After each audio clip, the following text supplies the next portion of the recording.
How delightful and whimsical, as a celestial being descends to save the world. How delightful and whimsical.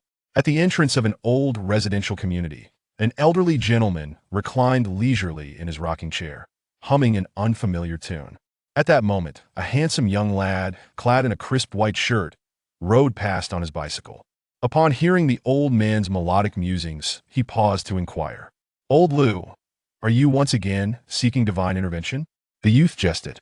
Old Lou slightly opened his eyes, recognized the visitor, and promptly closed them again, replying, "In these times, whether for trivial matters or significant events, it is wise to engage in a friendly chat with the deities. They may prove invaluable when the moment is critical." The young man chuckled and shook his head.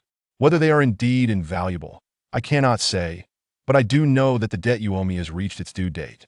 Upon hearing this, old Lou sat up abruptly, his weathered face instantly adorned with a smile, the wrinkles resembling freshly plowed fields. "Ah, Chuan, you mustn't be so formal.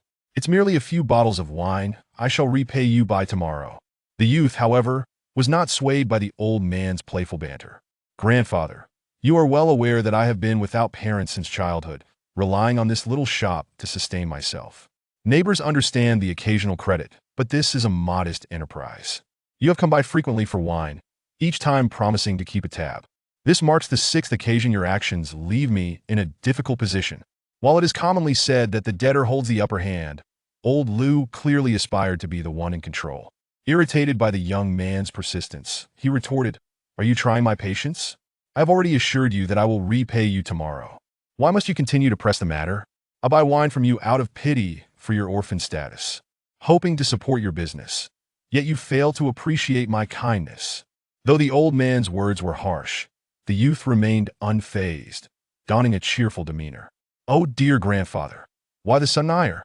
That was not my intention. Please calm down, tomorrow it shall be." "Humph, that is more like it. Now, fetch me 2 bottles of wine. We shall settle everything tomorrow," old Lou instructed, his expression softening slightly. The young man promptly agreed, promising to return shortly before riding away.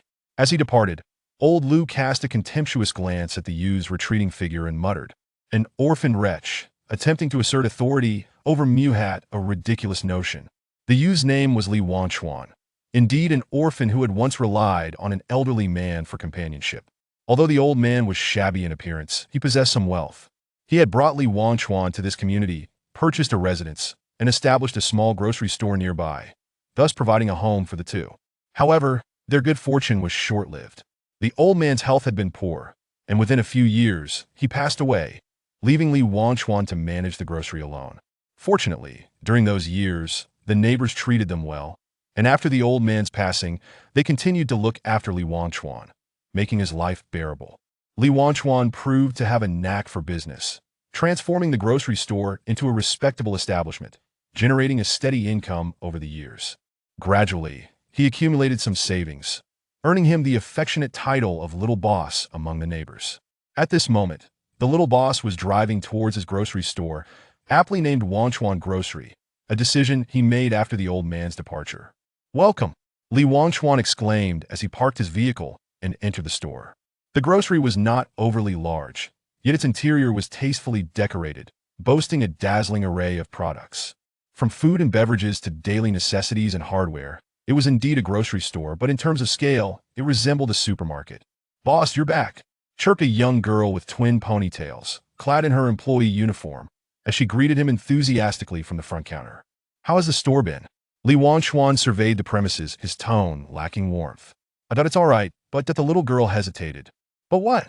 Li Wanchuan queried, raising an eyebrow and adopting a cold tone. It's just that she continued to falter.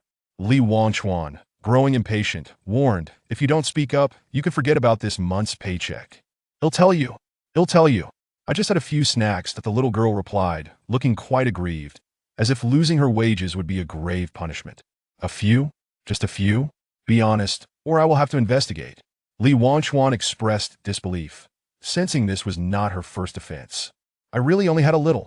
A few bags of chips, a box of chocolates, 2 packs of jelly for cakes, 3 bottles of cola, and some spicy strips, shrimp chips, milk candies, and ice cream, that's all."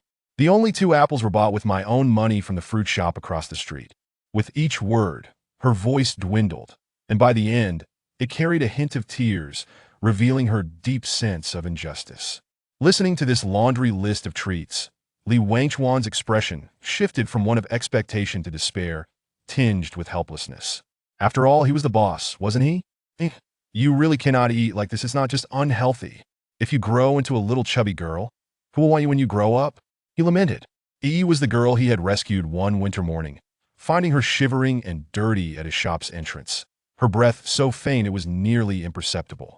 Out of sympathy, or perhaps some other impulse, Li Wangchuan took her in, offered her a warm meal, and after a bath, she expressed immense gratitude, promising to repay his kindness.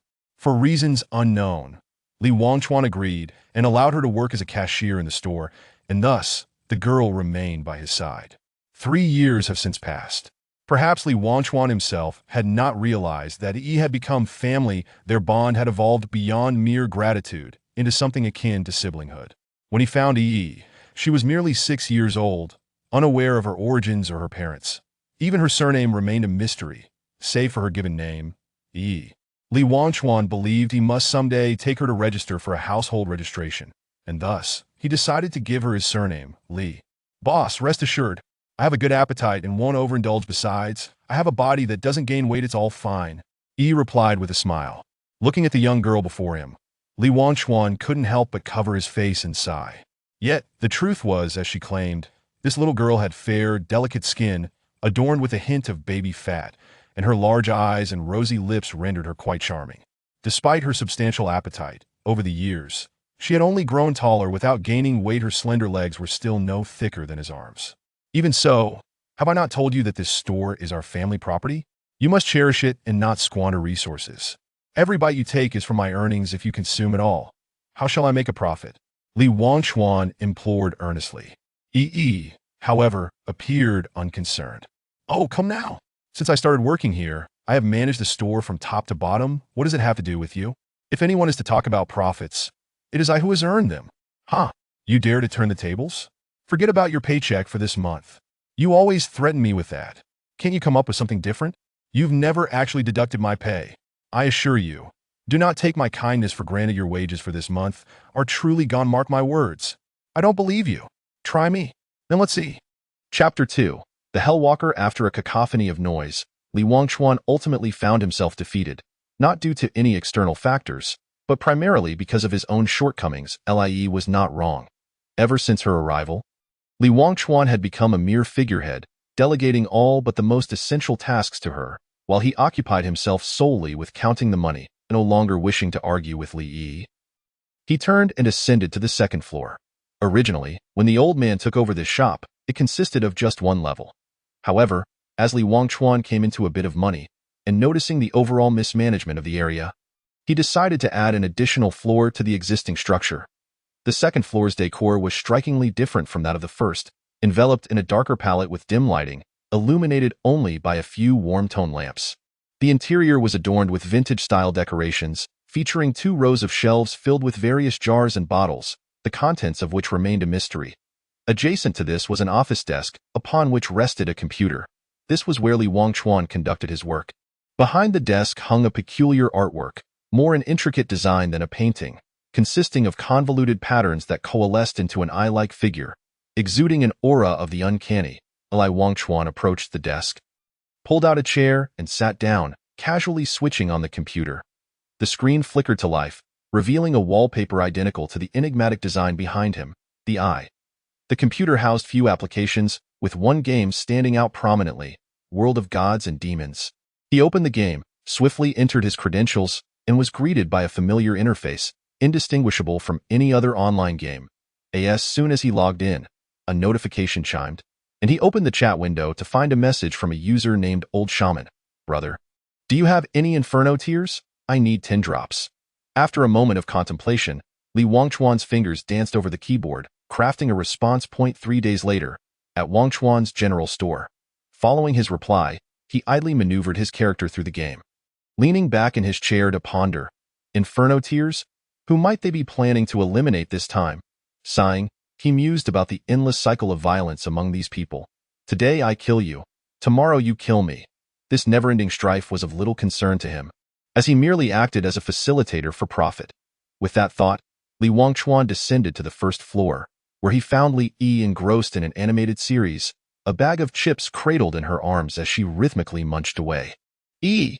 he called out. To the sound of his voice, she instinctively concealed the chips and feigned nonchalance as she turned to him, asking, "What is the matter, boss?" Not wishing to reprimand her, Li Wangchuan assumed a serious demeanor and stated, "I need to step out for a while, roughly 5 or 6 hours. Keep an eye on the store and try not to eat too much." Li nodded in agreement, assuring him, "Don't worry, boss, with me here, nothing will go awry." After saying this, she returned her attention to the screen, and Li Wangchuan could only manage a resigned smile before retreating upstairs. Upon his return to the second floor, he approached the peculiar design, placing his hand upon it. Suddenly, a crimson glow emanated from his left eye, and a complex array of mystical symbols materialized in his gaze. Concurrently, a similar formation rose beneath his feet, and the eye pattern on the wall began to emit a radiant light. With an impassive expression, he murmured, "Gate of Satan, open." As his voice resonated, a beam of light enveloped Li Wangchuan, causing him to vanish from the room. In the next instant, he found himself standing in the midst of a vast desert, where the yellow sand swirled violently, and the wind howled like a wailing specter. Looking up, he beheld a blood-red sun hovering ominously in the sky. "What the hell? Did I end up in the wrong place again? Where on earth is this?" Li Wangchuan exclaimed, surveying the unfamiliar surroundings that provoked a curse. What sort of rubbish array did that old sorcerer provide? 9 times out of 10, it misfires. Once I find my way, I am definitely going to demand a proper one. Beyond his role as a mere shopkeeper, Li Wangchuan possessed a concealed identity as a Hellwalker, a profession bestowed with the ability to traverse between the realms of the living and the dead. Each descent into the mortal plane allowed him to bring back some infernal specialties while relaying news from the human world to Hell. In essence, Hellwalkers were merchants straddling both realms, yet most of them operated as spies sent by Hell into the human domain. Naturally, with the existence of Hell, there also lay a corresponding realm of the divine. When the gods created the world, they established the human realm, legally deeming it a subordinate domain to the divine. Hence, these Hellwalkers were akin to rats in the underbelly of society. Barring a select few with legitimate standing, most spent their lives shrouded in darkness, facing certain death upon discovery by the divine messengers. Nevertheless, Li Wangchuan was an exception to this rule. He was originally human, and even before becoming a Hellwalker, he had held a legitimate identity in the human realm. Furthermore, his superior was no ordinary demon. He was none other than the ruler of Hell, the demon King Kled. With numerous advantages at his disposal, Li Wangchuan's dealings had encountered minimal obstacles. The only significant challenge was the unpredictable nature of his teleportations, often landing him in unfamiliar locales, requiring considerable time to navigate his way to the demon city. "Hey, old sorcerer, I'm lost. Hurry up and send someone to fetch me. Do you hear me?" After wandering the desolate expanse for 2 hours without finding his bearings, Li Wangchuan reluctantly called for assistance. Yet all that greeted him was a mouthful of sand whipped up by the howling winds.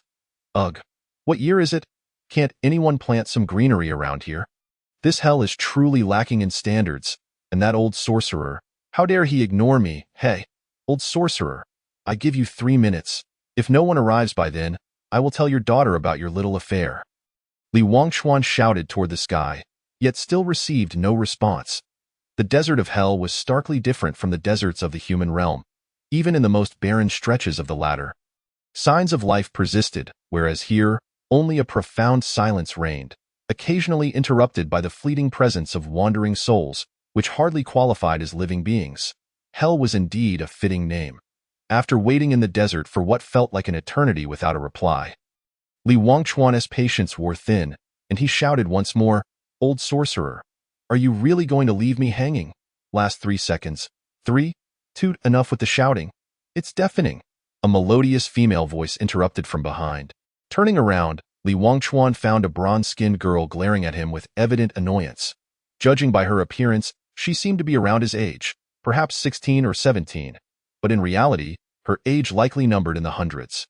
With delicate features and long hair dancing in the wind, had it not been for her striking golden slit-like eyes, One might easily mistake her for an ordinary human girl, if it isn't the princess herself.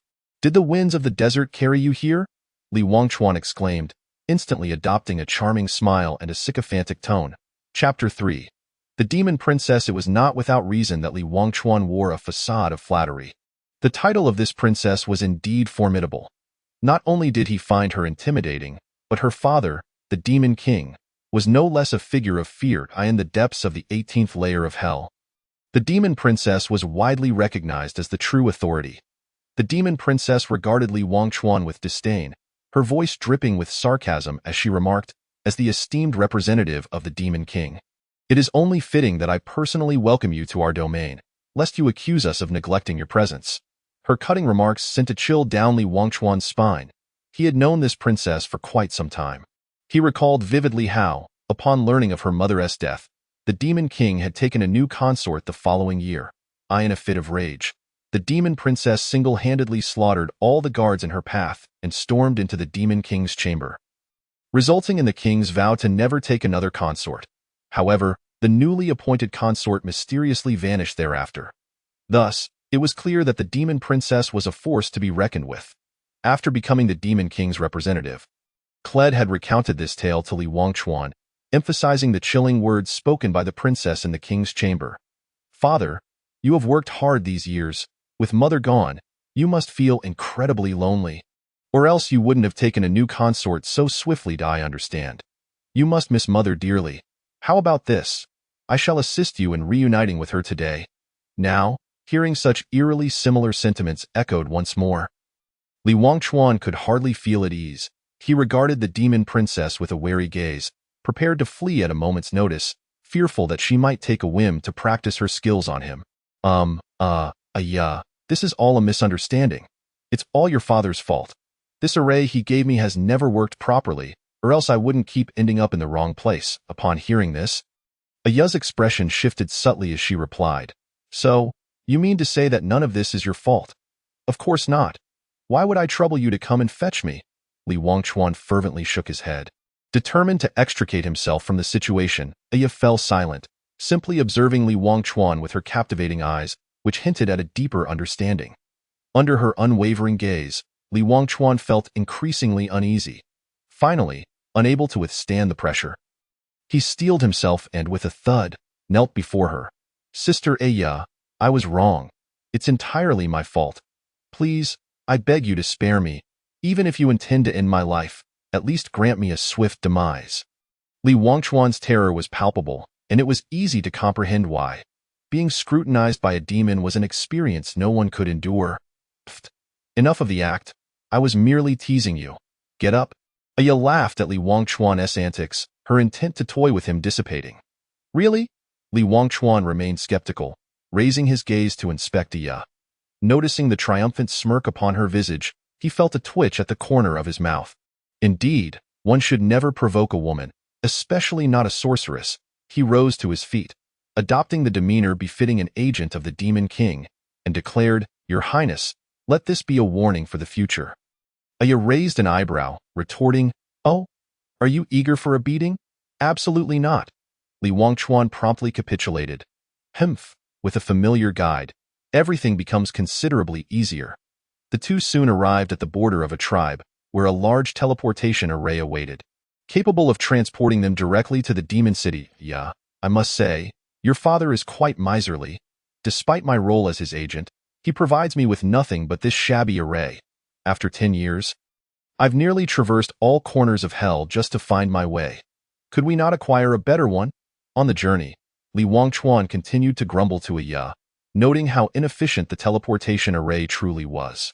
Aya shot him an exasperated glance, replying, You should count your blessings. Other Hellwalkers, upon using such arrays, draw the attention of the divine messengers from the human realm. Although their arrays are precise, the risks are considerable. You, however, are different. The array my father provided is absolutely discreet. When activated, it leaks not a whisper of energy, ensuring your safety. But enough with the buts. We have arrived. Li Wangchuan wished to protest further, but Aya interrupted him before he could voice his thoughts. He lifted his gaze to behold a tribe adorned with exotic charm, a sight one would typically encounter only in films within the human realm. What place is this? Li Wangchuan inquired. Huangsha Prison. Hayek Town, we will utilize this array to reach the demon city. Aya elucidated. I see. By the way, Aya, you haven't mentioned why you were the one to fetch me? What? Am I not allowed to come? It is nothing much, really. My father wishes to see you, claiming he has matters to discuss.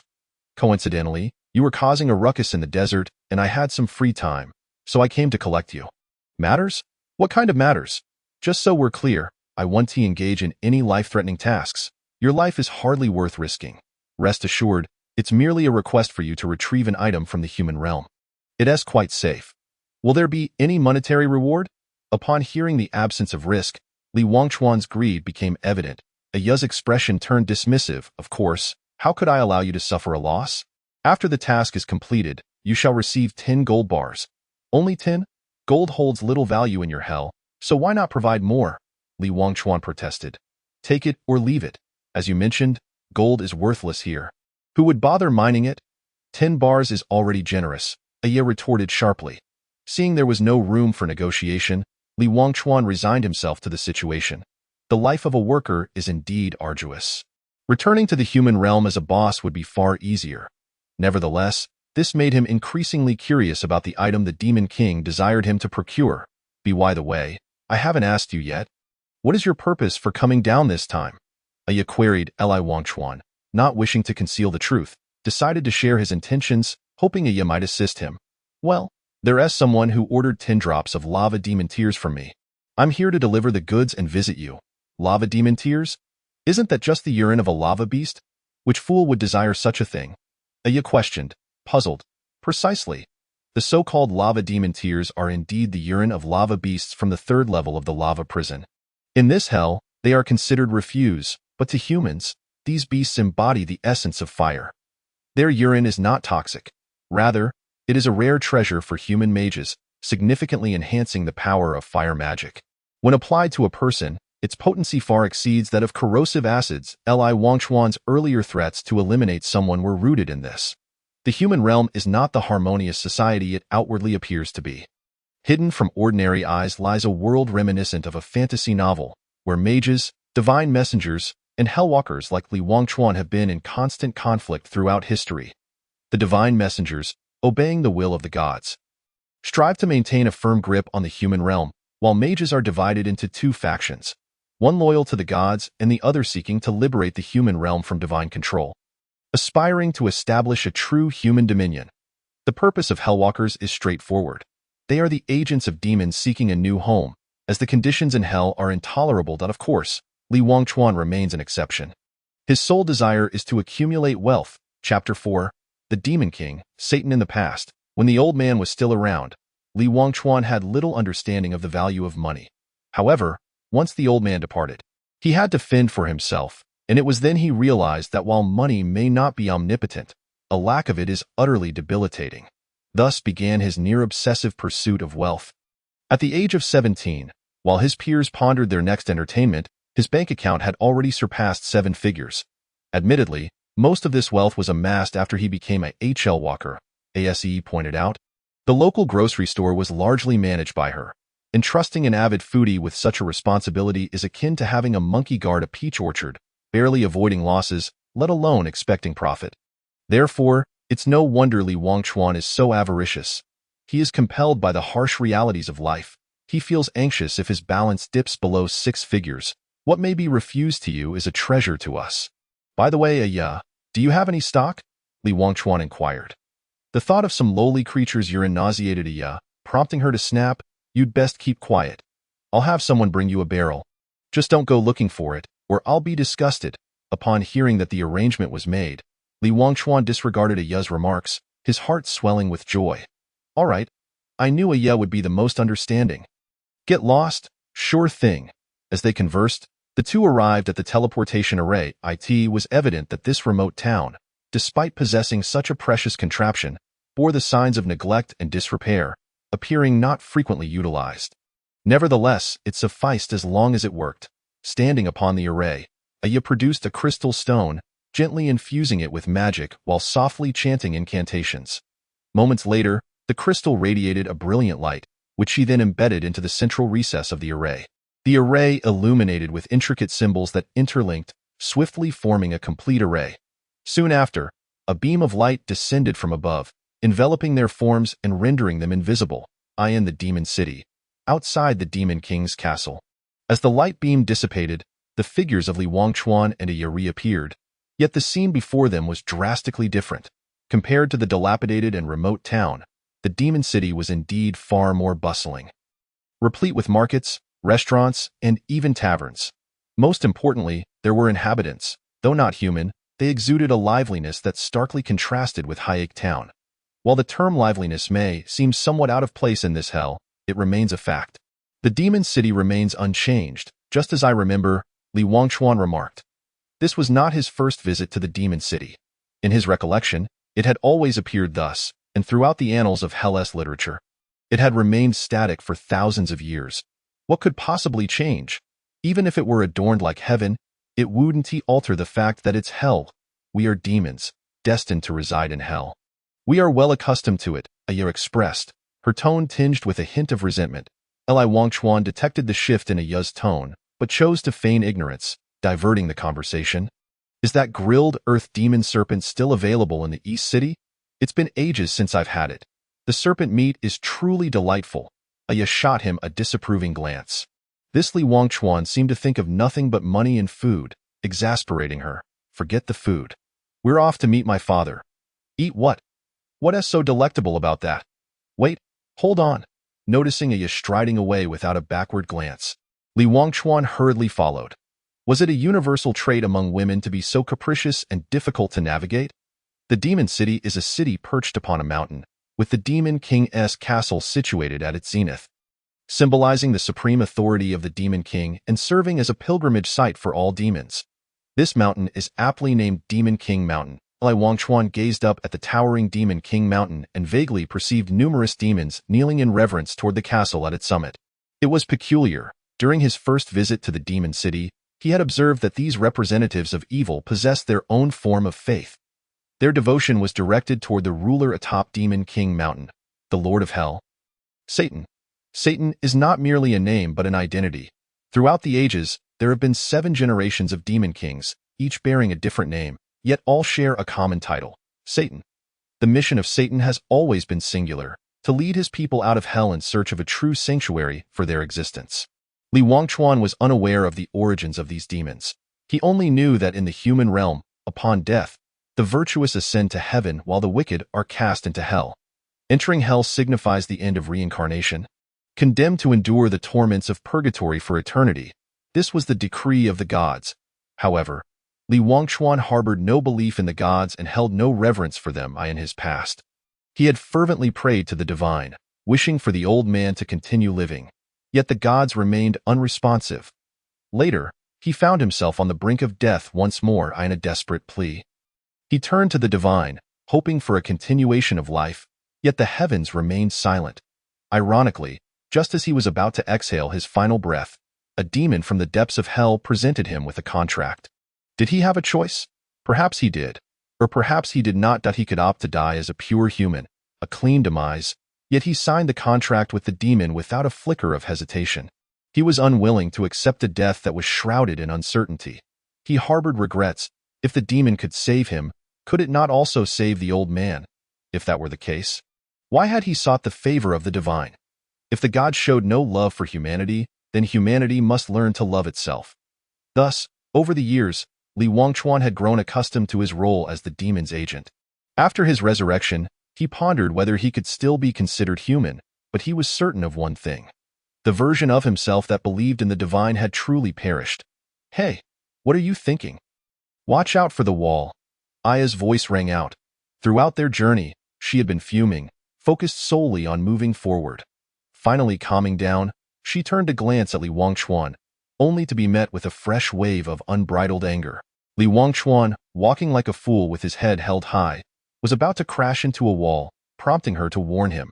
Upon hearing Aya's warning, Li Wangchuan snapped back to reality, narrowly avoiding disaster. My apologies, I was lost in thought, he said, though he was unsure why he felt the need to apologize. Let us hurry along, Aya said, seizing Li Wangchuan's arm and hastening their pace upwards. One could not deny that Demon King Mountain was indeed quite high. Although it felt like a mere stroll for them, it proved arduous for Li Wangchuan. Despite the power bestowed upon him by the Demon King, he still found it somewhat challenging. Aya, slow down. I can't keep up. I need a break. They had finally reached the foot of Demon King City, but Li Wangchuan's stamina was completely depleted, and he plopped down onto the ground, refusing to move. We're almost there. Get up. A man cannot say he can't. Aya grasped Li Wangchuan's arm, attempting to pull him up, but he remained stubbornly glued to the earth like a stubborn adhesive. It's this moment. I'm not a man. Is that all right? He protested. Damn it, in the past, I could manage this on my own, and I even had a steed to carry me up, and you, a princess, have no one to escort you. In his exhaustion, Li Wangchuan resorted to desperate measures, cursing and lamenting, clearly forgetting who he was. Surprisingly, this time, Aya did not engage in a quarrel with Li Wangchuan. Instead, she responded calmly, after all these years, do you really not know me? Who do you think provides me with an escort? Li Wangchuan, now completely unrestrained, retorted, I know you all too well. Your father dotes on you, sending you all the finest things. It's not that you don't have an escort. You simply making yourself suffer. I say, Li Wangchuan, know when to stop. Have I given you too much leeway? If you wish to die, I can easily toss you off this cliff right now. Aya was growing furious again. The anger she had just managed to suppress flared back up at Li Wangchuan's words. Chapter 5. A loving father and a filial daughter. Seeing Aya's expression change, Li Wangchuan quickly adopted a serious demeanor. I'm just really tired and wanted to vent a little. Please bear with me, sister. Li Wangchuan had been bound by the contract with the Demon King for 10 years. And in a way, they were akin to childhood friends. As for why they were not childhood sweethearts, it could only be said that Li Wangchuan had never regarded Aya as a woman. After all, they were simply comrades, logically speaking. With the demonic powers bestowed upon you by my father and your continuous training in dark magic, how can your physical abilities be so weak? After all these years, even a pig could break through stone, Aya remarked, looking at the feeble Li Wangchuan with disdain. Li Wangchuan instinctively filtered out the latter part of her comment, merely chuckling without offering an explanation. However, Aya seemed to sense something, fixating on him with a look of suspicion. Confess honestly, have you not used the power of the demon to enhance your physique? Well, of course I have, but Li Wangchuan stammered, struggling to form a complete sentence. Seeing his reaction, Aya became more convinced of her suspicions and pressed him further. Speak quickly. Li Wangchuan seemed to harbor some unspoken secret, hesitating to respond. This only provoked Aya further. And with a swift motion, she threw a punch toward him. Bang! Ouch! Under Aya's astonished gaze, Li Wangchuan took a solid hit. It was important to note that, despite her human appearance, Aya was a genuine demon. Even without magical enhancement, her natural strength vastly exceeded that of any human man. The punch sent Li Wangchuan reeling, blood streaming from his nose, and in an instant, he felt the world spinning before him. Before everything faded to black. Why didn't he dodge? Honestly, how foolish. Aya thought she hadn't struck him too hard, and given her moderate speed, she was bewildered by his inability to evade. After waiting a moment, seeing that Li Wangchuan showed no signs of regaining consciousness, she decided to hoist him over her shoulder and dash toward Demon King City. Demon King City, Aya's chamber. Cough, cough. Where in the world am I? Li Wangchuan slowly regained consciousness, struggling to open his eyes. As he surveyed his surroundings, the scene felt both unfamiliar and oddly familiar. Perhaps it was the impact from earlier that left him momentarily disoriented. He pushed himself upright, only to be met with a surprisingly soft sensation beneath his hand. Turning his head, he realized it was a mattress. Wait a minute, a mattress? Li Wangchuan distinctly recalled that demons always slept on hard wooden beds. Materials like fabric and cotton were rare in hell, hardly sufficient even for clothing, let alone bedding. The mattress beneath him certainly did not resemble anything that could be produced in the underworld. Rather, it seemed like a product of the human realm. As far as he knew, there was only one person in hell who slept on a mattress, and that mattress was one he had brought from the human world long ago. This is Aya's room? How did I end up here? Li Wangchuan instinctively sat up, and the first thing he did was check his body thoroughly. Phew, thankfully, He was still intact. Wait, he remembered now. He had been knocked unconscious. That Aya certainly had a vicious punch. He had suspected something was off with her for a while. Back in their childhood, she would often tug at his clothes, and now that they were grown, she seemed intent on taking advantage of him. If she truly desired something from him, he would gladly comply. But as for the hitting part, ouch, that truly hurt. Li Wangchuan sat on the bed, grumbling like a wronged spouse, cursing Aya's ancestors in his heart. However, he failed to notice that the door to the chamber had opened at some point, and standing in the doorway was Aya, who had fortuitously overheard his entire monologue. One could only imagine the displeasure etched on her face. Wang Chuan.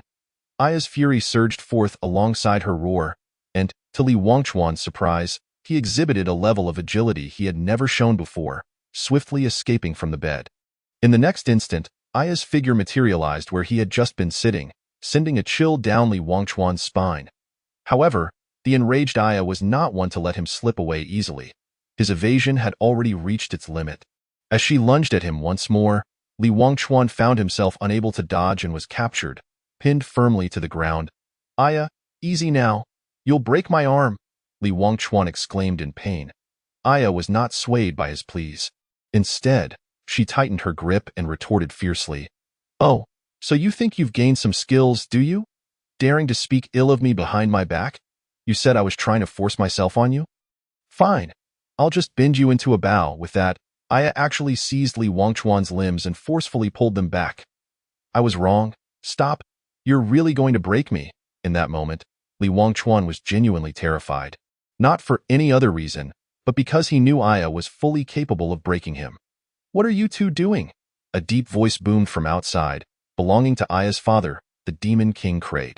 Upon hearing his voice, Li Wangchuan's spirits lifted, and he called out eagerly, Old Demon King, save me. Kraid observed the scene without immediately intervening, instead calmly assessing the situation. After a moment, he spoke slowly, Aya, let him go. Allow this young man to offer you a sincere apology. Remaining in this standoff only makes his apology seem insincere. This time, it was Li Wangchuan who was taken aback, exclaiming, Old Demon King, I've treated you well. Whenever I visit, I always think of you first when it comes to good food and drink. Are you betraying me now? Kraid's face flushed at those words. Li Wangchuan consistently brought him delightful gifts during his visits, and it did seem somewhat disloyal not to speak up for him now. However, he found himself in a difficult position. Wangchuan, I wish to help you, but I fear that Aya might take her anger out on me as well. After all, I am the Demon King. It wouldn't he reflect well if word got out. Bah, you old Demon King, I truly misjudged you. And no wonder you're a family of the same ilk. Don't expect me to bring you any more drinks in the future. Upon hearing that there would be no more wine, Kraid felt a sense of urgency. He cast a pleading glance at Aya, only to be met with a fierce glare that compelled him to relent. With a resigned sigh, he turned to Li Wangchuan, offering him a look that seemed to say, good luck. However, Aya's anger had dissipated significantly by then. Realizing that there were more pressing matters at hand, she released Li Wangchuan from her grasp. After narrowly escaping disaster, Li Wangchuan swiftly darted behind Kraid, keeping a wary eye on Aya, anxious that she might change her mind. You little rascal, we'll settle this later. Father, you two converse. I shall take my leave, Aya declared huffily before storming out. The room was left with only Li Wangchuan and Kraid, who exchanged glances filled with unspoken understanding. Once Aya departed, both men exhaled simultaneously. Recognizing the oppressive atmosphere that had enveloped them, Wangchuan, it would be prudent to avoid provoking her in the future. If you must, ensure that I am not implicated, Kraid advised. Li Wangchuan, with an expression of disdain, retorted, of course, I shall not involve you. But as for the wine, forget it. Hey, are you serious? Did I not just save you? Kraid countered. And what of it? Am I to express my gratitude? She is your daughter. Li Wangchuan replied, incredulous. Your words imply that I possess some sort of control over her. That child is just like her mother, and I cannot govern her actions, Kraid lamented. At this point, Li Wangchuan's irritation flared, and he snapped, What kind of father are you? I am merely your representative. We are partners in this venture. Yet, what has transpired? I have allowed your daughter to bully me since childhood, and you dare not utter a word in protest. I propose we terminate our agreement here. Perhaps I could endure less suffering and extend my lifespan. Chapter 6. The Heart of Death. Wang Chuan, you are mistaken. It is not that simple. You perished a decade ago. Kraid reminded him. Had I known today would come, I would have preferred to remain dead. This infuriates me. Just look at your daughter. What manner of person is she? Oh, no, she is no human. Regardless, she is a girl who resorts to violence at the slightest provocation. I merely wished for a moment's respite, and she struck me with a punch that could fell a bull. Do you think my slight frame can withstand such force? I do not expect her to apologize. After all, I merely spoke ill of her behind her back, and she nearly broke me in half. But seriously, as her father, have you not considered how she will fare in marriage? I doubt you grasp the implications. In our land, such behavior is considered highly improper, and no suitor would desire her. Do you not worry? Li Wangchuan continued to vent his frustrations, leaving Kraid momentarily speechless, as he struggled to discern who among them was truly the woman. Wangchuan, please do not be angry. Let us discuss serious matters. I have a request to make of you, Kraid interjected at an opportune moment. Li Wangchuan shot Kraid a disgruntled look. This old fiend was displeased by his complaints. Yet he relented, considering the gravity of the matter at hand. I heard from Aya that you need me to retrieve something, correct? What is it, and where can I find it? Kraid produced a scroll from his robe and handed it to Li Wangchuan, saying, This is a map. Follow the route indicated, and you shall find it. You possess a map of the human realm? Li Wangchuan inquired. Having held the title of Demon King for an extended period, it is not surprising to have such collections, Kraid replied. But you have yet to specify what it is, Li Wangchuan pressed further. Kraid cast a meaningful glance at Li Wangchuan and slowly stated, A heart? Wait, is organ trade a common practice in your realm? Li Wangchuan exclaimed in astonishment. Let me make it clear. I will not partake in murder. I am a law-abiding citizen. Li Wangchuan took a step back. Kraid shook his head, saying, It is not a human heart. It is the heart of a god, derived from a deceased deity. Obviously, without a heart, would that not make one a god of death? Li Wangchuan retorted. Kraid nodded, affirming, Indeed, it is the god of death. Wait, we are speaking of the same god of death, are we not? Li Wangchuan suddenly realized, his gaze turning wary as he regarded Kraid. Kraid wore a serene smile. Calmly observing Li Wangchuan's reaction, Surely you jest, me? You cannot be serious, Li Wangchuan exclaimed, shocked. What significance did he hold? The Demon King wanted him to retrieve the heart of the god of death. Was this not a death sentence? He had read of a legend in the underworld that spoke of the god of death, who governed the cycles of life and death, in ancient times. When a traitor emerged in the divine realm, the god of death led the gods in a campaign against the traitor, ultimately vanquishing him at great personal cost. In the end, only an immortal heart remained. Old fiend, are you truly serious? That is the heart of the god of death. A divine treasure. Even if you know where it lies, surely there are deities guarding it. How can I possibly retrieve it? Li Wangchuan questioned, perplexed. Kraid remained noncommittal, stating, Indeed, at present, you would be unable to acquire it. Hence, I have devised a tailored plan for you, requiring only a modest investment of your time. What do you mean? Will I undergo special training? Li Wangchuan asked. Kraid shook his head, saying, I have imparted dark magic to you. And I have also shared the power of demons. Have you made use of it? Fear not. Although you are my representative, I still possess some influence in the human realm. Everything is arranged. You need only focus on mastering what I have taught you. While the rest will unfold as necessary, Li Wangchuan scrutinized the Demon King before him, increasingly sensing that the man resembled a cunning old fox, plotting something. Wait. Something feels off. Old fiend, speak the truth. Are you not harboring some ulterior motive? Li Wangchuan questioned skeptically. Kraid laughed heartily, declaring, You are my representative. How could I possibly wish you harm? Once you return, tend to your affairs without worry. When the time is right, someone will seek you out. Oh, by the way, this is something Aya asked me to give you. Do you still indulge in this peculiar habit? As he spoke, Kraid waved his hand through the air, creating a rift in space. He then reached inside and retrieved a small barrel, handing it to Li Wangchuan. Li Wangchuan peered into the barrel, and a wave of intense heat surged forth. Indeed, It was the tears of the fire demon he had requested from Aya. Please convey my gratitude to Aya. I shall refrain from seeking her out, lest I incur her wrath. With this task concluded, it is time for my return. With that, Li Wangchuan spread his fingers, a violet-red glow emanating from his eyes as a hexagram formed in his hand. He then struck the ground, summoning a similar array beneath his feet. Just as Li Wangchuan was about to depart, he hesitated and asked, "Old fiend, are you truly not deceiving me?" Kraid waved his hand dismissively, assuring him, "Rest assured, my intentions are ultimately for your benefit. Now, be on your way." Li Wangchuan nodded cautiously and activated the array, vanishing from the underworld. With a flash of light, Li Wangchuan reappeared in the grocery store. He examined the tears of the fire demon and the map in his hands, lost in thought. After all these years, it was the first time the old fiend had involved him in matters concerning gods and demons, suggesting there was an ulterior motive at play. Although he possessed the background of a demon king, he still operated within the same framework as other denizens of the underworld.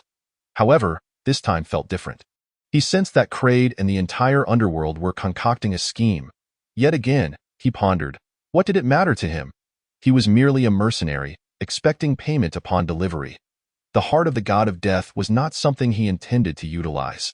Bring me a bottle of cola," Li Wangchuan shouted down the staircase. However, to his surprise, did not respond. After calling out a couple more times without receiving any answer, he decided to descend and investigate. Reaching the ground floor, Li Wangchuan was nearly overwhelmed by the sight before him. The once pristine shop lay in disarray, goods strewn across the floor as if a robbery had occurred. "Who dares to vandalize my store?" He fumed. "If I catch you, you shall witness the wrath of a demon." Without delay, Li Wangchuan rushed to the front desk to review the security footage. As he watched the footage unfold, a surge of unprecedented rage welled within him. The video displayed just as he had left her, munching on chips while watching a show. Suddenly, Lu Er, the local troublemaker, entered the store, presumably to procure some alcohol. A heated argument erupted between and Lu Er, culminating in Lu Er delivering a resounding slap to Yi's face, prompting her to flee in tears. Lu Er then proceeded to fill a bag with several bottles of fine wine, even kicking over the front display before departing. "You scoundrel! You owe me money, vandalized my store, and even struck a child. This is outrageous. Do you truly believe I am an easy target?" However, Li Wangchuan did not rush to exact revenge on Lu Er. His immediate priority was to locate Yi. He could deal with Lu Er in due time. Chapter 7. Collecting Debts. Yi, where are you?" Li Wangchuan called anxiously as he traversed the streets. Where could a 9-year-old child have run off to? Would she encounter any dangers? These thoughts raced through his mind, and he regretted allowing Yi to tend to the store alone. If he had been present, none of this would have transpired in the human realm. There existed 4 nations, and Li Wangchuan resided in one of them, the Flame Nation. His city was called Donghua City, a small town in the southern region of the Flame Nation. Within Donghua City stood a mountain known as Wentianshan. Li Wangchuan vaguely remembered that the name had a certain significance, though he could not recall the details. Many believed that Wentianshan was merely a barren hill, but it had gained its name due to the observatory constructed atop it by the Municipal Research Institute. The Astronomical Observatory, a cherished haunt of Yi, was a place she frequented with great delight, captivated by the stars above. Consequently, Li Wangchuan often took Yi to the observatory at night, where they would linger until the late hours, immersed in the wonders of the cosmos. Over time, Li Wangchuan grew familiar with the curator, Mr. Zhou, who took a particular liking to Yi and was more than willing to accommodate them. Deciding to reach out to the observatory, Li Wangchuan picked up his phone, poised to dial, when an incoming call interrupted him. It was indeed the observatory. "Hello, may I speak with Mr. Li?" "That's me." "Greetings, Mr. Li. I am a staff member at the Wantian Mountain Observatory. Our curator, Mr. Zhou, requested that we inform you that your sister is currently at the observatory, in good health, so there is no need for concern. Yi is enjoying herself immensely, and we will arrange for a vehicle to bring her home later. Please rest assured. Thank you for your assistance, and please convey to Yi that I will ensure she gets retribution for that slap she received." After hanging up, Li Wangchuan exhaled a sigh of relief. Knowing Yi was safe brought him comfort. Now, it was time to settle scores. Instead of confronting Lu Er directly, he first went to a shop, taking some time to tidy up the disarray and grabbing 2 bottles of fine liquor. He then locked the shop and headed towards the old neighborhood. After walking a short distance, he turned back to retrieve a kitchen knife from the shelf, reasoning that the one at home had become dull. "Hey, Xiaochuan, heading home," a middle-aged woman called out to Li Wangchuan at the entrance of the neighborhood. Li Wangchuan smiled at her and replied, "Not quite, Aunt Wang. This morning, Lu Eryi asked me to bring him 2 bottles of wine. I've been busy all day and nearly forgot, so I'm hurrying to deliver them." Upon hearing it was for Lu Eryi, Aunt Wang's expression shifted and she whispered, "Xiaochuan, it's not that I want to meddle, but you should keep your distance from that man. Lu Guangguan is nothing but a local thug. He used to cause trouble when his father was the factory director, and now, in his old age, he still hasn't settled down. Who would have thought he managed to wrangle a job as a doorman? Now he just lounges around, demanding candies from passing children. He's utterly despicable." Li Wangchuan chuckled, scratching his head in resignation. "I completely agree, but what can I do? I've had a long day, and if I don't bring him the wine, he might just come and smash my shop again. He even slapped Yi." And she ran off crying. "She still hasn't he returned. I can't afford to provoke him further. I need to get this wine to him quickly to avoid any more trouble." Aunt Wang immediately grew anxious, her voice rising in anger. "That scoundrel. He even dares to hit a child. This is infuriating. Xiaochuan, don't worry. I will back you up. I'll go gather some people to confront him. That old fool will have to apologize to you today." Li Wangchuan hastily stopped her. "No, Aunt Wang. I can't afford to have trouble with a thug like him. Even if he bows down today, he will surely find another way to harass me later. It's better to settle this with money. Trust me, I can handle it. If it truly spirals out of control, I'll come back to you for help. What do you think?" Aunt Wang sighed, understanding Li Wangchuan's predicament. "Well, if that's the case, I suppose it's just a hardship for you. But do come to me if you need help, of course, Aunt Wang." Rest assured. With that, he walked into the neighborhood. The old complex consisted of a single building with 8 stories. Li Wangchuan lived on the 7th floor, while Lu Eryi resided on the 8th, fortuitously facing each other. Li Wangchuan ascended the stairs to the 8th floor in one breath, heading towards Lu Eryi's apartment. Lu Eryi was notorious for his poor character, often troubling his neighbors, and he had a penchant for loud opera music, blasting it from his radio to the dismay of those living nearby. Over time, most neighbors had moved away, leaving only Lu Eryi in the 8th floor unit. As Li Wangchuan approached the door, he could distinctly hear the sounds of opera emanating from within, reminiscent of what Lu Eryi had been humming that morning. However, the volume was low, suggesting he might be asleep. "Knock, knock." Li Wangchuan gently tapped on the door, but the sound was too faint to elicit a response. "Knock, knock, knock." This time, he knocked with more force, and finally, he heard a reply from inside. "Who the hell is disturbing my sleep?" A voice barked, followed by the sound of someone getting dressed, and then Lu Eryi's voice emerged at the door. "Who is it?" "It's me, Li Wangchuan," he called back. "Li Wangchuan? What do you want, you little brat?" Lu Eryi's tone softened slightly, revealing a hint of unease. Li Wangchuan raised the bottles of wine in his hand, placing them against the door's mesh. "Oh, Lu Eryi, you must have forgotten. You asked me to bring you 2 bottles of wine this morning, remember?" The inner door swung open, and Lu Eryi peered through the iron mesh, his expression softening a bit upon seeing the liquor. Yet, as if struck by a sudden thought, his tone turned brusque again. "You little brat, you finally showed up.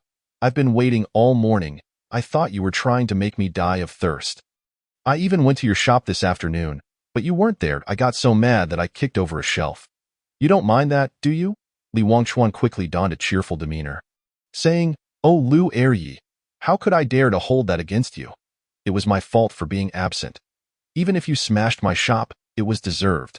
Lu Eryi smirked, taking pride in the acknowledgement, but quickly suppressed it. "Fine, you know your place.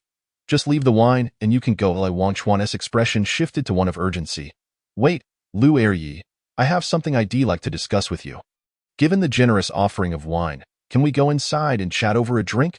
Lu Eryi scrutinized Li Wangchuan, then glanced at the bottles he held. After a moment's hesitation, he nodded and opened the door to let him in.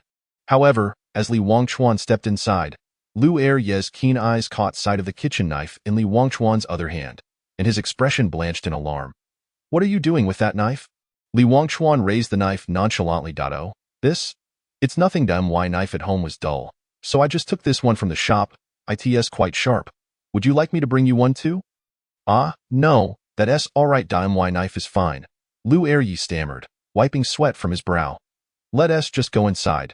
Chapter 8. The death of Lu Eryi. By the time Li Wangchuan sought out Lu Eryi, it was nearly 7 o'clock. The two had been conversing inside for almost 2 hours when Li Wangchuan received a phone call, interrupting their discussion. Lu Eryi, the observatory just called to inform me that EE is there. She has just been brought downstairs. We've had our fill of drinks for today, so I need to go down and meet her. Li Wangchuan stood unsteadily, his face flushed, yet he maintained a respectful demeanor towards Lu Eryi. Lu Eryi nodded, appearing quite inebriated himself, his speech slightly slurred. Go ahead, I understand the situation. Rest easy. As Li Wangchuan exited, he leaned against the railing in the corridor, feeling a bit dizzy. Shaking his head, he staggered down the stairs. Hey, Xiao Chuan, have you been drinking? How could you have had so much? Upon reaching the ground floor, he encountered Aunt Wang, who was fetching water. Seeing Li Wangchuan's inebriated state, she approached with concern. Aunt Wang, it's nothing serious, just had a drink with Lu Eryi, and I promised him some benefits to prevent him from causing trouble at the shop in the future. Everything is fine. Li Wangchuan chuckled. Aunt Wang, being straightforward, felt her anger rise at the sight of Li Wangchuan drinking so heavily just to appease Lu Eryi. She looked up towards Lu Eryi's apartment and shouted, Lu, you better come out. Are you even human? It's hard enough for a child, and yet you torment him like this. You old bastard deserve to be run over by a car. Her voice was loud enough to attract Lu Eryi's attention, who, fueled by alcohol, burst out of his door to engage in a heated exchange with Aunt Wang. You old hag, do I need your input on my affairs? That little coward is the one who comes begging to me. What is it to you? You're just meddling in other people's business. You wish for me to die in an accident. I think it's your husband who died early because of you. How dare you, you shameless old bachelor? Say another word, and I'll tear your mouth apart. You're nothing but trash in the streets, filth in the sewers. As their argument escalated, the commotion drew the attention of the entire neighborhood, with neighbors emerging to witness the spectacle. Some there to enjoy the drama, others to intervene, and still more who had long-standing grievances against Lu Eryi, joining Aunt Wang in her tirade. At the outset, the onlooking neighbors were oblivious to the unfolding events, but gradually, through the exchange of heated words between the two individuals, they grasped the situation. Unable to tolerate the unscrupulous deeds of Lu Eryi, they collectively turned their ire upon him. Lu Eryi, a man of fierce disposition, engaged in a verbal altercation that matched the fervor of the entire community, while the principal party, Li Wangchuan, became merely a spectator. Li Wangchuan had not anticipated that matters would escalate to this extent. However, he thought it rather fortuitous, for in chaos, certain tasks become easier to execute. At this moment, Lu Eryi was already embroiled in a frenzied argument. His face flushed and animated as he unleashed a torrent of long-buried grievances, many of which involved unsavory incidents concerning his neighbors. After several rounds of confrontation, it appeared that Lu Eryi had gained the upper hand, his body leaning perilously against the railing, seemingly poised to leap down. Suddenly, Lu Eryi felt a gaze piercing through him. Unlike the neighbor's wrath, this stare was calm yet imbued with an unmistakable intent to kill. This chilling sensation jolted Lu Eryi into clarity. He hastily scanned the crowd, and after a few circles, he finally locked onto those eyes. He could swear that they were the most terrifying he had ever encountered in his life. They did not belong to a human, but rather emanated from the depths of hell. Though Li Wangchuan does not wield demonic powers, his physical capabilities far exceed those of ordinary individuals. Even though the man's voice was not loud, Li Wangchuan heard him with crystal clarity. This is bad. I should not have come here. Li Wangchuan felt a twinge of regret and prepared to turn away. Please wait a moment. Behind him, Officer Lin indeed called out to Li Wangchuan. As the saying goes, it is unwise for civilians to confront officials in the human realm, no matter how formidable Li Wangchuan might be. When the police arrive, he must yield, for his identity cannot be exposed. Officer, is there something you need? Li Wangchuan turned back, displaying an innocuous smile. Officer Lin maintained a serious demeanor and said, Hello, I am the captain of the Municipal Criminal Investigation Team. My name is Lin Man. Hello, Officer Lin. Li Wangchuan replied obediently. You are Li Wangchuan? How old are you this year? What do you do? Lin Man wasted no time and directly posed a series of professional questions. I am Li Wangchuan, 17 years old, and I run a small grocery store at the intersection. Just a modest business. This was Li Wangchuan's first encounter being interrogated by the police, and he felt somewhat uneasy. 17? Aren't you in school? Lin Man continued her inquiries. I am an orphan. I have lived with an old man since childhood, and he passed away early. I wanted to attend school, but I had no means.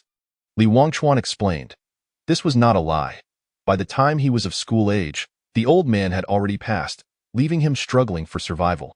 Attending school was merely a distant dream, which led to the present 17-year-old Li Wangchuan being steeped in the ways of the streets. Exuding a rebellious air, Lin Man nodded, recognizing that such circumstances were not uncommon. We have gathered the basic information. Last night, a person died in the community. Are you aware of this? Lin Man inquired further. Upon hearing this, Li Wangchuan's expression changed, and he nervously replied, Of course I know. That person fell right before my eyes, turning into a puddle of mush. I was so frightened that I couldn't sleep all night. A source informed us that you were the last person seen with the deceased. Do you admit to this? Nonsense. Officer Lin, you don't understand. It was quite a commotion last night. Old Lu was arguing with everyone in the neighborhood. Likely due to having drunk too much, he lost his head and fell from the upper floor. Li Wangchuan quickly distanced himself from the situation, joking that Old Lu's death had nothing to do with him. Arguing? What was the argument about? Lin Man probed. You don't know. Those people were outrageous. They kept this from you. However, it all started because of me. I grew up relying on the kindness of others, with no one to depend on. Before the old man passed, he left me a shop, and the neighbors often came to help with business. But as you know, in a large community, there are all kinds of people. Among the crowd, there are bad apples. Old Lu is one of those. For some time, my shop wasn't doing well, which was manageable, but later, as it began to thrive, he would come over every few days to take drinks. While he did pay occasionally, he often asked for credit. Just yesterday, I went to collect the debt from him, and not only did he refuse to pay, but he also insulted me, calling me a little bastard. I tried to let it go, but he arrogantly demanded 2 more bottles of wine. I figured I couldn't provoke him, so I just agreed. But then, I got caught up with business and forgot. In the afternoon, I had to step out for a bit, and Old Lu came directly to my shop, smashed it up without a word, and even hit my sister before leaving with a few bottles of wine. To be honest, I am somewhat spineless. I thought about confronting him, but then I decided to bring him a couple of bottles instead, hoping to appease him and avoid further trouble. That's when I ran into Aunt Wang, who overheard me talking about it. She got upset and wanted to confront Old Lu. I worried he might retaliate against me, so I stopped her. Later that night, after drinking, I ran into Aunt Wang again. Seeing I had been drinking, she asked me why I was a bit tipsy and ended up spilling everything to her. She got angry and confronted Old Lu, and then the neighbors joined in the shouting. You can guess how it went from there. So, before Old Lu died, everyone in the community had seen him. How could it be said that only I was involved? Li Wangchuan's account was vivid and coherent. Upon hearing Li Wangchuan's words, Lin Man's expression was quite remarkable. In truth, she had already gathered similar accounts from the residents earlier, and the details aligned. However, what puzzled Lin Man was that Li Wangchuan seemed to have been prepared with his response. Every detail was meticulously accounted for. Without a single flaw, it would not have been surprising to receive such a polished answer in an interrogation room, but she had merely asked a few straightforward questions. And he had unleashed a torrent of information, all coherent and accurate, clearly indicating prior preparation. In fact, Lin Man did not truly know Li Wangchuan. Given his capabilities, even if he were to fabricate a story on the spot, he could make it sound just as plausible as the truth, especially since this was indeed a recounting of actual events. You say Old Lu struck your sister, but you claim to be an orphan. Where did this sister come from? Lin Man, perceptive and astute, identified the contradiction in his narrative. Officer Lin, you may not be aware, but I am indeed an orphan. This sister is one I took in, and she has been with me for 3 years, just like my own sibling. To be honest, when Old Lu slapped her, it pained me deeply. Last night, I even regretted not retaliating, Li Wangchuan explained, his expression complex. So, according to your account, you believe Old Lu's death was an accident? Lin Man casually inquired. Li Wangchuan's heart raced. Could this woman have uncovered something? That shouldn't be possible, but he maintained a facade of calm. His face falling as he replied, it was indeed an accident. Everyone witnessed it. Thank you for your cooperation. Please provide me with your contact information. We may need to reach out to you again. Lin Man concluded her questioning and proceeded with the formalities. Li Wangchuan complied obediently, maintaining a complicated demeanor throughout, as if his expression conveyed, "I did not kill him, but I wouldn't have minded if I had." As that would have served as a form of retribution. Alas, such a pity. After completing the process, Li Wangchuan did not linger downstairs but turned and ascended the stairs. Lin Man observed his retreating figure. Lost in thought, although all his statements were consistent, she felt that Li Wangchuan was not an ordinary individual. "Excuse me, could you tell me which floor Li Wangchuan lives on?" Lin Man inquired of an elderly man nearby. The old man glanced at Lin Man before raising a finger and saying, "7th floor, the middle apartment." "Thank you." Lin Man cast a skeptical glance at Li Wangchuan's residence, in Donghua City, at the Municipal Criminal Investigation Team. "Captain Lin, the autopsy report for the deceased has come in. It was indeed a fatal fall. However, during our examination, we discovered some rusted iron filings on the deceased's hands, which likely came from gripping the railing prior to the Fa. Lin Guai raised his cup, blew gently, took a sip, and then spoke. Lin Man pondered for a moment before replying. "On the surface, it does appear to be an accident. However, upon closer examination, there are numerous inconsistencies." "Please elaborate," he urged. Firstly, the deceased had consumed an excessive amount of alcohol before engaging in a heated argument with another individual. While this alone could indeed lead to a sudden fainting spell, witnesses at the scene reported that the deceased was frantically searching for something downstairs before succumbing to rigidity. This suggests that, at that moment, he must have seen something truly terrifying. Additionally, the residential complex was only constructed 20 years ago, with the corridor railings made of stainless steel. Even if corroded, they should not break at the slightest pull. I suspect something else must have caused the railings to deteriorate in such a manner. Lastly, there is the individual involved, Li Wangchuan. This young man, merely 17 years of age, witnessed a death the day before. Yet the following day he was able to speak calmly. Such psychological resilience is quite extraordinary. Moreover, when he heard about the deceased, although outwardly startled, all his statements were remarkably coherent, as if rehearsed. Given that he had long been bullied by the deceased and considering the grave injustices inflicted upon him prior to the death, it stands to reason that Li Wangchuan ought to be regarded as the prime suspect in this case. Lin Guai nodded thoughtfully, acknowledging, "Your deductions are indeed plausible, yet they remain mere conjectures. All hypotheses require corroborative evidence. If you believe this incident is not an accident, then you must substantiate that claim. Reflect carefully on what conditions collectively contributed to this coincidence, a coincidence formed by collective elements," Lin Man mused. Lin Gui's words subtly illuminated some clues for Lin Man. Since receiving the report, it seemed all evidence pointed to an accident, yet the more she contemplated, the more deliberate it felt. If anything had indeed stitched together this apparent accident, it was undoubtedly these clues. Chapter 11. Patterns. It had been 3 days since Lu Yiri's fall, and all subsequent arrangements had concluded. It appeared that this case would ultimately be classified as an accident. Nevertheless, Lin Man continued her investigation. "Have you organized that batch of goods from yesterday morning?" "In the grocery store," Li Wangchuan inquired of E. "Holding a list of supplies," replied earnestly, "most of it is sorted. We just have a discrepancy in the quantity of alcohol. Let the alcohol be for now. Who knows how much that old coot took? It's not surprising that the numbers don't match." Li Wangchuan shrugged nonchalantly. "Welcome. Hello. May I help you?" The doorbell chimed, and Li Wangchuan instinctively greeted the customer, only to turn and find that the visitor was none other than Lin Man. "Lin officer. What brings you here?" Li Wangchuan greeted her with a smile. Lin Man ignored his pleasantries and scrutinized the store's environment. After a moment, she finally asked, "Have you been sleeping well lately?" "Huh? Why the sudden inquiry?" he responded, taken aback. "Oh, it's nothing. After witnessing that person turn into a puddle of flesh before your eyes, it's only natural to have some psychological trauma. Oh, I see. Well, I'm actually fine. Death is something I've encountered since childhood. Once you get over it, it's nothing." "Childhood? Care to elaborate?" Is this an interrogation?" "Not at all, just a casual chat. If you prefer not to share, that's perfectly fine."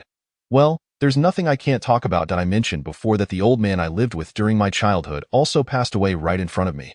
After that, I felt that life and death were just part of the same cycle," Li Wangchuan said nonchalantly, yet Lin Man found his words rather intriguing. At such a young age, You understand so much? Hey, Lin officer, you're not much older, yet you've already become a team leader. I've just been around society longer, seen more, and learned a bit more. Indeed, you possess considerable knowledge. Can you tell me what could render iron as fragile as paper? Oh dear, Lin officer, you've stumped me. My academic abilities are limited to basic arithmetic. Chemistry is beyond my grasp. Li Wangchuan maintained an outward calm, though internally he was in turmoil. It was evident that Lin Man had uncovered something. Yet he was confident that the corrosion of the railings had been achieved through dark magic, and no ordinary investigation would reveal anything. Lin Man, observing Li Wangchuan's innocent facade, smiled slightly and remarked, "Indeed, with your thriving business, who has time for such trivial pursuits? My dear Lin officer, spare me your cryptic insinuations. I know you suspect I was responsible for that man's death due to our past conflicts. But I assure you, if I were the killer, I would not meet a good end in hell," Li Wangchuan declared emphatically. Lin Man fixed her gaze on him, her keen eyes scrutinizing his every detail. "You truly did not do it?" Li Wangchuan met her gaze resolutely, replying earnestly, "I did not." Sensing that no further information could be gleaned from Li Wangchuan, Lin Man turned to leave. As soon as she departed, Li Wangchuan exhaled a long sigh, akin to a deflated balloon, relieved that his well-honed psychological fortitude had saved him. "Boss, your audacity is growing by the day. You lied without batting an eye," he remarked from behind him. "Surviving that ordeal was thanks to my ability to maintain composure. If I had blinked, Lin Man would have seen right through me. These officers truly have their wits about them," Li Wangchuan retorted. However, remained unconvinced. "Boss, if you ask me, your plan is riddled with flaws. Not to mention the corrosion of the railings. That's already a giveaway. Elaborate. Look, the break in the railing is precisely where Lu Yiri grasped it.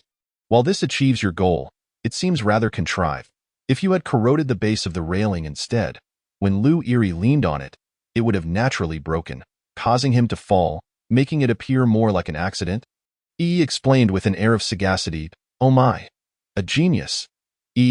Promise me you'll grow up to be a good person and never engage in wrongdoing. If you do, I fear my brain might not survive your antics." Li Wangchuan marveled, admitting that this newfound intellect was indeed advantageous. After leaving the grocery store, Lin Man walked while recalling her conversation with Li Wangchuan. Although she had not extracted any useful information from him, her conviction grew stronger that this fall was undoubtedly connected to him. "Huh? Lin officer?" a voice called out, interrupting her thoughts. Lin Man returned to reality, turning to see Aunt Wang. She had been so deep in contemplation that she hadn't realized she had arrived at the entrance of the complex. "Aunt Wang, are you going out?" Lin Man inquired. Aunt Wang shook her head, explaining, "No, I just finished dinner and came out for a stroll." "You've finished eating so early?" Lin Man glanced at the time and asked.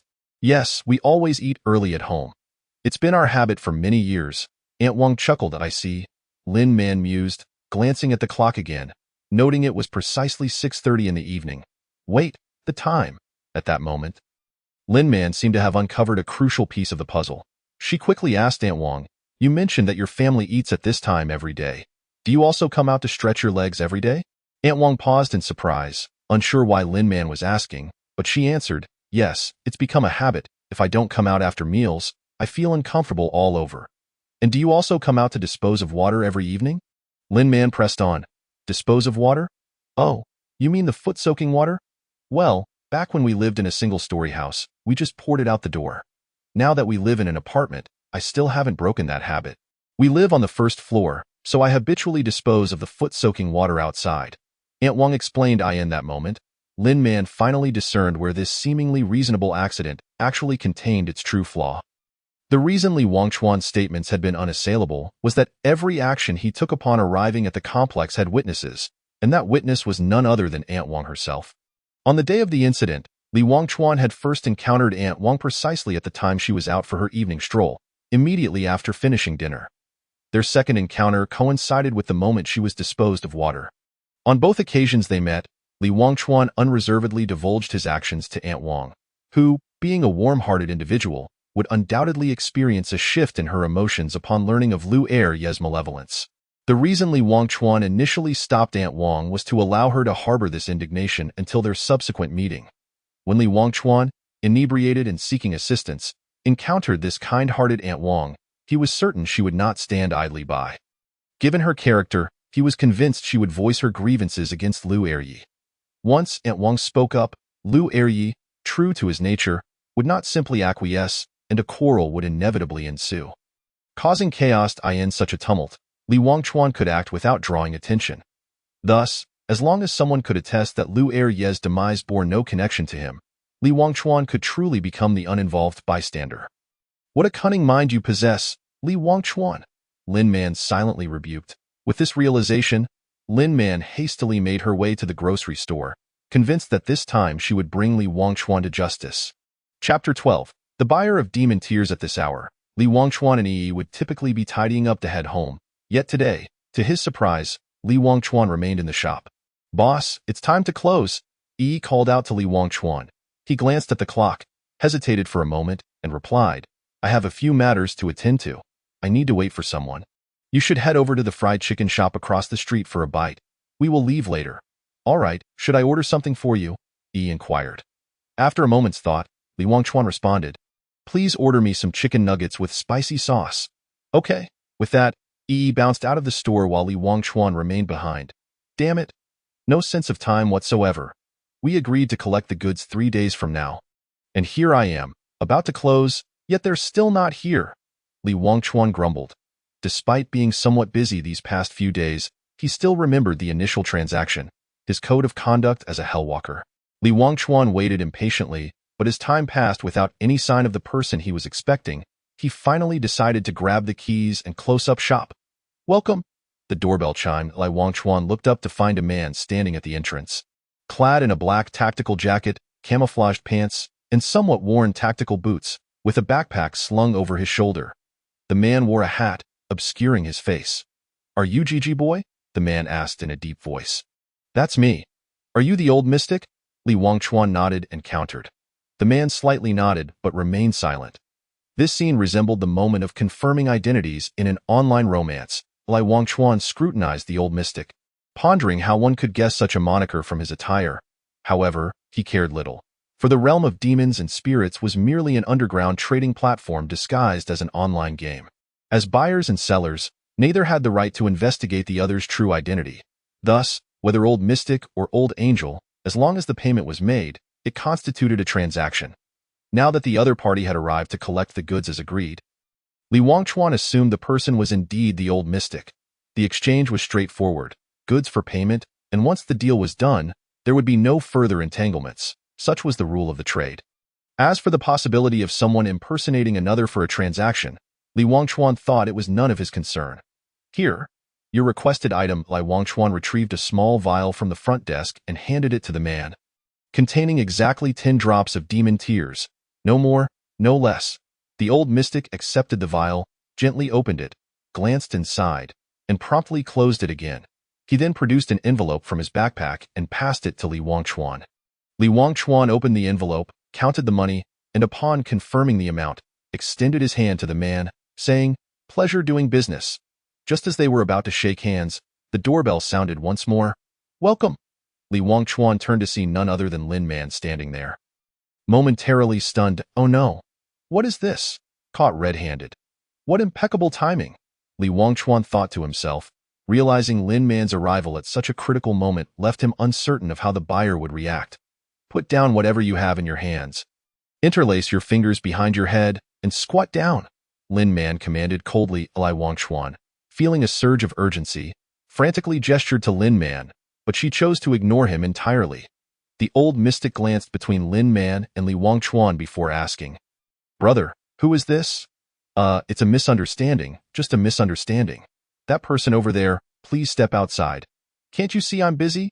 Li Wangchuan awkwardly replied, that person referring to Lin Man, yet Lin Man, for reasons unbeknownst to him, continued to disregard Li Wangchuan, fixating instead on the old mystic. "That I am Lin Man, the captain of the Donghua City Criminal Police Team. I demand that you immediately place the items down, interlace your fingers behind your head, and squat on the ground," Lin Man declared loudly. Upon hearing this, Li Wangchuan felt overwhelmed, thinking, "Isn't it a bit extreme, dear sister? Are you always this brave?" The old mystic regarded Lin Man with an amused smile and turned to Li Wangchuan, saying, "Brother, You should understand the rules. Li Wangchuan's heart sank. His greatest fear had materialized. Lin Man was an ordinary person, living in an ordinary world, and she had no idea that, to someone like the old mystic, there was little distinction between an ordinary person and an ant. Old mystic, please, calm down. This troublesome woman means no harm. If I've offended you in any way, I ask for your understanding. Rest assured, today's events will remain within this establishment. No word shall escape. Li Wangchuan smiled nervously, attempting to appease the buyer's anger. How am I to trust you when this is our only encounter? The old mystic sneered. Then how about this? I have an additional 20 drops of demon tears here. I can give them to you as well. What do you say? Li Wangchuan feigned discomfort, suggesting the additional offer. The old mystic's gaze deepened as he scrutinized Li Wangchuan, seemingly contemplating something. Suddenly, the old mystic lunged forward, throwing a punch at Lin Man. Though Lin Man was a police officer with some martial skills, it was evidently insufficient to evade the old mystic's assault, and even dodging was a luxury. Claw of the Demon. Just as the old mystic's fist was about to strike Lin Man, a low incantation resonated. Subsequently, a magical array emerged on the ground before the man, and a massive black hand, ensnared in chains, erupted from the array, gripping the old mystic's fist and halting its advance. Friend, is it not a bit excessive to cause a ruckus on my territory? Both Lin Man and the old mystic turned to look at Li Wangchuan, who now emanated a chilling aura, his eyes seemingly ablaze with violet flames, while a six-pointed star formation slowly rotated at his wrist, resembling a demon. Black magic? It appears you hold a notable position in the underworld. How intriguing! The old mystic chuckled, tightening his fist, as a beam of white light emanated from his knuckles. With a sharp crack, the claw of the demon conjured by Li Wangchuan shattered. Li Wangchuan's expression shifted. His black magic was not particularly strong, yet the ease with which this man dispelled it indicated that the old mystic's power far surpassed his own. Sir, I mean no offense. I merely wish to protect my friend, who is but an ordinary person. I hope you can show some leniency. Upon realizing the disparity in strength, Li Wangchuan adopted a more respectful demeanor. The old mystic regarded Li Wangchuan with a smile, remarking, "You, my friend, are quite amusing. As soon as you realize you cannot win, you immediately start to act like a submissive. Very well, those who know their place tend to live longer." Li Wangchuan dared not make any sudden movements, fearing that the old mystic's mood might take a turn for the worse, leading to his own demise. Enough. Let us pretend nothing occurred today. Farewell. The old mystic laughed heartily, turning to leave, leaving behind a bewildered Li Wangchuan and a stunned Lin Man. Is he really just walking away? Just like that? It can't be this simple. Even after the man departed, Li Wangchuan remained incredulous, fully aware of the strict regulations governing their line of work. Once he regained his composure, Li Wangchuan exhaled deeply, realizing just how perilous the situation had been. In the future, he resolved to refrain from overstepping his bounds. Should the other party have been intent on silencing him, even offering up his own life would likely not suffice to deter them. Hey, are you all right? Li Wangchuan turned to Lin Man, inquiring. At that moment, Lin Man had been in a state of shock for nearly 3 minutes, immobile like a stone statue. Li Wangchuan, feeling exasperated, approached her and gently tapped her face, saying, "Wake up, you're still alive." As if stirred by Li Wangchuan's voice, Lin Man's eyes began to focus slowly, and after a moment, she finally returned to her senses. Chapter 13. The Duality of Human Nature. Once Lin Man regained her composure, she let out a long breath, realizing she had lost her composure earlier. Her cheeks flushed with embarrassment as she glanced at Li Wangchuan and stammered, "Thank you. Thank you." Li Wangchuan waved his hand dismissively, saying, "Don't think too much of it. I simply didn't want any bloodshed in the shop." Lin Man rolled her eyes, her gratitude evaporating in an instant. "Is this how you usually speak, Boss Li?" Li Wangchuan chuckled and shifted the topic, asking, "So, what brings you here today?" His question jolted Lin Man's memory. Overwhelmed by the earlier shock, she had momentarily forgotten her purpose for coming. Upon recollection, her expression turned serious as she coldly declared, "Li Wangchuan, I now have reason to suspect that you are the one who murdered Lu Eryi. Please accompany me." Li Wangchuan smacked his forehead, self-mockingly lamenting, "What a blunder. I should never have saved you." Lin Man, with a dismissive attitude, remarked, "One thing must be separated from another. You saved my life, and I am naturally grateful. However, you are indeed suspected of murder, and it is my duty to apprehend you." Li Wangchuan was almost at a loss for words. If he could, he would have liked to return to the past and slap himself twice. He should not have brought it up. He never expected that Lin Man would be so frightened, yet still remember to apprehend him. Officer Lin, you saw what happened just now, right?" Li Wangchuan inquired. "I did see it. You are not ordinary people, but regardless of who you are, as long as you are in Yin country, you must abide by its laws." Lin Man stated with a serious demeanor. Li Wangchuan, helplessly rubbing his forehead, replied, "What I mean is, you saw that I am not an ordinary person. If I truly wanted to kill Lu Eryi, why would I go through such trouble? Wouldn't it be simpler to just slap him dead?" This time, it was Lin Man who hesitated. After witnessing Li Wangchuan's abilities, she also felt that someone with extraordinary power would not go to such lengths to clear their name. "How do you explain that you only meet Aunt Wang during the time she has set? Once could be a coincidence, but it has happened twice, and each time, you discussed your activities with her. It certainly looks like you were trying to find a witness for yourself," Lin Man said. Hearing this, Li Wangchuan was taken aback, and he could not help but admire Lin Man's capabilities. As a police officer, her deductive reasoning was indeed remarkable, and the conclusions were largely consistent with the truth. However, Li Wangchuan would never admit to it. "I know Aunt Wang usually hangs around the community entrance around 6 in the evening. But is it possible that this coincides with my getting off work?" Li Wangchuan explained. "You are talking nonsense. You run a grocery store. When do you have closing time?" Lin Man retorted. "Yes, you said. It's my store, so I can close it whenever I want. Moreover, I've been running this shop for 6 years, and for the past 6 years, I've closed at 6 o'clock. I walk to the community entrance around 6:30.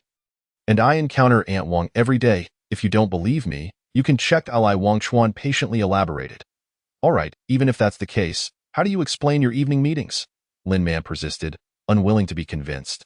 "In the evening, I received a call from the Tianshan Astronomy Museum.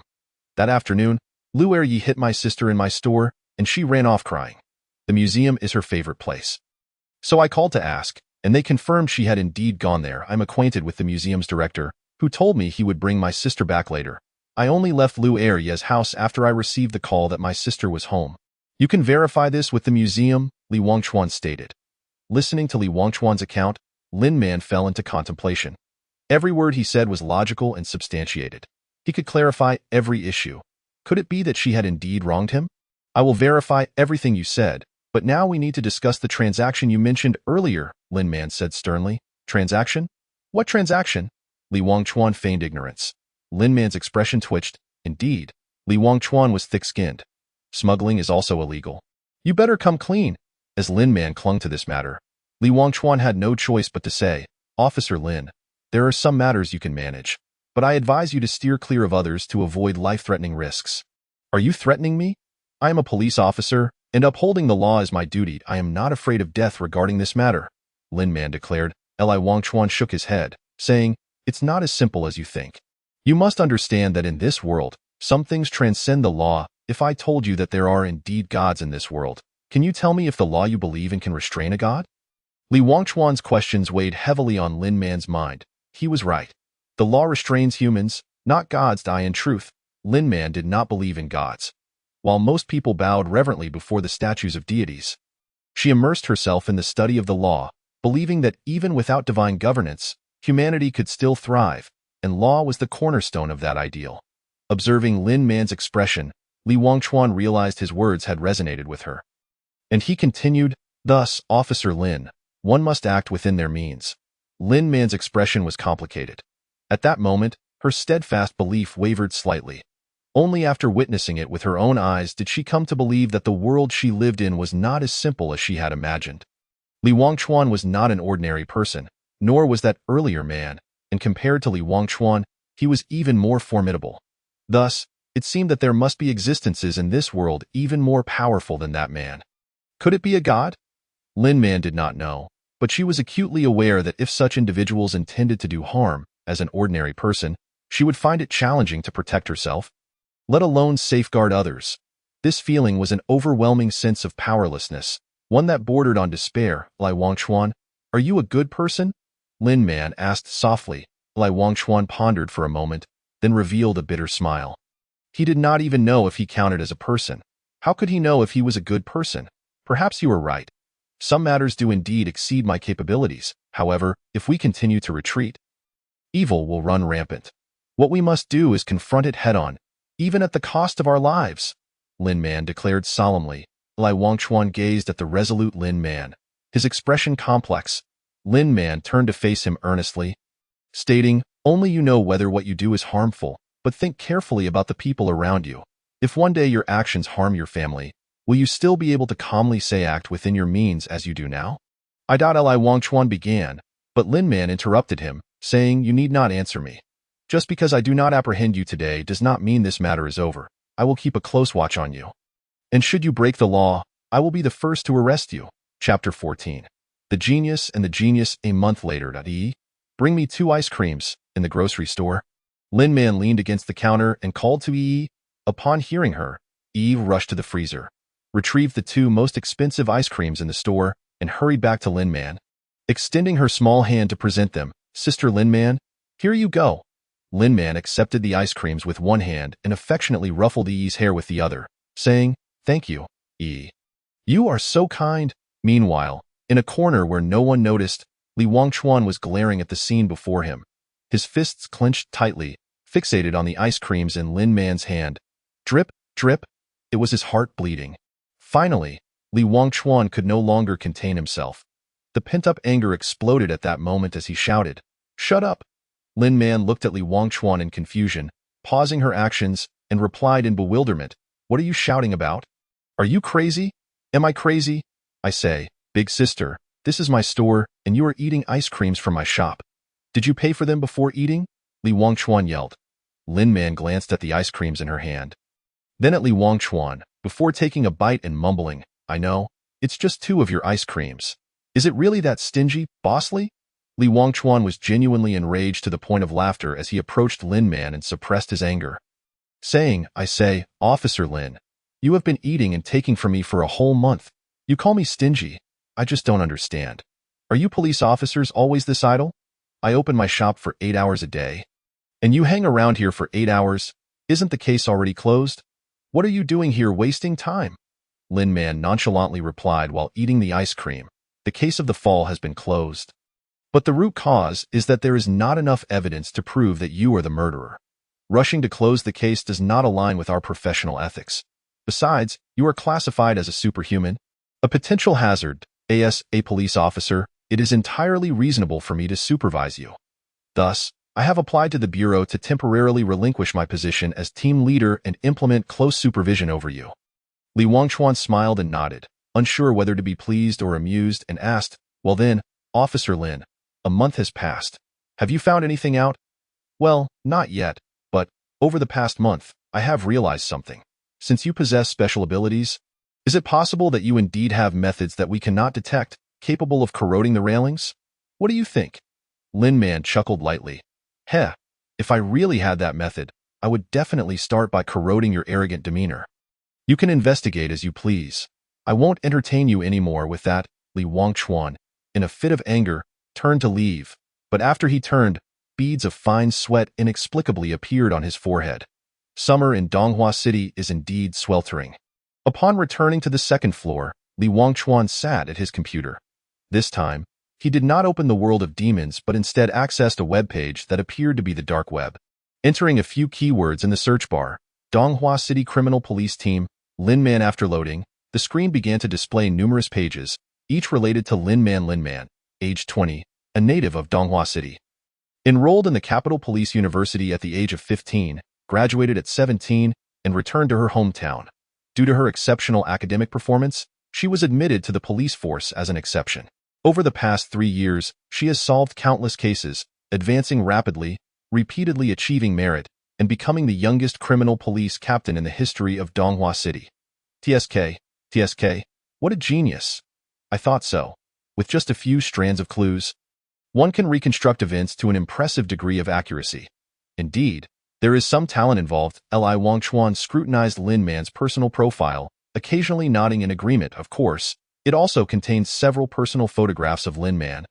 As girls often delight in capturing their images, especially beautiful ones, in a dimly lit room. A middle-aged man wearing a hat murmured to himself, "Dark magic. Hellwalker. What an interesting lad.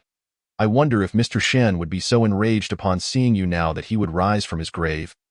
For you are indeed a once-in-a-thousand-years magical prodigy." Before the man lay a dossier and a photograph, the latter depicting Li Wangchuan. "Knock, knock, come in," he commanded. The doors swung open, and a splendidly dressed young woman entered. "Master, I have results regarding your inquiry," she said respectfully. "Speak," he replied. "Our investigation reveals that this Li Wangchuan arrived in Donghua City 16 years ago with Mr. Shen. 4 years later, upon Mr. Shen's passing, he lived alone. During this time, no one has witnessed him exhibiting any signs of magical usage. 2 years later, he tragically fell into a river, and 2 days later, he was found on the shore, confirmed lifeless. However, curiously, when the hospital decided to cremate him, he miraculously revived, displaying all vital signs as if he had never died." The young woman concluded, awaiting the man's instruction. After a moment of contemplation, the man responded, "It is a demon contract. It is said that demons from hell can manifest in the human realm, signing contracts with humans, transforming them into their agents in this world. The demons bestow power upon their agents, who in turn must surrender their souls to the demons in this world. Aside from our resurrection spells, only divine healing and demonic soul laws can achieve resurrection. The divine cannot save him, and our resurrection spell requires a death time of no more than 3 hours. Only a demon can gather a dissipating soul using the soul law. Yet, this gathered soul cannot return directly to the body. Only by signing a demon contract, sacrificing the gathered soul to the demon, can he truly be revived. So, does this mean Li Wangchuan will forever be a puppet of the demon?" the young woman inquired. The man shook his head with a smile, saying, "The demon contract is not without resolution. Should the demon perish or voluntarily dissolve the contract, his soul will return. However, in such a scenario, all powers gained through the demon contract will vanish upon the soul's return. Yet, there exists one exceptional power." "What power?" she asked. "Dark magic." "Dark magic? Isn't that driven by demonic power?" "Not necessarily. Dark magic shares the same origin as our human magic and, in some respects, is closer to divine arts. All three can be activated using magical energy, though their contents consist of insidious and malevolent techniques. Their usage is deemed immoral, hence their rejection. This means that even if a demon agent loses their demonic power, they can still wield dark magic," the man explained. "I see. Then, Master, if Li Wangchuan has been a demon agent for many years, does he still hold value for us? If not, it might be prudent to eliminate him at once to prevent future troubles." Considering demons have never ceased their covetousness toward the human realm, the young woman suggested earnestly, "Not necessary. I have already tested him. His dark magic is much cleaner than that of some individuals." The man replied. He then looked at the young woman, suddenly exclaiming in surprise, "Mengyue, what is this outfit you are wearing?" The young woman glanced down at her attire, puzzled. "Master, have you forgotten? Our school is holding a gala tonight, and as the eldest daughter of the Sun family, I must dress elegantly." The man was momentarily taken aback, then incredulously remarked, "So, you came to our secret base dressed like this, boldly flaunting it?" The young woman, still perplexed, asked, "What's wrong with that? I even chose a less conspicuous outfit." The man's face twitched slightly before he replied, No, it's nothing. Just remember to leave through the back door when we depart." Chapter 15. A grand business. With Lin Man's arrival, the regular population in Wangchuan's general store expanded to 3. However, Li Wangchuan increasingly felt that his presence as the owner of the shop was diminishing. Standing at the top of the stairs, he observed the 2 individuals below. One was voraciously consuming food, while the other, perhaps mindful of her image, maintained a more graceful demeanor, though her eating did not cease for even a moment. "Hey, you two, you might want to slow down. I'm not short on cash, but aren't you afraid of gaining weight? Especially you, Lin Man. It's fine for a young girl to indulge, but if you end up looking like a ball, won't you struggle to find a partner?" Li Wangchuan remarked with exasperation. Over time, he had grown accustomed to this, no longer letting it disturb his peace of mind. After all, how much could 2 girls possibly eat? Lin Man glanced at Li Wangchuan with her peripheral vision and retorted, "I couldn't care less. I'm young, beautiful, talented, and strong. Those detestable men out there simply aren't worthy of me. Besides, even if I gain weight, I'll still be a charming beauty. Beside her, Yi chimed in. Exactly. Sister Lin Man is stunning on her own. She shouldn't worry about others' opinions. Li Wangchuan's face twitched at Lin Man's audacity to abandon pretense. However, upon closely examining her perfectly proportioned figure, he found himself begrudgingly agreeing with her statement. Indeed, even with an extra 10 pounds, she would still be magnificent. Coupled with her exquisite features, Li Wangchuan suddenly felt that even his own handsomeness paled in comparison. "Welcome," he called, redirecting his gaze to the door, where a lavishly dressed middle-aged woman was entering, accompanied by her subordinates. As he observed her, he surmised that she likely was not there to make a purchase. This woman exuded the air of someone from high society. How could she deign to visit his humble shop? If she were not here to buy, then what could her purpose be? Did she perhaps know of his identity as a hellwalker? "Good day, madam. How may I assist you?" Li Wangchuan inquired politely. Much like when Lin Man first entered, the woman ignored him, instead perusing the store with a casual air, leaving Li Wangchuan with a somewhat stiff smile. The decor is quite nice, demonstrating a degree of taste, although it is rather limited. Nonetheless, it is a rarity in such a small establishment, she commented nonchalantly. It's merely a hasty arrangement, nothing to boast about. Li Wangchuan feigned humility. "Did I speak to you?" The woman shot back coldly, turning her gaze toward him. Li Wangchuan was momentarily taken aback. This woman had come to his store, critiqued his decor, and then dismissed him altogether. "My apologies, madam. I did not intend to offend.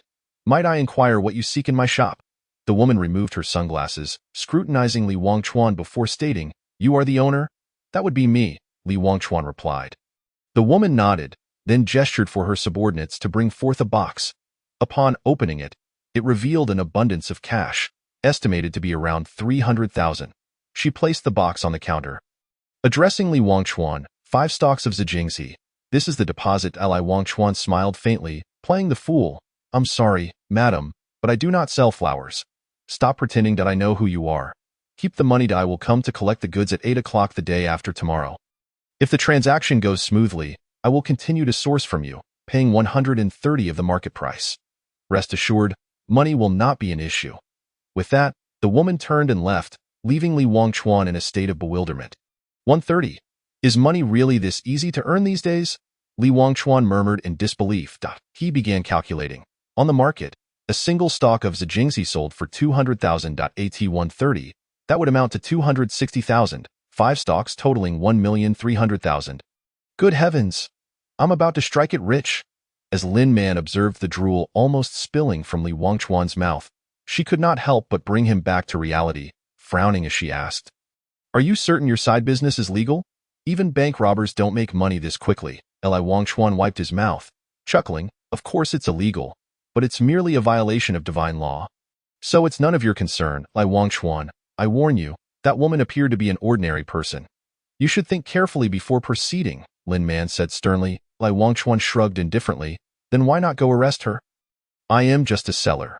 Once the goods are in her hands, how she uses them is her business, not mine." "What do you mean it's not your concern? You're the one selling the goods. If something goes awry, you certainly bear responsibility," Lin Man retorted angrily. "Why are you getting so worked up? Let me put it this way. Those who come to me are mostly not ordinary people. They may not possess any special abilities, but crushing a lowly ant is a trivial task for them. You are but a small police officer. You cannot manage this," Li Wangchuan stated. His words seemed to touch a nerve within Lin Man, causing her rage to erupt as she shouted at him. "Li Wangchuan, I'm telling you, no matter what transaction you engage in, I will oversee it this time."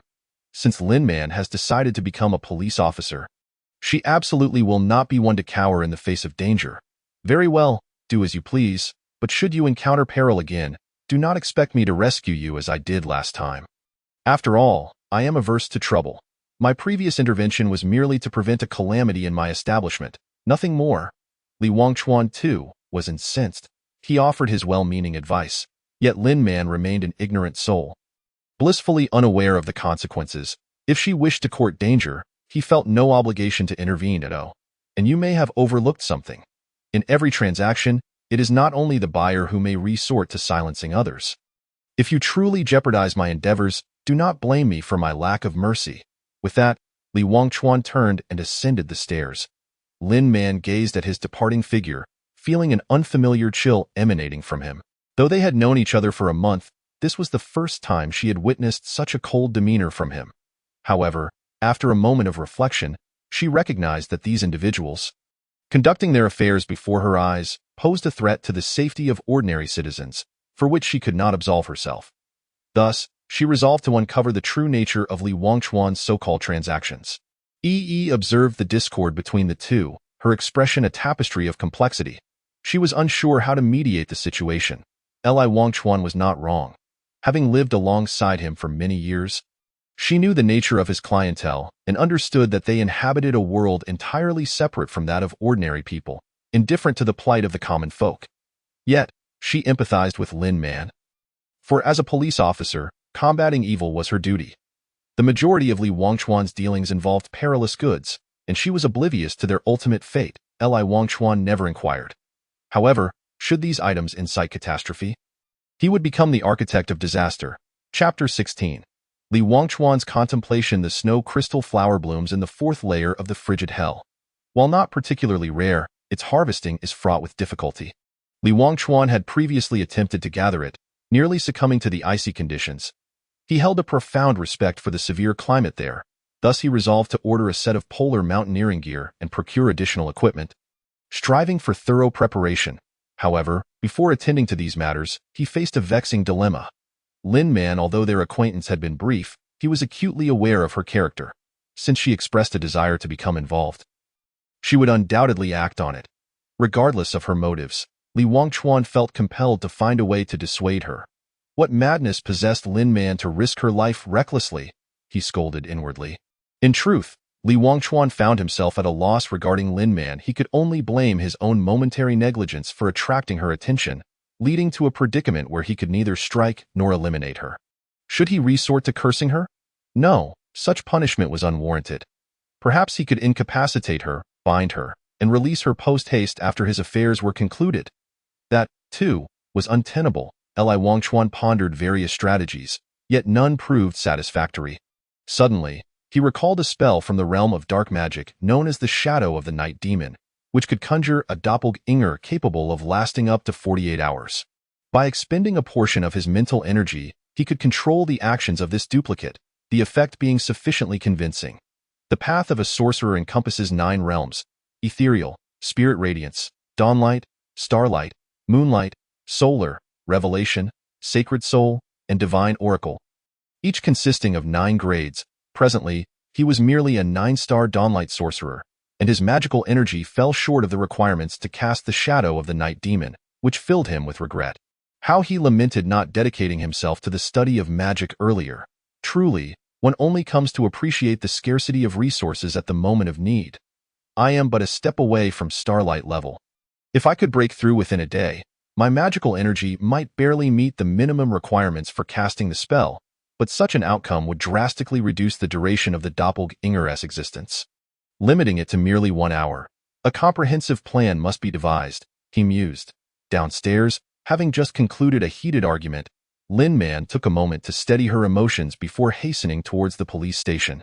She needed to formally request that her superiors mobilize forces to surveil Li Wangchuan around the clock. In that moment, Lin Man was singularly focused on seizing Li Wangchuan's missteps, dismissing their prior agreement as mere formality.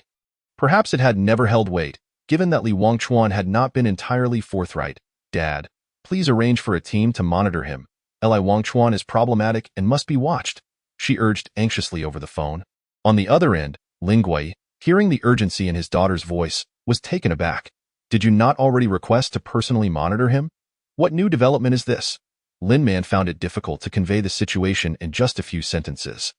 In short, Li Wangchuan engaged in a transaction with an unfamiliar woman, and the amount involved is substantial. I suspect smuggling, she declared.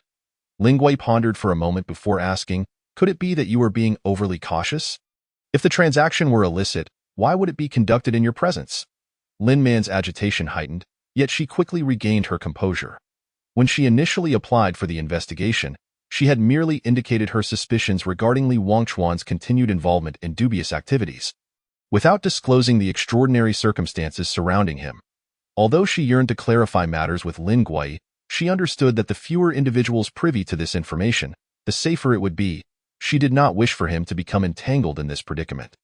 Thus, she placed her trust in their mutual faith. "Dad, if you believe in me, do as I say and refrain from further inquiries," Lin Man asserted resolutely before hanging up the phone. Listening to the dial tone, Lin Guai fell into contemplation. His trust in Lin Man was unequivocal, yet the police force had its own regulations. Without her elucidation, the higher-ups would never grant approval. Alas, this only adds to my woes. He sighed, glancing at the towering stack of documents beside him with a wry smile.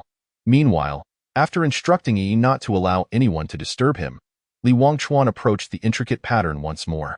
Gate of Satan, open! In order to maintain discretion, Li Wangchuan always ventured to hell for his training. Although the magical energy there was relatively sparse, the environment was secure, and he might even procure artifacts to expedite his training from the old demon. However, unexpectedly, he found himself directly within the Demon King's castle, and to make matters worse, he appeared in the bathroom of Aya's chamber and Aya. "Well, Li Wangchuan, are you seeking death?" came her furious roar from within the room.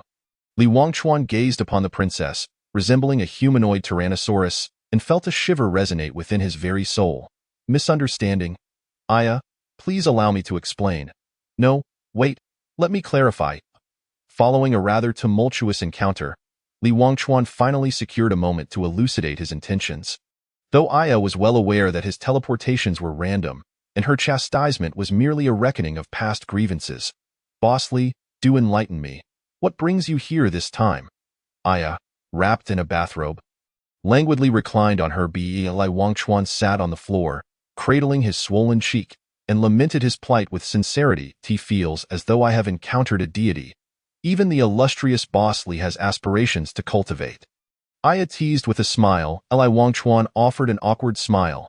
Previously, when Aya had proposed assisting him in honing his magical prowess, he had declined, citing his preoccupation with making money. Now, finding himself at her mercy, he accepted the ridicule as his just deserts. "However, you possess the eye of the demon. Even without training, your magical energy should naturally increase." "What troubles you?" Aya inquired, perplexed. In truth, the Demon King had gifted Li Wangchuan an abundance of treasures. Yet years had passed, and he remained ineffectual. She began to speculate whether he had sold all those artifacts for profit. Should Li Wangchuan catch wind of such insinuations, he would retort, "What utter nonsense." Faced with Aya's inquiry, Li Wangchuan felt a twinge of embarrassment. He had known for a decade that the eye of the demon would automatically enhance his magical energy, as his current 9-star Dawnlight rank was a result of that very phenomenon. After all, he was far too busy earning a living to devote time to training. Wasn't it a matter of limited talent? Even with a cheat, it proved futile. He hastily concocted an excuse to this. Aya's confusion deepened. The Demon King had once told her that Li Wangchuan's magical aptitude was the finest he had encountered in millennia. This boy was certainly not being truthful. "If my calculations are correct, you have possessed the eye of the demon for a decade. Given its growth rate, had you refrained from training, you would have just about reached the late stage of Dawnlight by now. So please do not tell me you have not trained at all during this time." Aya's gaze shifted from confusion to shock, followed by indignation. She had not anticipated Li Wangchuan to be so listless. Realizing his facade had been pierced, Li Wangchuan quickly adjusted his demeanor and sincerely apologized. "I am sorry. I recognize my errors. I came today to rectify everything, and I hope that, given my willingness to amend my ways, Sister Aya might lend me a hand." True to his mercantile nature, even in such a predicament, Li Wangchuan sought to negotiate with Aya, now considering her assistance as valuable as that of the old demon. Chapter 17. The legacy of Old Man Shenaya was well aware of Li Wangchuan's little tricks, yet she chose not to expose him to her, regardless of his motives for seeking to enhance his power. It was ultimately a positive endeavor. She had always welcomed good fortune. If you wish to elevate your abilities swiftly, it is quite simple. First, embrace your demonic nature, and then fully activate the eye of the demon. You will experience a surge in growth akin to that of a rocket. I remarked calmly. Li Wangchuan, however, found himself in a quandary. He was inherently a conflicted individual, adhering to certain so-called boundaries. Although he was already familiar with Aya's proposed method, he felt an innate reluctance to pursue it. "Sister Aya, is there no alternative?" he tentatively inquired. Ever since discovering that Li Wangchuan was not an ordinary Voidwalker, Aya had been contemplating this matter. Despite possessing nearly the finest cultivation resources from the depths of hell, his cultivation level was surprisingly inadequate. It was evident that Li Wangchuan had never employed the cultivation methods of hell. Although she was uncertain of the reason, Aya's intuition suggested that he might fundamentally reject the notion of demons. Li Wangchuan, you have already died once. It was your father who preserved your soul through a demonic contract. You no longer belong to the human realm. It is time to abandon those stubborn thoughts. You are no longer human, Aya said, regarding him with a complex expression. In her heart, she considered Li Wangchuan family, yet it was only today that she realized he perhaps had never truly integrated into their lives. Yet, she understood him. She empathized with the torment he bore. For some, if living meant relinquishing their former lives, they would prefer death. Li Wangchuan was not one of those individuals, yet he paradoxically embodied that sentiment. A bitter smile crossed Li Wangchuan's face as he slowly lowered his head. Perhaps there were certain truths he should have recognized long ago, yet for reasons unknown, he yearned to try once more. Sister Aya, you misunderstand me. That is not what I meant. I was simply thinking. If one day I could find a way to live and unravel the contract, then I could pretend as though I had never died. In that case, practicing the powers of demons would lose its significance. If so, why bother from the very beginning and waste effort? He said with a forced smile that seemed somewhat unnatural. Very well. Do as you wish. If you do not wish to employ the power of demons, that is your choice. However, the eye of the demon will not hinder you. You merely need to activate it during your cultivation, and your speed will significantly increase. With the total amount of demonic energy within you, a breakthrough will be merely a matter of days. Aya ultimately conceded, realizing that some matters could only be understood through personal experience. Sister Aya, for all these years, I have struggled to comprehend what exactly the eye of the demon is. I have asked the old demon lord several times, yet he has always been vague. Could you enlighten me? Li Wangchuan asked curiously, as he had barely scratched the surface of the eye of the demon's potential. After pondering for a moment, Aya replied, Your father has his reasons for not speaking. Since he chooses not to tell you, I see no need to do so either. Just remember, each eye of the demon is unique, yet yours is the same as your father's. Forget it. You two are just a pair of riddle makers. I don't expect to extract any clarity from you. You mentioned that the eye of the demon can accelerate my progress, correct? Understood. Please find me a suitable place. I shall enter seclusion, Li Wangchuan said impatiently. Feeling that every time he sought answers from them, it felt like solving a riddle without hints, leaving him perplexed. Aya chuckled lightly before standing and walking toward the door. You can use my space. I have some matters to attend to and may not return for a few days. Focus on your cultivation. Once Aya left, the expression on Li Wangchuan's face vanished in an instant. Her words had pierced his heart, for perhaps no one understood the essence of death better than he did. Yet, he had lived on, carrying the memories of that moment with him. He dreamt of the unending cold in that abyss of darkness and the distant glimmer of light, his nightmare. Thus, he wished for a means to escape it, as if everything had never transpired. However, deep down, he acknowledged that death was death. The dead could not be resurrected. This was a natural law, and since he had defied it, he must pay the price. Aya was correct. He had long ceased to be human. The longer time passed, the more he could perceive that his human side was gradually fading, and the term humanity would drift further from him until his heart turned entirely cold. Suddenly, Li Wangchuan thought of Old Man Shun. He recalled how that old man would boast about his prowess, only to be met with Li Wangchuan's relentless mockery. He glanced down at the silver ring on his left pinky, the last remnant left to him by Old Man Shun. The ring was crafted from silver, adorned with ancient patterns resembling runes, and atop it was a carving of a soaring eagle, cradling a black crystal between its wings, exuding an air of considerable value. When Old Man Shun passed away, Li Wangchuan had sold off every valuable item in his home for survival, yet he had never considered parting with this ring. It was placed on his finger by Old Man Shun himself before he died, a supposed legacy left for him. Nevertheless, Li Wangchuan had never taken that declaration to heart, as the old man had exaggerated too often for it to be credible. Old man, do you think I should have gone down with you? Had I known I was destined for hell anyway, I might as well have sought you out. Look at me now, neither human nor demon. Living has lost its meaning, Yet to die. I hesitate to part with my wealth. You have no idea how much I have earned over these years. I could have left that small place, Donghua, long ago. But you, old man, chose to be buried here, leaving me no choice but to remain. After all, I cannot leave you alone. You would feel lonely. But why, old man, could you not endure a little longer? Even a few more months would suffice. Now, I am here to keep you company, so you are no longer alone. But what of me? You fool, saying you wouldn't care, yet you abandoned me so easily. Are you truly at ease with this? Old man, perhaps I should find an opportunity to come and accompany you. Now that the three realms have no place for me, perhaps death would grant me a destination. Old man, I miss you. Li Wangchuan succumbed to endless yearning. The ring on his finger suddenly glowed, emitting a blinding light. In that moment, his eye of the demon seemed to be drawn by an unseen force. Activating spontaneously, with the eye's enhancement, he discerned the runes on the ring, softly reciting, "Gods and demons shall pass, the human realm eternal. With my magic, I shall cleanse injustice." As Li Wangchuan uttered the runic incantation, a stream of light surged forth from the black crystal, flowing directly into his eye of the demon. An intense pain shot through his eyes, and moments later, a plethora of information appeared in his mind seemingly from nowhere. Upon careful examination, he was astonished to discover that this information consisted entirely of human magical tomes, encompassing every attribute of magic, including forbidden spells. He realized that Old Man Shun had not been exaggerating. This truly was a legacy, akin to the one the Demon King had bestowed upon him. The difference was that Old Man Shun's gift was uniquely human.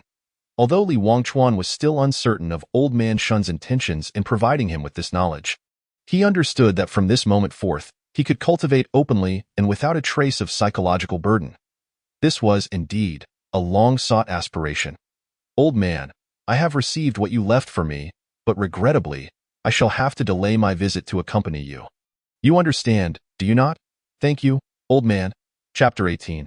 Fire Magically Wangchuan spent approximately 3 hours sifting through the information in his mind, and the more he examined it, the more delighted he became. In the past, although he did not harbor the same aversion to black magic as he did to demonic power, he still felt some resistance. Regardless of the type of magic, there existed distinctions between low, medium, and high tiers. A mage, prior to reaching the Radiant Star level, was limited by the strength of their mental energy and could only cast low-tier spells. Upon surpassing the Radiant Star level, one truly embarked on the path of a mage, gradually gaining access to medium-tier spells. High-tier spells, however, could only be wielded by mages who attained the Apocalypse level. Most of the content regarding black magic was associated with slaughter. Unlike human magic, black magic lacked attribute differentiation.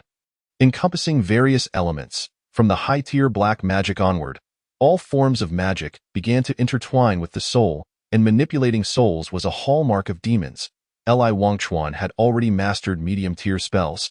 Yet due to constraints on his magical energy, he could not perform most of them.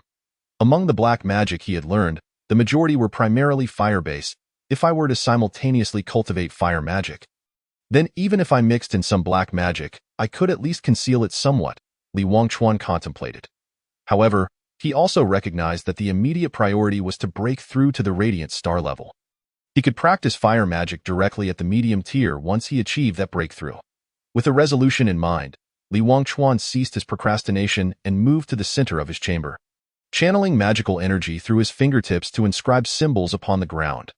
The formation he etched was a simple one, intended to gather the energy from the surrounding air and expedite his cultivation process. After meticulously arranging the formation, Li Wangchuan settled into a cross-legged position, channeling his mental energy to mobilize the magical power within him. He attuned himself to the pulsating elements surrounding him.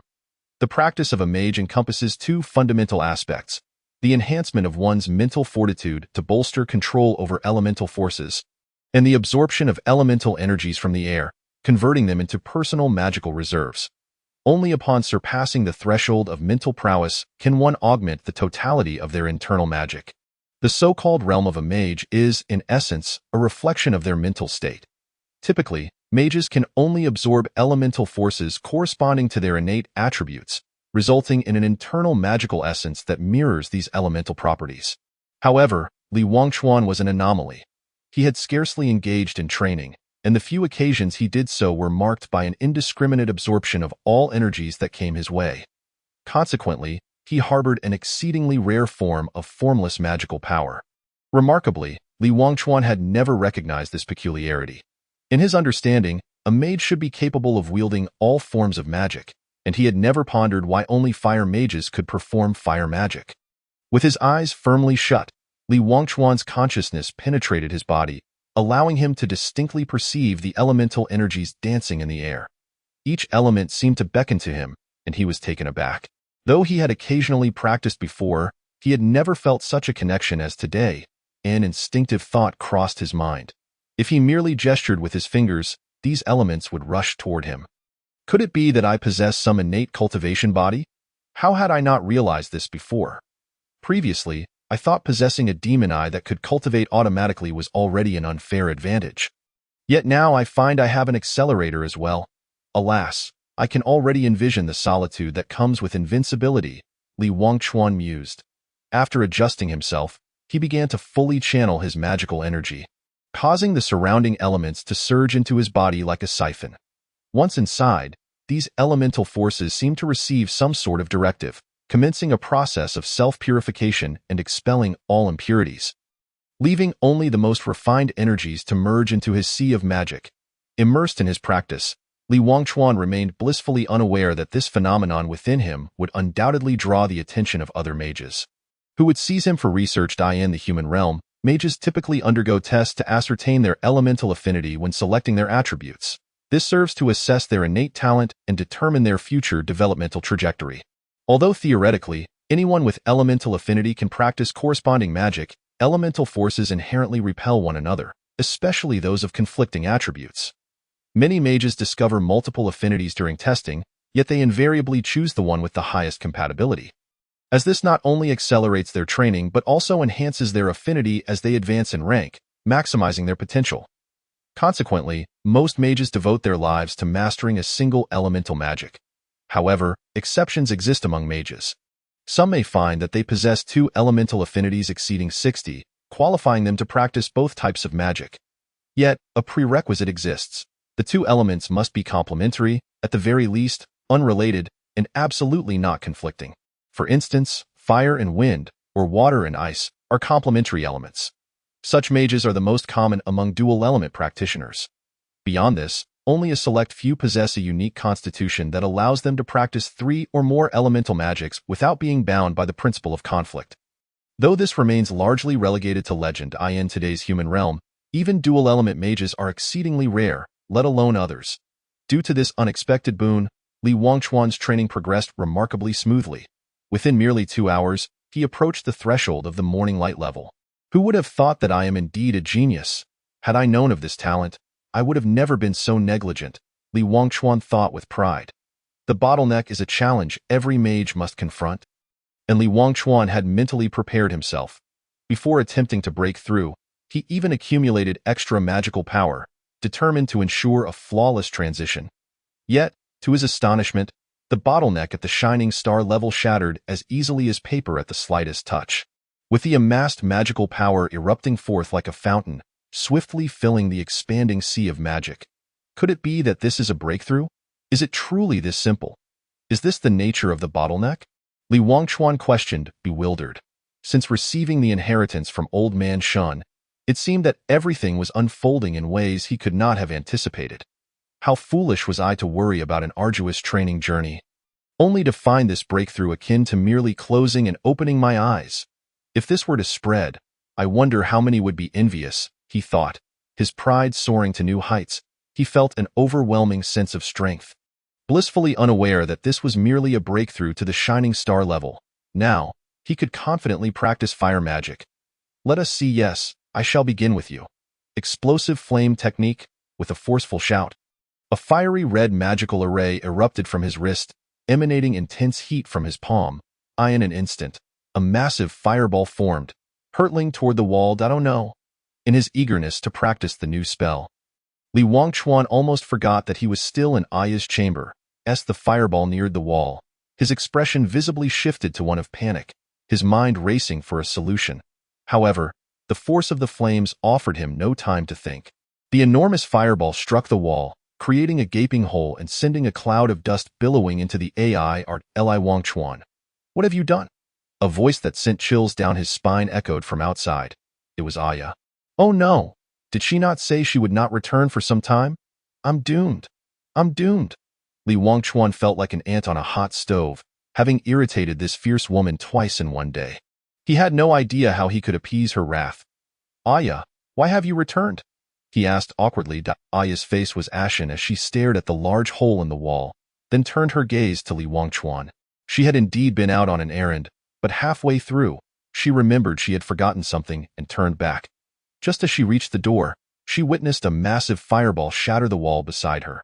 She could easily deduce who was responsible for this calamity. Li Wangchuan, I am giving you 20 seconds to concoct a reason that won't get you killed, or I will show you why this place is called hell. Aya's words were almost squeezed out between clenched teeth, revealing her barely restrained fury. Chapter 19. Departure to the extreme cold prison. At this moment, Li Wangchuan could hardly afford to explain himself to Aya. Seizing the opportunity, he activated the array and fled the scene. Upon returning to the general store, he finally exhaled a sigh of relief, having narrowly escaped with his life. He had not anticipated the sheer power of the magic he had just learned. Nor could he have guessed how fragile the walls of Aya's chamber were. Moreover, he was surprised at how quickly Aya had returned after promising to be away for several days. Thankfully, demons couldn't enter the human realm. Otherwise, he truly feared that Aya might come looking for him to settle the score. Yet, there was one more thing Li Wangchuan failed to consider. He was not the only one seeking to hold him accountable. Boss Li, you're back? A voice called out. Li Wangchuan shot his head up, only to find Lin Man gazing at him with a cold expression. Officer Lin, I thought you had left, Li Wangchuan replied with a smile. Earlier, in a fit of anger, he had said some thoughtless words, and now he found himself regretting it, especially since Lin Man had clearly come to settle the score. Lin Man scrutinized the well-decorated second floor. Remarking, Boss Li, you really wanted me to leave. I've been here for quite some time. Yet this is my first time on the second floor. I never expected it to be such a stark contrast from the first floor. You have quite the taste. The second floor served as Li Wangchuan's private space, rarely visited by others, so he typically felt free to reveal aspects of himself he wished to keep hidden. However, having just returned from hell, being caught by Lin Man left him feeling inexplicably guilty. Given Lin Man's tone, had she uncovered some evidence? Li Wangchuan feigned calmness. Lin Man shook her head, stating, Boss Li hides quite deeply. It's not so easy to uncover. However, I have already requested the Bureau to assign personnel for 24-hour surveillance on you. You won't be able to hide for long. Officer Lin, you previously mentioned you would trust me. Now, not only do you monitor me, but you also send people to watch over me. Are all women so fickle? Li Wangchuan retorted. Lin Man offered a self-deprecating smile before gazing at Li Wangchuan. Indeed, I did say that, but at that time, didn't Boss Li assure me with unwavering confidence that he was a good person? How is it that, in the blink of an eye, you have become so indifferent to human life? Li Wangchuan was left utterly bewildered. When had he ever shown such disregard for life? No, Officer Lin, is there a misunderstanding between us? He inquired. Misunderstanding? Just a few hours ago, didn't you tell me that you didn't care what you sold? To whom, or what consequences might arise?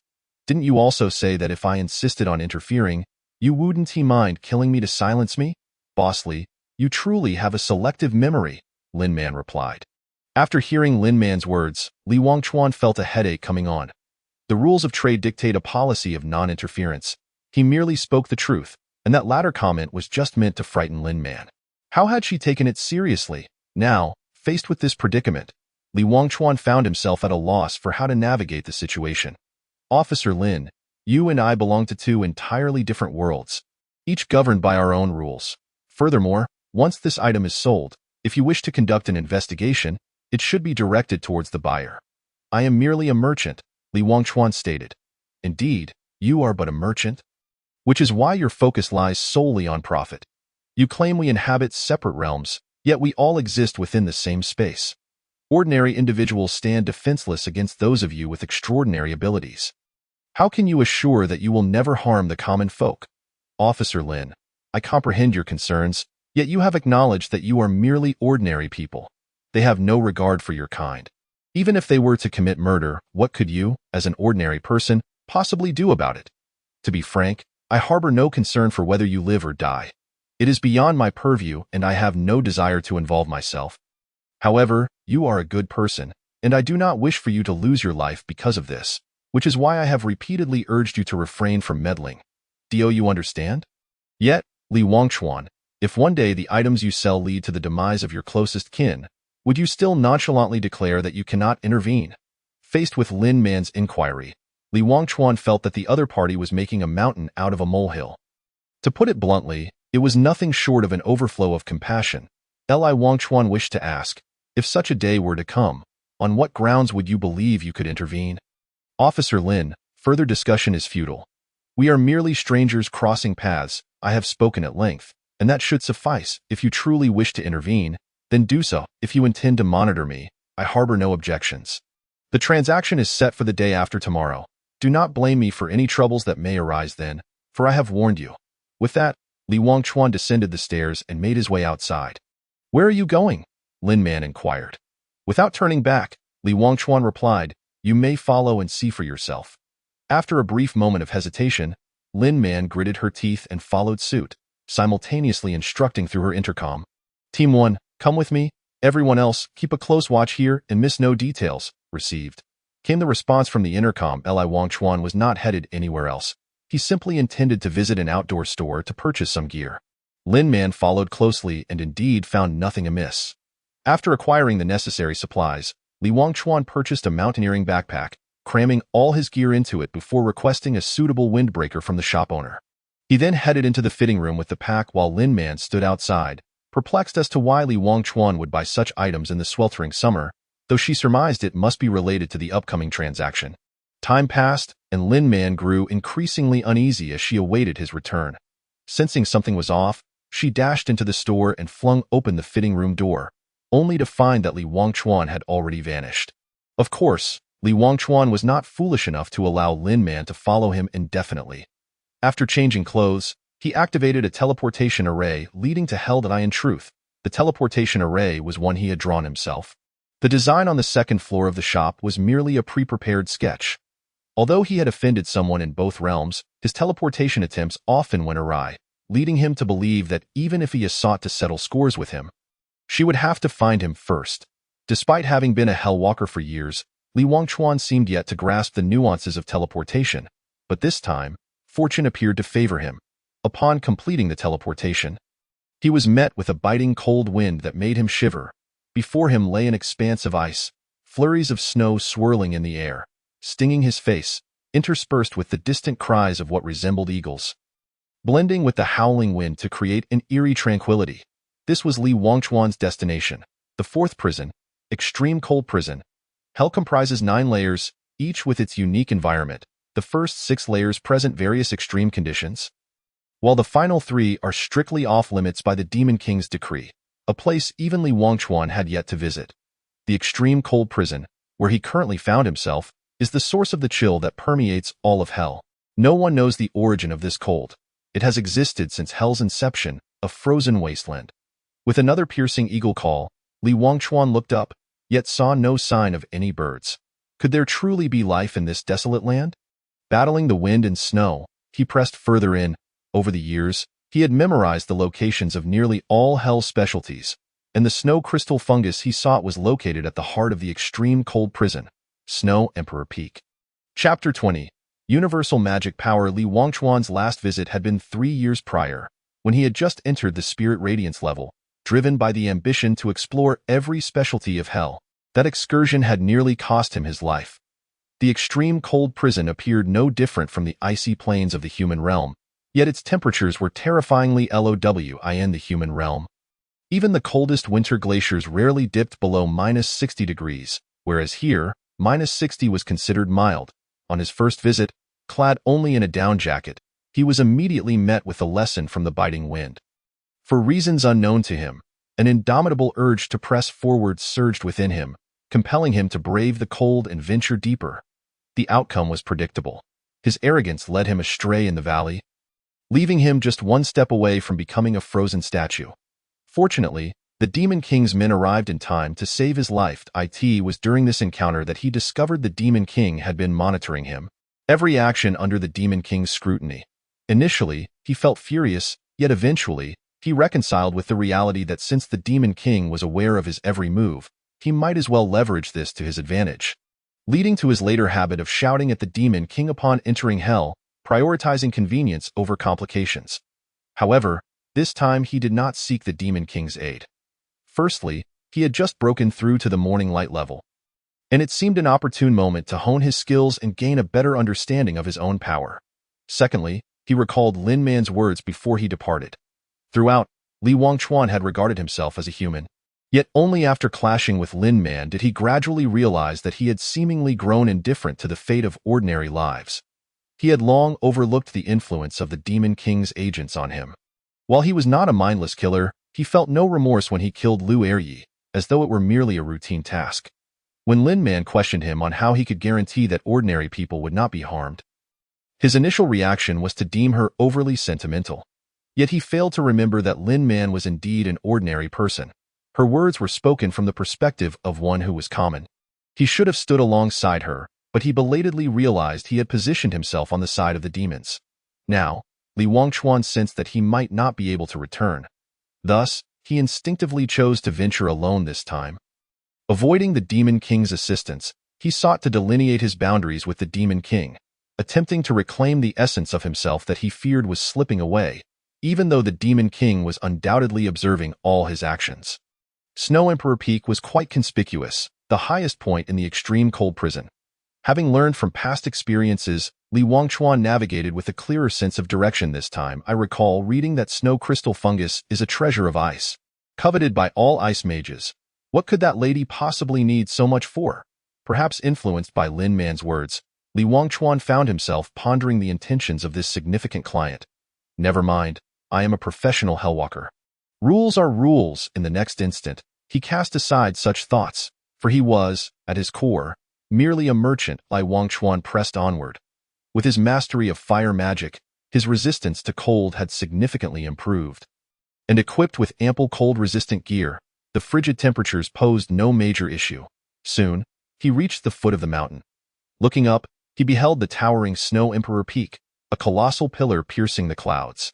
Dense fog enveloped the area, creating a heavy atmospheric pressure. Though light filtered through, it revealed not a glimmer of brightness. Standing at the base of the mountain, Li Wangchuan felt minuscule, his existence insignificant compared to the grandeur of Snow Emperor Peak. Damn it, this was reckless. Li Wangchuan gazed at the peak and suddenly realized that in order to collect the snow crystal fungus, he would need to climb to the mountainside. A near impossible feat for someone who struggled even to ascend the Demon King's mountain. This could very well cost him his life. Perhaps I should seek help from the old Demon King, Li Wangchuan mused, but quickly dismissed the thought. He would eventually sever ties with the Demon King.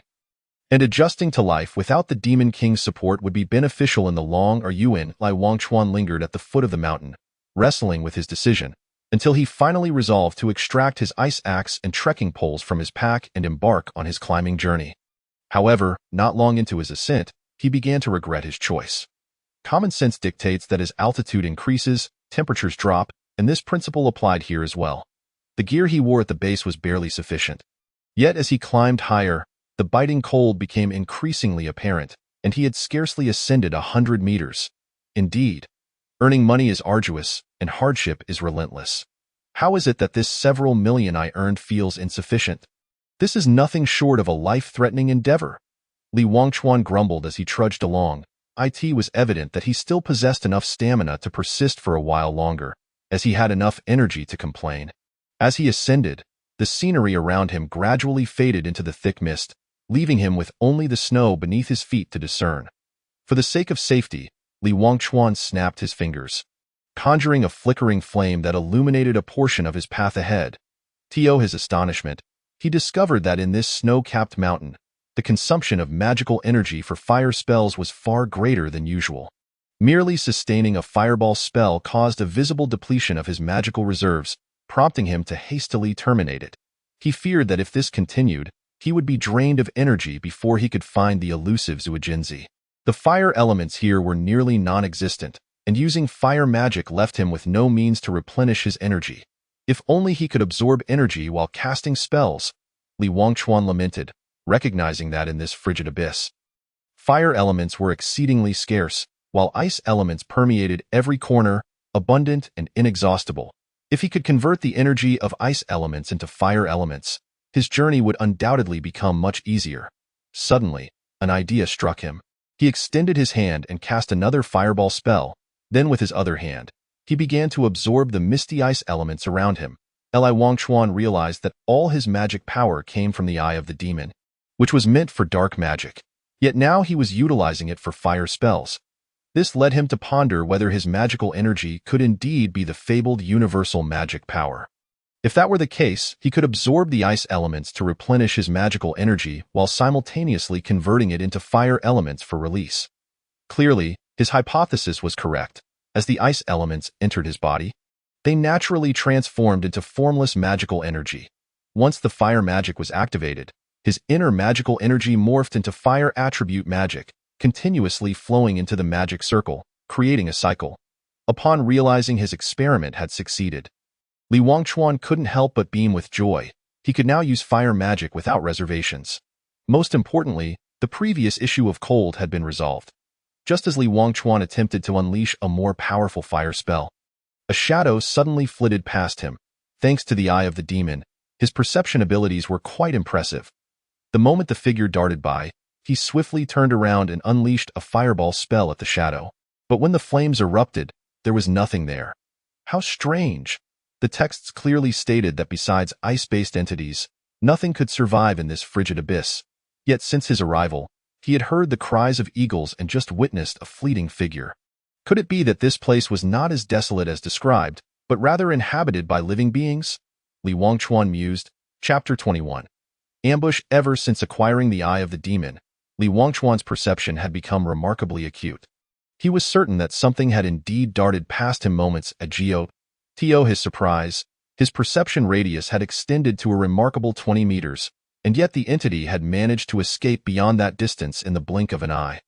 What terrifying speed! Of course, there was also the possibility that the entity possessed the ability to conceal its presence, rendering it undetectable to him. If that were the case, Li Wangchuan needed to be on high alert to prevent any unforeseen incidents. He first activated the magic circle, encasing himself in a fire crystal shield. With both hands, he manipulated the magic circle simultaneously. His left hand conjured an explosive flame spell while his right hand summoned the demon's claw. Adopting a stance of readiness, the fire crystal shield was merely a low-tier fire magic, yet among the few defensive spells available, it was renowned for its offensive capabilities. Li Wangchuan knew that this shield would not provide substantial protection, but he donned it nonetheless, seeking a semblance of reassurance. His true means of survival lay in the demon's claw, a mid-tier dark magic that was arguably the most practical among dark spells. Its sole effect was control, but unlike other spells that required charging, the control effect of the demon's claw activated the moment it was cast. As long as his predictions were accurate, its effectiveness could rival that of high-tier spells.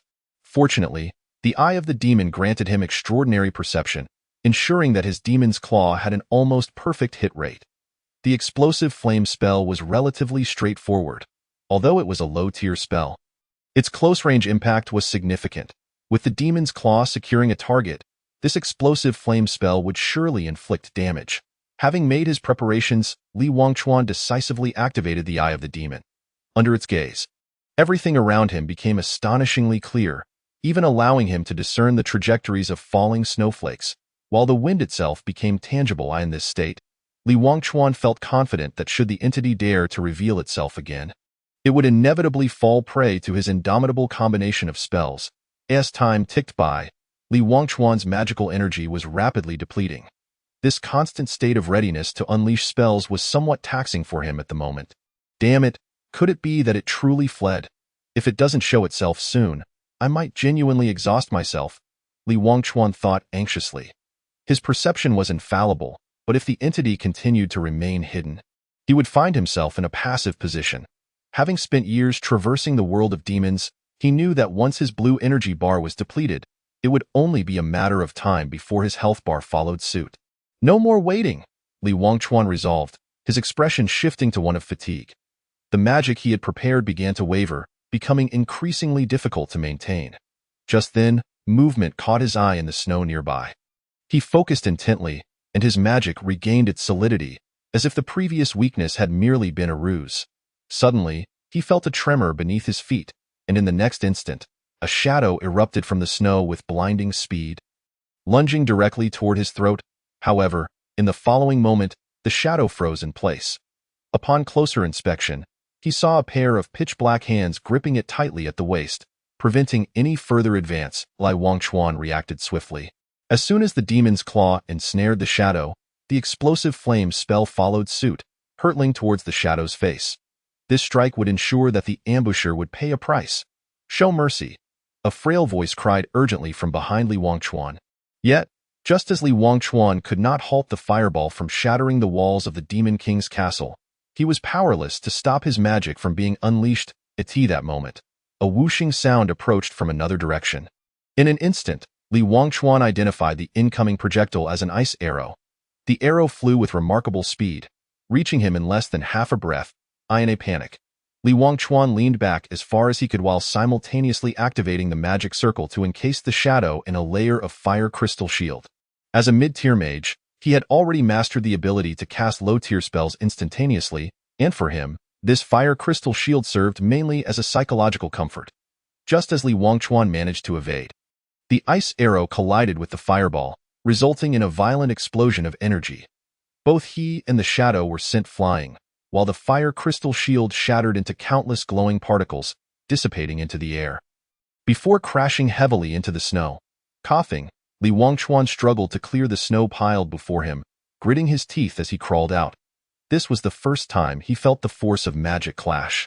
He felt pain reverberating through his entire body, as if he had broken a couple of bones. He could hardly take stock of the shadow's appearance, having only caught a fleeting glimpse of a humanoid figure. Small in stature with pale skin. "Hey, who the hell ambushed me? Show yourself. I'll make you pay." The first thing Li Wangchuan did upon regaining his footing was search for the culprit. His words were fueled by uncertainty. It was evident from the previous encounter that there was more than one assailant, and their strength was formidable. If a confrontation ensued, he would undoubtedly be at a disadvantage. Thus, it was wiser to take the moral high ground first, allowing him to argue his case later. As soon as Li Wangchuan's voice faded, he caught sight of two figures not far away. The recent explosion had left the area veiled in snow and mist, making it difficult for him to discern their features, but he could tell from their silhouettes that they were likely two girls. "You shameless intruder, trespassing on our territory and injuring my sister. Now you dare to accuse us of ambushing you?" A melodious female voice rang out, but her tone was far from courteous. Li Wangchuan frowned. What was going on lately? Why did every girl he encountered seem so unreasonable? "My friend, with all due respect, can we engage in a civil discussion? It was your sister who initiated the ambush. I was merely defending myself. How is it fair to turn the tables?" Li Wangchuan, still inclined toward rational discourse, expressed his thoughts as the two figures stepped into view.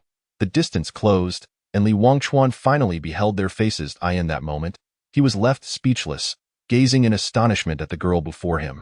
He could swear that she was the most beautiful girl he had ever seen in his life. Her flowing white hair resembled a cascading waterfall of stars, and her emerald eyes were as deep and enchanting as a tranquil pool. The flawless lines of her face accentuated her porcelain skin, complemented by a delicate nose and lips that appeared naturally rosy.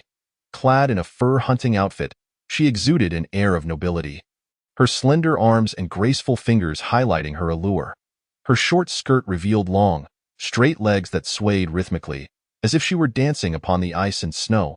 Li Wangchuan gazed intently at the girl before him, and he couldn't help but muse that if ice and snow sprites truly existed in this world, they would undoubtedly resemble her. Chapter 22. The Snow Eagle clan. Perhaps Li Wangchuan was so engrossed in his observation that he failed to notice the scowl on the silver-haired maiden's face, which had turned an alarming shade of blue with rage. "I say, have you finished staring yet?" Feeling the lewd gaze of Li Wangchuan lingering on her, the girl could no longer contain herself and shouted vehemently. "Ahem! My apologies, I have never encountered such beauty before and lost my composure." Li Wangchuan replied earnestly. Little did he know, had either a Ye or Lin man heard his words, he would have undoubtedly faced a severe beating. The sight of Li Wangchuan in such a state left the girl momentarily at a loss, and her impending fury inexplicably receded. The clan elder had once told her that her appearance was nothing short of extraordinary across any race, and it was only natural for people to look twice. Seeing him in such a state, it genuinely appeared as though he had never laid eyes on beauty before. Would it be impolite to chastise him for this? The girl pondered silently, and Li Wangchuan's serious demeanor made her somewhat believe his words. Out of sympathy, she found herself reluctant to berate him further. I am Shuelian, a member of the Snow Eagle clan. I shall overlook your earlier rudeness for now, but you have trespassed onto our territory and harmed one of our kin. You must provide us with an explanation, Shuelian stated solemnly. After a prolonged internal struggle, Li Wangchuan finally extricated himself from the allure of Shuelian's beauty, though he began to seriously question his own resolve. He had always believed himself to be impervious to the charms of beauty, only to realize that it was not a matter of willpower, but rather that beauty had yet to truly captivate his heart. Beautiful sister, may I ask, what precisely is this Snow Eagle clan you speak of? Li Wangchuan inquired, recalling that the tomes of the Demon King's castle had never documented any life forms within the extreme cold abyss, let alone any clans. You don't know us? Shuelian retorted, her stunning eyes widening in surprise. Should I know? Li Wangchuan replied weakly. Shuelian's confusion deepened, prompting her to ask again. You truly do not know? Li Wangchuan. Realizing the conversation was spiraling into a deadlock, Li Wangchuan decided to reveal his purpose for being there. I am Wangchuan, a Hellwalker, have come to the extreme cold abyss to collect 5 snow crystal mushrooms. I was unaware that Snow Emperor Peak was within your clan's territory. I had always thought the entirety of the extreme cold abyss was a desolate wasteland, which is why I inadvertently trespassed. I deeply apologize. Wangchuan? What a lovely name, Shuelian instinctively exclaimed, only to quickly realize her lapse in decorum. Her fair complexion flushing crimson, contrasting sharply with her earlier seriousness. Young man, what do you mean by the extreme cold abyss? A voice, aged yet commanding, interjected from the side. It was the same individual who had earlier urged Li Wangchuan to cease his actions. Li Wangchuan turned to see that he had almost forgotten the presence of a fourth person in this scene. The speaker was an elderly gentleman clad in a long robe, exuding an air of authority with every gesture. Who might this esteemed elder be? Li Wangchuan inquired of Shuelian. I forgot to introduce you. This is our clan's leader, Grandfather Xue, Shuelian declared, gesturing towards the elder. I am Xue Changkong, the leader of the Snow Eagle clan. The elder stated. Although unfamiliar with the local customs, Li Wangchuan still offered a respectful greeting in the human manner, saying, I am Wangchuan, pleased to meet you, clan leader Xue. Xue Changkong acknowledged him with a nod, maintaining his imposing demeanor. Seeing the two men exchange pleasantries, Shuelian promptly rushed to the side to assist her unconscious sister, bringing her before Li Wangchuan. Brother Wangchuan, this is my sister, Xueji. I apologize on her behalf for her impetuousness. I am truly sorry. Li Wangchuan quickly waved his hands in protest. Not at all. It was I who struck first. The fault lies solely with me, and I cannot blame your sister. Li Wangchuan finally grasped the situation's context. He surmised that the Snow Eagle clan had a daily patrol routine, and today happened to be Xueji's turn. Upon discovering him in their territory, she must have assumed he was an intruder and acted to defend her clan. Moreover, if he was not mistaken, the clan leader Xue Changkong was indeed the grandfather of the two girls. Oh dear, Brother Wangchuan, you have already apologized, and we forgive you. Please do not take it to heart. Shuelian smiled, and her radiant smile nearly shattered Li Wangchuan's resolve. However, he also realized that the members of the Snow Eagle clan, especially Shuelian, seemed remarkably naive. He had just injured her sister, yet after a mere introduction, it was as if nothing had happened. This seemed rather hasty. Young Brother Wangchuan, you have yet to answer me. What exactly do you mean by the extreme cold abyss? Xue Changkong inquired again. This time, it was Li Wangchuan who was taken aback. The 9 layers of hell had existed since the inception of the underworld. How could the Snow Eagle clan, living here, not know the name of their own domain? Clan leader Xue, may I ask what you call this place? Li Wangchuan refrained from answering directly, posing a question instead. This is the heavenly cold continent. Our Snow Eagle clan has lived here for generations. Is there a problem? Xue Changkong replied, though his tone irked Li Wangchuan. He, Li Wangchuan, was considered a notable figure throughout the underworld. When had it come to a point where an old man could speak to him so brazenly? Were it not for the pressing matters at hand, he would have made it clear to this elder what true status entailed. Clan leader, are you aware that the world you inhabit is the fourth layer of the 9 layers of hell? The extreme cold abyss, which is also known as the land of eternal frost, the source of the underworld's chill, Li Wangchuan stated firmly. Hell? What is that place? Xue Changkong retorted, resolute. The heavenly cold continent resides within the 4 corners of the realms, specifically within the North Abyss region. It is certainly not the extreme cold abyss you speak of, Xue Changkong asserted with unwavering confidence. Now it was Li Wangchuan's turn to be perplexed. He found himself bewildered by Xue Changkong's statement.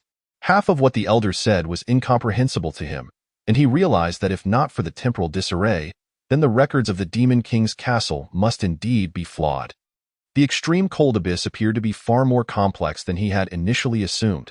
However, Li Wangchuan had no intention of delving into this issue. After all, even if the extreme cold abyss had some unforeseen complications, it bore no consequence for him. He was not the Demon King. I apologize, clan leader Xue.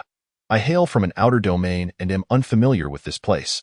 Everything I have stated is merely a recitation of what I have read. There is no need for you to take the words of an outsider to heart. Li Wangchuan feigned humility. Perhaps due to a stiff neck, Xue Changkong had not lowered his head since encountering Li Wangchuan, which piqued Li Wangchuan's curiosity. What kind of authority did this elder possess in such a desolate place? I care not who you are or where you come from, since Lianer has stated that she will not hold your actions against you. Then let it be forgotten. Depart at once, Xue Changkong declared, issuing an expulsion order upon failing to extract any further information. Yet, Li Wangchuan could not simply leave. He still had matters to attend to. Thus, he addressed Xue Changkong, clan leader Xue, as I mentioned earlier. I came here to collect a few snow crystal mushrooms to fulfill an obligation. If I return empty-handed, I fear for my very life. Upon hearing that Li Wangchuan was in mortal danger, Shuilian immediately looked anxiously at Xue Changkong, signaling him to be accommodating. This scene did not escape Li Wangchuan's notice. He found it hard to fathom that the beautiful and understanding girl before him was the same person who had nearly taken his life with an arrow and had scolded him for his shamelessness just moments ago. Have I truly become this charming? Li Wangchuan mused to himself. Chapter 23. The weight of affection. Just as Li Wangchuan was lost in his self-admiration, Xue Changkong interrupted. Though I know not your purpose for seeking the snow crystal mushrooms. They are treasures of our clan. Even a single mushroom is exceedingly precious, yet you audaciously request 5. It is sheer folly. Li Wangchuan was taken aback by Xue Changkong's words, if his memory served him correctly. While the snow crystal mushrooms were indeed not easy to harvest, they were hardly rare within the extreme cold abyss. He had encountered others in the past who transported them by the cartload. How could they suddenly become so scarce in the mouth of this old man, clan leader?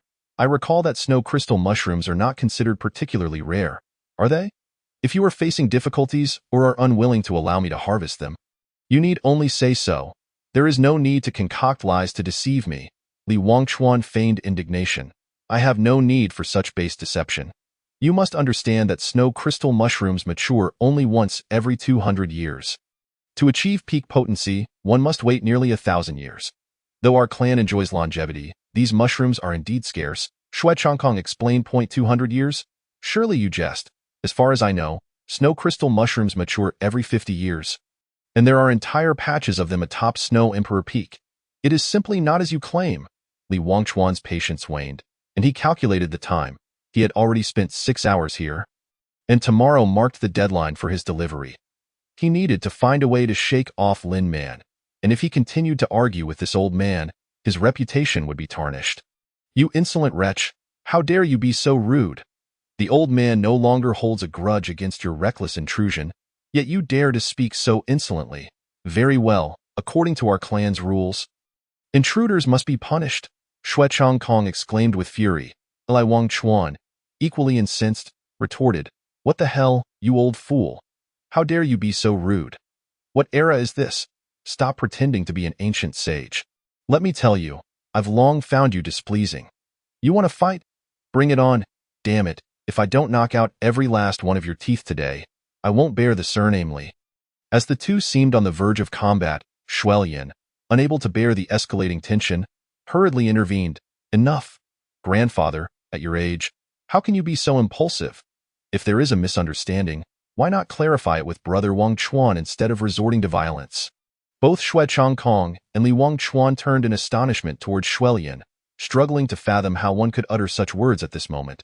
Xue Changkong felt a palpable chill, as if something within him was leaking, rendering his heart frigid. Brother Wang Chuan, you seek Xue Jingji, correct? Come with me, I shall lead you to gather it. With that, Xuelian grasped the bewildered Li Wang Chuan's hand and made her way towards the mountainside. Xuelian, you must not. If you remain so obstinate, even I cannot protect you. Xue Changkong cried anxiously, indicating the strictness of their clan's laws. Grandfather, we were indeed at fault first. This Xue Jingji shall serve as our apology. Xuelian declared resolutely. Li Wang Chuan interjected at an inopportune moment. If I may say something, Miss Xuelian, I appreciate your good intentions, but there's no need for you to go to such lengths for me. Just point me in the right direction, and I can handle it myself. However, Xuelian shook her head. Brother Wang Chuan, the place where Xue Jingji grows is protected by a barrier. Only members of the Xue clan may enter. Therefore, I must accompany you. Very well, I appreciate your assistance, Miss Xuelian. Li Wang Chuan expressed his gratitude. Having previously ascended to a location near where Xue Jingji was recorded, the pair did not have to traverse a great distance to reach their destination. Here it is, Xuelian pointed to a cave, addressing Li Wang Chuan. Behind them, Xue Changkong followed with Xue Ji, who had regained consciousness, her little face filled with worry as she gazed at her sister. Lian Er, think carefully, Xue Changkong urged once more. Yet Xuelian gently shook her head, stating, Grandfather, this is my choice, and I do not regret it. Li Wang Chuan, somewhat perplexed, inquired, Isn't it just a matter of gathering a few herbs? Why make it seem as though we are parting for eternity? Silence. Xuelian's actions, according to clan rules, amounted to treason, and upon their return, the entire clan would not tolerate her actions. If you have a shred of conscience, cease this madness. There is still room for redemption, Xue Changkong lamented. Hearing this, Li Wang Chuan's expression shifted, his gaze towards Xuelian becoming complex. He had not anticipated such an outcome. However, Xuelian offered him a gentle smile, her expression seemingly conveying that all would be well, and there was no need for concern. But as Li Wang Chuan contemplated the situation, he realized that, fundamentally, this was a matter of mutual consent. Regardless of this interlude, he intended to gather the Xue Jingji. Since Xuelian was willing to shoulder the responsibility, why should he not take advantage of the opportunity? I apologize, clan leader Xue, but I must gather this Xue Jingji today, no matter what, Li Wang Chuan declared. You? Xue Changkong was taken aback, then turned to Xuelian, saying, Lian Er, look at this person. He is not worth your sacrifice. Yet Xuelian maintained her smile, softly replying, I have already stated, Grandfather, this is my choice, and I will not regret it. Lian Er. Xue Changkong's pleas bore no fruit. Xuelian's determination was more resolute than he could have imagined. He could not comprehend why Xuelian transformed upon encountering Li Wang Chuan. Who was this Li Wang Chuan to merit such devotion? Miss Xuelian, if it is truly too difficult, I can find a way to break the barrier myself. You need not trouble yourself, Li Wang Chuan suggested, though his lack of sincerity was evident. Xuelian remained silent, instead approaching the cave entrance, examining it closely. The cave's mouth appeared to possess a thin veil, presumably the barrier previously mentioned. She then retrieved a small knife from her waist, making a gentle incision on her palm, blood flowing forth. Subsequently, she pressed her hand against the barrier, murmuring incantations. In the next moment, a blue-white magical array surged forth, unleashing a powerful energy that struck the veil that dissipated instantly, revealing the coveted Xue Jingji, numbering approximately 10. All right, Brother Wang Chuan, the Xue Jingji is within. Go and collect it. Xuelian instructed with a smile. Li Wang Chuan hesitated, casting a wary glance at Xuelian. Miss Xuelian, didn't you say this barrier was opened with your clan's secret method? It seems to me that you have shattered it instead. This can't be blamed on me, can it? Xuelian chuckled softly, explaining, Fear not. There are merely 10 Xue Jingji inside. Take them all. Without the Xue Jingji, the barrier loses its purpose, and if it shatters, so be it. Is that so? Then I shall be at ease. With that, Li Wang Chuan hurriedly approached, picking the Xue Jingji one by one and placing them into his bag. However, just as he intended to exit with his bag in hand, He noticed that a veil had reappeared at the cave's entrance, appearing even more solid than before. Miss Shuelian, what does this mean? Li Wangchuan asked, perplexed. Shuelian smiled at him. Brother Wangchuan, truth be told, I fell for you the moment I laid eyes on you. I do not wish for you to leave, but I know you will depart after collecting the Xue Jingji. I fear I may never see you again, and thus I have resorted to this measure. Li Wangchuan's expression contorted. Was this some sort of hellish joke? Was this how one professed their feelings? This was nothing short of kidnapping. Yet, he remained unperturbed, knowing he could teleport away at any moment, and when he returned, he would be in another place. Such a location could not hold him captive. Sister, this heartfelt declaration is quite overwhelming for me. How about this? If you let me go, we can get to know each other better. Li Wangchuan tentatively suggested, opting not to reveal his true intentions just yet. No rush, Brother Wangchuan. You may stay here for now. When you genuinely decide to remain, I will release you, Shuelian replied. Before departing with Xue Chongkong and Xue Zhi.it, was evident from their expressions that they were in cahoots. Hey, don't go. We can discuss this, Li Wangchuan shouted from within the cave. Seeing that the group outside showed no intention of turning back, he resigned himself to the situation and began to gather his magical power, preparing to draw a teleportation array. Chapter 24. The predicament. Just as Li Wangchuan completed the array and prepared to leave, he suddenly discovered that the unreliable teleportation array had completely failed. The inability to teleport meant he was truly trapped here. Oh no, I have fallen for the beauty's scheme. Truly, the more enchanting they are, the more perilous they become. Once I escape, I shall certainly give her a couple of black eyes. In a physical sense, Li Wangchuan cursed internally while simultaneously scrutinizing the cave. The cave's stone walls bore numerous regular markings, suggesting it was a man-made excavation specifically for cultivating Xue Jingji. However, Li Wangchuan found it puzzling, as the records indicated that Xue Jingji grew naturally. How could it be artificially cultivated? Ever since encountering Shuelian and the others, events had unfolded in a rather peculiar manner. An uninhabited zone had suddenly revealed the presence of the Xueying clan, who were utterly unaware that this was the extreme cold prison. Meanwhile, the natural product of the extreme cold prison, Xue Jingji, was being cultivated here artificially. Everything seemed to indicate one thing. This was a trap. Could it be that the teleportation had malfunctioned? Was this not the extreme cold prison? But that could not be. The teleportation array only connected the human realm and hell, and could not reach elsewhere. Was it possible that the records of the Demon King's castle were erroneous? That seemed improbable. The texts from the Demon King's castle were compiled over thousands of years by successive Demon Kings. How could there be mistakes? What was the true source of the problem? Li Wangchuan sat on the ground, deep in contemplation, yet he could not grasp the reason.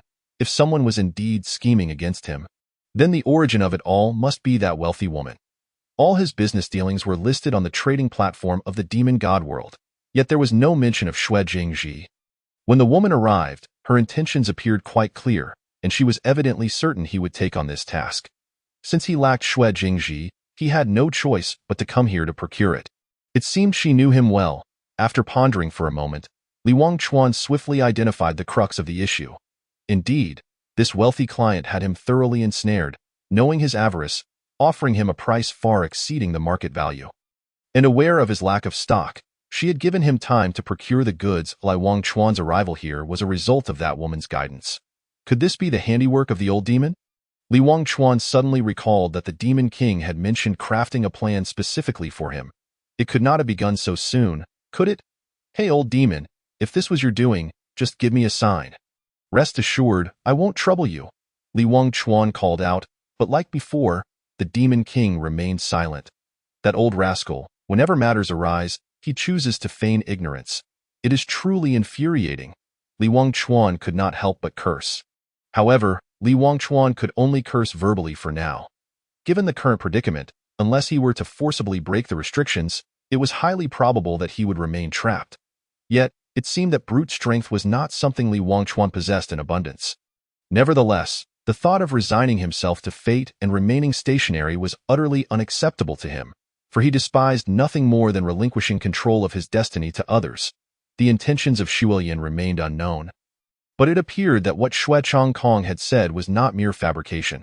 It seemed this 9 layers of hell harbored many secrets yet to be uncovered. The Tianhan continent? Intriguing. Li Wangchuan gazed blankly at the stone wall. Muttering to himself, in the dead of night, Li Wangchuan still had not discovered a way to escape. He had attempted to attack the restrictions with magic, but the results were far from satisfactory. Lying flat on the ground in a sprawled position, he seemed to embody a spirit of defeat. Tomorrow was the day of the transaction, and the hard-earned reputation he had built over the years was about to crumble. If those individuals were to discover that he was trapped here, they would surely find it amusing. Li Wangchuan spoke wearily to this critical juncture. Was he still fretting over his business? Truly, it was a case of valuing money over life. A woman's voice suddenly rang out, startling Li Wangchuan, causing him to spring up and scan his surroundings. Who is speaking? Li Wangchuan looked around warily, for this was hell, and the appearance of ghosts was not merely superstition. How ridiculous behind you, the woman replied, her tone seemingly laced with discontent. Upon hearing this, Li Wangchuan swiftly turned around, only to see a beautiful woman clad in white, gazing at him with an expression of disdain. To his astonishment, the woman's features bore a striking resemblance to Xuelian, though she exuded an air of aloofness that Xuelian lacked. You are Xuelian's mother? Li Wangchuan questioned in confusion. Mother, my foot. Do I look old enough to be a mother? The woman retorted angrily. Oh, I see now. You must be Xuelian's aunt. Li Wangchuan suddenly realized. However, the woman's face darkened, and she coldly warned, if you utter another word, I shall freeze you into an ice block. With that, she unleashed an aura of extreme cold, proving that her threats were not mere bluster. I find it hard to believe you are not related to Xuelian. If you are not her elder, could you possibly be Xueji? Li Wangchuan pondered aloud, arriving at the nearly impossible conclusion. You are somewhat clever, the woman scoffed, turning to sit down. You truly are Xueji? Then who was that in the daytime? Li Wangchuan gazed at Xueji in shock, unable to believe the reality before him. What? You doubt me? Years ago, your explosive fire spell left me bedridden for half a year. I have yet to settle that score with you. Xueji stated. Years ago? I thought I fought you during the day. Li Wangchuan exclaimed again. Taken aback, Li Wangchuan distinctly remembered that only half a day had passed. However, to Xueji, it appeared as though an eternity had elapsed. He sensed that he had unwittingly become embroiled in a grand affair. For you, it has merely been half a day. For me, however, it has been 20,000 years. Xueji spoke matter-of-factly. Her seemingly calm words detonated like thunder in Li Wangchuan's mind. And in an instant, he grasped the crux of the matter. It is time and space. The temporal fabric here is abnormal, so upon entering, I encountered you from 20,000 years ago. Li Wangchuan gasped in horror. Yet, Xueji displayed no surprise. Instead, she nodded, affirming Li Wangchuan's deduction. Indeed, on that day, during my first patrol, I saw a strangely dressed man appear in our territory. I originally intended to capture him, but he severely injured me. And I watched helplessly as he entered this cave, disappearing without a trace. That man was you, Li Wangchuan. Upon hearing this, countered, No, I came to collect Zijingzi. It was your sister who lured me here and trapped me. Why do you claim that I entered of my own volition, sister? I do have a sister, and her name is indeed Xuelian, but she passed away when I was 2 years old on that day. Only my grandfather and I remained. He intended to pursue you, but out of concern for me, he had no choice but to let you go, Xueji recounted, a hint of bewilderment crossing her features. Upon discovering this inconsistency, Li Wangchuan suggested that they share all they knew to facilitate a better understanding of the situation. As Xueji recounted her tale, Li Wangchuan finally began to comprehend the nature of their predicament. According to Xueji, he had inadvertently stumbled into the territory of the Shuiying clan, which was still called the Tianhan continent, 20,000 years ago, injuring her and vanishing into the cave. After reaching adulthood, Xueji had also sought refuge in this cave to escape pursuers, only to become trapped here for 2 millennia. Within the cave, time had ceased to flow, and Xueji remained perpetually 20 years old. Only today, upon his arrival, did they finally meet. Chapter 25. Intersecting time and space life within the cave was monotonous, and Xueji could only pass the time through relentless training. Initially, she was absorbed in her cultivation. But Li Wangchuan's incessant complaints upon entering disturbed her focus, prompting her to conceal her presence and observe him in secret. Upon recognizing him as the one who had injured her years ago, she began to form a hypothesis. Noticing Li Wangchuan's overwhelming greed, she could no longer resist voicing her criticism. After hearing Xueji's account and reflecting on his own version, Li Wangchuan realized that the sole variable in both narratives was Xuelian. However, if Xuelian had long since perished, then who was the Xuelian of today? Why had she ensnared him here? What else could Zijingzi be used for aside from cultivation? Unable to grasp the situation from an upstream perspective, Li Wangchuan began contemplating from a downstream angle. That major client was undoubtedly extraordinary. If she were connected to this matter, her substantial demand for Zijingzi must indicate some special purpose. Zijingzi, aside from cultivation, we primarily use it for medicinal purposes. Some individuals incorporate it as a core component when crafting wands. Beyond that, I have not heard of any other uses, Xueji explained. As she finished speaking, a thought struck her, and she continued. By the way, I recall my grandfather telling me a legend about Zijingzi, claiming it was formed from the divine blood of the ice goddess after her demise, imbued with her spiritual power, which is why those who consume it greatly enhance their affinity for ice elements. Ice goddess? What is that? Though Li Wangchuan was aware that gods existed in this world, he knew nothing of these deities. The legend speaks of the ice goddess as the sovereign of ice elements, and the Tianhan continent is said to be the place of her fall, which is why it remains perpetually cloaked in snow and ice. Xueji elucidated. Li Wangchuan pondered this, then remarked, although this is merely a legend, if it were true, might Zijingzi indeed possess the spiritual power of the ice goddess? Xueji shook her head. That seems unlikely. By my time, it had already become a mere legend. Given the 2,000-year gap between us, even if there were spiritual power attached, it would have long since dissipated. We used to cultivate our own Zijingzi. So we are well aware that it is simply an ordinary treasure. Li Wangchuan nodded, then seemed to recall something, hastily opening his backpack to inspect the Zijingzi within. Seeing that it remained intact, he breathed a sigh of relief. So, the Zijingzi here was also grown by you? Li Wangchuan inquired. Looking at Xueji, Xueji chuckled lightly. Zijingzi? Where? As I said, I fled here. I had no time to tend to such matters.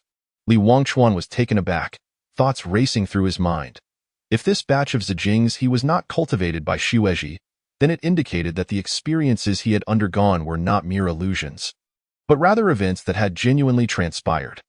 The Xueji who had entered here 20,000 years ago had never encountered the Zijingzi at the cave entrance, which meant that when he harvested the Zijingzi, he was still within his own timeline. Yet, he distinctly remembered seeing a young Xueji. Unless the Xueji he encountered was an illusion, how could all this have occurred? I understand now. It is the restrictions. Li Wangchuan suddenly exclaimed. What do you mean? Xueji asked, puzzled. Li Wangchuan looked at Xueji, excitement glimmering in his eyes as he spoke. You and I have both crossed time and space and found ourselves trapped here due to a shared experience, entering the cave. The restriction at the cave entrance allows entry but not exit. Thus, it serves as a temporal gateway connecting our respective timelines. This place is the junction between two timelines, meaning time does not flow here. In other words, you remain in the past while I am in the future. After hearing this, Xueji appeared contemplative, then said, Your explanation is indeed plausible, but how do you account for your presence in the past without entering the cave? Li Wangchuan shook his head. You are mistaken. I have never traveled to 20,000 years ago. Initially, I thought the batch of Zijingzi in my backpack was harvested before your arrival, implying that I had indeed visited your timeline. However, I later realized I was mistaken. While our memories overlap, they are not identical. In your recollection, I appeared and disappeared out of nowhere, while in mine, you all emerged seemingly from thin air. Furthermore, my entrance here was genuinely guided. Do you recall me mentioning that I had encountered your sister? The sister you speak of is undoubtedly the instigator of all this, and the Zijingzi he in my backpack is merely a ruse she employed to confuse the situation. Having spoken, Li Wangchuan directly activated the Eye of the Demon. Under the enhancement of this dark power, the snow crystal fungus within his bag had long lost its pristine and immaculate appearance, now resembling a heap of nearly decayed leaves. Indeed, Li Wangchuan emptied the contents of his bag, fully aware that Xueji could not perceive the true state of the snow crystal fungus. Thus, he concentrated his magical energy and incinerated the decayed foliage with a fireball spell. The flames surged and danced, The burning leaves emitted a repugnant charred odor. Li Wangchuan turned to Xuezhi and said, "Look, this serves as the finest proof." Xuezhi gazed at the snow crystal fungus disintegrating in the fierce flames. Her heart jolted. After all, the snow crystal fungus was a treasure of the ice element. How could it be consumed by fire unless it were a mere illusion? So, when you entered here, you must have fallen into a delusion, mistakenly stuffing a pile of rotten leaves into your bag. Xuezhi inquired. Li Wangchuan nodded, replying, "Indeed, and not just that my memory of encountering you is also an illusion. And so is yours, which crafted a scenario where we met across the bounds of time and space. Indeed, if that were the case, everything would make sense. But who would go to such lengths to orchestrate our meeting here?" Xuezhi pondered. The primary reason Li Wangchuan concluded that their encounter was merely a figment was that he was still alive.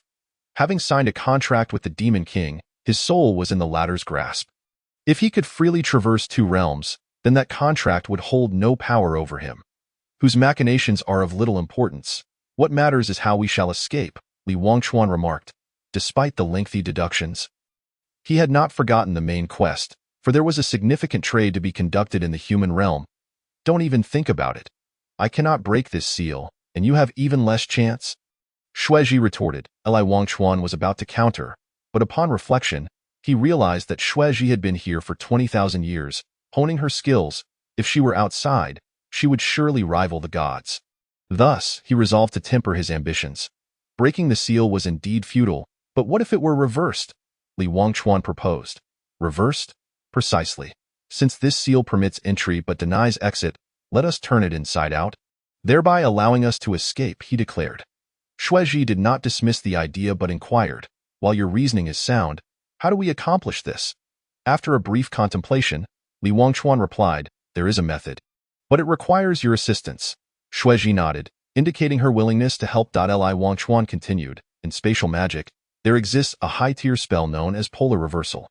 Essentially, it entails swapping the positions of two objects within space, typically employed in combat. However, should we make slight modifications, we could cause one object to pivot in place. Though you grasp my meaning? You mean to reverse this seal in a physical sense?" Xuezhi regarded Li Wangchuan incredulously, struggling to fathom that such words could emanate from one deemed a magical novice. Though it sounded rather abstract, the reason polar reversal was classified as high-tier spatial magic was that it could maintain the object's state during the reversal process. Historical records indicated that this spell could even redirect a locked-on target. Thus, I surmised it might directly invert this seal without affecting its essence or the surrounding environment, Li Wangchuan elucidated. Upon grasping Li Wangchuan's intention, Xuezhi recognized the feasibility of this approach. If his hypothesis held true, then as long as they could rotate the seal, they might indeed escape. However, you wield fire magic while I command ice. How can we perform spatial magic? Xuezhi queried. Li Wangchuan chuckled and replied, "Ah, you will understand shortly." Chapter 26, Reversal. As Li Wangchuan had stated, polar reversal was a high-tier spatial spell. Given his novice status as a half-baked magician, successfully casting it would be nearly impossible. Yet, drawing upon prior experiences, he devised a solution. Seek a source of replenished magical energy.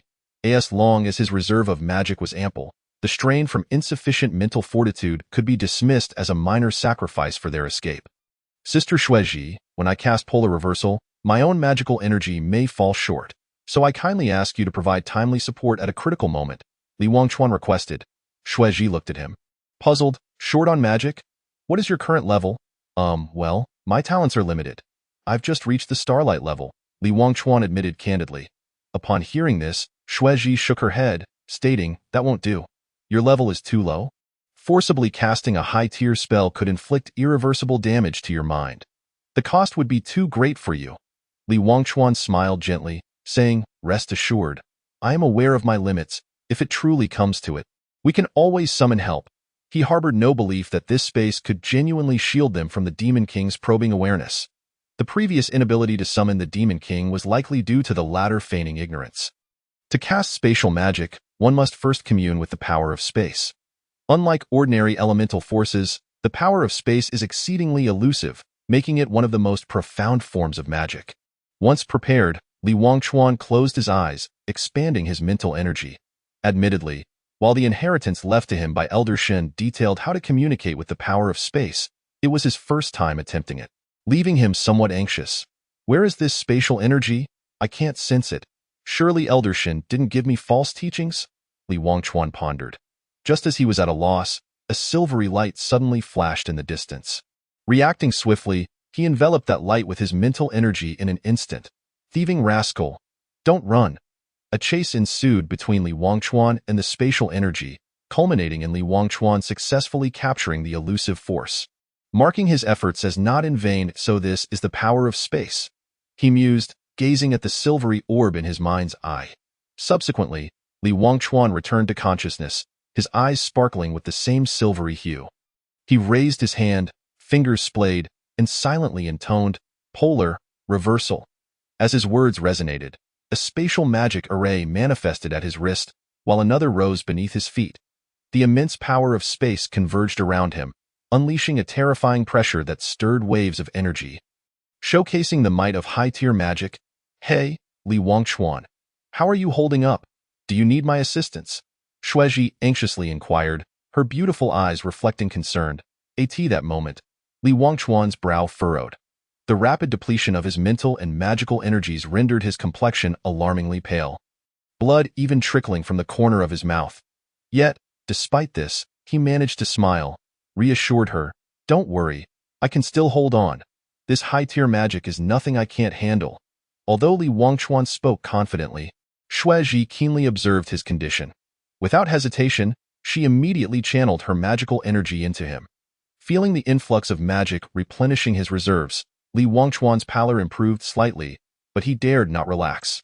Despite Shueji's assistance, the vast disparity in their levels imposed a considerable burden upon him. "Li Wangchuan, you must not embarrass yourself before a lady. Hold on," he mentally encouraged himself, facing the combined pressures of mental energy, spatial energy, and Shueji's magical force. Li Wangchuan's body had reached its limits. Though Shueji wielded ice magic, Li Wangchuan's exterior flushed a deep crimson, with even his veins clearly visible. Even as his body teetered on the brink of collapse, Li Wangchuan did not relent in his magical output. Through his efforts, a massive silvery mirror began to take shape, reflecting the entrance of the cave.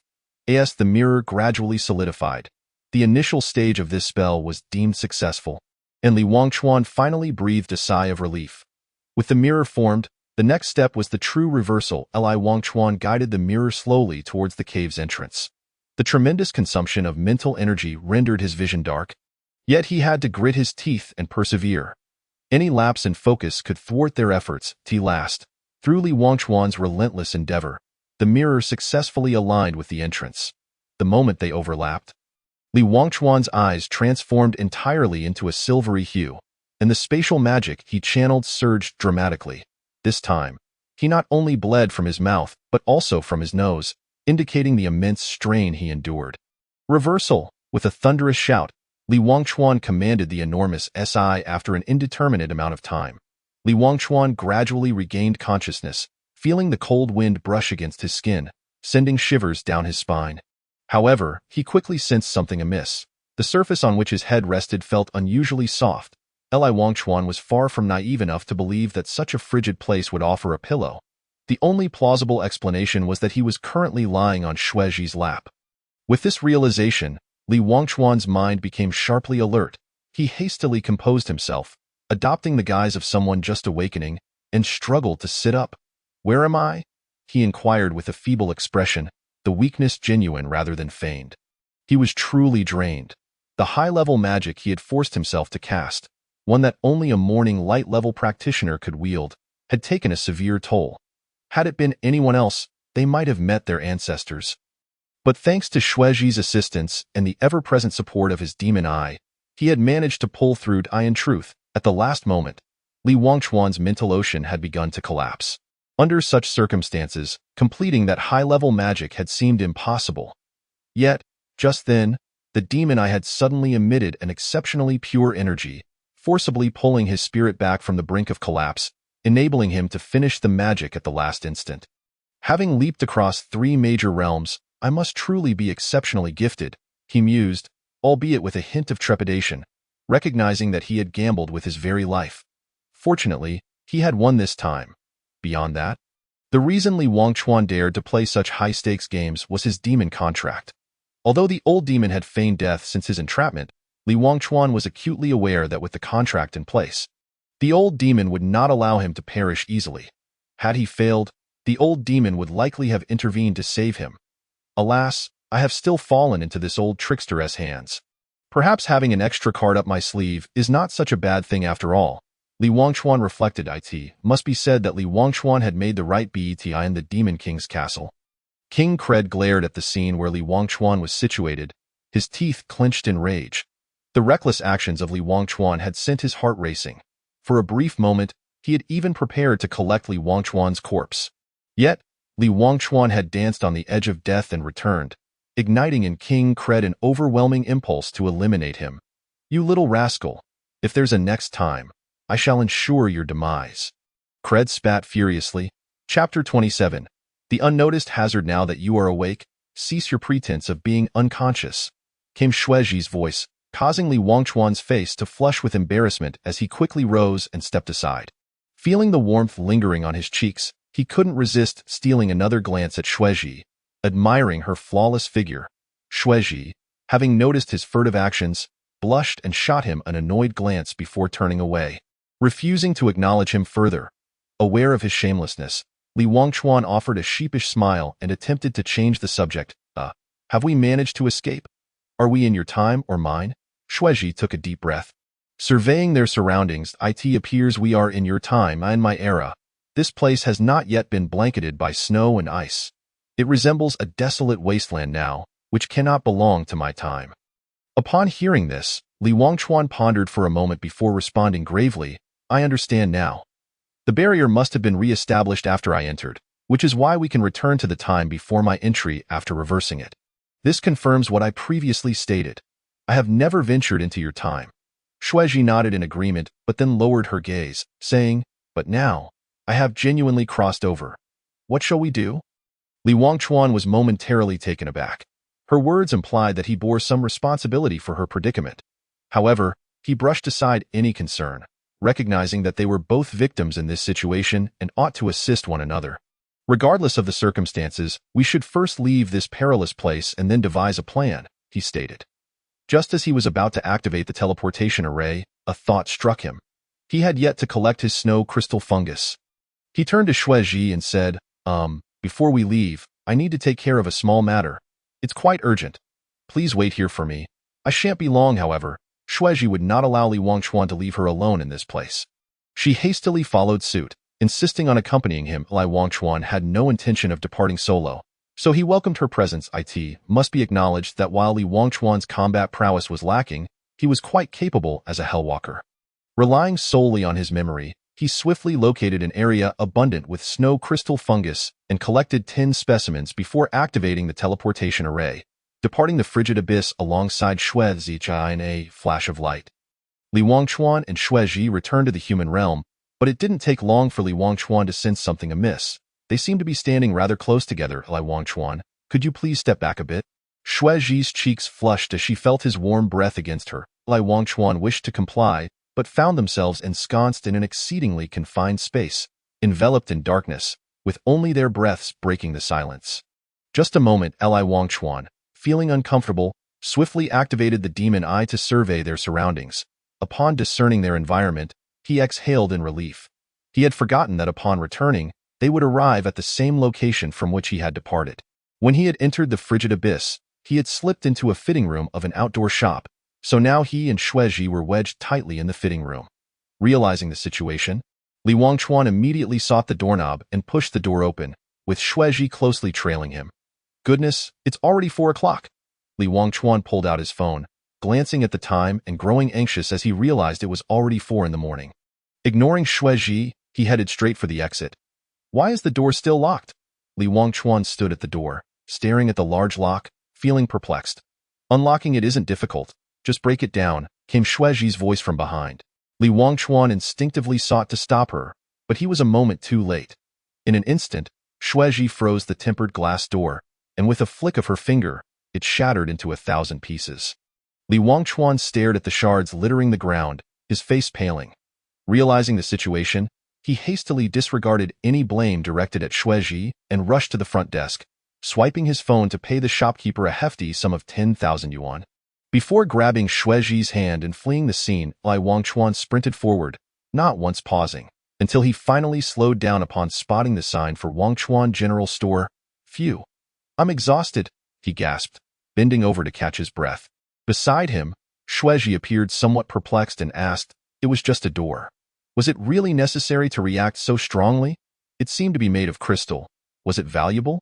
After regaining his composure, Li Wangchuan shook his head. The door itself isn't the issue. It's that it was connected to an alarm system. I've had some recent run-ins with the police, and getting entangled with them would spell trouble for me. What are the police? Xuezhi inquired, confused. Li Wangchuan slapped his forehead, realizing he had forgotten that she hailed from 2 millennia ago.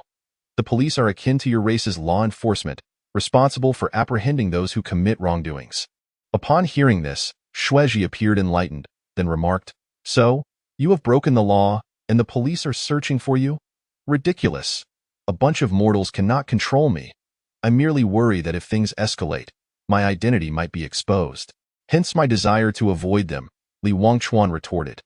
"What identity do you possess? A novice magician?" Xuezhi teased, prompting Li Wangchuan to bristle with indignation. Just as he was about to explode, he recalled the need to focus on more pressing matters and thus gritted his teeth. Turning to enter the shop. Once inside, Li Wangchuan ascended to the second floor, with Xuezhi curiously exploring the surroundings. Li Wangchuan paid her little mind, as he needed to condense a duplicate to cover for the transactions he had conducted earlier that morning. As Li Wangchuan sat cross-legged to meditate, he was pleasantly surprised to discover that his cultivation level had risen by 1 star. Once a 1-star morning light practitioner, he now stood at 2 stars. He surmised that this unexpected elevation was a consequence of forcibly utilizing high-level magic. Nevertheless, despite the improvement, casting the Shadow Demon was still quite taxing. Although it was a mid-level spell, it required a significant amount of magical energy, something a morning light practitioner could not easily sustain. Fortunately, Li Wangchuan was capable of casting a scaled-down version, Shadow Demon. He channeled his magical energy, allowing countless shadows to surge into his body. Upon closer inspection, the shadow beneath his feet began to solidify. Technically speaking, the Shadow Demon was a type of shadow magic, which was a branch of black magic that drew power from the myriad shadows of the world, enabling the caster to manipulate shadows into various forms of magic, an exceedingly enigmatic art. Just as Li Wangchuan's shadow duplicate was on the verge of materializing, his expression suddenly turned ashen. He distinctly felt a severance from something that had been connected to his body, followed by a spurt of blood. The incomplete duplicate dissipated, and Li Wangchuan fought to remain conscious, summoning all his strength to shout downstairs, "Xuezhi!" Having sensed something was amiss when Li Wangchuan coughed up blood, Xuezhi rushed upstairs. Catching him just as he began to collapse, Li Wangchuan, "Wake up!" Xuezhi supported Li Wangchuan with one hand, while using her mental energy to probe his body with the other. After a sudden change of expression and a meticulous examination, she finally reached a conclusion. Li Wangchuan's life star was about to extinguish from the moment of birth. Each individual possesses a corresponding life star, which symbolizes one's destiny. A radiant life star signifies a prosperous fate and immense potential, while a dim one denotes a lack of fortune and a short life. If the life star is extinguished, so too is the individual's life. Now, Li Wangchuan's life star was on the brink of obliteration. Observing the near-lifeless Li Wangchuan, Xuezhi's face displayed profound anxiety. She wished to save him, yet lamentably, as an ice element mage, she lacked the means to reverse fate. Alas, this troublesome boy, why must he always bring me such distress? In the void, an ancient yet resigned voice echoed, none other than the Demon King Creed. Chapter 28. The fated stalemate who is speaking? Xuezhi cautiously scanned her surroundings, her palm quietly channeling magical energy in anticipation of any sudden developments. At that moment, a black cat appeared by the second-floor window, licking its paw while observing the tude. "Little girl, the ice element forbidden spell Eternal Heart can delay his death." Still unable to locate the source of the voice, Xuezhi inquired aloud, "Who are you?" "I am here." Creed's voice suddenly took on a distinct direction, and in an instant, Xuezhi pinpointed his location, only to be astonished to discover that the speaker was indeed the cat. "Since you have come to assist, why do you not reveal your true form?" Xuezhi questioned. The black cat, embodying Creed, stretched lazily and replied, "My true self cannot manifest here. I can only appear in this form of consciousness. This boy is my agent in the mortal realm. Then may I ask, who are you?" "The Lord of Hell, Creed Satan. Though I know not where hell lies, since you have arrived, you must possess a method to save him." "Correct? I do not have a way to save him. I came here solely because of your presence as a prophet-level mage. What I just mentioned is the only solution. But you must understand, the Eternal Heart can only freeze everything about him. It does not resolve the fundamental issue. Of course I know this. The only thing we can do at present is postpone his death. Everything else must be left to time." "Do you have a backup plan?" "I do not." "Then why say such a thing? My lack of a plan does not mean others lack one. Moreover, often, a person's life or death hinges on their own choices. But if the life star is extinguished, without further aid, he has no possibility of survival," Shueji pressed. "You will know soon enough. Time is of the essence. If you truly wish to save him, then cast your spell," Creed urged. After much hesitation, Shueji began to chant the incantation. Although Eternal Heart was an ice element forbidden spell, it was not overly difficult for Shueji, a prophet-level mage. As the ice elements slowly gathered, a layer of white frost enveloped Li Wangchuan, quickly forming a thin sheet of ice. The chilling power continued to coalesce, freezing everything that belonged to Li Wangchuan, including the very passage of time itself. This was the terrifying essence of the forbidden spell. Only when time is frozen can it truly be called eternal. Creed watched Shueji intently, suddenly feeling a sense of foreboding.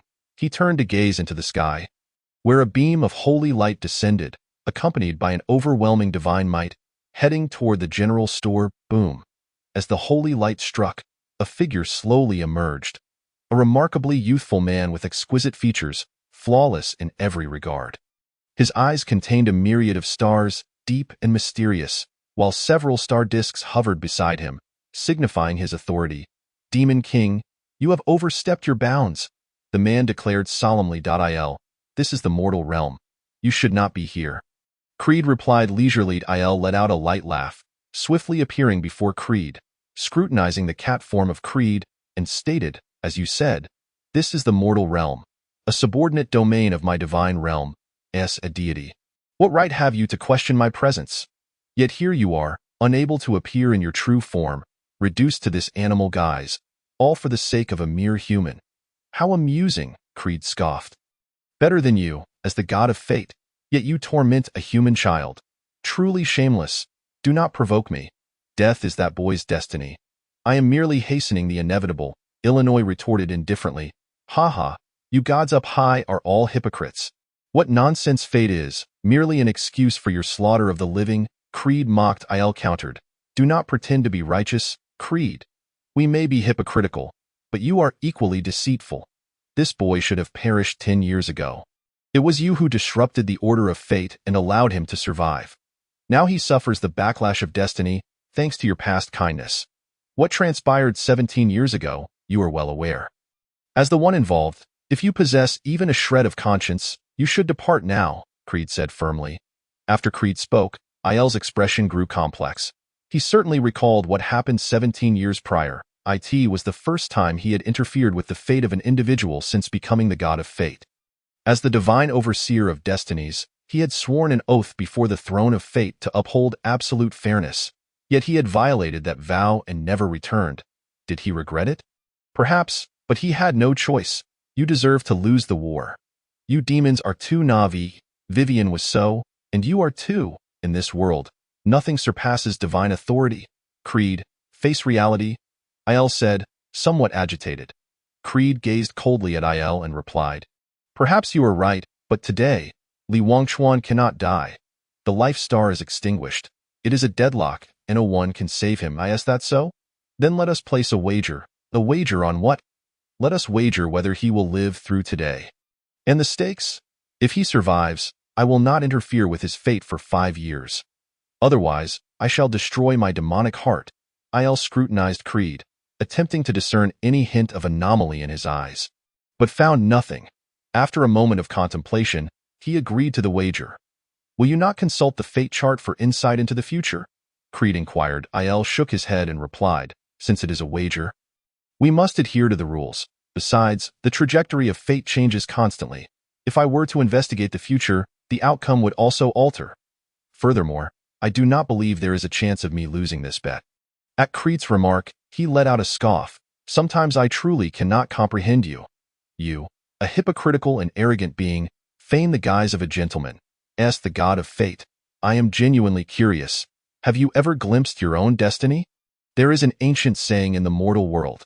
A healer does not heal himself. For countless millennia, I have long since merged with the river of fate. I am fate itself. I am the future. Should you find the time, remember to look into your own fate. Perhaps you will discover a particularly tragic end and why future is none of your concern. However, I have indeed scrutinized your fate, and the fate chart reveals that you will be the shortest-lived demon king in history. Meeting a similarly tragic end. That would be splendid. I have long grown weary of this position. Death would grant me a bit of peace. As the two continued their dialogue, Li Wangchuan had already transformed into an ice sculpture. Frost enveloping the young man's face, rendering him seemingly solitary. At this moment, everything about Li Wangchuan was frozen in ice. Whether he was still alive remained a mystery to all. When Eternal Heart completed its work, Li Wangchuan's life was stilled, and within this temporal dimension, he had lost all future. Shueji gazed at the frozen Li Wangchuan, lost in thought, uncertain if her actions were justified. Yet, he could not die, not now. At least, Chapter 29. The past Xiao Chuan. When practicing magic, you must first calm your heart and carefully sense the changes in each element, allowing elemental power to become an extension of your being. Xiao Chuan, this shop will be our means of survival from now on. You'll be the boss. What do you think? Xiao Chuan, I must leave. You must take care of yourself from now on. The item I leave you must be well guarded. Xiao Chuan, I am sorry for you. Uncertain how much time had passed, Li Wangchuan vaguely heard the old man Shen speaking to him. Instinctively, he awoke, quickly scanning his surroundings, but all he saw were the absent figures. Old man Shen. After fruitlessly searching, Li Wangchuan's expression darkened, his heart filled with longing. After a moment of despondency, Li Wangchuan suddenly realized he was in a vast, empty sea, with neither wind nor clouds, standing alone in the middle of the water. Where is this? Li Wangchuan wondered. Glancing around, he vaguely recalled being injured, followed by an overwhelming chill enveloping him, and then he found himself here. Am I dead? Li Wangchuan lowered his gaze to his own hands. His body still solid and tangible, unlike a mere apparition. In light of this sudden predicament, he felt no anxiety. After a moment of inner turmoil, he clenched his teeth and delivered a sharp slap to his own face. When he felt no pain, a sense of relief washed over him. It turns out to be just a dream. With a long exhale, Li Wangchuan took a step forward. However, as he did, an unsettling realization struck him.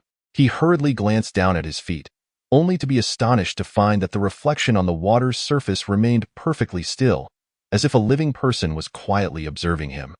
Li Wangchuan returned to his previous position and waved his hand in front of the reflection, which, as he anticipated, showed no change. Hey, if you're alive, make a sound. Pretending to be a ghost is rather unamusing, he remarked, staring intently at his reflection, feeling an odd sense of trepidation, especially since he could not recall having watched any horror films recently that might have inspired such a nightmarish dream. Just then, the reflection's eyes blinked suddenly, prompting Li Wangchuan to rub his eyes and look again, only to discover that it bore a faintly scornful smile and winked at him.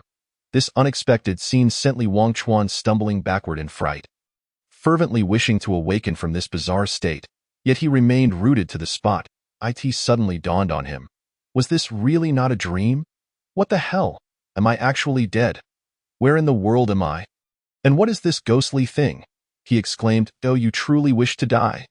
The reflection inquired abruptly. Li Wangchuan turned sharply to face it, astonished to see the reflection seemingly rising from the water's surface, gradually taking form as another Li Wangchuan. Who are you? He demanded. Although he harbored a fear of ghosts, as a hellwalker, he did not believe in their existence.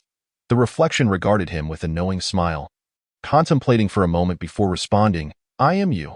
You're talking nonsense. I don't care who you are. Just let me go. I have important business to attend to outside. If you delay me from making money, I swear I'll twist your head off and use it as a ball, Li Wangchuan retorted. The reflection, however, remained unfazed, saying, "You are already dead. Where do you think you can go? Dead? It's not like I haven't died before. Do you think that can frighten me?" Li Wangchuan scoffed. Li Wangchuan, Li Wangchuan. You truly are an unambitious little man, blessed with top-tier resources yet fixated solely on earning money. Even after dying once, your vulgar desires remain unchanged. You are the agent of the Demon King. If you so wish, you could be a figure of immense power, one above all and held at that time. Wouldn't money be something you can have in abundance? The reflection asserted, "Vulgar? If you truly are me, you should know that I once begged on my knees for 2,000 yuan just to buy a burial plot for old man Shun. I had no money, and while money may indeed be a base thing, it provides the life I desire. I simply wish to live a stable life. Is that too much to ask?" The reflection's words struck Li Wangchuan like a dagger, piercing deep into his heart, but he was just an ordinary person, yearning for a peaceful existence. What fault did he have? Stop deceiving yourself, Li Wangchuan. You must understand that once you became the agent of the Demon King, the life of an ordinary person was no longer yours to claim. What demons bestow upon you is never stability. So what? I am still me. That has never changed. I have the right to pursue the life I desire. Is that so? Then let me return to the initial question. Do you truly wish to die? Li Wangchuan fell silent, unable to answer that question. He had grown weary of this state, neither human nor ghost. Yet the thought of ending his life filled him with reluctance. There were still countless things he had yet to accomplish. He could not die. I do not wish to die. Li Wangchuan seemed to have made a decision, nearly shouting at the reflection. Since you do not wish to die, then kill me, shatter everything here, and return to your original world. The reflection suggested that. Li Wangchuan clenched his fists and slowly approached the reflection. Yet, as he stood before it, hesitation gripped him. He gazed at the reflection with complex emotions and asked, "If you are me, why do you seek death?" "Because I have already died.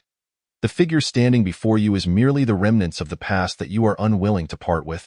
The reflection replied calmly. Li Wangchuan was taken aback. Memories of his drowning 10 years prior flooded back. After that day, a part of him had perished, lost to the frigid river waters of that bitter winter. For all these years, he had lived in reminiscence, unable to return to the past, unwilling to embrace the future, leading a life fraught with contradictions and absurdity. He had never truly lived in these 10 years. As he gazed upon this reflection of his past, a dagger slowly materialized in his hand. He raised his arm, a look of reluctance in his eyes, mingled with a glimmer of resolve. The reflection's gaze remained calm. Yet it held a touch of solace as it smiled at Li Wangchuan. "Take action. Remember, no one gains a second chance at life without reason. Since you have been granted this fortune, dedicate your remaining years to seeking the meaning of your existence." With unwavering determination, Li Wangchuan thrust the dagger downward, and in an instant, the reflection transformed into shimmering stardust, dissipating into the air. He looked up at the vanishing light, a tear escaping from the corner of his eye. From that moment on, he would formally bid farewell to his past. As the specks of light vanished, Li Wangchuan raised the dagger, which transformed into a radiant orb, attaching itself to his hand. He clenched his fist and struck the water surface, producing a shattering sound, as if the entire space had fractured like a mirror, giving way to an expansive starry sky. Among the stars, one particularly conspicuous star shone, enshrouded in ice, exuding an aura of deathly stillness. Chapter 30. The Frozen Star of Fate. Li Wangchuan gazed at this icy celestial body, inexplicably sensing a familiar essence emanating from it, as if it were inextricably linked to him. This. My fate star? He pondered that he recalled having read that a person's destiny is predetermined from birth. Though the journey may twist and turn, the outcome remains unchanged, crystallizing into a single star. Some say the fate star hangs high in the heavens, while others claim it resides within each person's heart. The interpretations vary, much like each life, which streaks across the sky. Some brilliant, others dim, but ultimately, all must fade. Before Li Wangchuan could further contemplate, a wave of palpitations surged through him, prompting him to look at the fate star with sudden clarity. The star was dim and lifeless. Indeed, he had truly perished. Yet, it seemed someone had frozen his fate star, preserving the last flicker of light. Given the craftsmanship, it was likely Snow Ji who had done this. He owed her a tremendous debt. However, as he reflected, he sensed something amiss. According to his research over the past few years as a deceased individual, his fate star should have long since extinguished. He had returned to life due to a demonic contract, meaning he was merely a soulless vessel. Yet now, it was evident that he was on the brink of death due to the imminent extinguishing of his fate star, which clearly contradicted his original condition. Unless the Demon King Kled had not been truthful with him, that old demon is truly treacherous, Li Wangchuan fumed. After cursing the Demon King, Li Wangchuan scrutinized his fate star. It had now turned to ice, and he found himself at a loss. His understanding of fate stars was limited, and the sight of one encased in ice was indeed rare. After a moment of contemplation, he felt a wave of despair wash over him. It appeared that today, no matter what, he faced a deadlock. To be honest, this was the first time Li Wangchuan had confronted death so clearly. When he had plunged into the river 10 years ago, he had quickly lost consciousness, only to awaken in hell now, witnessing the imminent extinguishing of his fate star. A bitter smile crept across his lips. Moments ago, he had raged against the unfairness of fate, shouting for the will to live. Yet now he found himself utterly powerless as he looked at his fate star. Contemplating his past experiences, Li Wangchuan felt like a clown. His 17 years of life had been absurdly comical. He had died without understanding, and had lived again without clarity. In the past, he had sought death in vain. Now he could not grasp life. His existence had never been in his control. Another wave of heart palpitations struck him, and Li Wangchuan's expression hardened. Suppressing his discomfort, he fixed his gaze on the fate star, and a surge of frustration enveloped him, revealing a fierce unwillingness. Yet, this emotion soon receded. Lowering his eyes, he clenched his fists and murmured, "Perhaps my ultimate fate is death. Even if I were to start again, it would change nothing. I truly do not want to die." Beyond those mundane desires, there are too many questions I need answers to. Who is Old Man Shun? Who am I? Where are my parents? I am still unaware of all this. In truth, the reflection was right. He had been deceiving himself all along. He was no longer human. Therefore, the fate of a person no longer controlled him. Thud, thud, thud. A heavy yet powerful heartbeat erupted from Li Wangchuan's chest, a fierce blaze surging from the depths of the abyss, engulfing him in an instant. It spread throughout his entire being as he lifted his gaze to the fate star. Within his eyes, a purplish-red demonic sigil danced amidst the flames, radiating a potent blend of defiance and resilience. Ultimately, the flames coalesced upon Li Wangchuan's forehead, slowly forming a pair of crimson horns. The sigil of the demonic eye gradually dissipated, replaced by a pair of golden slitted pupils. His skin, scorched by the flames, appeared strikingly pale, and combined with his tall stature and exquisite visage, he emanated an aura of nobility, akin to a prince of demons emerging from the depths of hell. This was the manifestation of Li Wangchuan's demonic transformation. Devoid of the grotesque form he had anticipated, everything seemed to fall into place seamlessly. "You all wish to deny me life, yet I shall live to show you otherwise. Regardless of fate, I shall carve my own path." With that declaration, Li Wangchuan grasped at his heart, the inferno igniting upon his palm. He felt the hellfire coursing through his hand. His gaze hardened as he transformed his palm into a fist, striking down heavily upon the solid ice. Crack! With the force of his assault, a fissure emerged upon the icy surface. Yet no matter how much strength he exerted, it merely resulted in that singular crack. "With no further progress, I told you, none can hinder me. Break!" Li Wangchuan bellowed, and the flames on his hand surged dramatically, enveloping the entire fate star in a fierce blaze. His eyes were consumed by the fire, crimson patterns appearing along his arms, extending up to his neck, while his expression contorted in pain, clearly bearing an immense burden. Within the realm of the mind, every movement drained his mental energy, and the task at hand was undoubtedly a strain on his reserves. Xiao Chuan. Just as Li Wangchuan's consciousness teetered on the brink of collapse, the image of Old Shun suddenly surfaced in his mind, granting him a flicker of clarity. "Old man, I shall not disappoint you." With unwavering determination, Li Wangchuan intensified his grip, the hellfire raging more fiercely than before, the icy barrier of the fate star visibly melting, its inner light growing ever more radiant. The flames blazed with fervor. The inferno from the abyss, fueled by Li Wangchuan's will, incinerating the seemingly eternal ice, replaced instead by a fervently burning fate star. Li Wangchuan had succeeded. The fate star had regained its luminescence, yet he understood clearly that this star had not reignited. Rather, his hellfire had supplanted its flame. Henceforth, Li Wangchuan could never escape the identity of the demon's agent. Should he lose his demonic power, the fate star would once again extinguish, leaving him with no hope of survival. However, from a certain perspective, this could be seen as good news. With hellfire now ablaze upon the fate star, it implied that, apart from Li Wangchuan himself, no one could extinguish this star. From this moment forth, he had gained a measure of control over a portion of his own life, no longer relegated to passivity. The flames continued to burn, yet Li Wangchuan's demonic state reached its limit. Starting from the horns upon his forehead, all demonic traits gradually faded away. Before long, he reverted to his human form, faint sounds from the outside world beginning to filter into his awareness. He understood that the time had come for his return. In the external realm, the demon king Kraid and the god of fate Il stood facing each other, a cat and a man, while Xuezhi anxiously observed Li Wangchuan's condition. Unbeknownst to Li Wangchuan, the wager between the two was clear to her. Although she was unaware of the consequences of self-destructing the demonic heart, she knew that this demon king would certainly pay a heavy price. Li Wangchuan, you must awaken quickly, Xuezhi silently prayed. Perhaps her prayer was answered, for a crack indeed appeared in the ice surrounding Li Wangchuan. At first, Xuezhi thought she was seeing things, but upon closer inspection, she confirmed it was true. That fissure was merely the beginning. Soon, numerous cracks erupted across the ice, splintering instantaneously. Simultaneously, brilliant flames erupted from those fissures, accompanied by a shattering sound as the ice shattered into fragments.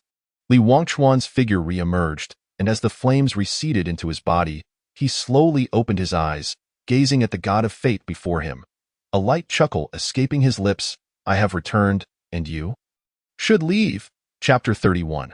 Return. Il regarded the somewhat arrogant Li Wangchuan, his brows furrowing slightly.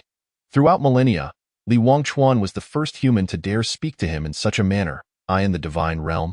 Even the offspring of celestial beings addressed him with respect. As this kid always so bold? Il questioned Kraid in confusion. Kraid's lips twitched. While Li Wangchuan showed little reverence, he was nonetheless one of their own. And it was bearable, however. Il was different. He was a genuine deity, a significant figure in the divine realm. For Li Wangchuan to insist that the god of fate roll away was akin to dismissing a stray dog on the street. Impudent brat, I am the agent of the demon king. If you have any sense, take your cat and return from whence you came. Perhaps due to their proximity, Li Wangchuan instinctively viewed Kraid as Il's pet. And the remnants of his demonic transformation left him nearly maddened, especially given Il's attire. A white suit and golden-framed glasses, presenting an image of a Western aristocrat. To Li Wangchuan, such a display resembled that of a spoiled rich brat looking for trouble. Over the years, he had encountered many such individuals in business, so he was hardly fazed. Yet, he found himself puzzled. Was it a common trend for the wealthy to have such peculiar tastes? Their outlandish clothing was one thing. But why did the cat consistently regard him with a gaze reminiscent of one staring at a corpse? This scrutiny irked Li Wangchuan greatly. As Li Wangchuan spoke, Il's expression darkened, and even Kraid felt a surge of the desire to eliminate him. As his agent, Li Wangchuan had brought shame upon Kraid's face. Kid, do not think that just because you've regained a semblance of life, you have the right to be arrogant. The fate star is merely one of many means to dispose of you. I have far simpler methods. Would you care to test them? Il's voice was cold. Should the gods of the divine realm witness the god of fate's demeanor, they would undoubtedly ponder whether they had offended him recently. Il's words momentarily stunned Li Wangchuan, not from fear but from the realization that this individual before him bore a significant identity, and his fate star's extinguishment seemed inextricably linked to him. Was it you? Li Wangchuan's voice grew icy as he questioned. Il did not deny it, nodding in acknowledgement. Ants must possess the awareness of being ants. In my eyes, human life holds no value. Understanding Li Wangchuan's temperament, Kraid quickly interjected to diffuse the tension, stating, Li Wangchuan, I am still present. Upon hearing Kraid's voice, Li Wangchuan turned towards its source. When his gaze fell upon the black cat, he could not help but gasp. Old demon? It hasn't been long since we last met, and you're already acting like a stranger? Kraid had deliberately referred to himself as this presence rather than I, intending to convey to Li Wangchuan that the situation was inappropriate and he should temper his demeanor. Although Li Wangchuan grasped Kraid's intention, it was challenging to remain composed in front of the one who had extinguished his fate star. Kraid was acutely aware of Li Wangchuan's disposition, so he remarked, "This is the god of fate from the divine realm. You must not be disrespectful. Your escape from peril today is largely due to this deity's magnanimity." Li Wangchuan chuckled lightly, retorting, "Then I truly ought to express my gratitude to the divine being." Il's brows knitted together, casting an annoyed glance at Kayreed, the deity overseeing fate. Illinois was wary of being associated with unrelated matters, fearing it would tarnish his own destiny. However, Kraid's remark had caused the youth before him to harbor resentment towards Il, intertwining their fates, a situation that displeased Il greatly. "Demon King, are you not concerned that I might simply kill him?" Il inquired. "No, you would not do that. A mere human is not worth your direct intervention. Should you send someone after him, it would merely serve as a trial for him," Kraid replied. Il could not help but chuckle, clapping his hands in admiration. "Excellent, quite excellent. I was curious as to why such a human lad would have so many shadows obscuring his fate. Yet now it is clear. It is the handiwork of your esteemed self, Demon King. If that is the case, you must have known of his tribulation long before and anticipated my arrival. But how did you manage to conceal that from me?" "Conceal? Ha! I believe no one would be foolish enough to deceive the god of fate. Everything is merely a matter of following the natural course. Still, I pose the question, as the overseer of all destinies, do you truly understand your own?" Kraid replied calmly. "How intriguing. The Demon King has gone to great lengths to extricate this lad's fate from the tapestry of destiny. What is your objective? Or do you intend to groom him as your successor?" Il queried. "Let me see. This lad's fate appears even more obscure than before. It seems to signal a loss of future," he continued. Kraid regarded Il with a faint smile. "Oh, esteemed god, you jest. A mere human cannot inherit my realm of hell. Besides, a person without a future is not necessarily a bad thing for you, is it?" Il nodded and said, "Very well, regardless of your schemes, I shall keep a vigilant eye on both you and him. Our wager remains valid. I will refrain from acting for 5 years, but after that, I shall personally sever this thread of fate. It would be wise for you to prepare accordingly." With that, the god of fate, Il, transformed into a streak of light and soared into the heavens. Kraid gazed at the vanishing Il, his expression somber, lost in thought. "Old demon, are you nearing your end?" inquired Li Wangchuan cautiously from the side. Kraid snapped back to reality and shot Li Wangchuan an irritated glare, replying, "Even if you were to perish, it would not affect me. Focus on your own concerns. Did he just mention that you have little time left?" Li Wangchuan pressed on. "I have lived for tens of thousands of years. Even if my time is short, it is relative. Moreover, do you believe in destiny? I do not. Neither do I. Therefore, your survival is of utmost importance at this moment." Kraid asserted. Li Wangchuan, puzzled, responded, "But I have survived, haven't I? Did you not hear what he said? He intends to end your life in 5 years. Why are you so nonchalant? My plans were meticulously laid out. You ignited your life star and broke free from the fate's grasp, and yet you returned as if intoxicated, ordering him away. Who do you think you are? A god king? Even a god king would not dare to speak so boldly to him. You truly courting death." Kraid's anger grew with each word, culminating in a tirade of expletives. Realizing the gravity of his earlier actions, Li Wangchuan felt a wave of regret wash over him. But who could have known? What sort of celestial being descends dressed like a nightclub entertainer? I thought it was merely an old enemy seeking trouble. Having just risen from the ashes, I had to assert myself. Assert yourself, you say? Why not assert yourself now? I know the way to the divine realm. I could lead you there, but do you possess the courage to confront him? Kraid retorted angrily. Li Wangchuan, well aware of his limitations, conceded, "I was in the wrong. Is that enough? You orchestrated this mess, so you must take responsibility." "I shall be responsible for nothing," Kraid exclaimed, finally losing his composure at Li Wangchuan's unabashed audacity.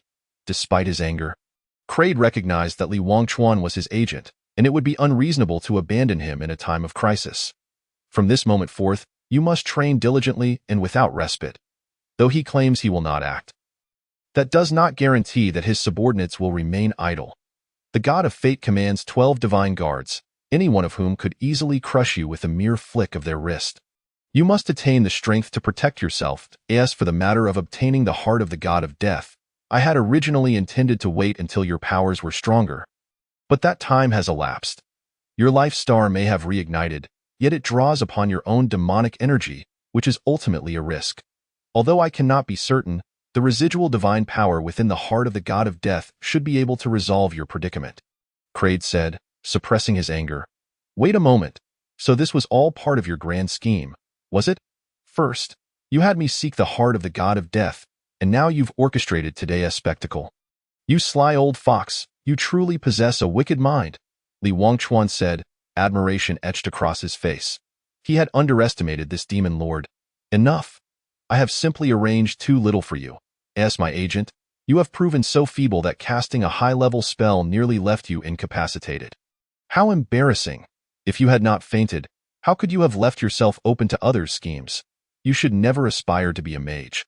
A mage who nearly perishes from casting high-level magic would be the laughingstock of all. Kraid scoffed.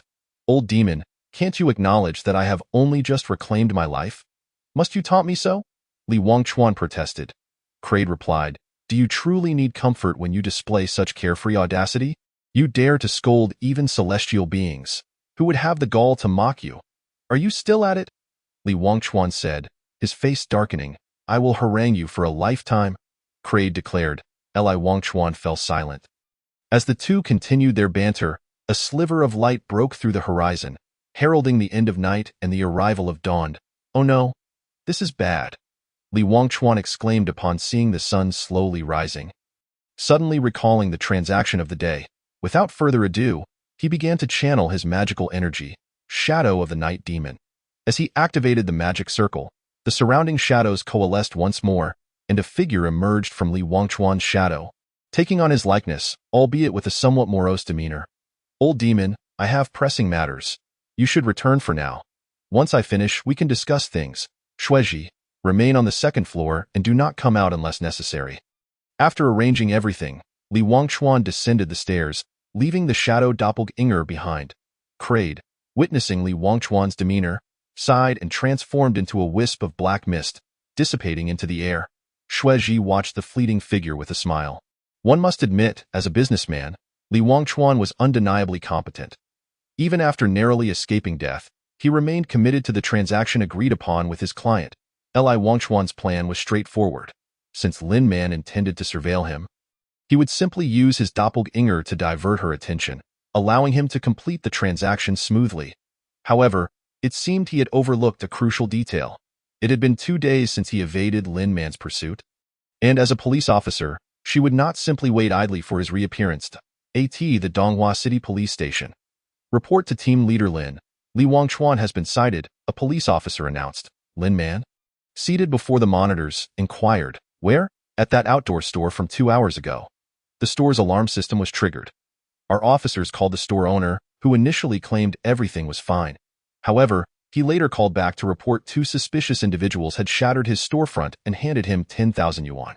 We found this suspicious and reviewed the store's surveillance footage. It was indeed Li Wangchuan and a woman, the officer explained. Lin Man scrutinized the footage from the grocery store, her expression clouded with doubt. Over the past 2 days, she had deployed surveillance on both the grocery store and Li Wangchuan's residence, yet she had not seen him appear. Yet here he was, re-emerging 2 hours ago. Where could he have gone? Suddenly, Lin Man realized something was amiss and urgently summoned her officers, commanding, immediately head to Wangchuan's grocery store. Li Wangchuan may be about to commence the transaction. Understood. After issuing her orders, Lin Man turned back to the monitor, only to discover that at some point, the door to Wangchuan's grocery store had swung open, and Li Wangchuan stood at the threshold, stretching lazily. This only reinforced Lin Man's suspicions. Li Wangchuan could indeed vanish and then reappear at will. All personnel, be advised, the target has been confirmed at Wangchuan's grocery store. Seal off all exits, and remember, do not alert him. With that, Lin Man dashed out, determined to apprehend Li Wangchuan.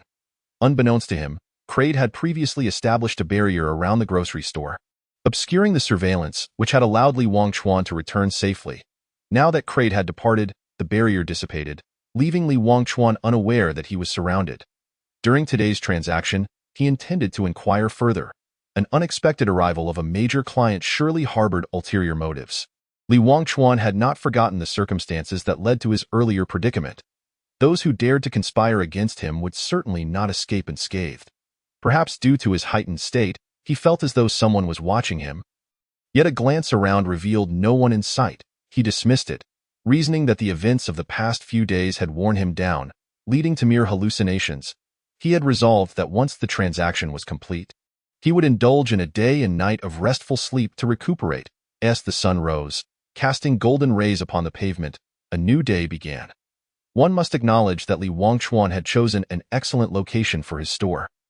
And with its aesthetically pleasing decor, Wangchuan's grocery store became the undeniable highlight of the entire street as sunlight bathed its facade. Boss, E, arriving to open the store, was taken aback to find Li Wangchuan, who had vanished for 2 days, standing at the entrance. E, you're here so early? Li Wangchuan greeted with a smile. E pouted, displeased. You, smelly boss. I always come at this time. Unlike you, abandoning the shop and disappearing without a word. Utterly irresponsible. As he listened to Yi's grievances, Li Wangchuan smiled gently. Yes, this was the life he desired. May the gods and demons never intrude upon his peace, sparing him from unnecessary turmoil. He reached out and ruffled Yi's hair, saying, All right, I'm back now. You've worked hard these past 2 days. Yi paused, surprised. It was the first time in all these years she had witnessed such understanding from Li Wangchuan. Doubts crept into her mind. Had he perhaps taken some strange medicine? Boss, while you were gone, I noticed many strangers around the store and our home. Each day I came to work, I felt as though someone was watching me, Yi confided in a hushed tone. Approaching Li Wangchuan's heart raced. His instincts had indeed been correct. They were under surveillance. Most likely the police officers led by Lin Man. Anger welled up within him. Lin Man, with her self-righteous demeanor, was overstepping by intruding upon his affairs and now subjecting them to surveillance. A clear overreach. Welcome! The chime of the doorbell echoed, and Li Wangchuan initially thought it was Lin Man arriving. Just as he was about to turn around and unleash a torrent of invectives, he was taken aback to find that it was one of his esteemed clients. In an instant, a smile replaced his scowl, and he hastily approached. Ah, what a distinguished guest. What brings you here so early? The affluent woman glanced at Li Wangchuan but did not respond to his pleasantries. Instead, she cut straight to the chase. The agreed deadline has arrived. I am here to collect the goods. Under normal circumstances, Li Wangchuan would have readily procured the merchandise, but given the current situation, if he could not extract any useful information, he would never proceed with the transaction. Oh, how unfortunate. The goods are still en route. I was informed they would arrive by noon. I had anticipated your visit in the afternoon and thus did not press for updates. Li Wangchuan chuckled nervously. Mr. Li, in business, integrity is paramount. This is not my first transaction with your kind of underworld merchants, and I have never heard of such a situation where the underworld requires goods to be delivered, the woman retorted coldly. Realizing that the woman was not easily deceived, Li Wangchuan quickly elaborated. You may not be aware, but under normal circumstances, there is indeed no need for delivery. Shuijingji is hardly a rare commodity. However, due to recent changes in underworld policies, there are now restrictions on entry and exit. Anyone carrying goods must leave them behind for inspection. Only after clearance are they sent on.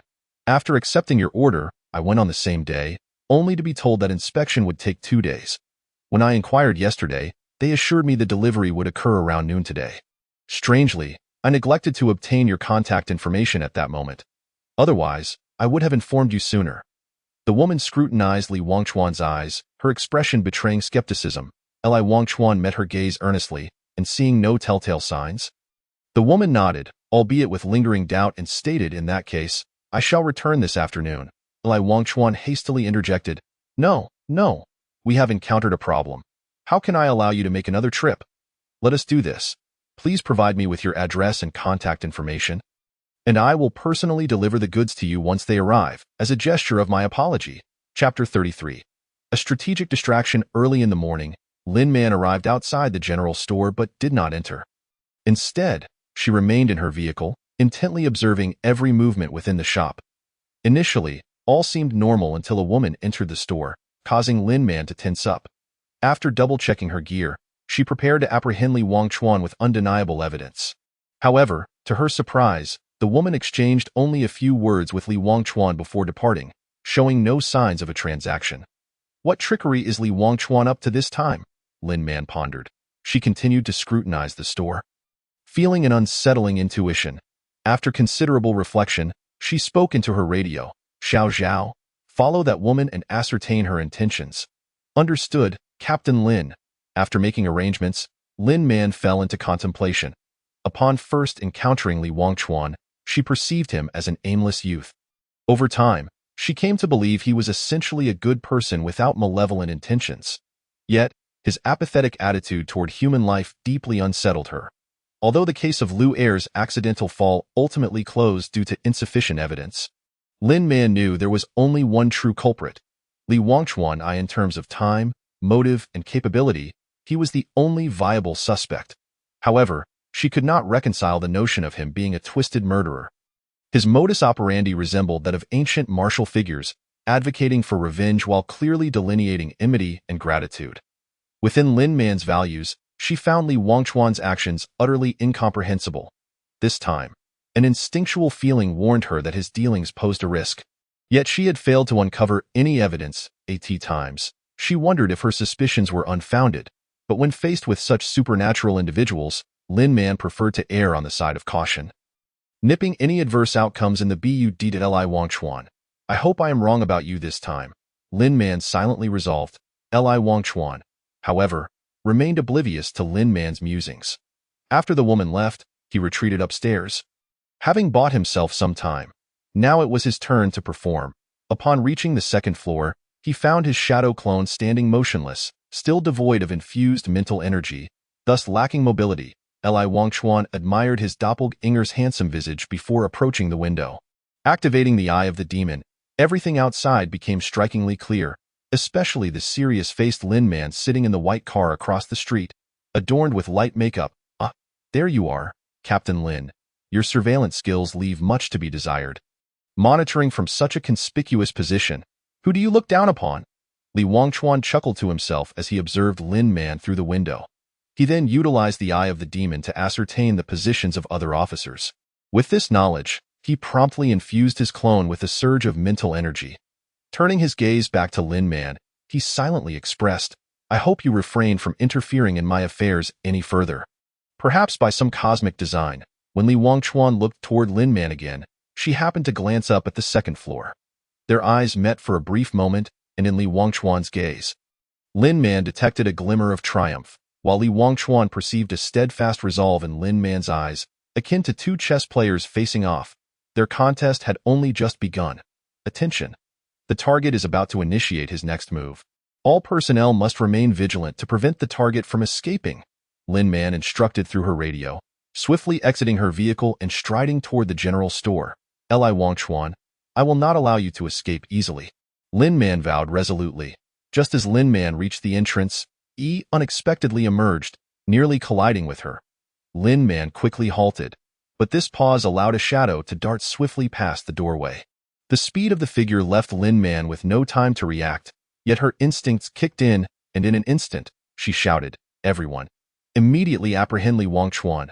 Meanwhile, Li Wangchuan, after a few agile movements, found himself standing at a distance on the corner, flashing Lin Man a devilish grin before executing a precise bow and dashing away. His actions dripped with derision, and the ensuing chaos left Lin Man little time to contemplate. She hurriedly pursued Li Wangchuan. Stop! Lin Man shouted. Ignoring her, Li Wangchuan continued to run straight ahead, leaping over several walls with an extraordinary agility that elicited gasps from onlookers. Yet, Lin Man's physical prowess was equally remarkable. Despite Li Wangchuan's speed, she managed to maintain a gap of 5 to 10 meters, surprising him. Through mental energy, Li Wangchuan could see Lin Man's eyes practically ablaze with determination, leaving him momentarily speechless. At this moment, it was Li Wangchuan's shadow clone that was enacting the chase, while the real Li Wangchuan leisurely sipped tea in the shop. This classic ruse of the tiger leaving the mountain may have been a glitch, yet when a person loses their composure, Old tricks often prove more effective than novel strategies.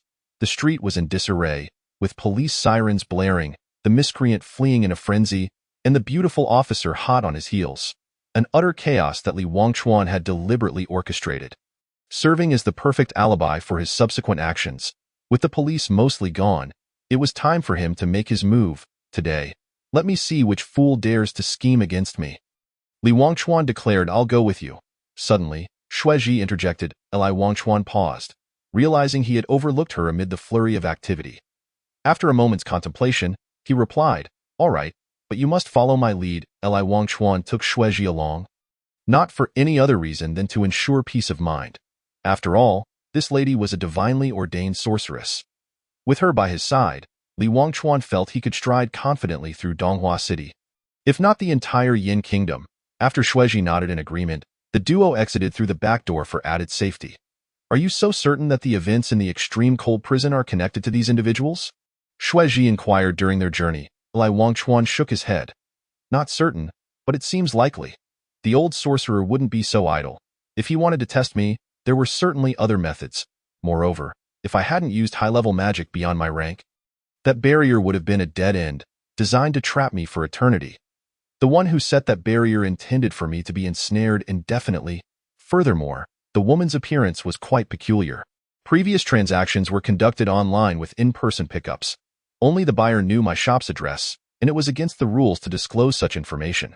This woman not only found my shop, but also knew I was an underworld merchant, clearly targeting me. My venture into the extreme cold prison is largely due to this order.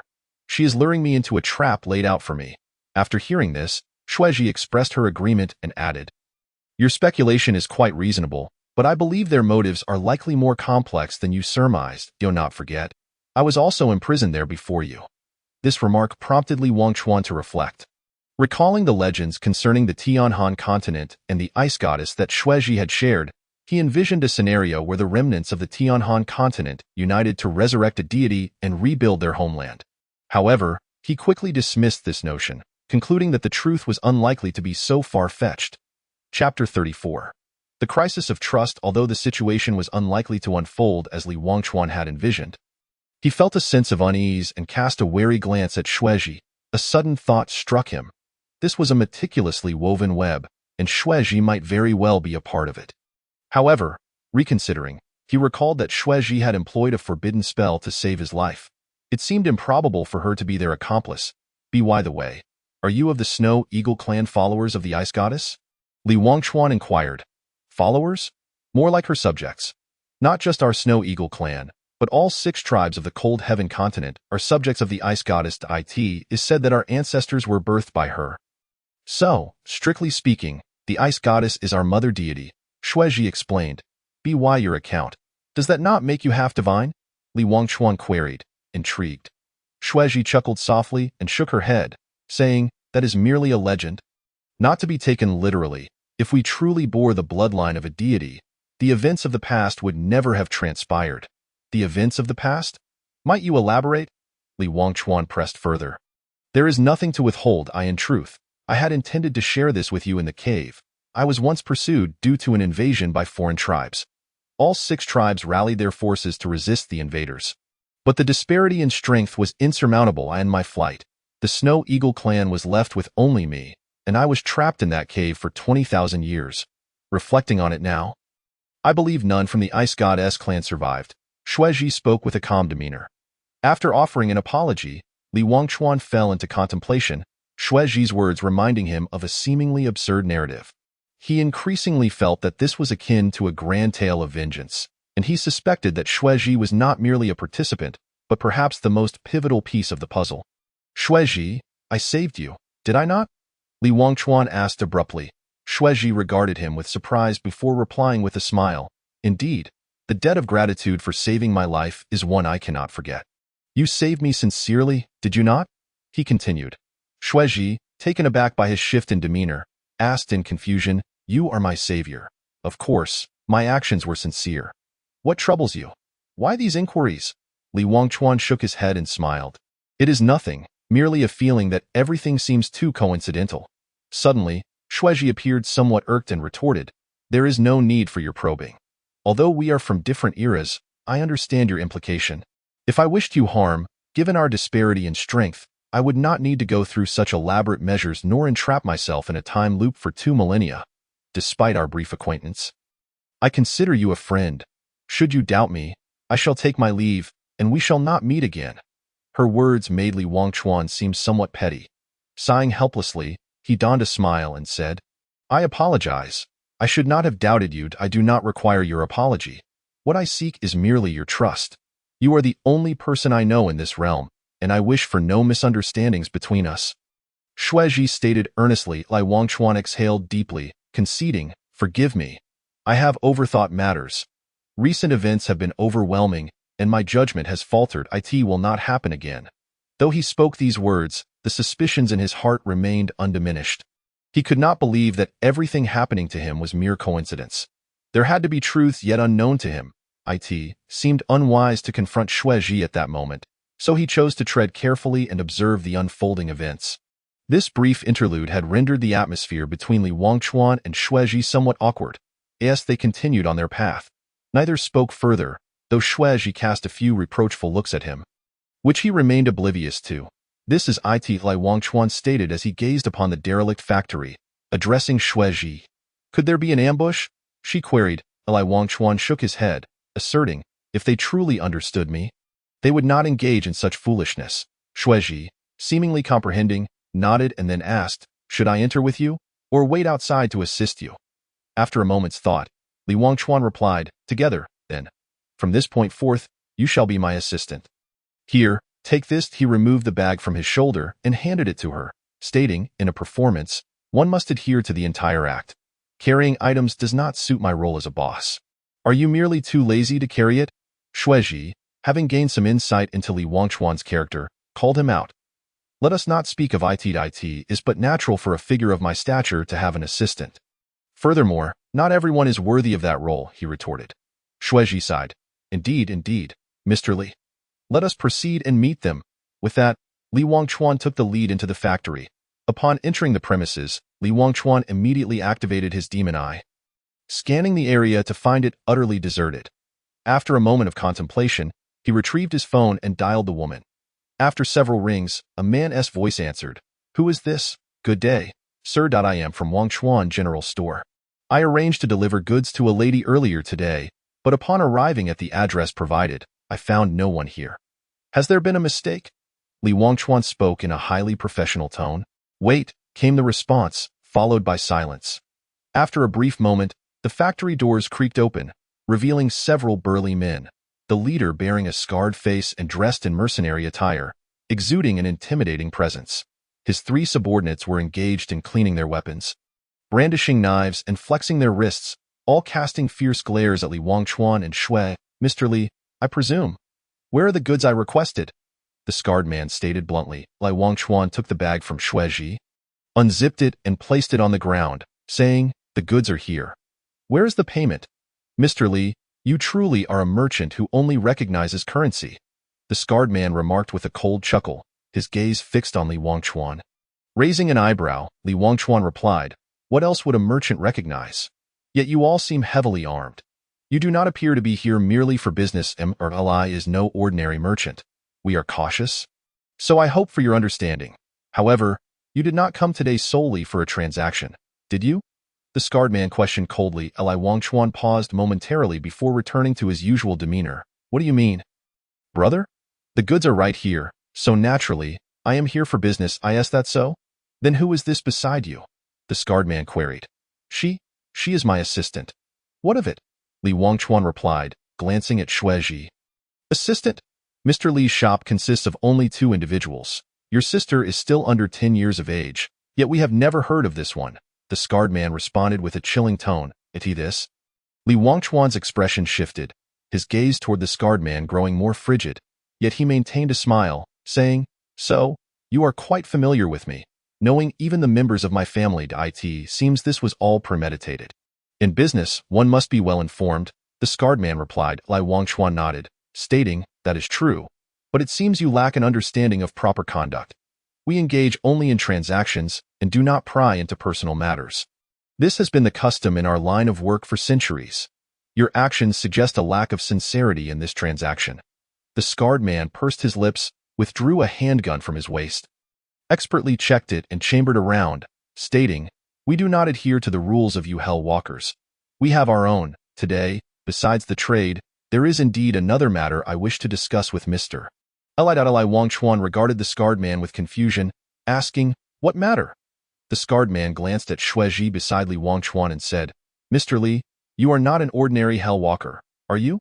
At these words, Li Wang Chuan's heart raced. Yet his expression remained unchanged as he calmly replied, "Isn't my identity already known to you?" Indeed, a Demon King's proxy is certainly not a typical walker, the scarred man stated. Li Wang Chuan's caution heightened. Many were aware of his status as a Hell Walker, but few knew of his identity as a Demon King's proxy. This scarred man's insight revealed that he was no simple adversary. Chapter 35. The disruption I quite forgot to ask earlier. What do you go by, sir? Li Wang Chuan inquired with a smile, a glint of coldness flashing in his eyes. The scarred man smiled faintly in return. Extending his hand, "I am Hu Shang, leader of the Sandstorm Mercenary Corps, a mercenary corps. I had assumed that those seeking to collaborate with me were all individuals from the inner realm. How did you come to know of my identity?" "Leader who?" Li Wang Chuan asked. Hu Shang pondered for a moment before replying, "Mr. Li, we, like you, are merely hired hands, resolving troubles for those who pay us. The true party collaborating with you is someone else. Is that so? Could you elaborate?" Li Wang Chuan inquired. Hu Shang shook his head, saying, "I apologize, Mr. Li, but my employer has instructed me not to disclose the particulars until we have formally met." Li Wang Chuan chuckled lightly. "Leader Hu, you are rather amusing. How can I collaborate with you if you say nothing? Do not worry, Mr. Li. Today's transaction is merely a test. Since you have arrived with the goods as promised, we may proceed with our further collaboration." Hu Shang replied. Li Wang Chuan glanced at the bag containing the snow crystal grass, questioning, "Leader Hu, won't you verify the goods? How can you be certain I have brought authentic snow crystal grass?" Hu Shang gazed at the bag in Li Wang Chuan's hand and remarked, "The Zijingzi possesses a unique aura, Mr. Li. We had already ascertained the authenticity of the Zijingzi upon your arrival." Li Wang Chuan turned his attention to Hu Shang, pondering, "Indeed, the Zijingzi has a distinctive essence, but only those from the underworld can discern it. Could this person also hail from hell? How did he manage to traverse freely between realms?" "Mr. Li," Hu Shang's voice broke the silence as he noticed Li Wang Chuan lost in thought. Regaining his composure, Li Wang Chuan's gaze toward Hu Shang now held a hint of wariness. If he were merely a mortal, Li would feel untroubled, but if the individual also emerged from the depths of hell, his modest cultivation might prove inadequate to confront him. "Shueji, please hand the goods to Captain Hu," Li Wang Chuan instructed, turning to pass the backpack to Shueji, subtly signaling her with his eyes. Shueji instantly understood, responding, "Of course, boss." With that, she stepped forward, presenting the bag to Hu Shang, saying, "Captain Hu, here are the goods you requested." Seeing this, Hu Shang said nothing further, allowing his subordinate to take the bag. He then addressed Li Wang Chuan. "Mr. Li, you are indeed quite vigilant. Rest assured, we harbor no ill intentions. We simply seek collaboration. The remaining payment for this transaction will be transferred to your account shortly. I kindly ask you to accompany me to discuss our partnership in a more suitable location." "Lead the way," Li Wang Chuan replied calmly, yet his mind raced with thoughts. The true motives of his interlocutor remained unclear, but his own objectives were yet unfulfilled. Even if danger loomed ahead, he felt compelled to investigate. For he was the type who would be schemed against yet still help others count their coins. Suddenly, a gunshot rang out just as Li Wang Chuan was about to step forward, the bullet striking precisely in front of him. Immediately, the sound of hurried footsteps filled the air, and Li Wang Chuan's heart sank. He swiftly turned to flee but was halted by a familiar voice. "Stop, Li Wang Chuan, you can't escape." Lin Man's voice echoed from behind. Startled, Li Wang Chuan raised his head to see Lin Man, fully armed and accompanied by police, blocking his path, while Hu Shang and his associates looked around in shock and anger. They were surrounded. "Mr. Li, what is the meaning of this?" Hu Shang demanded, glaring at Li Wang Chuan in disbelief. Li Wang Chuan stared at the police surrounding him, gritting his teeth. "You ask me? Who the hell should I ask?" Logically, Li Wang Chuan's doppelganger should still be fleeing at this moment. How had Lin Man uncovered his scheme and pinpointed his location? Lin Man coldly fixed her gaze on Li Wang Chuan, saying, "Mr. Li, you are quite cunning. attempting to deceive me with a decoy. Unfortunately for you, I have implanted a tracking device on you. Tell me, under what circumstances would a person run in the opposite direction of their tracker?" At her words, Li Wangchuan's heart raced. As a sorcerer, his perception was acute. Yet Lin Man had managed to attach the device without his notice.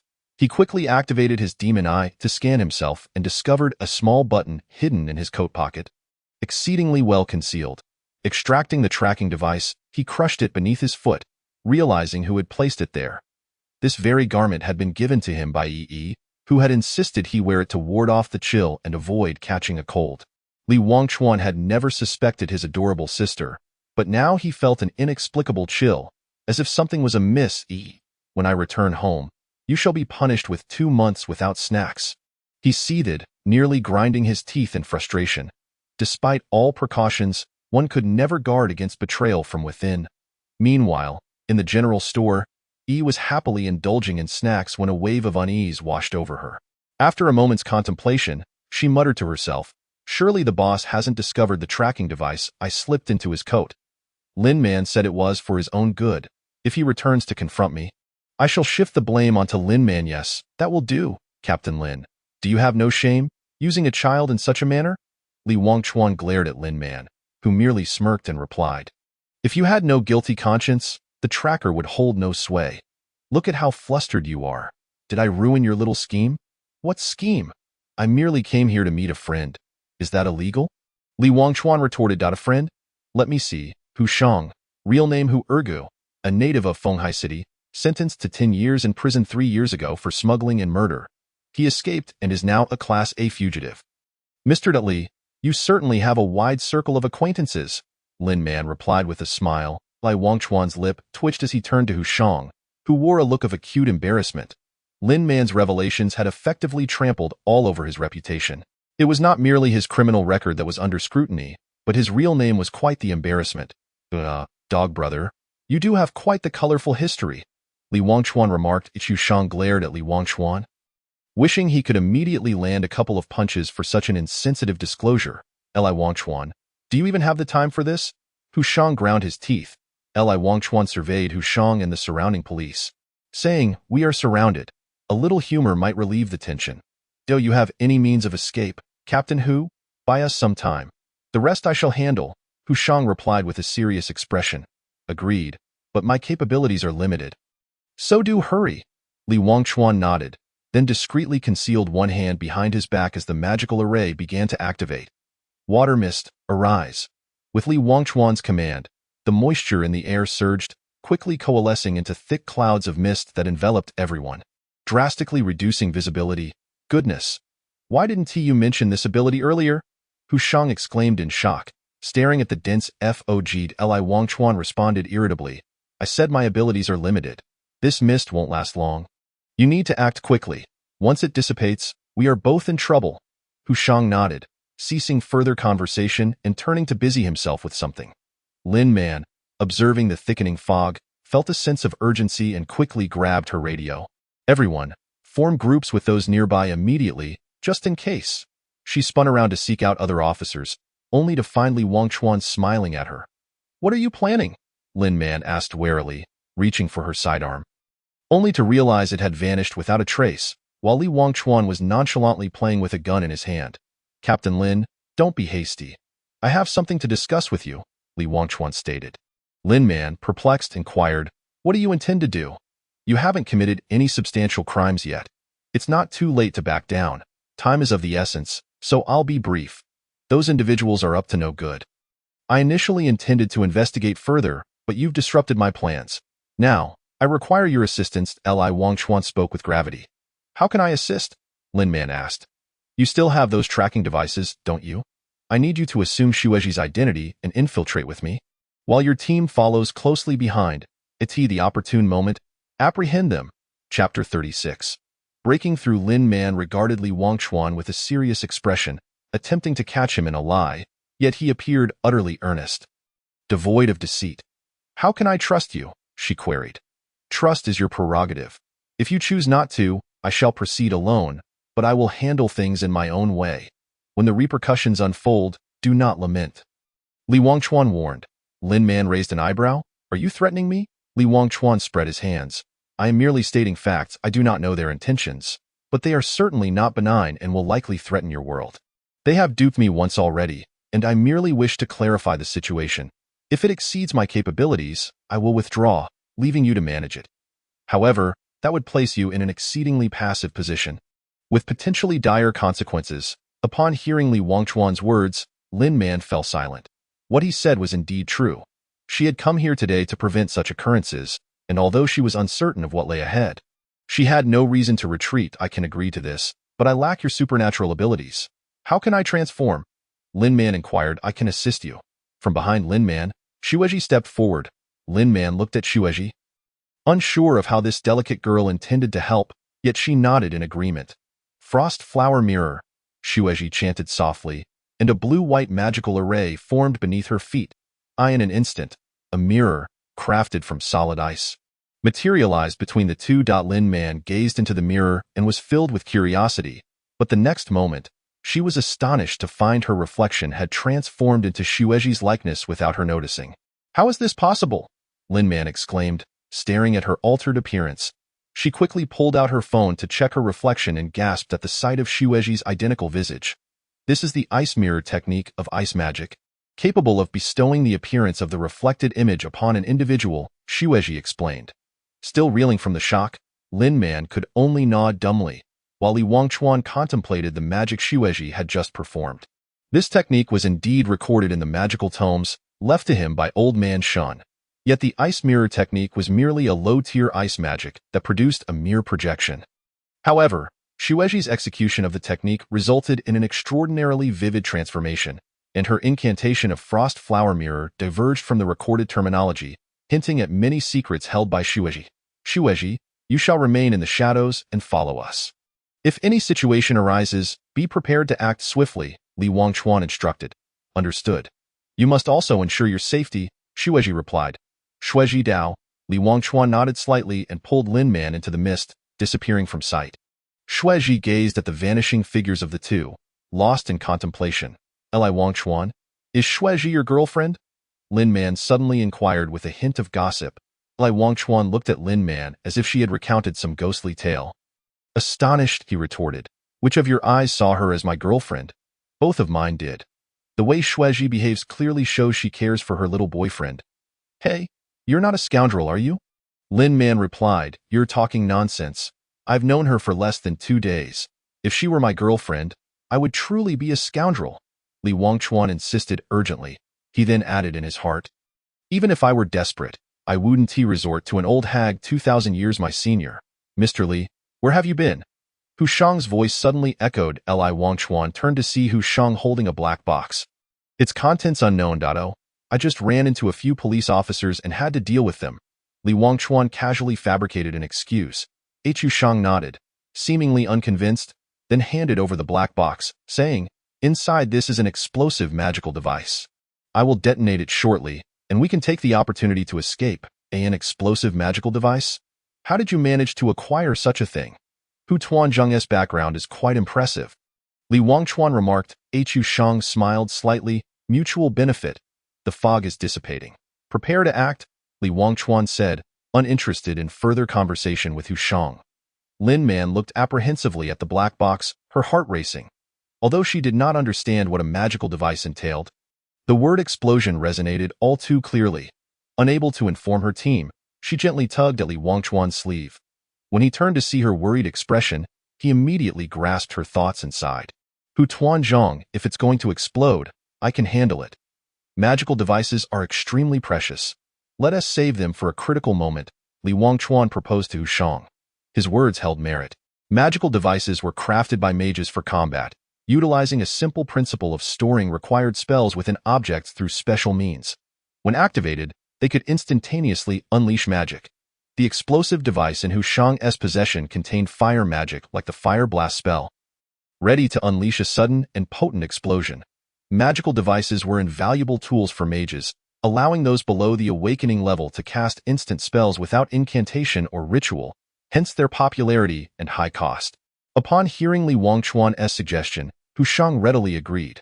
This magical device was a lifeline for him, and if it could be avoided, he would prefer not to use it. Since Li has a plan, let us proceed as you suggest, Hu Shang affirmed. Li Wangchuan chuckled at Hu Shang, shaking his head. Gather your underlings and stay close. With that, Li Wangchuan took Lin Man's hand and dashed out, prompting Hu Shang to rally his subordinates to follow suit. At that moment, the thick fog lifted just in time. Within the haze, the police officers had already lost their formation. A few clustered officers, seeing the fog disperse, began searching for their comrades when they spotted Li Wangchuan and the others charging towards them. Alert! The officers shouted in panic, but Li Wangchuan paid them no heed, charging ahead. As several officers prepared to fire, they noticed Li Wangchuan conjuring a massive fireball, accompanied by a wave of scorching heat. The officers, mere ordinary humans, had never encountered such a spectacle and hastily attempted to evade. One particularly timid officer, finding nowhere to hide, fell to the ground in fright. Simultaneously, Li Wangchuan raised his hand, launching the fireball towards them. The fireball soared through the air, its intense heat searing the earth. Leaving a charred expanse in its wake, the officer sitting on the ground, witnessing the increasingly colossal fireball, relinquished all hope of survival. At that moment, Lin Man, disregarding her status, shouted anxiously, Li Wangchuan, stop! Yet, regardless of Lin Man's cries, the fireball had already been unleashed, unstoppable, as it neared the officer. Lin Man's heart raced with despair, feeling utterly powerless. Boom! The fireball struck, erupting in a tremendous explosion, engulfing the area in flames, rendering the ground blackened. The unfortunate officer, however, was merely left with singed hair. Having lost consciousness, Li Wangchuan glanced at Lin Man beside him, smirking, what a fuss! How can you be a captain with such poor composure? Lin Man exhaled deeply, her expression fierce. Silence. Chapter 37. The demon. Although the officers managed to evade the blast, the explosion's radius was extensive. After Li Wangchuan and his companions rushed past, the sight of the explosion became a raging inferno, impeding the officers from pursuing them. Captain Lin! Captain Lin! The officers, having regained their composure, suddenly noticed Lin Man was missing, calling out in concern, I'm here. Not far off, Lin Man slowly stood up, signaling she was unharmed.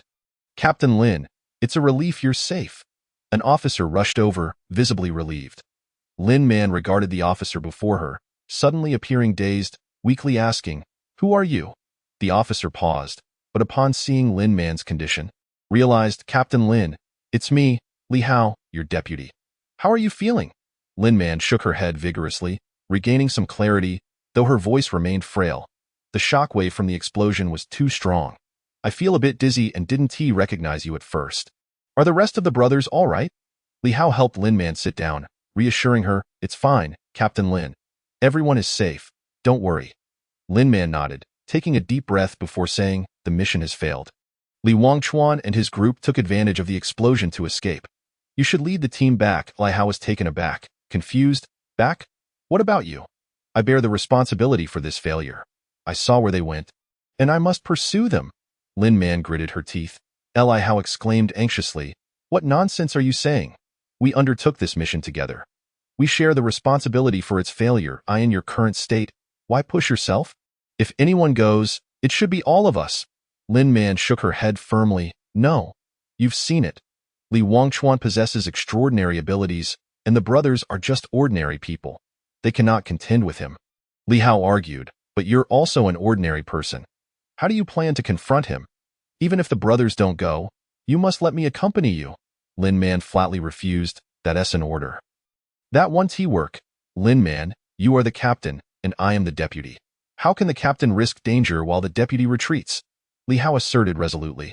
Unable to persuade him otherwise, Lin Man relented. And Li Hao summoned all the officers, declaring, everyone listen up, regroup and return to the bureau. Captain Li, what about you and Captain Lin? An officer inquired. Li Hao replied, Captain Lin and I have urgent matters to attend to. You all head back first, but no buts. If the director inquires, you will report truthfully, understood? Li Hao instructed. Understood. Lin Man watched Li Hao's serious demeanor, a playful smile emerging on her face as she pondered. The real Lin Man had long since left with Li Wangchuan, while this Lin Man was merely Xueji in disguise. Xueji did not follow Li Wangchuan's instructions to stealthily observe. Instead, She used Lin Man's name to withdraw all the officers. The reason's unknown, but certainly detrimental to Li Wangchuan. Li Hao, you need not follow me, Lin Man said as they walked. Lin Man, why do you always keep me at arm's length? Don't you understand my feelings? Li Hao halted, furrowing his brow. Lin Man lowered her gaze, remaining silent for a long moment before replying, if you turn back now, I can spare you this time. Li Hao was taken aback. What are you saying? I don't understand. Lin Man observed Li Hao's puzzled expression, then smiled gently, saying, it's nothing. It's just that this journey may be perilous, and I don't want you to take risks. Li Hao nodded, somewhat understanding, then asked, by the way, Lin Man, regarding this operation, I've always had a question. Why are you so certain that Li Wangchuan poses a threat to society? I've reviewed his background. It's quite clean, not resembling a villain. Lin Man lifted her head, gazing at the azure sky, slowly responding. Those who come from hell never show mercy to mortals. If I told you that he holds the souls of countless wronged spirits, would you believe me? Countless wronged spirits? How is that possible? His dossier details his life from childhood. How could a 17-year-old boy have caused such immense carnage? Li Hao expressed disbelief. Lin Man smiled bitterly. Indeed, I also found it hard to believe. Yet this is the truth. Li Wangchuan is a thoroughgoing demon. What he currently exhibits is merely a facade cloaking his wicked heart. Do you not remember the fireball from earlier?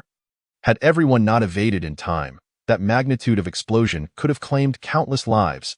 Li Hao fell silent. Lin Man's words rang true. That explosion was indeed capable of ending all their lives. Unleashed by a mere 17-year Lin Man seemed to be lost in a certain memory, murmuring, I have known Li Wangchuan for a long time. Li Wangchuan, have you gone mad? Do you wish to kill them? She followed closely beside Li Wangchuan, her voice laced with anger. However, Li Wangchuan responded with confusion. When did you perceive that I intended to commit murder? That fireball was aimed at an empty space. That fool scared himself silly and remained frozen in place. Fortunately, I adjusted my angle. Otherwise, it would have indeed gone as you wished. What do you mean by as I wished? Li Wangchuan, I warn you, if you continue this way, don't blame me for turning against you. Lin Man retorted furiously. Li Wangchuan, who was already not of a mild temperament, shot back, I also warn you, if you keep shouting like this, just leave. I shouldn't have brought you along in the first place. Nearby, Hu Shang, having overheard their quarrel, interjected, little sister, those of us in this line of work cannot afford to be soft-hearted. Ella has already shown great kindness. If it were me, I would have killed 10 or 8 of them without a second thought. Shut your mouth! Lin Man and Li Wangchuan exclaimed in unison.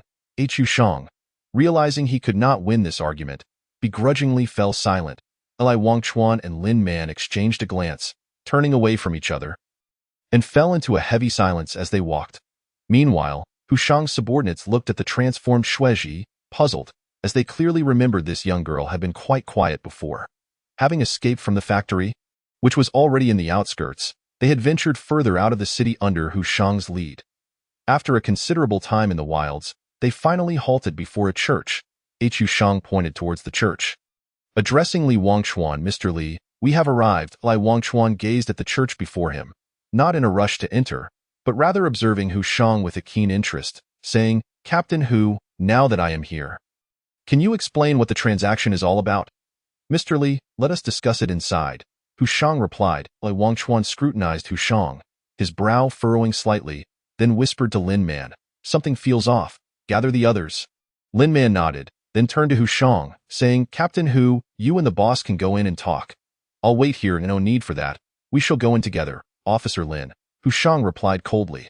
Both Li Wangchuan and Lin Man were taken aback. Exchanging incredulous looks, realizing the implications of this, Li Wangchuan feigned composure, stating, Captain Hu, you must be mistaken. This is my assistant, Xuezhi. You know who she is, but it matters little. Our objective has always been you. If she does not enter, that is fine. I shall escort her out now. With that, Hu Shang raised his gun, aiming it at Lin Man. Seeing this, Li Wangchuan hurriedly stepped in front of Lin Man, exclaiming, we will all go in. Captain Hu, do not act impulsively. We can resolve this inside. Hu Shang nodded and lowered his weapon, saying, Mr. Li, please. Chapter 38. The future and the present. Upon entering the church, a wave of decay assaulted their senses, mingled with a nauseating dust. The church had few seats, only 6 rows, most of which were in ruin, with only the first 2 rows remaining relatively intact. What should have been stained glass windows had now been reduced to mere frames. With only a few shards of glass still clinging to them, a hole in the roof allowed the midday sunlight to stream in, bestowing a semblance of life to the dilapidated church. At the far end stood a platform where the pastor's table was mostly shattered, appearing to have been smashed. The only thing that remained intact was the crucifix on the wall, flanked by 2 statues, one missing its head and the other lacking half of its body. Li Wangchuan surveyed the scene before him, feeling an inexplicable sense of familiarity, yet unable to recall where he had seen it before. Having lived his entire life in Donghua City, he had never ventured far from it. Although this place was not far from Donghua City, it was technically outside its borders. Logically, he should not have any recollection of it, yet he did, an unsettling feeling akin to having a parallel self that had once lingered here. Noticing Li Wangchuan's unusual demeanor, Lin Man quietly inquired, "Li Wangchuan, have you been here before?" Li Wangchuan shook his head, replying, "No, but it feels familiar. Of course, it feels familiar. The head of the statue on the left is what you shattered." A woman's voice interjected. Following the sound, Li Wangchuan turned to see a woman in black seated in the front row. She wore a hat that obscured her features, but she appeared to be quite young. Perhaps in her mid-20s, yet her voice carried a weight of weariness, laced with an eerie stillness, suggesting she had endured much. "Who are you?" Li Wangchuan asked. "You do not recognize me. That is to be expected.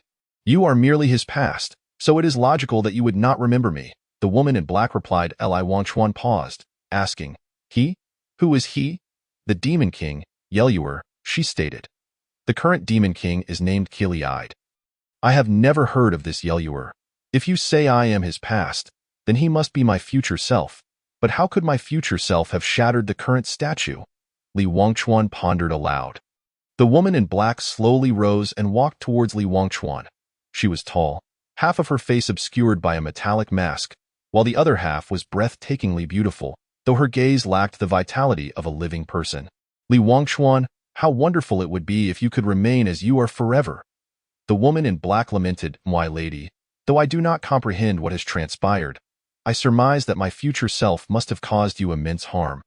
If possible, I would like to apologize on behalf of my future self," Li Wangchuan stated sincerely. The woman in black let out a cold laugh, her eyes glistening with unshed tears. "You are always like this? Wearing a mask of false kindness and uttering insincere words, Li Wangchuan, do you not find yourself repugnant? My lady, the present is the present, and the future is the future. I know not what my future self will become. But at least in this moment, every word I utter is genuine," Li Wangchuan replied. "Genuine? Ha! It is because I believed in your sincerity that I have ended up in this state. You deserve to die." The woman in black bit out, "Then kill me and be done with it." "Ha! If I could, I would certainly kill you. Then what holds you back? Or is it that the future can be altered?" The woman in black stared at Li Wangchuan in shock, saying, "How do you know this?" Li Wangchuan shrugged, "You loathe my future self, yet you refuse to kill me in the present. This can only indicate one thing. My future self became corrupted due to a certain event, and your presence here is to prevent that event from occurring. As long as that event does not happen, I shall not take that path, and the future you despise will not come to pass. Correct?" The woman in black sighed, conceding, "I must admit, you are quite clever." "You are indeed correct. I have come for this purpose." Li Wangchuan smiled slightly, asking, "What must I do?" After a moment of silence, the woman in black replied, "You need only to do one thing. Kill the god of fate." "The god of fate? That old harlot? Why must I kill him?" Li Wangchuan inquired. "I cannot disclose the specifics, but I can tell you that at some point in the future, you will face a choice, and in that moment, you will choose to spare him," the woman in black explained. Li Wangchuan nodded. "So, if I kill the god of fate, everything will be prevented?" "Precisely. Remember, you must kill him at that moment of choice. Otherwise, all will be in vain," the woman in black warned. "I understand. If that day comes, I shall slay him," Li Wangchuan affirmed. The woman in black regarded Li Wangchuan intensely, saying, "Remember your words." Suddenly, the woman in black looked at Li Wangchuan with a complex expression and gently said, "That girl beside you, be sure to treat her well and never let her down." Li Wangchuan, perplexed, nodded in agreement. The woman in black smiled faintly, her form beginning to fade. Realizing something, Li Wangchuan hastily asked, "Is this the transaction you wish to discuss?" The woman in black shook her head, replying, "The one seeking to trade with you is someone else. I merely came ahead to share this with you." Having said all I needed, I must take my leave. As Li Wangchuan watched the woman in black begin to vanish, a thought crossed his mind, and he asked, "May I know your name?" "You will come to know it." Her voice faded as she disappeared from the church, taking the church's decay with her. As she left, everything returned to its pristine state, the statues undamaged, as if nothing had ever transpired. "Hey, Li Wangchuan, what are you thinking about?" Lin Man tugged at his sleeve, breaking his reverie. Li Wangchuan snapped back to reality, astonished by his surroundings, then turned to Lin Man, asking, "Did you hear or see anything just now?" "What are you talking about?" "From the moment we stepped in, you stood there dazed. No amount of calling would rouse you. I almost thought you had died." Lin Man responded, exasperated. Li Wangchuan shot her a glare, feeling an inexplicable discord with Lin Man. Convinced that wherever she was, trouble was sure to follow. The black-clad woman had even urged him to treat Lin Man better. What a fanciful dream! He resolved to keep his distance from this situation, hoping to never see it again. "Mr. Li, the boss has arrived," Hu Shang announced. Li Wangchuan turned to glance at the newcomer, who was none other than his esteemed client. "You summoned me here, yet I am still unaware of your name." Li Wangchuan inquired. The woman removed her sunglasses, revealing a well-preserved visage, which, despite the passage of years, still bore traces of her former beauty. "Indeed, Boss Li is quite forgetful. 3 years ago, you assisted me in acquiring the Heart of Lava, and I have yet to express my gratitude properly," she remarked. "So the buyer of the Heart of Lava was you? However, you must be aware that I have never pried into the identities of my clients." Li Wangchuan replied. The woman nodded and said, "Indeed, Boss Li is a man of principle. For reasons of my own, I conducted an investigation into you, and I hope you can forgive me." Li Wangchuan smiled slightly and remarked, "You do not seem to be from the inner realm. Those from the inner realm are typically cautious in their dealings and would not act in such a manner." "Haha, you are indeed astute." "Boss Li, allow me to introduce myself. I am Zhu Xian, hailing from the capital," the woman stated. A jolt of surprise coursed through Li Wangchuan. While he was not well versed in the affairs of the outside world, he had heard of the Zhu family from the capital. This family was ancient and, although not a force within the inner realm, commanded respect and caution even there. The Zhu family had a long-standing tradition of commerce, with its head being known as the wealthiest individual in the Yin nation. But why would a member of the Zhu family seek him out? "Might I inquire as to your relation with Zhu Xiangshan?" Li Wangchuan asked. A flicker of astonishment crossed Zhu Xian's eyes, and she replied, "He is indeed my elder brother." Chapter 39. Declining the deal. Zhu Xiangshan is your brother? Then you are the Zhu family's eldest daughter, who single-handedly brought down the 3 great families of the capital 20 years ago. "I thought you had perished," Li Wangchuan exclaimed in shock. "Zhu Qingyi is indeed deceased, but I, Zhu Xian, have survived," she stated calmly. Li Wangchuan regarded the middle-aged woman before him, struggling to reconcile her with the legendary beauty of the capital's past. When the patriarch of the Zhu family passed away, the eldest son, Zhu Xiangshan, was abroad, leaving the family vulnerable to the ambitions of the other 3 great families. In that moment of peril, Zhu Qingyi, a mere woman, took it upon herself to defend her family with ruthless resolve. Obliterating the opposition and elevating the Zhu family to prominence. It was said that later, Zhu Qingyi fell victim to an assassination attempt. Although she narrowly escaped, she succumbed to her injuries at the tender age of 27. Taking a deep breath, Li Wangchuan looked at Zhu Xian and remarked, "Your unexpected arrival raises questions. Surely, the Zhu family's influence would not necessitate my assistance?" "There is no need for such modesty, Boss Li. To speak candidly, I have approached numerous Hellwalkers prior to you, yet none matched your efficiency.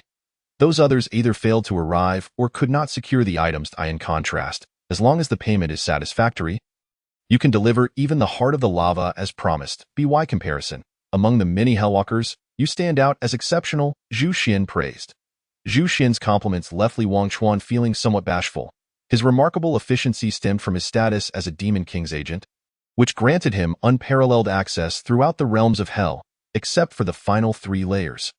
The Heart of Lava, being the heart of the Lava Lord, was a significant treasure. When he received the task, he had never contemplated retrieving it himself. He merely informed Yi and awaited news at home. Truth be told, Li Wangchuan's standing in hell was extraordinarily high, and based solely on that, no other agents could compete with his efficiency. "May I address you as Boss Zhu?" Li Wangchuan inquired. Zhu Xian nodded. "Of course, Boss Li. I am here to discuss a transaction, so there is no need for formalities. Not so much formalities, but rather, I have a lingering question that I hope you might be willing to disclose." Li Wangchuan replied. Zhu Xian smiled and said, "As long as it is within my knowledge, I shall answer truthfully. May I ask what you intend to do with such a quantity of snow crystal fungi?" Li Wangchuan queried. Noticing Zhu Xian's silence, he quickly added, "I mean no offense. It is just that I encountered some unforeseen circumstances while gathering the snow crystal fungi and suspect someone may wish to harm me. Thus, I am curious about your purpose for acquiring them." After a moment's contemplation, Zhu Xian smiled gently and replied, "There is nothing I cannot share. My daughter suffers from a peculiar illness, causing her to run a persistent fever. I have consulted numerous esteemed doctors without uncovering the cause. Subsequently, I was informed that the snow crystal fungi, which grows in hell, could alleviate her symptoms, prompting me to request your assistance." Upon hearing this, Li Wangchuan began to ponder. He had never heard of snow crystal fungi being used medicinally. Most people harvested it to aid in the cultivation of ice magic, as it contained pure ice elements. Consuming it directly could not only fail to cure ailments but might also endanger one's life. "May I ask who informed you that snow crystal fungi has medicinal properties?" Li Wangchuan inquired. "To be honest, I do not know that person well. I only know she was a woman, dressed in white, and appeared quite young," Zhu Xian mused. "That is all?" Li Wangchuan pressed further. Zhu Xian contemplated for a moment, then said, "I truly do not know any specifics. The woman arrived wearing a mask, exuding an air of aloofness, yet I could ascertain that her features beneath the mask were exceptionally exquisite." It's Zhu Xian's words. Li Wangchuan was suddenly reminded of Xuezhi, no, more precisely, of Xuelian. Zhu Xian's description closely matched that of Xuelian, whose cool yet captivating visage, along with her abrupt and deadly confession, lingered in Li Wangchuan's memory. Since emerging from the cave, he had been preoccupied with frequent disturbances, leaving him no time to analyze the situation. In retrospect, Xuelian's sudden change in demeanor that day was highly illogical. Although her aim was to confine him in the cave, she could have easily employed another excuse, such as a tale of love at first sight, which would have seemed far more plausible. "Boss Zhu, as far as I am aware, snow crystal fungi does not possess any medicinal properties." "You may have been deceived," Li Wangchuan stated candidly. "I am aware," Zhu Xian replied, surprising Li Wangchuan. "You are? Then why did he begin to ask?" Zhu Xian offered a bittersweet smile and explained, "Throughout my life, I have witnessed and endured much. The moment she arrived, I sensed she must have ulterior motives. Yet, Xian Yi is my only daughter. Even if the claims were false, I was willing to take the chance." Li Wangchuan fell silent. For a mother, the safety and well-being of her child always take precedence. Even a woman like Zhu Xian could not maintain her composure in the face of her daughter's illness. "I apologize. It was unwise of me to pry. Let us return to the matter at hand. What is the other transaction you mentioned?" Li Wangchuan suggested. "You already know," Zhu Xian replied. Li Wangchuan's expression hardened as he looked at Zhu Xian and asked, "To save your daughter?" Zhu Xian nodded earnestly, stating, "As long as you can save my daughter, I am open to any terms." Li Wangchuan regarded Zhu Xian, recognizing the genuine plea in her gaze. A complex emotion welled up within him, strange yet tinged with a hint of yearning. Ultimately, however, he adhered to his principles and replied, "I am sorry. I am merely a merchant and do not possess the ability to heal. While I empathize with your plight, I am unable to assist you." At his words, Zhu Xian's expression dimmed. She had anticipated this outcome, yet the rise of hope made its extinguishment all the more painful. Lin Man, who had been listening nearby, felt a pang of sympathy for Zhu Xian.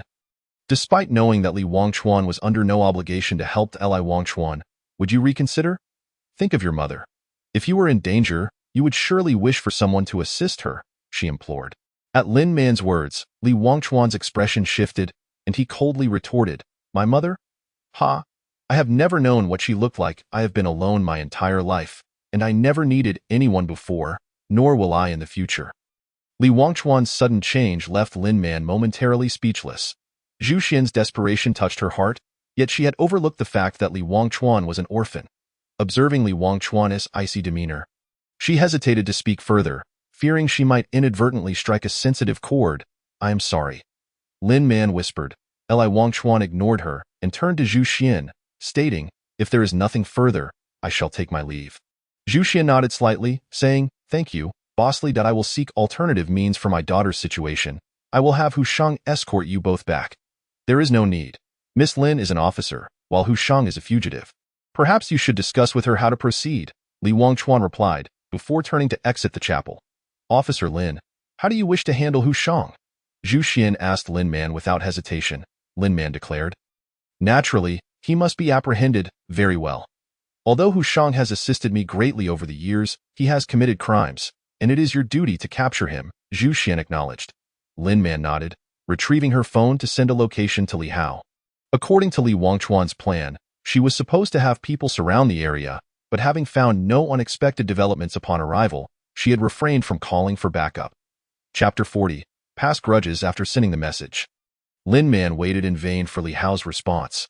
Growing increasingly anxious, she called again, only to find it unanswered. What on earth is Li Hao doing? Why isn't he picking up at such a critical moment? Lin Man wondered aloud. Typically, Li Hao would respond to her calls without delay, never leaving her hanging like this. Was something amiss? A sense of foreboding crept into Lin Man's heart as she hurried outside to catch up with Li Wangchuan. Li Wangchuan stepped out of the church, and just as Lin Man was about to speak, she noticed him standing at the entrance, his expression grim and foreboding, as if facing a formidable adversary. Lin Man approached his side and followed his gaze, her complexion instantly paling. "Li Hao?" Lin Man cried out. At the church's entrance, Li Hao knelt motionless, his body covered in frost, while beside him, Hu Shang and his subordinates had already been transformed into ice sculptures. The temperature around them plummeted rapidly, and snowflakes began to fall, instilling a sense of dread. Li Wangchuan, what has happened? What is wrong with Li Hao? Lin Man asked, her voice trembling as she turned to Li Wangchuan. He remained silent, merely staring coldly ahead, as if something awaited them there. "Xuezhi, I know it is you. Step forward." Li Wangchuan suddenly spoke. A gust of frigid wind swept through, and from the woods, a figure slowly emerged. It was indeed Xuezhi. "Li Wangchuan, you seem utterly unfazed," Xuezhi remarked. "I am somewhat surprised. Should I address you as Xuezhi or Xuelian?" Li Wangchuan replied icily. A flicker of astonishment crossed Xuezhi's eyes as she inquired, "When did you discover this?" After some contemplation, Li Wangchuan responded, "Just a moment ago. After exiting the cave, I pondered a question. How could a high-level magic spell breach the seal that has confined you? A divination-level sorceress, for 2 millennia. Is the seal extraordinarily powerful, or have you simply never wished to escape? I suspect it is the latter. If that is the case, you must be waiting for someone. Who could it be? After much thought, it seems the only possibility is me. Yet, what confounds me is that it was Xuelian who deceived me into entering, seemingly unrelated to you at all, until you cast that spell resembling the ice mirror technique. And then it dawned on me. Ice Blossom, Snow Mirror, a long-lost ice-type forbidden spell that creates a mirrored world according to the caster's will. It is a pinnacle of illusion magic. The illusion crafted by this spell, though realistic, is generated based on the caster's intent. Within this illusion, Xuezhi appeared vague, while Xuelian was vividly depicted. This can only indicate that the architect of this illusion is Xuelian. Which is you? Understanding this clarifies many questions. From the moment I set foot on Snow Emperor Peak, I was ensnared in your magic. Everything I witnessed and experienced was an illusion you had crafted beforehand. Through 2 different narratives, you led me to believe in you. That seal cannot constrain your freedom, but the laws of the realm can die. In other words, only I, as the representative of the Demon King, can extricate you from the abyss of extreme cold. Earlier, when conversing with you, you mentioned the annihilation of the 6 clans of Tianhan. At that time, I pondered whether any survivors would enact a revenge drama. Initially, I deemed it improbable, but it appears you are indeed the one who survived with hatred, setting this trap for that purpose. Am I correct? Xuezhi suddenly let out a self-deprecating laugh, casting a resentful glance at Li Wangchuan, and said, "Revenge? Ha, Li Wangchuan, how can you have the audacity to utter such words? If it weren't for you, how would the 6 clans of Tianhan have met such an end? Indeed, you are no longer that person. So you cannot fathom what transpired. Allow me to share a story with you. I am indeed Xuelian, the holy maiden of the Snow Eagle clan. In the past, The Snow Eagle clan was the strongest tribe on the Tianhan continent, and I was endowed with the divine power of the ice goddess. I have a younger sister named Xuezhi. Together with our grandfather, we forged the glory of the Snow Eagle clan. We lived in unparalleled happiness until we encountered you, specifically, the future version of you. You fell from the time-space tunnel, gravely injured. When Xuezhi discovered you during her outing, she brought you back to our tribe. The Snow Eagle clan is quite traditional and harbors a strong aversion to outsiders. Yet, you were unconscious, and Xuezhi, being kind-hearted, could not bear to cast you out. Thus, she defied the consensus and allowed you to stay. For several months, Xuezhi attentively cared for you until you finally awoke. However, upon regaining consciousness, you nearly strangled Xuezhi to death. I could not bear to witness this, so I issued you an eviction order. But Xuezhi persuaded me to let you remain. Once you were fully lucid, you expressed your desire to repay Xuezhi's life-saving grace. Coincidentally, a war broke out between the Ice Wolf clan and the Snow Eagle clan. Xuezhi allowed you to stay to assist us, and indeed, you were formidable. With your help, we swiftly defeated the Ice Wolf clan. Following our victory, the entire clan hailed you as a hero, and you became the hero in Xuezhi's heart. I once cautioned her against developing feelings for you, but she was steadfast in her belief. She confided in me that should you ever leave the tribe, she would follow you without hesitation. No matter the distance at the time, I laughed at her foolishness, asserting that you, an outsider, were unworthy of her heartfelt dedication. To be frank, while I did not agree with Xuezhi's feelings for you, you treated her well, and gradually, I came to accept you. One day, you shared your past with us, expressing your uncertainty about when you would depart and your fear of implicating Xuezhi, thus severing ties with her. Xuezhi was heartbroken, weeping for several days. Yet even as you spoke so resolutely, Xuezhi could not let go of you. I wished to confront you then, but alas, I was no match for you. My foolish sister deserves the best man in the world. Later, my divine power from the ice goddess reached a critical juncture, necessitating my seclusion.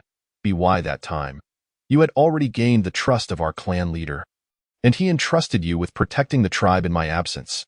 You agreed, and Xuezhi was overjoyed, knowing you were a man of your word, believing you would not leave until my return, granting her more time with you. But this time, you broke your promise. While I was in seclusion, the Ice Wolf, Ice Bear, Ice Ape, Snow Leopard, and Snow Fox clans united to wage war against the Snow Eagle clan. And you vanished without a trace. In your absence, the Snow Eagle clan was powerless to resist. Had it not been for the warnings of our kin, I would have remained oblivious to the impending doom. Upon my emergence from seclusion, you returned, and I assumed you had gone to seek reinforcements. Little did I expect, you had slaughtered nearly every member of the Snow Eagle clan, sparing not even the children. My poor sister endured tremendous hardship during the war, only to welcome not her beloved, but the blade of a killer. Gazing upon my sister's lifeless body and the knife in your hand, I finally comprehended that you indeed hailed from the depths of hell, a cold-blooded, heartless demon. The Snow Eagle clan treated you well, and my sister regarded you as her beloved, yet you took their lives. I can only curse my own weakness. Even having ascended 3 realms, I remained no match for you. I fail to understand why you did not kill me, but instead imprisoned me in that cave to endure a millennium of solitude. Fortunately, heaven still favored me, allowing me to meet the present version of you. You asked if I were to kill you, would all of this have never occurred? Chapter 41. Revenge. Li Wangchuan listened in silence to Shuelian's narrative, both the dark-clad woman and Shuelian asserting that his future self would be a fiendish villain. Yet, Li Wangchuan struggled to grasp the rationale behind such a transformation. He had never yearned for power. Indeed, he held it in disdain, desiring only a simple, unremarkable life. However, it seemed that the future he envisioned was far from the existence he sought. He could not fathom why his future self would forsake his dreams. Nor could he comprehend the extent of the harm he had inflicted upon others. His future appeared increasingly shrouded in uncertainty. What will become of my future self? I do not know. However, if you desire vengeance, then act upon it. It seems, indeed, that my future self is irredeemably wicked. Death would be a fitting end, Li Wangchuan stated calmly. Shuelian, observing Li Wangchuan's apparent indifference, clenched her teeth and retorted angrily, Li Wangchuan, death would be too kind for you. You have slain my kin. I shall ensure you experience the agony of losing your loved ones. Li Wangchuan's expression shifted, and he shouted, "If you have grievances, direct them at me. Do not harm Yi. Indeed, you too have a sister. But why did you take mine? What wrong did she commit?" Shuelian shouted back, tears streaming down her cheeks, conveying boundless sorrow. "Rest assured, I am not like you. I am not that monstrous. I will not harm your sister, but you will undoubtedly not survive this day." With that, Shuelian's magical power surged, and countless ice spikes began to form around her. Sharp and glistening with a deadly aura, as Li Wangchuan beheld this scene, he felt an unexpected calm wash over him. Though no longer longing for death, he considered that perishing here might not be such a dire fate after all. Slowly, he closed his eyes, a self-mocking smile gracing his lips as he opened his arms, ready to embrace death. "Li Wangchuan, get away!" Lin Man shouted urgently, rushing towards him. "Die!" Shuelian bellowed, sweeping her hands as a multitude of ice spikes hurtled towards Li Wangchuan.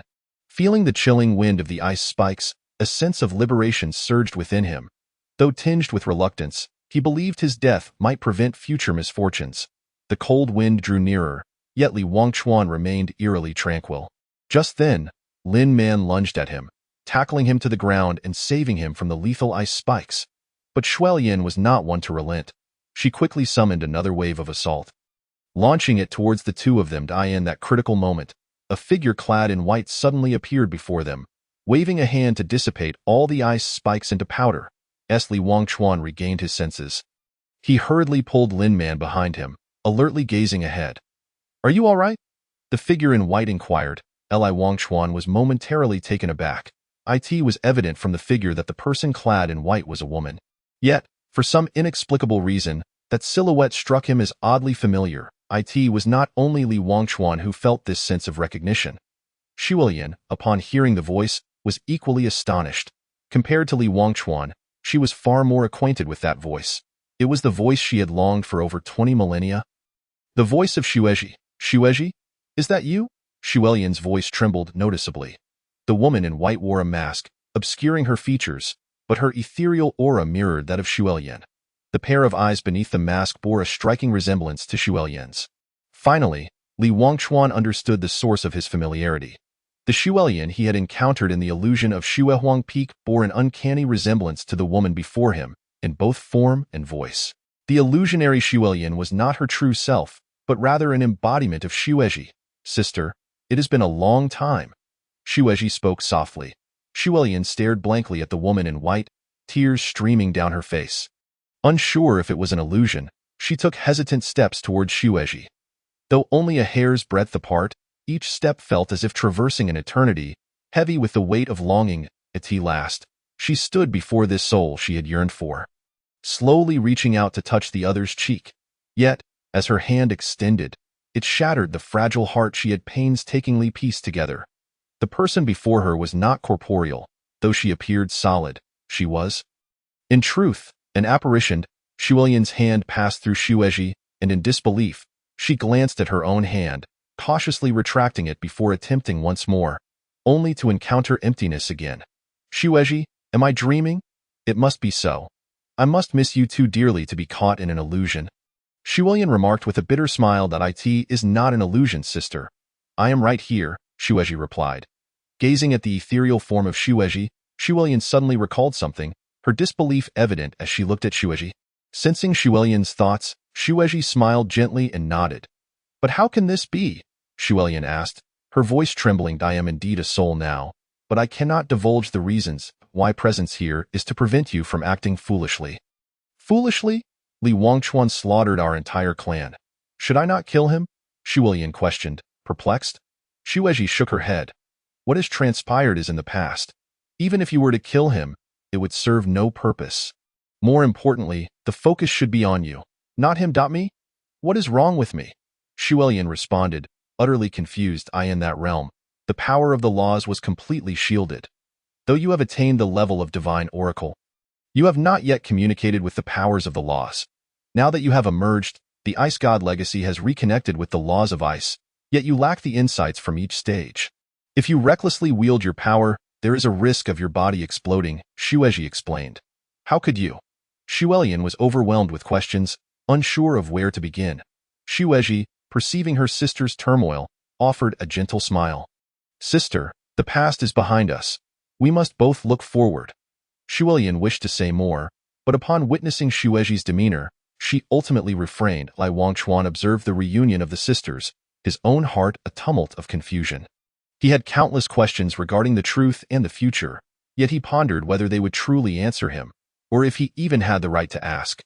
Reflecting on his past, it seemed his life had always been dictated by others, leaving him powerless. Yet now, he found himself unable to accede to Lai Wangchuan. It has been a long time. Shueji suddenly turned to him.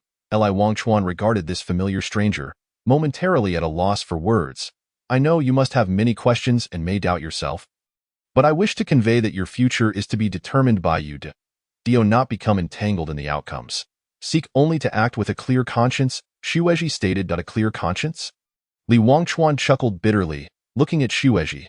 You do not seem to harbor any hatred towards me? Shueji lowered her gaze, remaining silent for a moment before replying, hatred and forgiveness hold no significance in this realm. Do they? Indeed, now that I am aware of future events, if I do not perish today, I shall never meet you again. Without encounters, there can be no farewells, Li Wangchuan murmured. Shueji gazed at him, a complex emotion flickering in her eyes. Often, reunions are not solely joyous. Let today's events conclude here. I will take my sister away, and you should live well. Perhaps this will be our final meeting, Shueji declared. Lai Wangchuan nodded. Surviving was indeed a good fortune. Yet he could not find joy in it. This time, he had escaped death, but what of the next? In just one day, he had encountered 3 individuals from the future, each bearing a grudge against him. Who could tell how many foes awaited him in the future? Perhaps he would need to remain vigilant at all times, for who could say when another adversary might come for his life? Suddenly, Li Wangchuan felt as though the life he envisioned had gradually slipped away. The more he desired something, the more elusive it became. Perhaps this was his punishment. Chapter 42. Surviving. Shueji approached Shuilian. Speaking softly, let us go, sister. Shuilian turned to Shueji, then to Li Wangchuan, her intense killing intent unabated. However, she understood that she could not kill Li Wangchuan today, and even after this day, the opportunity would likely never arise again. Thus, she suppressed her vengeance and instead addressed Lin Man. Your friend has merely suffered minor frostbite and has fainted. With timely treatment, he will recover. As for that I have dealt with him. After all, he was no good person. Lin Man supported Li Hao, her expression complex as she gazed at Shueji. Today's events had completely overturned all her previous perceptions. Even if she wished to take action, it seemed she was powerless to do so. Thank you for your mercy, Lin Man expressed. Shuilian nodded slightly, and together with Shueji, they transformed into a beam of white light and vanished, leaving Li Wangchuan and the others in a state of lingering turmoil.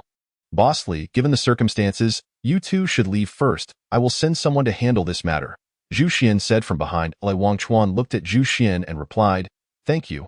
Boss EHU. No need for thanks. To be honest, I share some responsibility for today's events. Had I not sought you out, none of this would have transpired, Zhu Xian remarked. Lai Wangchuan sighed, gazing at the sky before stating, the one in the wrong has always been me. With that, he assisted Lin Man in lifting Li Hao and prepared to leave. Wait. Zhu Xian suddenly called out to him. There's something else? Li Wangchuan inquired.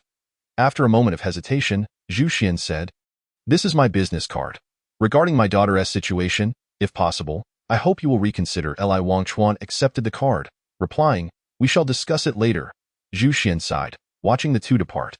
Though Li Wangchuan had not directly agreed, he had not outright refused either, leaving a glimmer of hope as for why she felt Li Wangchuan could save her daughter. Zhu Xian herself was uncertain, but her intuition told her that if even he could not save her daughter, then no one else could. Lai Wangchuan transported Lin Man and Li Hao directly to the grocery store, a teleportation point he had established long ago, which would save considerable trouble in critical moments. Take him to the hospital. I will not accompany you. If you wish to catch me later, come to the shop. I shall be waiting for you here, Li Wangchuan stated calmly. Lin Man looked at him, offering a bitter smile. Catch you? On what grounds? We are both exhausted. Let us consider this matter settled. I suspect you lack the energy to stir up trouble again. Rest well. I will come to you in a few days. Just as Lin Man was about to leave, Li Wangchuan called out to her. Lin Man turned to him and asked, Is there something else? Li Wangchuan gazed at her with a complex expression, hesitating for a moment before finally speaking. Thank you for earlier. Lin Man appeared surprised but dismissed it lightly, saying, you need not dwell on it. Saving others is merely my instinct, a simple act with that. Lin Man took Li Hao and departed. Li Wangchuan watched their retreating figures, his heart filled with mixed emotions. He realized he had truly implicated Lin Man this time. Boss, you are back? Yi ran upstairs. Her voice cautious. Li Wangchuan observed her guilty demeanor and couldn't help but chuckle, then adopting a stern expression, coldly stated, by the sound of your voice, my return surprises you. Yi immediately shook her head. Not at all. I am overjoyed to see you back. You do not know, during your absence, I nearly died from missing you. Miss me? You mean you wished for me to be captured sooner, don't you?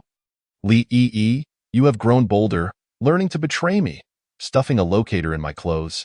You are quite clever. Perhaps I should transfer the shop to you, and you can be the boss? Li Wangchuan exclaimed. Upon hearing her full name called, Yi flinched back, timidly saying, Boss, I am sorry, I was wrong. It must be said that over the years, Yi had skillfully maneuvered Li Wangchuan, who was particularly susceptible to her soft approach. Can you speak properly? Why do you always resort to pouting? Do you think I have no way to deal with you? Li Wangchuan retorted, exasperated. Then hit me. Yi protested, feigning innocence. Li Wangchuan was momentarily speechless. The suddenness of her challenge caught him off guard. Faced with Yi's antics, he truly found himself at a loss. Go ahead. This time I will not retaliate. Stand still and let you strike? Yi, seeing Li Wangchuan making no move, assumed he was at a loss for words, and thus puffed out her chest defiantly. Li Wangchuan gazed at the infuriating Yi, his heart seething with suppressed rage, yet he found himself unable to strike her. Suddenly, an idea struck him, and with a wicked glint in his eye, he turned to Yi and asked, Are you truly not going to fight back? Absolutely not. This young lady always keeps her word, Yi declared with an air of confidence. Receiving her affirmative response, Li Wangchuan's lips curled into a sly smile. He subtly activated the magical array in his hand, and two ominous claws silently emerged from the ground, gently grasping Yi's ankles. In a flash, he flicked her forehead and swiftly retreated. Yi winced in pain and instinctively attempted to chase after him, only to discover that something had ensnared her feet. In a moment of carelessness, she toppled backward, but Li Wangchuan deftly caught her, one hand securing her arms while the other began to tickle her waist. Ah, stop it, that tickles, ha. Please, don't tickle me anymore. I was wrong. Yi pleaded desperately, while Li Wangchuan reveled in her plight. The two siblings frolicked within the confines of the room for a while, and feeling somewhat fatigued, they finally paused, leaning against each other as they sat on the floor. Yi pouted, clearly displeased, while Li Wangchuan maintained a stoic expression, staring blankly at the ceiling. Brother, what's wrong? Yi asked, noticing his unusual demeanor and rare calling out to him as brother. Li Wangchuan was momentarily taken aback by her address. Turning to her and ruffling her hair gently, he replied softly, It's nothing, just lost in thought. I said about that Sister Shui. Yi, perceptive as she was, quickly deduced the source of his distraction, recalling that Shuilian had gone out with Li Wangchuan, only for him to return alone. Partly related, yet also not, Li Wangchuan responded, Yi's small face scrunched in confusion. So is it related or not? Li Wangchuan smiled faintly but did not answer. Instead, he asked, Yi, what kind of person do you think I am? Yi rested her chin on her hand, pondering intently before saying, Brother is usually quite lazy and indifferent towards many matters, yet deep down, he cares a great deal. Brother is very kind, but at times, he can be quite the rascal. Overall, though, brother is a good person. A very, very good person. Li Wangchuan was taken aback by Yi's words, a wave of emotion washing over him, but he quickly regained his composure and softly asked, Then tell me, if one day I were to die, would anyone mourn for a person like me? Without hesitation, Yi replied, I would. If you were gone, I would definitely be heartbroken. You don't count, Li Wangchuan retorted. Then I don't know, but surely someone would. For instance, Sister Lin Man, she has eaten so many of our snacks. It wouldn't be unreasonable for her to feel sad, would it? Yi suggested. Her? She would probably be overjoyed, relieved to be rid of this ticking time bomb. I bet she would be laughing in her sleep, Li Wangchuan chuckled. Yi frowned, clearly displeased. Then I won't give her any snacks, so she won't be able to laugh anymore. Observing Yi's adorable demeanor, a warm sensation blossomed in Li Wangchuan's heart, lifting his previously somber mood. In this world, he still found meaning in living. Chapter 43. The Ice Goddess having come to a realization, Li Wangchuan stood up and addressed Yi. I need to step out for a moment. Please watch the shop well. You just got back and you're already leaving? What a negligent boss. Upon hearing Li Wangchuan's intention to leave, Yi dropped the term brother and pouted her little face in discontent. Be good. I'll take you out to play in a couple of days, Li Wangchuan said, ruffling her hair once more. Humph. Yi huffed and scampered downstairs. Li Wangchuan watched her retreating figure with a helpless smile before activating the magical array and vanishing from sight. In a flash of light, Li Wangchuan found himself back in hell, this time in the familiar lava prison. He surveyed the charred earth and the sporadic bursts of lava, contemplating. Millennia ago, the extreme cold prison was once the cold heaven continent. Could this lava prison also be a patchwork from some continent? Although the truth eluded him, Li Wangchuan felt his hypothesis held merit. His purpose for descending was to confront the old demon lord, who had kept many secrets from him. He needed to demand answers. It was worth noting that ever since he became the Demon King's proxy, his conversations with Kraid had always been casual and without reverence. Strangely, Kraid never seemed to mind, and Li Wangchuan had never harbored any feelings of fear. Their interactions felt more familial, allowing Li Wangchuan to act mischievously, while Kraid merely feigned displeasure without ever intervening. Familiar with the path from the lava prison to the Demon King's castle, Li Wangchuan quickly arrived at the grand entrance of the Demon King's hall. He gazed at the intricately detailed patterns adorning the massive doors. He was struck by the realization that he had never truly observed this castle. Throughout his life, unless there was an urgent matter, he would never venture here lightly. Yet, despite this, Kraid had always encouraged him to visit more often. As if it were home, however, Li Wangchuan understood in his heart that he did not belong here. Nor did he have anyone to miss within these walls. Old Demon Lord, are you present? Li Wangchuan called out loudly. Unless something unexpected happens, I'll be here for the next few thousand years. Come on in, Kraid replied gruffly. Li Wangchuan pushed open the door, and the familiar sight greeted him. Massive stone pillars supporting the grand palace. The interior stark and almost austere, yet this simplicity imbued the palace with an indescribable solemnity and tranquility. The palace was dimly lit, brightening slightly only after Li Wangchuan entered. At the far end sat the throne, where the Demon King Kraid resided, bathed in light that accentuated his solitude and loneliness, a throne he had occupied for 4 millennia. What do you want this time? Every time you come seeking me. It is never for anything good, Kraid remarked impatiently. I'm the one without good intentions? How dare you say that, old demon lord? Countless times since childhood, you've tricked me. It's a miracle I'm alive under your care. Li Wangchuan pointed incredulously at himself. Kraid sighed softly. I admit, I did manipulate your fate, but I never anticipated it would happen so soon. I asked that what you meant to address? No, wait, what did you just say? Li Wangchuan exclaimed in shock. Kraid was equally astonished, realizing that Li Wangchuan had not come to discuss his fate. It's nothing. What were you looking for me about again? Kraid feigned ignorance. Li Wangchuan was not easily deceived and replied with a serious tone. So you were involved in the matter of my fate. It's not as you think that I did this for your own good. Didn't I explain all this to you that day? Kraid hastily clarified as he sensed he could not wriggle out of it. I know all that, but regardless, can you at least give me a heads up about life-threatening matters? Li Wangchuan pressed. Kraid nodded. I promise to inform you next time. With the matter of fate settled, Kraid turned to Li Wangchuan and asked, Weren't you here for something? Speak up. Li Wangchuan smacked his forehead, nearly forgetting. You must know about the extreme cold prison. What is going on there? Kraid did not respond immediately but regarded Li Wangchuan thoughtfully. After a lengthy pause, he finally said, Do you truly wish to know? Of course. Kraid sighed deeply as he rose. Very well, you will learn eventually. The extreme cold prison is indeed the cold heaven continent. Although Li Wangchuan had anticipated this revelation, hearing it confirmed still shocked him. So everything they said is true? Not entirely. The cold heaven's 6 clans are indeed real, as is the ice goddess, but regarding your matters, it may not necessarily be true. With your temperament, would you truly commit such atrocities as slaughtering an entire clan? Even if it were true, there is a high likelihood there are other circumstances to consider. Therefore, there is no need for you to dwell on it. Now that you are aware of these matters, it is highly probable they will not come to pass. Thus, your future has changed, Kraid explained. Who knows? Perhaps none of the Cold Heaven 6 clans are virtuous. Even if I know, I might end up killing them all. Li Wangchuan replied. That would then be your concern. I merely present the facts, Kraid stated. Kraid then approached Li Wangchuan and slowly continued. Legend has it that 70,000 years ago, a divine war unfolded. At that time, the Cold Heaven continent was not known by that name. The Ice Goddess, the ice deity of that era, was tasked by the God King to join the pantheon in vanquishing the rebel god. In the end, the rebel god was completely eradicated. Yet the Ice Goddess perished as well. She fell upon a desolate land.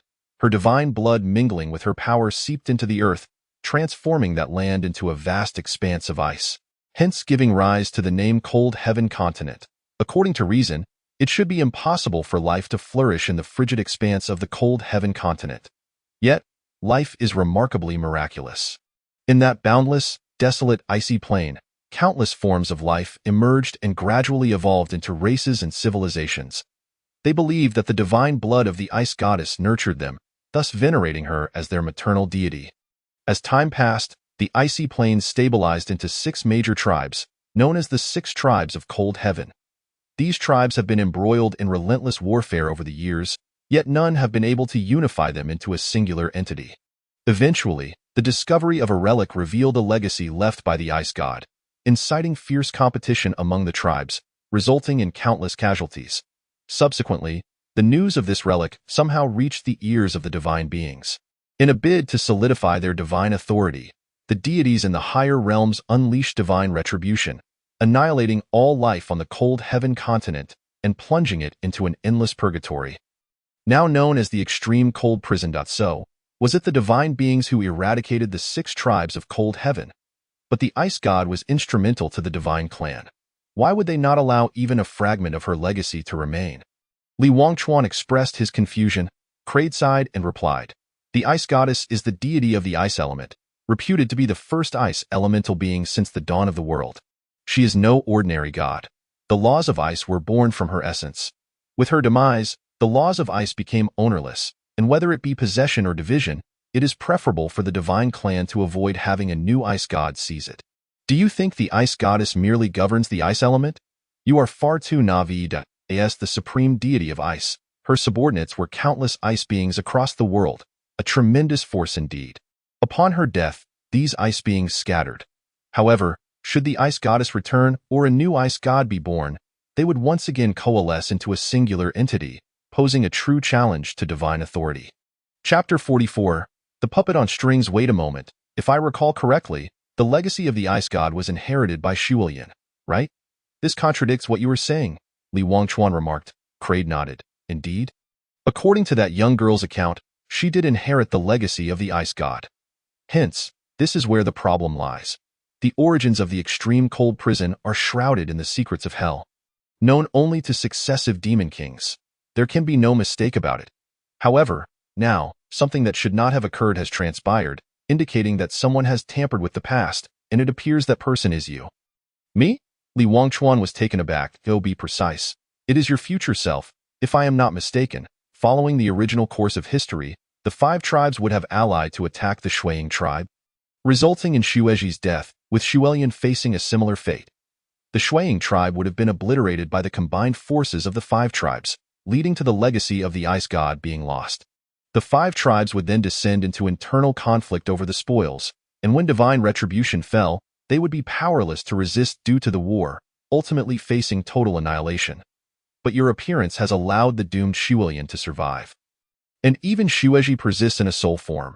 Though I do not know what you have done, the history of the Extreme Cold Prison has been altered because of you, Kraid stated. However, if history has changed, shouldn't your records have changed along with it? Yet, the history in your memory remains unaltered, doesn't it?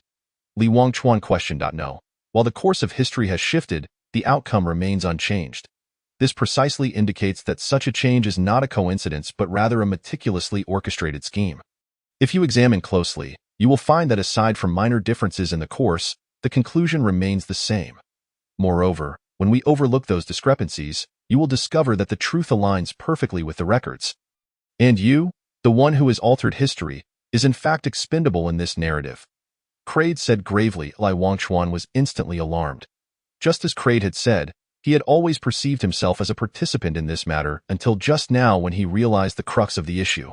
He, the participant, had never been recorded, and despite appearing to have done nothing, he had already become the root cause of all tragedies.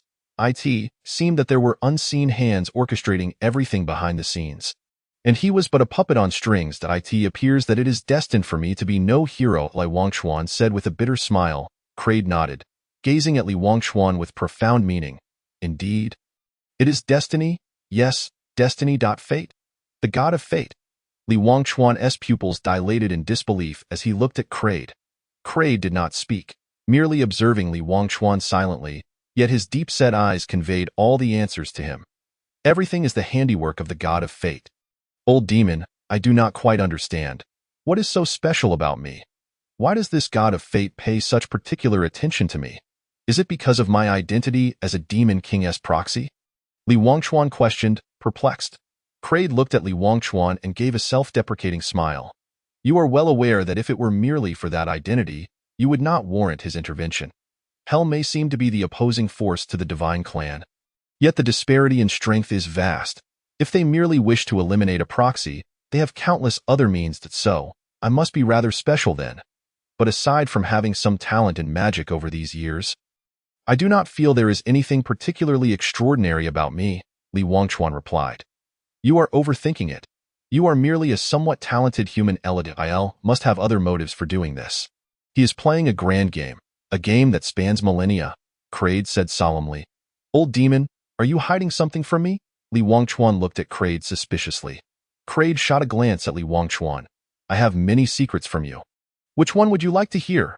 Li Wangchuan rolled his eyes and pouted. Say what you will at your age. You should know better than to scheme against children. Do as you please. I have no intention of meddling. With the deities personally involved, what can a mere mortal like me do?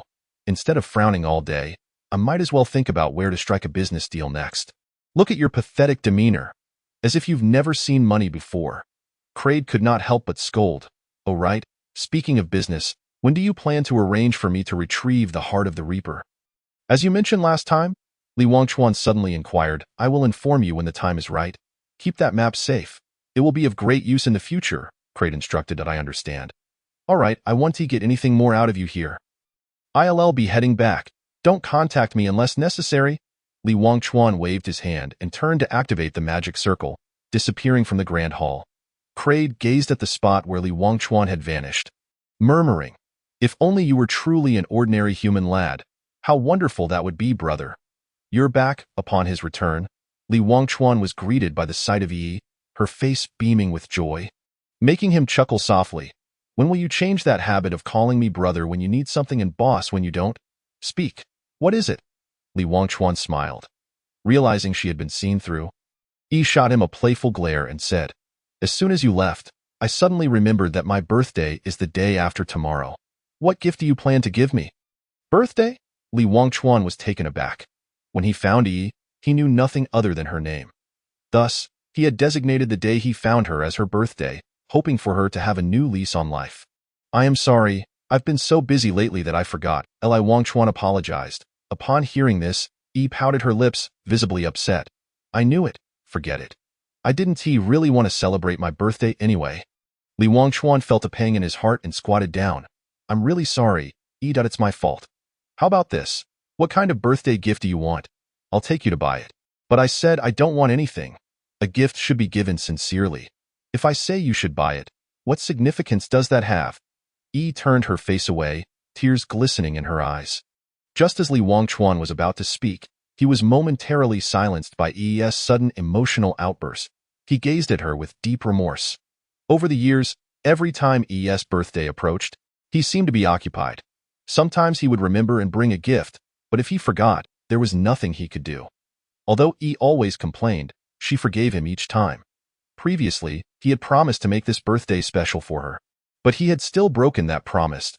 A sudden surge of anger welled up within Li Wangchuan. His life was constantly manipulated by others, even when it came to something as simple as celebrating his sister's birthday. How absurd. It's not even your birthday yet. Don't worry. I promise I'll give you a big surprise on your special day. Li Wangchuan spoke softly. Really? Looked up at him, her eyes glistening with tears. I promise, Li Wangchuan affirmed solemnly. Wiped away her tears and nodded. Then I will trust you one more time. If you break your promise again, I won't talk to you anymore. Rest assured, this time, I will not go back on my word. Li Wangchuan gently embraced Yi, soothing her softly at the same time. He raised his eyes to gaze out the window, a newfound determination flashing in his eyes. What he had just promised was not merely a commitment to Yi, but also his resolve. He yearned for an ideal life, a goal that would not allow for any hindrance. Chapter 45. It's snowing in the early morning. Li Wangchuan, as per usual, arrived to open the shop. For some reason, he felt an unusual chill in the air today. Although it was autumn, it should have been warm. Upon reaching the door, he noticed that Lin Man had been waiting there already. And judging by her expression, something must have happened again. Good morning, Officer Lin. Here to buy something? Li Wangchuan greeted. Lin Man looked at him with a serious expression and asked, Has Shuilian come looking for you? Shuilian? What does she want with me? Li Wangchuan inquired, puzzled. Lin Man breathed a sigh of relief. Let us discuss it inside. Li Wangchuan nodded slightly, opened the door, and stepped inside. Lin Man's visit this time was likely due to some trouble caused by Shuilian again. But what did it have to do with him? Upon entering, the two ascended directly to the second floor. Although the second floor was generally off-limits to others, Lin Man was already privy to his secret. So there was little left to conceal. Lin Man surveyed the second floor of the grocery store. Its decor starkly contrasted with that of the first floor, resembling a wizard's chamber from a film. Passing by the shelves, Lin Man gazed curiously at the jars and bottles displayed upon them and inquired, What are these? Li Wangchuan hastily interjected, Do not touch them. They contain lethal substances. Is this what you refer to as your merchandise? Lin Man asked. Li Wangchuan nodded and replied, These are all hellish specialties. They pose no threat to us, but for a mortal like you, any one of them could be fatal. Why? Lin Man questioned, puzzled. Li Wangchuan looked at Lin Man and explained, Because you are a mortal. The energy of these items is too potent for your body to withstand. Lin Man nodded, seemingly understanding, then suggested, Have you considered reporting your situation to the Bureau? Report. I recall mentioning that while the items I sell do not violate mortal laws, they are prohibited by divine regulations. The eyes of the divine races are omnipresent. If you wish for Donghua City to remain safe and sound, say nothing and act as if you have never seen any of this. Li Wangchuan responded. Upon hearing this, Lin Man ceased to press further and seated herself beside the sofa, lost in thought. Oh, by the way, how is Officer Li doing? Is his injury serious? Li Wangchuan inquired. Lin Man replied calmly. He survived, but the frostbite is quite severe, having damaged his nerves. It will take some time for a full recovery. You need my assistance? Li Wangchuan offered. No, but I do have a matter I would like to discuss with you. Lin Man stated. Go ahead. What is it? Li Wangchuan asked as he handed Lin Man a cup of water and took a seat himself. Lin Man fixed her gaze on Li Wangchuan in silence, making him somewhat uneasy. Unable to contain himself, he urged, What is it? Just so you know, I didn't go anywhere yesterday, so whatever it is, it has nothing to do with me. Lin Man chuckled lightly. I haven't said anything yet. Why are you so anxious? Li Wangchuan exclaimed incredulously. You're a police officer, staring at me like that. Of course I'm nervous. What if you concoct some baseless accusation against me? Who would I turn to for justice? Lin Man shot him a sidelong glance, lifted the cup, gazing into the water before finally saying, The temperature has dropped. Temperature drop? What temperature? Li Wangchuan did not grasp Lin Man's meaning. Last night, it snowed in the southern part of the city. It came so suddenly. I've never seen snow fall this early in autumn. I truly wonder who is seeking vengeance, Lin Man remarked indifferently. Snow? Li Wangchuan's heart skipped a beat. It had been over 30 degrees yesterday. How could it possibly snow today? Unless, he turned to Lin Man hesitantly and asked, Is it Shuilian? I don't know, I'm merely a mortal. Even if it snows, I'll consider it just an unusual weather phenomenon, Lin Man said, taking a sip of water with an expressionless face. Li Wangchuan found Lin Man's reaction perplexing. She had approached him clearly regarding this issue. Yet now she seemed indifferent, making her intentions hard to decipher. There's no special department that deals with such matters. If there is, you might as well report it directly. Let the professionals handle it. Right? Li Wangchuan suggested. Even in special departments, they are merely mortals. This conjuring of snow, causing a sudden drop of over 10 degrees in Donghua City, is beyond our capabilities to manage, Lin Man replied. Suddenly, Li Wangchuan's heart tightened as if he had realized something. Pointing at himself, he exclaimed, "You can't be suggesting that I should resolve this matter, can you? Is that not feasible?" Lin Man asked. Feasible? Not a chance. That woman is practically a deity now. What am I to her? It would be no different than walking into my own demise, Li Wangchuan exclaimed in alarm. But this matter arose because of you. You brought her here, and her hatred is rooted in you. You have an obligation to resolve it, Lin Man stated firmly. Li Wangchuan abruptly stood up, declaring, obligation? She is just a madwoman. Just because she claims to have a grudge doesn't mean it's real. Besides, even if she freezes Donghua City into a block of ice, what does that have to do with me? If it comes to the worst, I'll just relocate my shop if I can't stay in the mortal realm. I'll go to hell. The world is vast, and there are countless places to go. Lin Man also rose to her feet, silently observing Li Wangchuan. After a moment, she said, very well, if that is the case. Then I wish you, Li Boss, continued success in your business. Farewell. No need to see you off, Li Wangchuan replied decisively. After Lin Man left, Li Wangchuan stood by the window, staring blankly outside. For some reason, he felt a twinge of regret. The matter concerning Shuelian indeed stemmed from him, and logically, he ought to put an end to it. However, he was unwilling to get involved, fully aware that once he did, there would be no turning back. He distinctly recalled Creed's words. Everything was the machination of the god of fate. Now that he was no longer under the control of the fate wheel, as long as he distanced himself from these affairs, he could continue to lead his tranquil life. Fate. Ha! I do not believe in destiny. In a certain location in the southern part of the city. Sister, why must you do this? Shueji looked at Shuelian with deep concern. At this moment, Shuelian stood upon a circular altar, clad in a flowing white gown that shimmered against her fair skin. Her long hair had transformed into a cascading silver waterfall, exuding a sacred elegance. Akin to a goddess of ice descended to the mortal realm, I have inherited the legacy of the ice goddess, and thus it is my duty to protect the ice goddess's people. I failed to do so in the past, but now that I have regained my freedom, the frozen continent must return. I am but a step away from achieving the ice goddess's position. Once I attain it, I can restore the frozen continent and return everything to its former glory, Shuelian proclaimed fervently. The frozen continent is a thing of the past, and the 6 races have long since ceased to exist. Even if you become the ice goddess, they cannot return. Shueji gazed at Shuelian, her eyes filled with urgency. She sensed that her sister had changed. The Shuelian of the past, gentle and strong, was no more. But you and I are still here. Shuelian suddenly turned to Shueji, a powerful pressure enveloping them, nearly destabilizing Shueji's spirit. Sister. Shueji looked at Shuelian in disbelief. Shuelian stepped down from the altar, advancing toward Shueji, her tone unexpectedly softening as she said, Azai, you understand me, don't you? Sister, we have been separated for millennia. For the past 20,000 years, I have missed you every moment and yearned for revenge. Now that you have returned, I am truly happy. You were right that killing a Li Wangchuan will not quench my hatred. Since Li Wangchuan destroyed our home, I shall make him experience the pain of losing his own.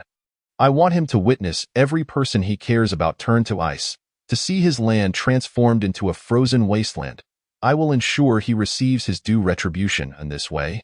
We not only restore our homeland but also avenge our clan. It's a win-win situation, is it not? But, Shueji, you will help me, won't you? Chapter 46. The choice. Since that day, Lin Man had not sought out Li Wangchuan again, and Li Wangchuan was all too glad to enjoy his leisure. For the past 2 days, he had been preoccupied with planning a birthday surprise for Yi. Knowing her fondness for the starry sky, he had specifically consulted with the director of the Tian Mountain Planetarium regarding this matter. Director Zhou, I appreciate your assistance this time. In the director's office, Li Wangchuan was conversing with Director Zhou, who appeared to be in his 50s and radiated a warm demeanor. I asked no trouble at all. I also quite like this child. You really have been busy with all sorts of matters. To the point of forgetting your sister's birthday, Director Zhou chuckled. It's all my fault. Recently, I've been overwhelmed with various issues, and I completely forgot about what I had promised. I must take this opportunity to make amends. Li Wangchuan said, pulling out a cigarette to offer to Director Zhou, lighting one for himself as well. Rest assured, the arrangements in the planetarium are nearly complete. Tonight, we will surely give Yi a grand surprise. Director Zhou assured him. Thank you so much, Director Zhou. Li Wangchuan expressed his gratitude. Director Zhou nodded before continuing. By the way, Yi is already 9 years old. Have you considered enrolling her in school? Li Wangchuan chuckled helplessly. IVE discussed this with her several times, but she stubbornly refuses to go. Moreover, you know that she still doesn't have a household registration, and given my situation, I can't adopt her. The paperwork is impossible to complete. I can help with the household registration issue. I have no children of my own, so I could adopt her, Director Zhou suggested after some thought. Li Wangchuan waved his hand. I appreciate your kindness, but you know Yi. She wouldn't agree. True, Yi has always had a strong will. However, it's all right. With you as her brother, she will certainly be well protected. If she doesn't go to school, it's no big deal, but you can bring her to me now and then. While I'm not a teacher, I possess enough astronomical knowledge to teach her, Director Zhou offered. That sounds great. Thank you once again. Director Zhou, Li Wangchuan expressed his appreciation sincerely. Don't mention it. Yi is like my own child, Director Zhou replied with a smile. All right then, it's settled. I have things to attend to at my store. So I won't keep you any longer. I'll bring Yi over tonight, Li Wangchuan said as he stood to leave. Very well, I won't see you off. I'll go check on the situation over there. Director Zhou also stood up. Upon exiting the planetarium, Li Wangchuan exhaled deeply, feeling a sense of relief that everything had been arranged satisfactorily. Now it was merely a matter of awaiting the evening's events. Suddenly, a snowflake landed upon him, and as he gazed up at the sky, an unsettling feeling washed over him. It seemed that Snow Lotus was stirring once more, yet he quickly composed himself. Having resolved not to concern himself with such matters, his priority was to celebrate Yi's birthday. Li Wangchuan. A voice called out from behind him, startling him. He turned abruptly to find the ethereal figure of Xueji looking at him, her expression complex. Xueji, what brings you here? Li Wangchuan inquired. I'm here to assist you. Xueji replied coolly. Li Wangchuan was taken aback. Assist me? With what? My sister intends to annihilate the entire Donghua city. I know you cannot handle this alone. So I have come to help, Xueji explained. Annihilate Donghua city? Then let her go ahead. What does it have to do with me? Li Wangchuan retorted. Aren't you going to intervene? Xueji pressed. Li Wangchuan scoffed. What obligation do I have to intervene? Even if I wish to, I lack the capability. I tried to rescue her, only to be deceived, and now she seeks to destroy the world. I see that the quintessential villain. Such a villain will naturally find someone eager to be a hero. I cannot, and do not wish to, involve myself. Xueji smiled bitterly. Indeed, the Li Wangchuan I know is the future version of you. I should not have expected anything different. The present you is just as he once described. Garbage. Li Wangchuan raised an eyebrow, displeased. Spare me, I am well aware of my own state. Perhaps my future self has committed many wrongs. But he would never deny his past. Xueji nodded. Perhaps, but that is of little consequence. Look at the city beneath your feet. Tonight, Snow Lotus will complete her ascension ceremony. Once she becomes a deity, this city will be enveloped in ice and snow in an instant. And all its inhabitants will perish. You might find a way to escape, but they cannot. Millions of lives will vanish overnight. Although it is Snow Lotus who commits this atrocity, when years pass and you recall them, will you not regret having chosen to evade your instinct to save them? Li Wangchuan gazed downward, observing the towering buildings and bustling streets. He could see a vendor, smiling as she prepared snacks for children, while a couple of elderly people cuddled on a bench in the nearby park, sharing decades of affection. Children frolicked, their laughter ringing in the air. Yet all of this would cease to exist after tonight. A flicker of compassion crossed Li Wangchuan's eyes, yet he hesitated. These ordinary people lived the life he had always dreamed of, and he had indeed strived for that goal. However, now he faced the dilemma of sacrificing their existence for his own peaceful life. Li Wangchuan found himself at a loss. Oh, by the way, aren't you supposed to celebrate your sister's birthday tonight? Xueji suddenly remarked. Her words struck Li Wangchuan like a thunderbolt, awakening him to the reality that this was also Yi's home. If everything vanished, what meaning would his perseverance hold? Why does everyone pressure me? I only desire a stable life. I ask that wrong. I simply wish to live out my days in tranquility. Am I in the wrong? Li Wangchuan slumped to the ground, anguish etched across his face. Seeing Li Wangchuan's despair, Xuejia's eyes flickered with sympathy. In her heart, she thought, Li Wangchuan, your future self will suffer 1,000 times more than you do now. Your life is destined to be anything but ordinary. After a lengthy silence, Li Wangchuan's emotions calmed slightly, and he looked at Xueji. What do you need me to do? Xueji smiled with relief, pleased that Li Wangchuan had not disappointed her. I need you to challenge Snow Lotus. A challenge? You might as well tell me to march to my death. I'm merely a stellar mage. What authority do I have to challenge a demigod? Li Wangchuan replied with a wry smile. Xueji smiled gently, explaining, of course, I do not mean for you to engage in a real battle. During the Ascension ceremony, Snow Lotus's divine consciousness must maintain constant communication with the laws, and any disruption could be disastrous. What you must do is appear at a critical moment during the ceremony and challenge her. With her hatred towards you, she will undoubtedly interrupt the ceremony to confront you. This will cause her divine consciousness to sustain injury, and at that moment, I will intervene. The remainder will be for you to disregard. Li Wangchuan exhaled, feeling reassured. If it truly came to battling a demigod, he might as well take his own life to spare himself the torment. By the way, what is this divine consciousness you mentioned? Divine consciousness is the highest form of mental energy. When a mage transcends to the divine revelation level, their internal mental energy communicates with the heavens and earth, transforming into divine consciousness. This is also the necessary path to ascension, Xueji elucidated. Li Wangchuan nodded. The concept of divine consciousness felt distant to him. I recall that when Snow Lotus emerged from the extreme cold prison, she was merely at the divine revelation level. How can she ascend so quickly? Didn't you say her divine revelation level was inflated? Xueji sighed. Indeed, Snow Lotus's divine revelation level is inflated, even flawed. Thus, her ascension is destined to fail. She cannot become the ice god. However, 2 millennia of cultivation have allowed her divine consciousness and magical power to reach a terrifying level. Ordinarily, failing to ascend would lead to immediate obliteration of the soul, but Snow Lotus is different. She will transform into something exceedingly horrifying. Therefore, my request for your assistance is not without ulterior motives. Chapter 47. The Truth of the Ice God. Something horrifying? What is it? Li Wangchuan asked. It is common knowledge that there are 7 elemental types: water, fire, earth, wood, wind, thunder, and ice. Among these, the ice element does not arise naturally. It is birthed from the water element.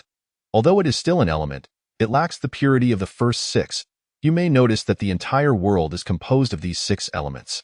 While the ice element feels distinctly out of place, this is because the other elements represent life. Even the destructive forces of thunder and fire are indispensable in the birth of life. Only the ice element embodies stillness and death, Xueji explained. Li Wangchuan pondered. So you're suggesting that the ice element, or the ice god, lacks the capacity to create life. Then what do you constitute? Xueji replied softly, this is the crux of the issue. To become a deity, one must possess faith. The other elemental gods participated in the creation of the world, thus they could ascend to godhood without issue. However, the ice god cannot. Hence, she must create a world of faith for herself, using her own primordial power to bring forth life on the frozen continent, thereby achieving her ascension. Li Wangchuan gasped, recalling that both Snow Lotus and Cried had stated that everything on the frozen continent came into being after the ice god's death. Yet Xueji's explanation was remarkably logical.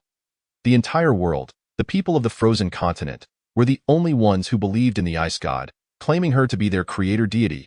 Li Wangchuan had previously found it perplexing. Deities require faith, which he had long understood, yet the ice god attained faith only after her demise. This sequence seemed illogical until Xueji's words illuminated the truth.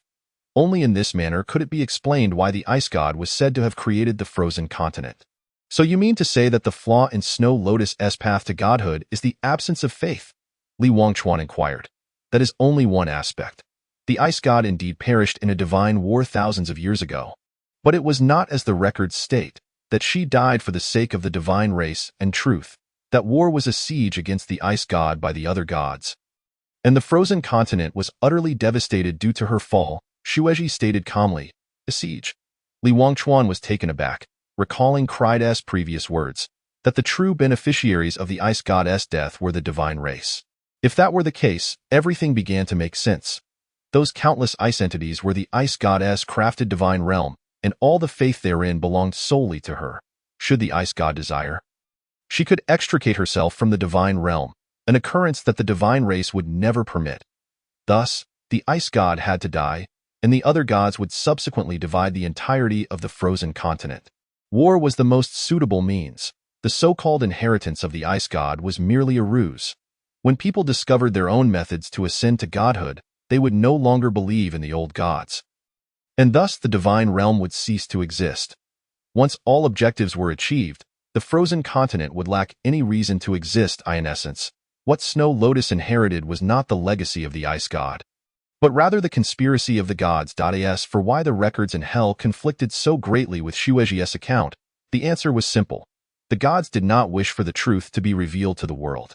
The ice god perished in battle for the divine race, and the frozen continent succumbed to its own desires. Everything occurred so naturally, so predictably, that it led to the renaming of the frozen continent to the extreme cold prison, casting it into an endless purgatory, erasing all traces of the ice goddess' existence. To my knowledge, a deity that possesses power yet lacks a divine position is termed a demon god. A demon god is not recognized by the laws of the world. Excessive divine power without a vessel to contain it rebounds upon itself, leading to a loss of reason and transforming into a monstrous being. The terrifying entity you mentioned is likely this, Li Wangchuan stated gravely. Xueji nodded. Her tone sombered. Indeed, my sister and I were meant to be deceased, yet by a twist of fate, we survived. Even after millennia, there remains no sanctuary for us sisters in this world. I only learned of this later. I wish to save my sister, yet I cannot break the seal. Thus, I devised a plan to lure you into the extreme cold prison to free her. I apologize. Li Wangchuan shook his head and said, I originally believed that all of this was part of Xuelian's scheme, yet I never anticipated it was your doing. However, discussing this now is futile. What piques my curiosity is, since you foresaw this outcome, why did you not choose to confine Xuelian for eternity? Upon uttering these words, Li Wangchuan felt a twinge of regret. After all, a sister seeks to rescue her elder sibling, and there should be no need for justification. Xueji smiled lightly and replied, I have indeed considered your suggestion.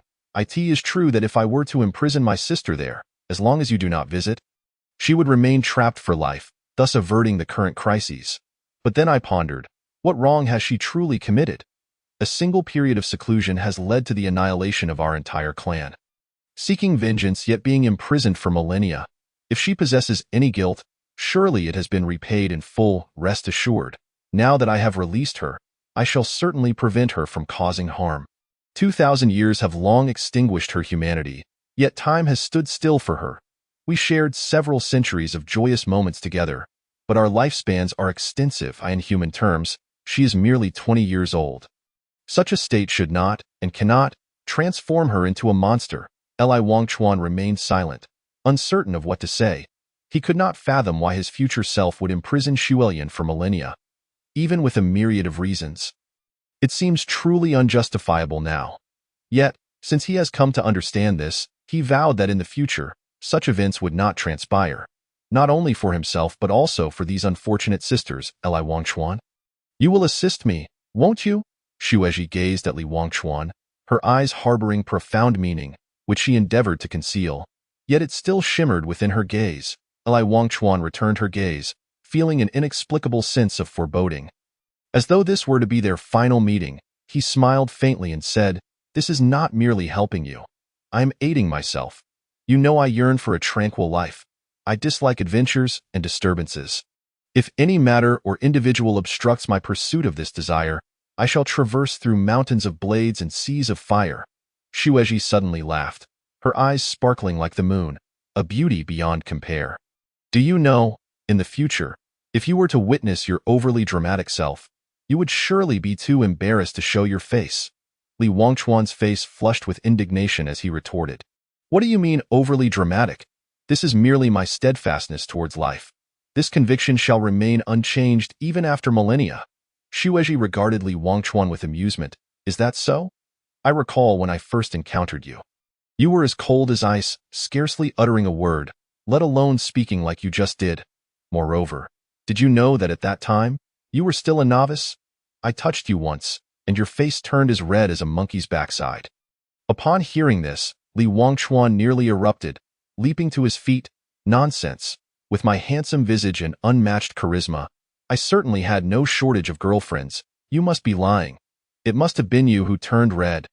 Xueji seemed to recollect something, a tender smile gracing her face, but then she glanced at her ethereal form, her expression growing somber, though it soon returned to normal. She smiled at Li Wangchuan and asked, Li Wangchuan, what kind of girl do you like? Me? Let me think. The girl I would admire must be a celestial being, beautiful, elegant, yet gentle, or perhaps a neighborly little sister, cute and vivacious. However, she must not be a fierce tigress. I detest anyone who appears intimidating. As he spoke, Lin Man's image unconsciously surfaced in Li Wangchuan's mind, further solidifying his thoughts. Suddenly, Li Wangchuan felt a gaze upon him. Turning to look, he found himself staring into a pair of enchanting eyes, so captivating that one could hardly look away. Those eyes reflected a myriad of emotions: contentment, nostalgia, reluctance, and acceptance. But most profoundly, an unending love simmered within their depths. Li Wangchuan momentarily lost his composure, and upon regaining his senses, felt a wave of discomfort. Quickly averting his gaze, he could not bear the weight of that look, nor did he dare to confront it. Seeing Li Wangchuan evade her gaze, Xueji felt a pang of disappointment, yet she softly said, Li Wangchuan, may you always follow your heart and find peace in every circumstance. Chapter 48. The calm before the storm. Li Wangchuan did not quite catch what Xueji had said, feeling a bit hesitant to meet her gaze. Changing the subject, he remarked, it's settled then. I must arrange a few matters. Once I'm done, I will seek you out. With that, Li Wangchuan tossed a purple crystal to Xueji, forgetting that she was a soul entity. As the crystal was about to crash to the ground, he rushed forward to save it, only to see Xueji effortlessly catch it. A faint wave of soul energy radiated from her hand, while Li Wangchuan, unable to steady himself, stumbled forward but was fortunately caught by Xueji, preventing him from falling. Why, apologies. That was a miscalculation, Li Wangchuan said awkwardly as he got back on his feet. Xueji smiled gently, do not be anxious. Though I am a soul, my soul power has been nourished for millennia and is no different from a corporeal form. If you do not believe me, feel for yourself. To her words, Li Wangchuan quickly stepped back. No need, I believe you. Xueji shook her head with a hint of sadness in her eyes. Some moments, once missed, remain lost, and even if they were to meet again, it could not compare to their first encounter. This is a demon crystal. I have infused it with a trace of demonic power. Keep it on your person, and I can ascertain your location through it, Li Wangchuan stated. Xueji nodded, stowing the demon crystal away, then said, disrupting the ritual will indeed severely injure my sister's consciousness, but the disparity in your strengths cannot be remedied by such an injury. If danger arises, flee immediately. I will handle the rest. Li Wangchuan signaled his understanding and turned to leave. Xueji stood there, watching him depart, her eyes filled with reluctance yet a newfound determination. No matter what, she would ensure Li Wangchuan's safety. After leaving Wenianshan, Li Wangchuan returned directly to the shop. He needed to take Yi away. His own safety mattered little, but Yi must not be endangered. After some contemplation, he resolved to leave Yi at the astronomical observatory. Regardless of what transpired, having someone to care for her was undoubtedly beneficial. Yi, pack your things. We're going to celebrate your birthday, Li Wangchuan exclaimed as he entered. Instantly donning a cheerful expression, Yi's face lit up momentarily at his words, but it quickly faded as she maintained her stern demeanor. I don't want to celebrate my birthday anymore. Come now. Yi, Haven Ti already apologized. This time, I promise you a grand surprise, Li Wangchuan insisted. Really? Yi replied, skeptical. To deceive you would be a travesty. Li Wangchuan ruffled Yi's hair affectionately. Yi pouted, you're already a dog. Wong Wong Wong. Li Wangchuan imitated a dog bark, finally eliciting a smile from Yi. After soothing Yi, Li Wangchuan ascended to the second floor, retrieving a black box from beneath the computer desk and placing it gently on the table. He brushed off the dust atop it, took a deep breath, and opened the box. Inside lay a staff, its material indiscernible, resembling both wood and metal, a deep crimson hue enveloping the entire shaft. The staff's body appeared to be composed of interlocking bones. And at the handle coiled a demon, its wings enveloping the entire grip, revealing only its gem-studded blood-red eyes and horns. This was the staff, named the Demon Scepter, which Kraid had bestowed upon Li Wangchuan in years past. Since he learned black magic, Li Wangchuan had seldom employed the staff, partly to avoid revealing his identity and partly because the staff's amplification of magic was overwhelmingly formidable, making its use generally unnecessary. Yet now, faced with such a life-and-death crisis, he could no longer afford to be fastidious. Any increase in strength was invaluable, far better than having none. Li Wangchuan sighed softly, gazing at the staff in his hands. Memories flooding back to when Kraid had offered it to him, a time when he adamantly refused, believing it to be a tool for demons. Yet now, his very existence relied upon demonic power. Regardless of his reluctance, he had to acknowledge that demons had become an inseparable part of his life. Li Wangchuan, Li Wangchuan, what have you truly been clinging to all these years? He murmured to himself. To be honest, Li Wangchuan still had not quite figured out how to perceive this power. The eye of the demon symbolized his identity in hell. Black magic served as his means of self-preservation, while the demonic power was what he had once most wished to avoid. Yet now, it had become the cornerstone of his survival. Reflecting on his past stubbornness, Li Wangchuan could not help but chuckle at his own contradictory nature. Akin to those who sell their bodies in brothels, vacillating between acceptance and rejection. Tio put it plainly, he was fundamentally afraid of death. Despite maintaining a facade of calm when confronting mortality, he understood that death was merely a form of liberation for him. For him, when death approached, as long as there was a straw to grasp, he would cling to it tightly, just as he had when signing that fateful contract. Li Wangchuan was not a brave soul. On the contrary, he was profoundly timid, so much so that he could not accept his true self. Brother, are you ready? Yi's voice from the staircase jolted Li Wangchuan back to reality. A flicker of light flashed in his hand as he stowed the staff away. Then donned a smile as he approached Yi. All right, let us go. Where are we going? Yi inquired as they stepped outside. Li Wangchuan gazed toward the horizon, shedding his inner turmoil, and replied with a smile. To gaze at the stars. Li Wangchuan took a cab with Yi back to the astronomical observatory, where Zhou Hong had been waiting downstairs for quite some time, holding a pink stuffed doll in his hand. Uncle Zhou, Yi exclaimed, hurrying toward Zhou Hong. Zhou Hong crouched down with a smile, extending his hand to catch Yi and presenting her with a cloth doll, saying, Yi, happy birthday. Yi joyfully accepted the doll, cherishing it for a long while, unable to let it go as she exclaimed, Thank you, Uncle Zhou. Children do not yearn for the stars above. What they desire is merely to be treasured by those who matter to them. And that alone suffices. Standing nearby, Li Wangchuan felt a pang of bitterness in his heart. Over the years, he had not even gifted Yi a simple doll, which left him with a sense of regret. He had neither achieved the life he desired nor fulfilled his responsibilities as an older brother. Upon reflection, the most frequent admonition he had given Yi was to watch over the store. To which he always responded with a smile and a cheerful affirmation, never once complaining to Yi. You should go with Director Zhou first. I have some matters to attend to. I will come to find you in the evening. Li Wangchuan said, suppressing his thoughts. Yi's little face momentarily fell, but she quickly regained her smile, replying, All right, I'll be waiting for you here, kid. What could possibly be more important than celebrating Yi's birthday? Whatever it is can wait until tomorrow. We must focus on the main event, Zhou Hong said with mild discontent. Li Wangchuan expressed his apologies, but refrained from responding further. Instead, he solemnly addressed Zhou Hong. Director Zhou, I entrust Yi to your care. Please look after her well. Zhou Hong's expression shifted, as if he sensed something amiss. However, without Li Wangchuan's elaboration, he felt it inappropriate to inquire further in front of Yi.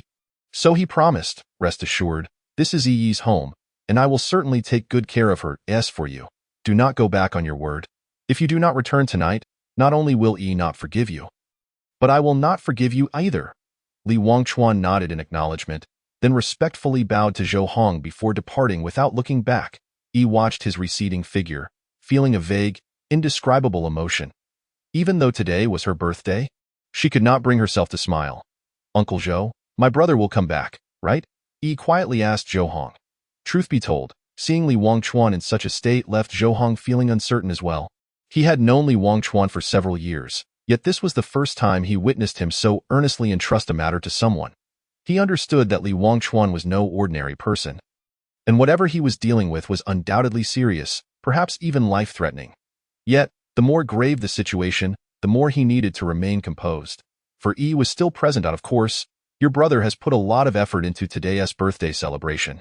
He will surely return, Zhou Hong replied gently. Yi nodded, remaining silent as she gazed longingly in the direction Li Wangchuan had left, unwilling to move away.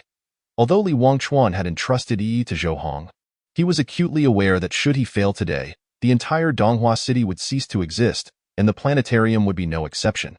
Nevertheless, he hoped that when the moment arrived, Yi would not be alone, that she would not feel loneliness. Chapter 49. The Sinner. Through the positioning of the magic crystal, Li Wangchuan swiftly located the whereabouts of the Snow Lotus.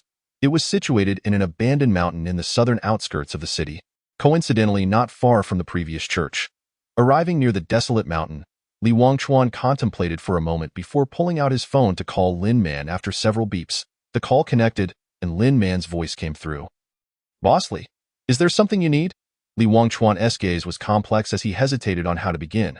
Noticing Li Wangchuan's silence, Lin Man continued, "Boss Li, you're busy, and so am I. Please do not waste our time." "All right." Finally, Li Wangchuan spoke. "The Snow Lotus is in the abandoned mountain in the southern outskirts. I will handle this matter. If you trust me, do not let anyone approach there." Lin Man fell silent, realizing from Li Wangchuan's tone that the situation was serious. Although she had her reservations about him, now was not the time to dwell on grievances, so she replied, "Send me the location, and can you provide more specifics? Even if I provided specifics, you wouldn't comprehend them. In short, there will be a battle. Gua Yi. You ought to be aware that the divine envoys from the Divine Ring Haven graced Donghua with their presence for quite some time. And Donghua does not welcome these divine beings. Therefore, do you place your faith in that young man?" Sun Lao spoke in a grave tone. "To be honest, I do not believe him, as far as I know. There are two adversaries. One is the Oracle, and the other, though I am unaware of their realm, undoubtedly possesses formidable strength. Such might could not only obliterate Donghua, but could potentially annihilate the entire Yan kingdom." Lin Gua Yi replied, "Let that young man have his trial. I shall also dispatch Team Zero to investigate. However, you must remember, even if Donghua faces destruction, and I am reduced to ashes, I would rather die than allow a divine envoy to set foot in Donghua again.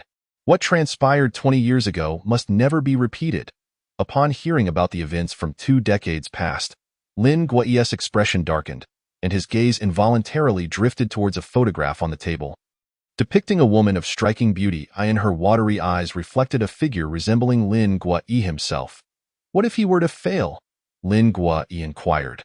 "Then we would all be sinners of Donghua." Chapter 50. The challenge. Li Wangchuan traversed through a desolate forest, the silence around him almost palpable. Ahead lay the barren mountains marked by the magic crystal. Truth be told, even now, Li Wangchuan remained uncertain if he was truly prepared.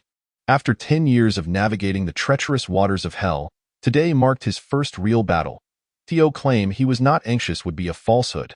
However, he felt no overwhelming fear, for in the grand scheme of things, he was merely a bystander, with Xue Zhi as the primary force. As the connection to the magic crystal grew ever clearer, his breaths became heavier. "Do be cautious." He enveloped himself in a layer of fire crystal shield. He understood well that it offered little protection, yet it provided a semblance of reassurance. The demon staff was tightly gripped in his hand, each step forward imbued with a sense of determination. As if fortifying his psychological defenses, continuing onward, as he ascended the mountain, the vegetation began to thin. After approximately 2 hours of climbing, Li Wangchuan finally reached the summit.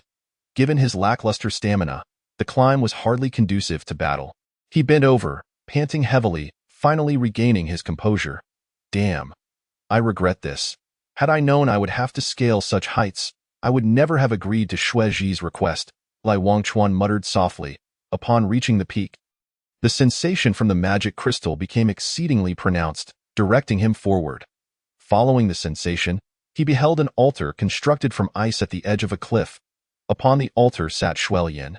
Encased in a pure white glow, her legs curled beneath her, a golden symbol had inexplicably appeared on her brow, resembling a mark of some sort. despite having witnessed her beauty countless times before. Li Wangchuan felt his heart race, nearly losing his composure, cold sweat breaking out on his brow. "Shuelian, I am here to settle the score," Li Wangchuan called out loudly. To his surprise, it was not Shuelian who responded, but Xuezhi, wielding an ice blade. "Li Wangchuan, you have imprisoned my sister for an eternity, and now you seek to prevent her ascension to divinity?" Xuezhi glared at him coldly. Li Wangchuan regarded Xuezhi in astonishment. Perplexed. "What is happening? Was it not you who summoned me? Could it be that you are already entrenched in this charade?" Though confused, Li Wangchuan replied in accordance with Xuezhi's words.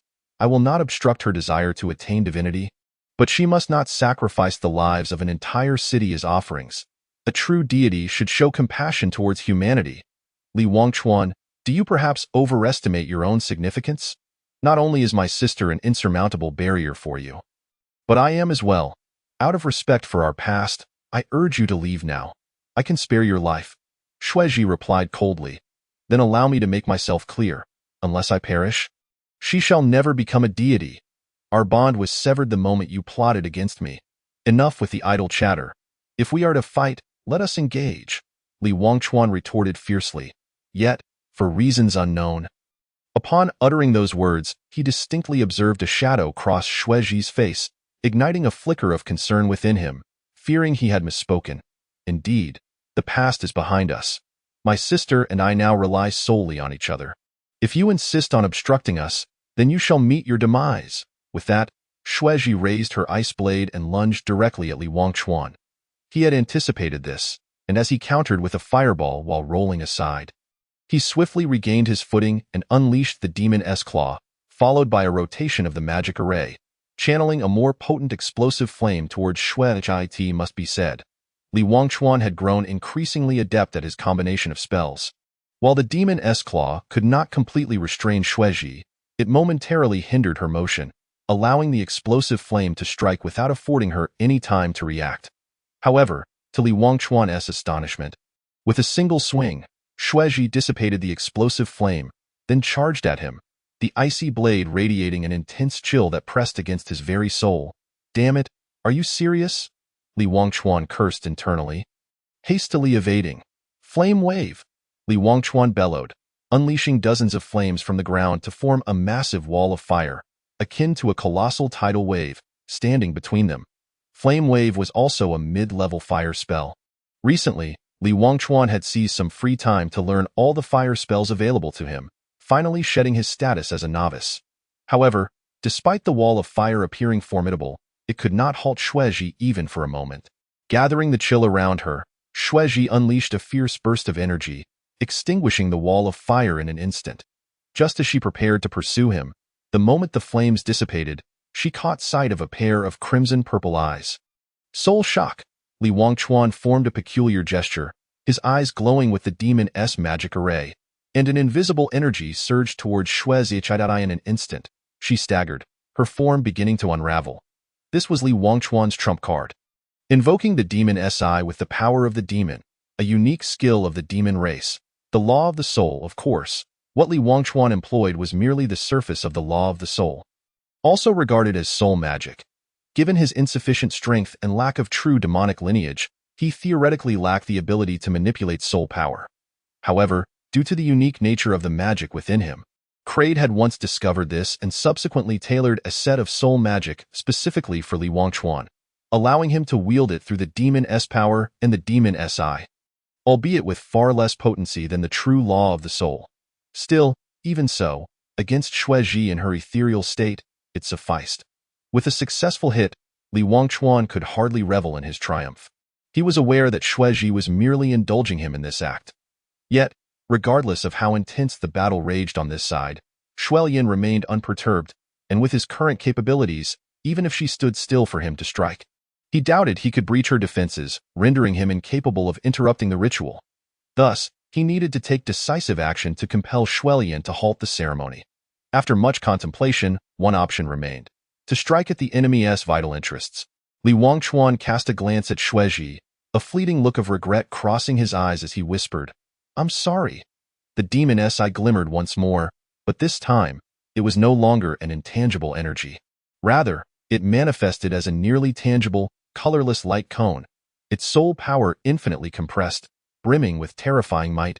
"Soul, be extinguished," Li Wangchuan shouted, directing the light cone towards Xue Zhi's brow.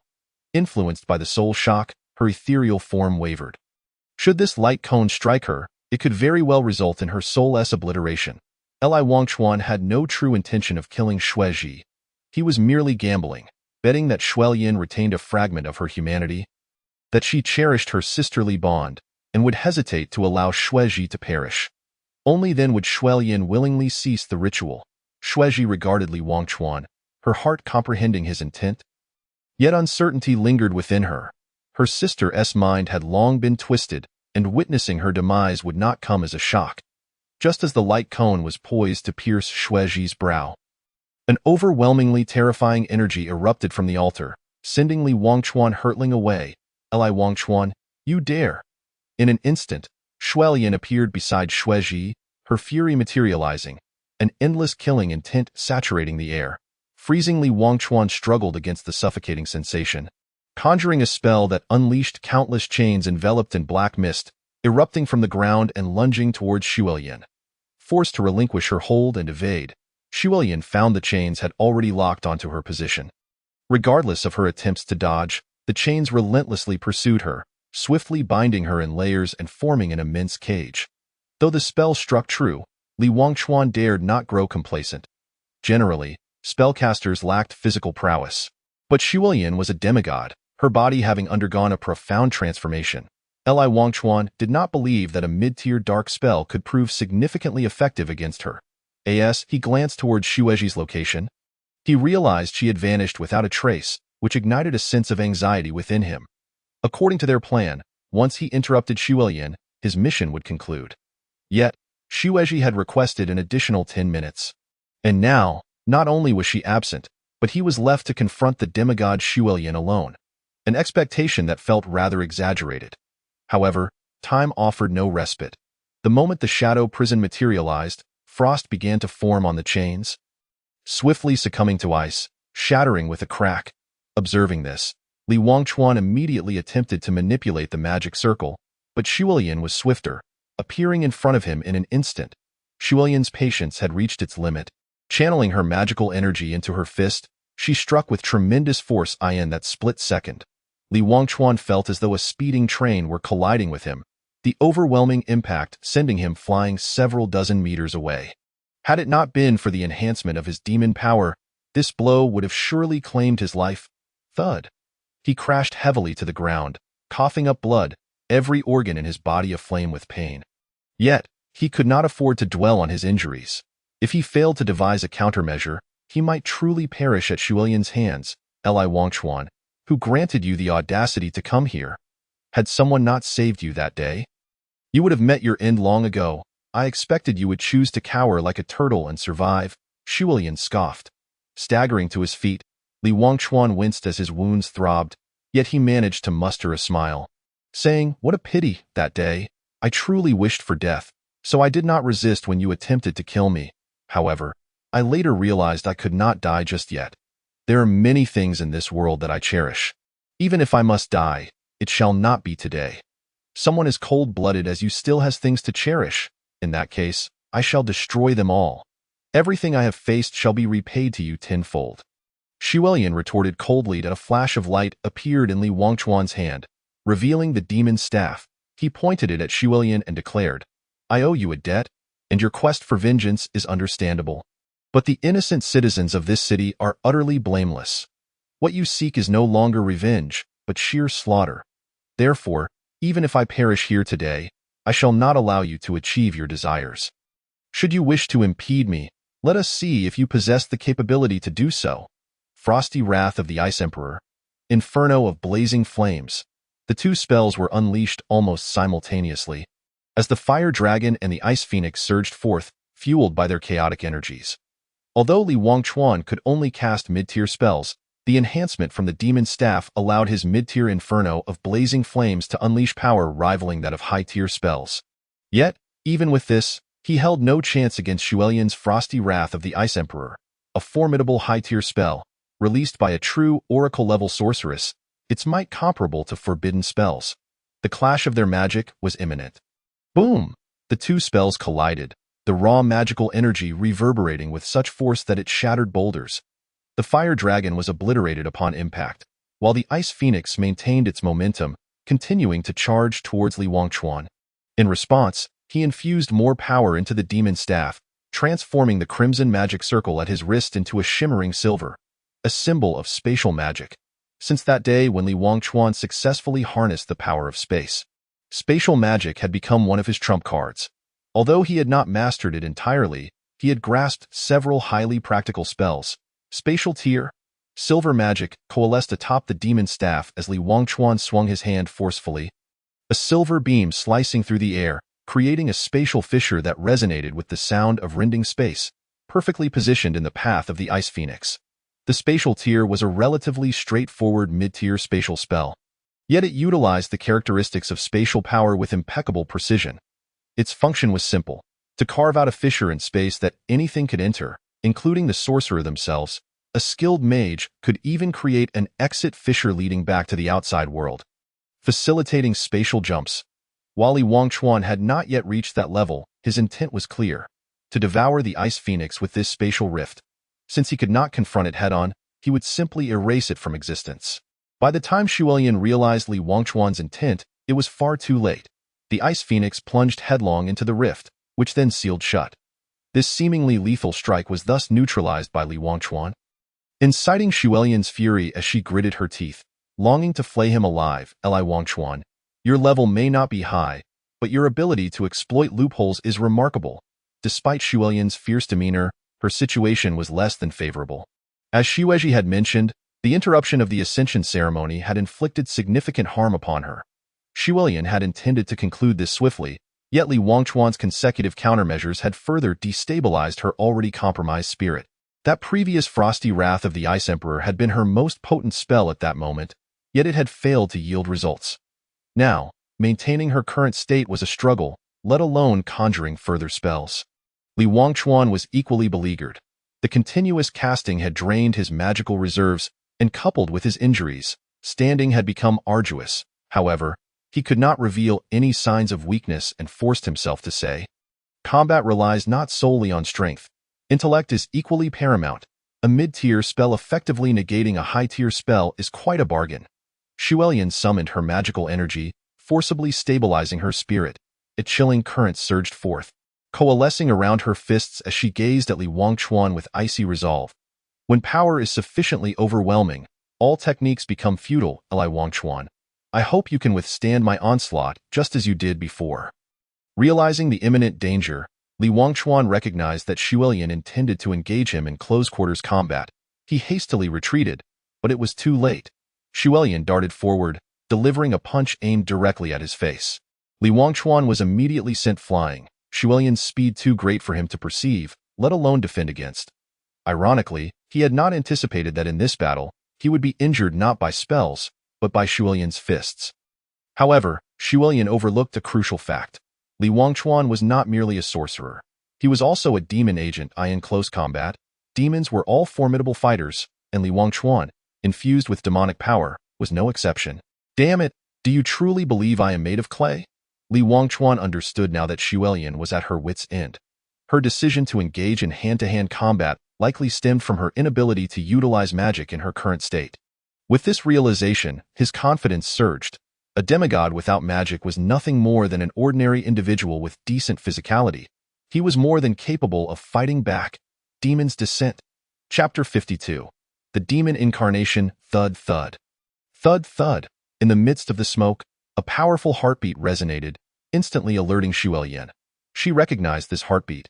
It was the same sound she had heard when the Snow Eagle clan was slaughtered, the sound of Li Wangchuan transformed by demonic power. Although Shuelian understood that the current Li Wangchuan was not particularly powerful, she was uncertain just how formidable he would become in his demonic form. Thus, she had to prevent his transformation at all costs.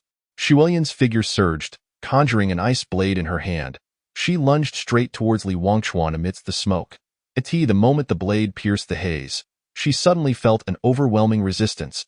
In the next instant, a pair of golden slit-like pupils emanated an icy chill, and a shockwave burst forth, dispersing the surrounding smoke. When Xu Elian regained her composure, her pupils widened in shock. Li Wangchuan had already transformed into a demon. One hand firmly grasped the ice blade, revealing a devilish smile, as an uncontrollable wave of demonic power radiated from him, causing his garments to flutter wildly. The second round begins, Li Wangchuan chuckled darkly, crushing the ice blade in his grip into fine powder. Almost immediately, the demonic power coalesced into hellfire in his other hand, which he directed towards Xu Elian with a punch. Boom! The transformation into a demon had significantly amplified all of Li Wangchuan's attributes. Coupled with Xu Elian's already compromised condition, even her superior realm could not withstand the force of this punch, sending her hurtling backwards several meters. Cough! Xu Elian spat out a mouthful of blood, her frustration mounting. If not for the damage to her spirit, given their disparity in realms, she would not have found herself in such a dire predicament. Yet, even in this weakened state, Xu Elian remained a force to be reckoned with. Steadying herself, she charged at Li Wangchuan once more, the clash of extreme cold and searing heat igniting the air around them. For a moment, they were locked in an intense battle, neither willing to yield. Xu Elian was astonished. While she knew that Li Wangchuan's demonic transformation would greatly enhance his combat prowess, she had not anticipated such a dramatic increase. In terms of physical strength, Li Wangchuan was no longer at a disadvantage, and he seemed to be on the verge of surpassing her. The battle of the sorceress hinges upon the fierce exchange of magic to secure victory. Xu Elian's prowess far surpasses that of Li Wangchuan. Coupled with a superior physical strength, she initially believed that this disparity could compensate for the effects of her injuries. However, to her astonishment, in a contest of brute force, Li Wangchuan proved to be remarkably resilient. An unexpected outcome that left Xu Elian's carefully laid plans in tatters, inciting her ire at Li Wangchuan. "You are as insufferable as always," Xu Elian retorted angrily. Under the influence of his demonic transformation, Li Wangchuan's temper was foul. He shot back, "You old hag, resorting to psychological warfare when you can't win a fight. Huh? You seem to enjoy pummeling me just now, so come on. Let us continue." With that, Li Wangchuan propelled himself forward like a cannonball, his fists enveloped in roaring flames, charging straight at Xu Elian. Conceited as she was, Xu Elian felt no fear. Cold air coalesced as an ice blade manifested in her hand, swiftly advancing toward Li Wangchuan.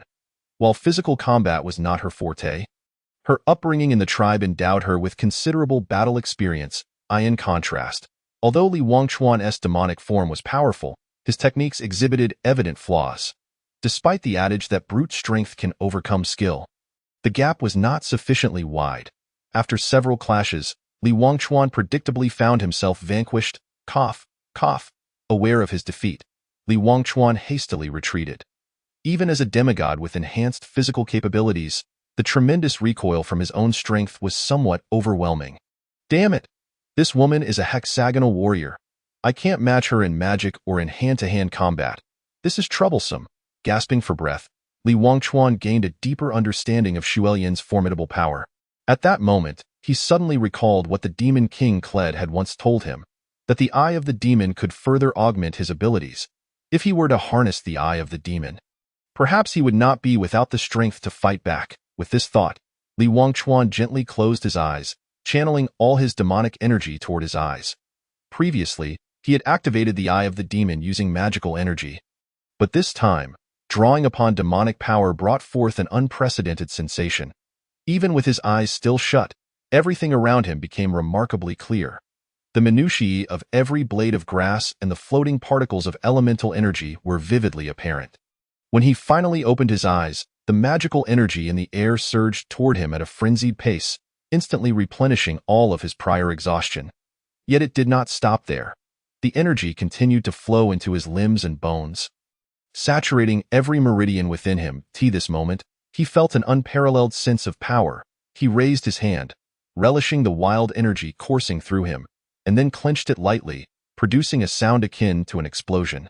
Li Wangchuan turned his gaze back to Xu Elian, a playful smile gracing his lips as he coolly declared, "I wonder if you can withstand the might of this punch?" Boom! Li Wangchuan surged forward, the ground beneath him shattering upon his departure. His speed was so remarkable that even Xu Elian struggled to perceive it. In a moment of desperation, she crossed the ice blade before her chest. But this time, the blade could not withstand the overwhelming force. As Li Wangchuan's fist descended, the ice blade shattered in response, and the impact struck Shuilian directly. Boom! She was sent flying, and that punch exceeded her capacity to endure. A mouthful of blood erupted from her as she crashed heavily to the ground. Li Wangchuan, you have forced my hand. Shuilian's expression twisted in fury. Disregarding her own injuries, she slammed one hand onto the ground, summoning a massive magical array beneath her. With a thunderous shout, she proclaimed, "Dance of the Snow Woman." As her voice echoed, a figure began to coalesce from the center of the magical array. A slender silhouette, reminiscent of a snow woman from the snow-capped mountains, began to dance gracefully within the array. With each movement, the temperature plummeted and snowflakes began to descend. In a short while, the mountaintop was ensconced in ice and snow, transforming it into Shuilian's domain. Ice Dance Stab. Shuilian continued to manipulate the snow woman, whose movements accelerated, exuding an intense aura of lethality. The falling snowflakes morphed into icy spikes that rained down upon Li Wangchuan. Constrained by the tempestuous snowstorm, Li Wangchuan found himself in a defensive stance against the onslaught of ice spikes. Unable to advance even an inch. One hand shielded him while the other wielded the demon staff to cast spells. Since his transformation, the staff had undergone a metamorphosis, growing from a mere forearm's length to a half-body tall staff, atop which a demon perched. Unlike before, the demon's wings were unfurled, its arms raised high, cradling a blood-red gemstone that radiated immense energy. Lord of Flames. Demonic power surged forth as a colossal magical array rose, and a torrent of flames erupted from its center, as the inferno receded. A towering figure stood resolutely, the high-tier fire magic, Lord of Flames. Indeed, through the enhancement of his demonic power, Li Wangchuan was now capable of casting advanced magic. Although his own realm had yet to reach such heights, his formidable physical constitution allowed him to fight without risking his life. Yet, this would be his final strike. After this, he would possess no further capacity to resist. The Lord of Flames wielded a gigantic flame blade, effortlessly deflecting the oncoming ice spikes, then slashing forth, causing the ground to shatter. A massive tongue of fire erupted from the earth, hurtling towards Shuilian. Seeing this, Shuilian no longer held back. Controlling the Snow Woman, she shouted, "Lament of Ice." The Snow Woman within the magical array abruptly ceased her dance, hands clasped over her forehead, her face contorted in anguish. The surrounding temperature continued to drop, the very air nearly solidifying. At that moment, a sob emanated from the Snow Woman's lips, and as if overcome with emotion, she unleashed a heart-wrenching wail. This cry halted the falling snowflakes and even stilled the blade of the Lord of Flames.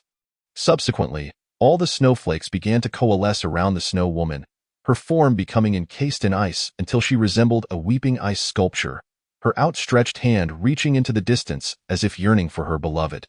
Li Wangchuan gazed upon the ice sculpture born of the Snow Woman, feeling a pang of sorrow from her emotional turmoil.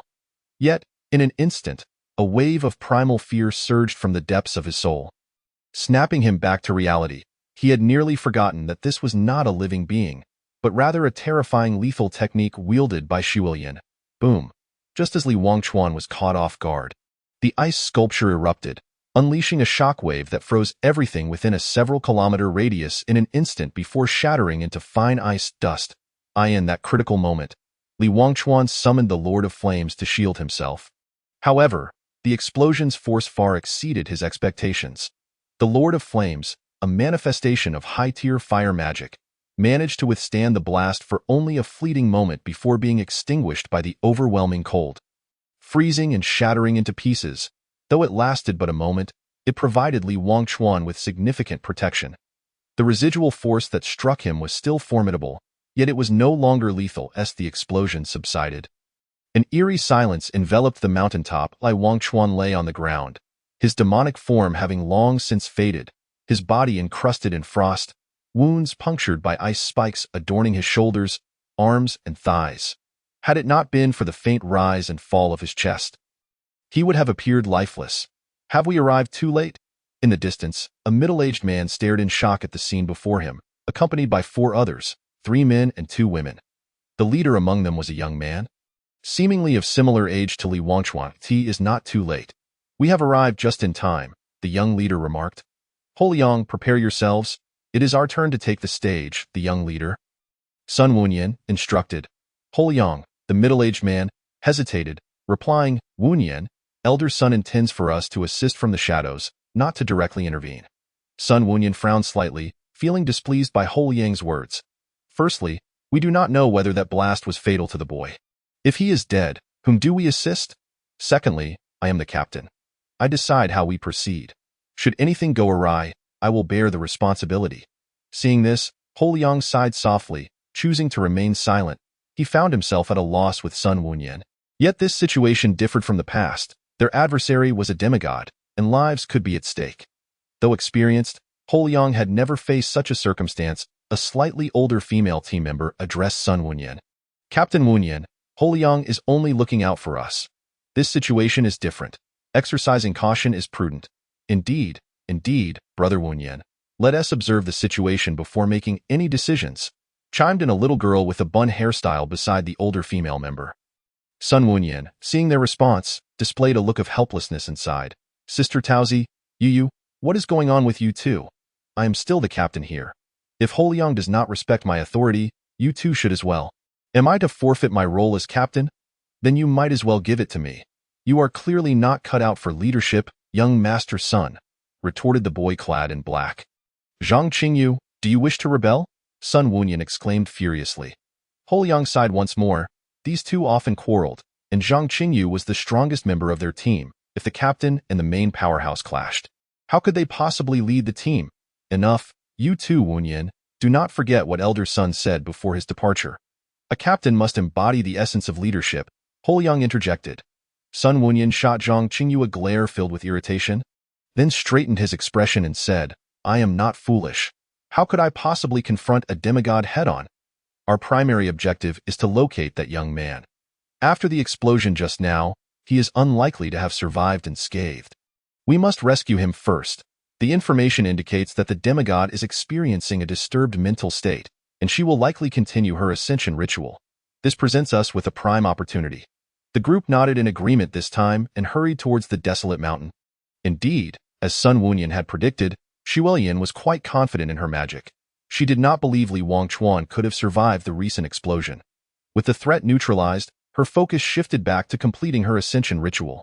At this moment, it had been precisely 10 minutes since Xueji's disappearance. Li Wangchuan, you have destroyed my homeland.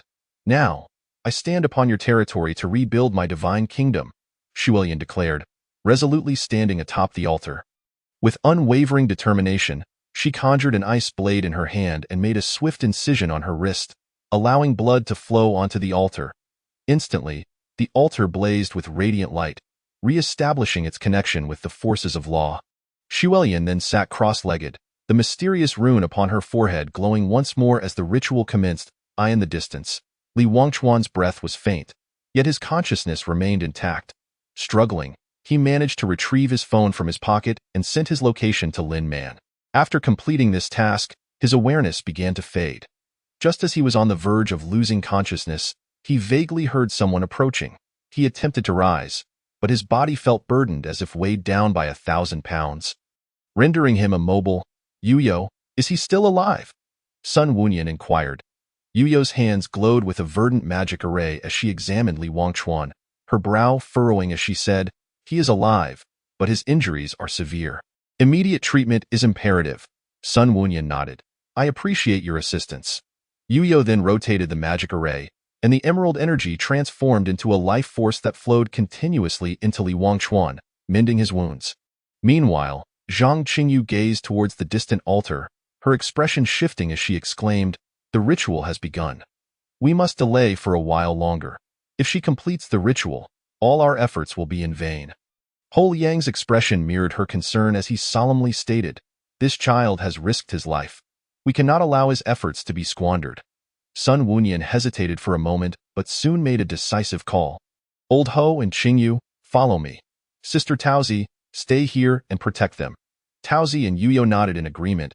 Be careful, Captain. After giving his orders, Sun Wunyan turned his gaze towards the altar, an unprecedented determination shining in his eyes.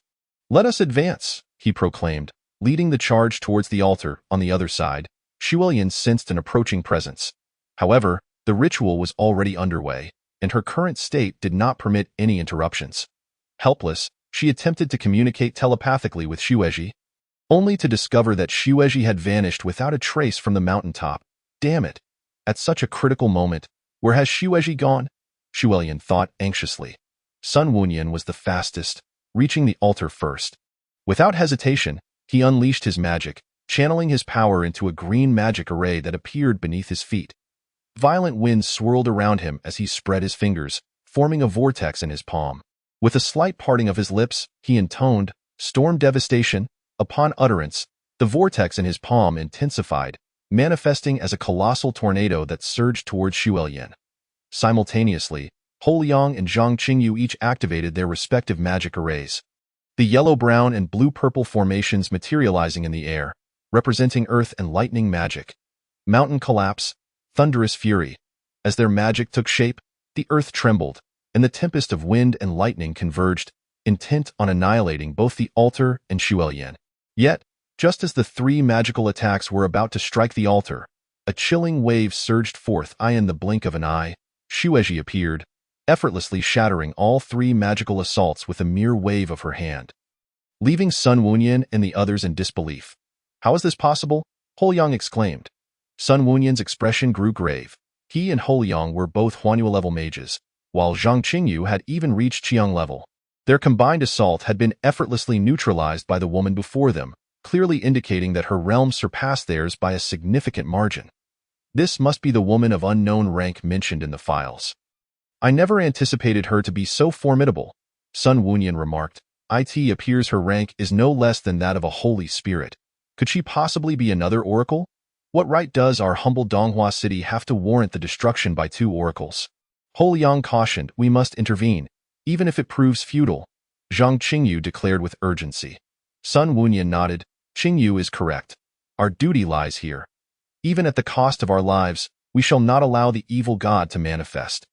Shueji's cold gaze swept over the group as she stated flatly, "This matter does not concern you. Depart at once, and I may spare your lives."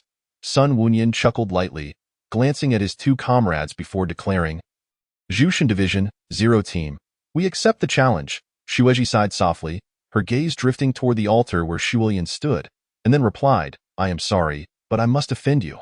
With that, Shueji swiftly appeared before Holiang, conjuring an ice blade that she aimed at him. "Old Ho, be careful," Sun Wunyan shouted urgently. Holiang's expression shifted dramatically as he hurriedly activated his magic array, conjuring a thick earthen wall just as the ice blade descended. However, in the haste of the moment, that mere earthen wall was no match for Shueji's strike. It shattered upon contact, and in the blink of an eye, Holiang fell from the air without uttering a single cry. "Old Ho!" Zhang Qingyu cried out, rushing forward to catch him, but in the next instant, Shueji appeared directly in front of her, delivering a similar deadly strike. In an instant, both were felled by Shueji, leaving only Sun Wunyan to witness the carnage. Consumed by rage, he found himself unable to process the events unfolding before him. His comrades, both of higher rank than he, had fallen without resistance, and he, the lowest ranked among them, was powerless to intervene. Yet, after fighting alongside them for years, the sight of their demise ignited a primal fury within him. He summoned a tempest and charged at Shueji. "Damn you! I will kill you!" Sun Wunyan bellowed in a frenzied roar. Shueji remained unfazed. Approaching him as if performing an inconsequential task, she regarded the oncoming Sun Wunyan, extending her hand towards him and curling her fingers slightly. In an instant, an overwhelming chill enveloped him, transforming Sun Wunyan into an ice statue.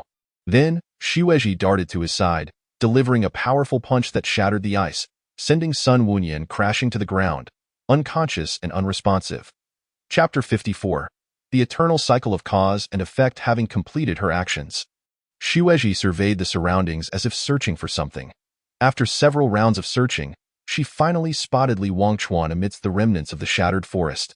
Seeing that he was still alive brought her heart a measure of relief. She then turned and ascended the altar, her gaze fixated on Shuelian, who was deep in her ritual, her expression a complex tapestry of emotions. "Sister, it is time to restore everything to its rightful path," Shueji murmured softly. From an unknown source, She produced a stone that appeared ordinary, yet faintly visible runes were etched upon its surface. Though worn down to the point of being indecipherable, Shueji gently caressed the stone. Lost in thought for a moment before seemingly coming to a resolution, she pressed 2 fingers to her forehead, drawing forth a stream of light and infusing it into the stone, her consciousness. As her consciousness entered the stone, it seemed to awaken, the runes glowing with a soft blue radiance, slowly rising from Shueji's hand. Then, a brilliant light erupted, and a beam of light shot back into Shueji's forehead. Greedily absorbing her consciousness, she staggered slightly, a pained expression crossing her features, yet she did not falter. Instead, she willingly fed more of her essence into the stone. Moments later, the light radiating from the stone stabilized. Noticing this, Shueji's lips curled slightly as she began to chant softly. Meanwhile, Shuelian, fully engrossed in her ritual, sensed something amiss. She abruptly opened her eyes, disbelief etched upon her face as she exclaimed, "Shueji, what are you doing?" Shueji offered no response, her voice rising as she continued her chant. As she did so, a pale golden magic array materialized above Shuelian, severing her connection to the laws. Shuelian's expression shifted to panic. This ritual had been initiated by her own blood, and in her current state, if interrupted again, she would perish before achieving divinity. Thus, she could only watch helplessly as Shueji proceeded with her actions. "Shueji, do not do this," Shuelian pleaded, acutely aware that the gate to her ascension was drifting further away. "Sister, after all these years, it is time to let go of certain things," Shueji replied, her voice strained as she fought through the pain. "Let go? How can I possibly let go? You have not witnessed that brutal scene. Our entire tribe lying lifeless, rivers of blood flowing. I cannot let go, nor will I," Shuelian cried in anguish. Shueji, however, remained calm as she countered. "I have seen those things. I know the truth. What you have inherited is not the legacy of the Ice God. It is merely a scheme of the divine clan, as the years have passed. I have come to understand that perhaps for us, and for the entire Tianhan continent, destruction is not necessarily a bad outcome." "What did you just say?" Shuelian could hardly believe her ears. For the sake of this Ice God inheritance, the 6 factions had been embroiled in conflict for countless years, and she had finally managed to obtain it. She had set her sights on becoming a deity as the ultimate goal of her life. Yet, her own sister, after millennia, revealed that everything was a fabrication. How could she possibly accept such a truth? "Sister, you have been consumed by this inheritance for far too long. Your mind has been thoroughly corrupted and is now beyond redemption. All I can do is put an end to this. This world will not allow the birth of a second Ice God," Shueji declared. Shuelian's expression twisted in rage as she retorted, "You speak nonsense. I have cultivated this inheritance for 10 millennia. How could it be false? I understand now. It's jealousy. You envy me for acquiring the inheritance while you have become this ghastly shadow of yourself. Shueji, mark my words. Today, you will not stop me. I shall ascend to godhood and reclaim all that I have lost." With that, the runes upon her forehead blazed with brilliance, powerful energy surging forth, causing a crack to form in the golden array above her head. The damage to the array rendered Shueji's form even more ethereal, her eyes filled with complex emotions as she gazed at Shuelian. Her heart twisted with anguish. This power had transformed her sister into a fearsome beast. Shueji realized that, at this juncture, further words would prove futile. The only course of action was to reinforce the array and extinguish everything. "Xiao Chuan, wake up, brother, wake up! Li Wangchuan, awaken!" In a haze, Li Wangchuan heard many voices calling his name, confusion swirling within him. "Wake up! Why should he awaken?" "Li Wangchuan," a sudden voice thundered in his ear. It was Shueji's voice. At that moment, he finally remembered. He needed to wake up. Shueji was waiting for him. As consciousness gradually returned, he felt a force within his body mending his injuries. At this point, most of his wounds had healed. He sprang to his feet, only to hear a gasp beside him. "Ah, you're awake?" Turning to look, he saw a small girl, about the same age as Yi, staring at him in astonishment. He inquired, "Did you save me?" Yi nodded vigorously, saying, "It's good that you're awake. You were gravely injured. I thought you might not wake up at all." Li Wangchuan glanced down to inspect his injuries and then expressed his gratitude. "Thank you. I am fine now. Don't be so reckless." That explosion nearly cost you your life. I can't fathom how you survived, remarked Cao Dao, who stood nearby. Only then did Li Wangchuan notice another person beside him. Struggling to rise, he said, I used a bit of a clever trick. It was merely luck. And who are you? I'm Tao Tao, but you can call me Tao Tao. This is Yu Yu. We are from the Godslayer division. Tao Tao explained. Li Wangchuan, puzzled, asked, Godslayer division. What is that? Literally, it means slaying the gods, Tao Tao clarified. Li Wangchuan couldn't help but chuckle lightly. It's not that I look down upon you. How do mere mortals find the courage to speak of slaying gods? Have you ever seen a god? Yu Yu, unable to hold her tongue, rebutted. A demigod nearly killed you, and we had to save you. Yet you still speak so arrogantly, Tao Tao, equally irked, added. You keep referring to us as mere mortals. But you are human too. The Godslayer division does not truly seek to kill the gods. Rather, we aim to preserve a sanctuary for humanity, a home free from divine control. Li Wangchuan's expression grew serious. Though somewhat misguided, this ideology was indeed rare in a world where everyone worshipped deities. The existence of such individuals who sought to liberate humanity from the grip of divine authority was, in any case, worthy of respect. I apologize. I misspoke. Oh, by the way, what about that demigod? Li Wangchuan asked. Tao Tao gestured towards the altar, stating, by the time we arrived, she had already commenced the ritual, but my teammates have gone to stop her. Has it started again? Did you see someone who resembles her? A soul entity? Li Wangchuan queried urgently. Tao Tao shook her head. No, when we arrived, there were only the two of you. Panic surged within Li Wangchuan as he realized something and rushed towards the altar, with Tao Tao and Yu Yu hurrying to follow. Upon arriving at the altar, they were all taken aback by the scene before them. Captain, Yu Yu cried as she dashed towards the unconscious Sun Wunyan. Tao Tao rushed to the side of Hou Liang and Zhang Qingyu. Her face paled. Li Wangchuan stood frozen, staring at the two sisters on the altar, particularly at Xueji's nearly translucent form. His heart constricted painfully. In that moment, he finally understood Xueji's intentions.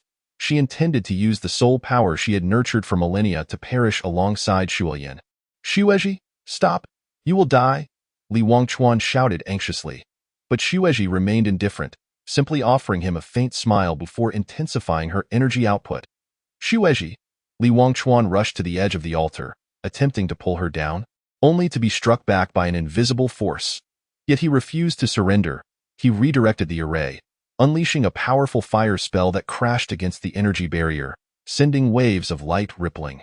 Xueji's form wavered, her already ethereal body appearing even weaker, leaving Li Wangchuan hesitant to strike again, instead calling out in desperation.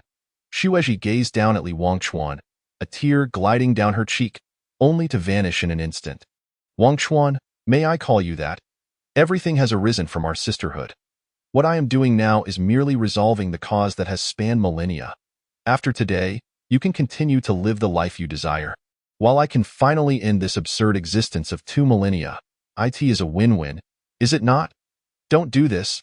I don't want anyone to die for me. Come down. We must find another way. Wait for me. I will seek out the old demon. He must have a solution. Please, stop, Li Wangchuan implored, his words choked with emotion. This scene stabbed at his heart relentlessly. It was not the outcome he wished for. And he could not accept it. Wangchuan, I should have perished 2 millennia ago, yet I have lived until now. Perhaps this is my destiny. It is best for me to conclude everything myself. Then, Xueji turned to Tao Tao and Yu Yu, saying, You need not worry. They have merely fainted and are unharmed. Chapter 55. The false demon god. With that, Xueji turned and fervently activated the array. The golden array began to solidify, and faintly, a colossal golden blade emerged from it. Hovering above the sisters' heads, this moment, Xuelian had lost the divine aura she once possessed. The runes on her forehead transformed from gold to blood red, her eyes turning crimson, radiating ferocity, an unmistakable sign of corruption. Xueji, you cannot stop me! Xuelian's voice was laced with a primal growl, her gaze toward Xueji devoid of sisterly affection, replaced instead with boundless hatred. Suddenly, an overwhelming surge of energy erupted from Xuelian, her face contorting in agony as her body began to transform. Delicate crimson lines appeared upon her once pristine skin, her complexion turning ashen, her nails elongating into sharp claws reminiscent of a beast. Blood tears streamed from her eyes, her pupils grotesquely dilating until they filled her entire eye sockets. The blood-red runes on her forehead pierced through her skin, crystallizing into a blood-red gem. Then, Shuelian threw back her head and let out a howl that resonated from the abyss, chilling the soul. "What in the world is that?" Cao Cao stammered, her voice trembling. Suppressing the terror rising within him, Li Wangchuan replied solemnly, "That is a demon god, a creature unworthy of divine status." Coughing, under Yu's healing, Sun Wunyan and the others finally regained consciousness. Upon awakening, they were greeted by the sight before them. Unlike the others, Sun Wunyan was not frightened. Instead, he quickly asked Li Wangchuan, "What do we do now?" Li Wangchuan gazed at Shueji, who was struggling to hold on at the altar. Though his heart raced with urgency, he maintained his composure, saying, "For now, it is trapped within the array and cannot break free. But Shueji cannot hold out much longer. We must join forces to reinforce the array." Shueji gritted her teeth. "The array draws its power from soul energy. Yours is too weak if you forcefully intervene. Your souls will incur irreversible damage." Upon hearing this, Sun Wunyan and the others resolutely declared, "If we can vanquish the demon god, we would rather lose our souls than hesitate." Li Wangchuan pondered before stating, "I have a solution why soul strength surpasses yours. If I serve as the core and we connect our soul energies, it should suffice." "Then let us stop talking and begin," Sun Wunyan replied without hesitation. Li Wangchuan looked at Sun Wunyan in surprise, a hint of admiration flickering in his eyes. Sun Wunyan, though appearing to be of similar age, exhibited remarkable decisiveness, a rare quality. However, he then turned to Yu, saying, "You should sit this one out. It's too dangerous." Sun Wunyan concurred, "Exactly, Yu. You need not participate. If anything were to happen to us, we would rely on you to save us." Yu lowered her head, understanding her limitations, and stepped aside. Subsequently, Li Wangchuan activated the Demon Eye, a silver-white array materializing beneath his feet. Unlike spatial arrays, this one was infused with immense soul energy, a privilege granted to the Demon King's proxy like him. Upon activation, Li Wangchuan's complexion paled instantly, yet he persevered, instructing, "Remember to cast aside all distractions. Think of nothing." For individuals nodded in agreement before taking their respective positions at the four corners of the magical array. As their spiritual energies merged, blood began to flow from Li Wangchuan's mouth and nose. They lacked the knowledge to manipulate the spiritual force, leaving Li Wangchuan solely responsible for its control, which undoubtedly increased his burden. Observing this, Yu swiftly activated the array, infusing a continuous stream of life energy into Li Wangchuan, alleviating his discomfort somewhat. The Soul Link was a form of soul magic that Li Wangchuan had mastered long ago. Yet this was his first application of it. Standing at the center of the array, he grasped the spiritual energies of Sun Wunyan and the others like four ropes in his hands. At that moment, had Li Wangchuan harbored malicious intent, he could have easily taken their lives. He found it perplexing that, despite this being their first encounter, they trusted him with their souls, further deepening his understanding of the Divine Execution Bureau. Li Wangchuan connected the four spiritual energies with his own, channeling them all to Shueji. Upon receiving this immense spiritual force, Shueji's ethereal form solidified slightly. She then increased her input, and the runes inscribed on the stone glowed with intense brilliance. Perhaps due to the overwhelming energy, fine cracks began to appear on the stone, swiftly spreading until the entire stone shattered with a resounding explosion. The runes then emerged, seamlessly merging into the array above. At that moment, the golden array expanded once more, and the massive blade within it became more solid, slowly descending. The demonic Shuelian, witnessing this, let out a furious roar, striking the light barrier with her hands repeatedly. Yet, the barrier seemed to possess purifying power, corroding her hands with each blow until they became a bloody mess. However, this also granted her a sliver of clarity. Gazing at her monstrous self, memories of the past involuntarily flooded her mind, and she found it somewhat absurd. Even if she completed the ritual, she would not become a true deity.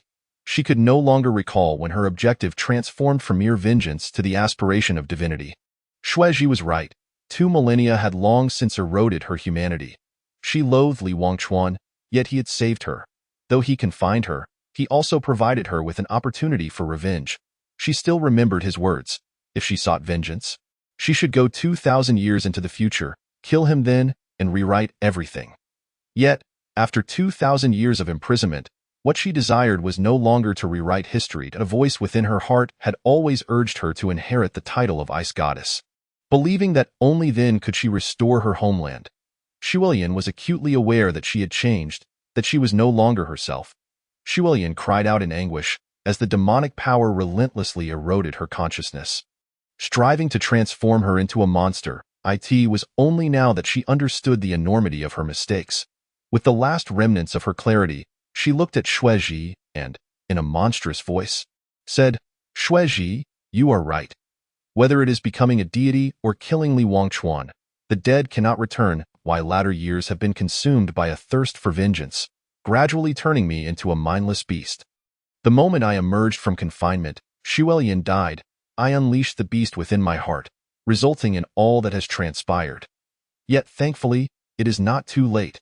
With that, summoning the last vestiges of her will, Shuilian used her grotesque hand to pierce through her chest. Blood flowed down her arm, staining the entire altar crimson. Even transformed into a monster, her blood remained vividly red. If I could return to the past, I would still wish to see the snowflakes of my homeland. "Sister!" Xuezhi cried out in despair. Never expecting Shuilian would take her own life before her eyes, it felt as if she had lost the most precious thing. Desperately grasping at the air, but finding nothing, Li Wangchuan also ceased the soul sharing, his pale face reflecting an indescribable complexity of emotions. Among those present, apart from the Xue sisters, he alone understood the gravity of the situation. Now that the crisis had passed, he felt no joy. Since learning of the future, he had questioned himself repeatedly. If it were not for him, none of this would have happened. Even now, when he had done nothing, he still attributed all to himself, a unique burden of suffering. "Sister." Xuezhi stood there, her eyes devoid of life. The cessation of energy flow caused the array to dissipate into specks of starlight. Simultaneously, Shuilian's body began to fade. Having failed to ascend twice, she had exhausted all her vitality. At her level, her body had long since merged with the elements. As her form began to vanish, the demonic energy within her transformed into pure ice essence, dispersing into the sky, where it crystallized into snowflakes that fell gently to the ground. Chapter 56. The last snow. Is it snowing? Yu looked up at the sky, the crystalline flakes landing on her small face, appearing beautiful yet infinitely desolate. Sun Wunyan also gazed skyward, murmuring, "This is not snow. It is the last tenderness of a sister for her younger sibling." Alas! Old Ho sighed, having witnessed everything unfold. Truthfully, no one could have anticipated this outcome. Meanwhile, Taozi had already cried her eyes red, while Zhang Qingyu silently observed. They had won the battle, yet the anticipated joy of victory eluded them. In reality, they had done little, more so serving as spectators. Yet, this very role left each member of the team feeling an unshakable heaviness in their hearts. Li Wangchuan looked at the now ethereal Xuezhi on the altar. He was uncertain whether this outcome could be considered a victory, but he could distinctly feel Xuezhi's sorrow. Originally, in Xuezhi's plan, she was meant to perish alongside Shuilian, as her younger sister. It must have taken her considerable time to resolve herself to end her sister's life. She had undergone thorough mental preparation, yet the conclusion still surpassed her expectations. Xuezhi's heart must have been shattered at this moment. "Xuezhi, you die." Li Wangchuan began to speak, but hesitated. Suddenly, Xuezhi interjected, "Actually, this is quite good. Sister did not die as a monster but as a human, rationally concluding her life.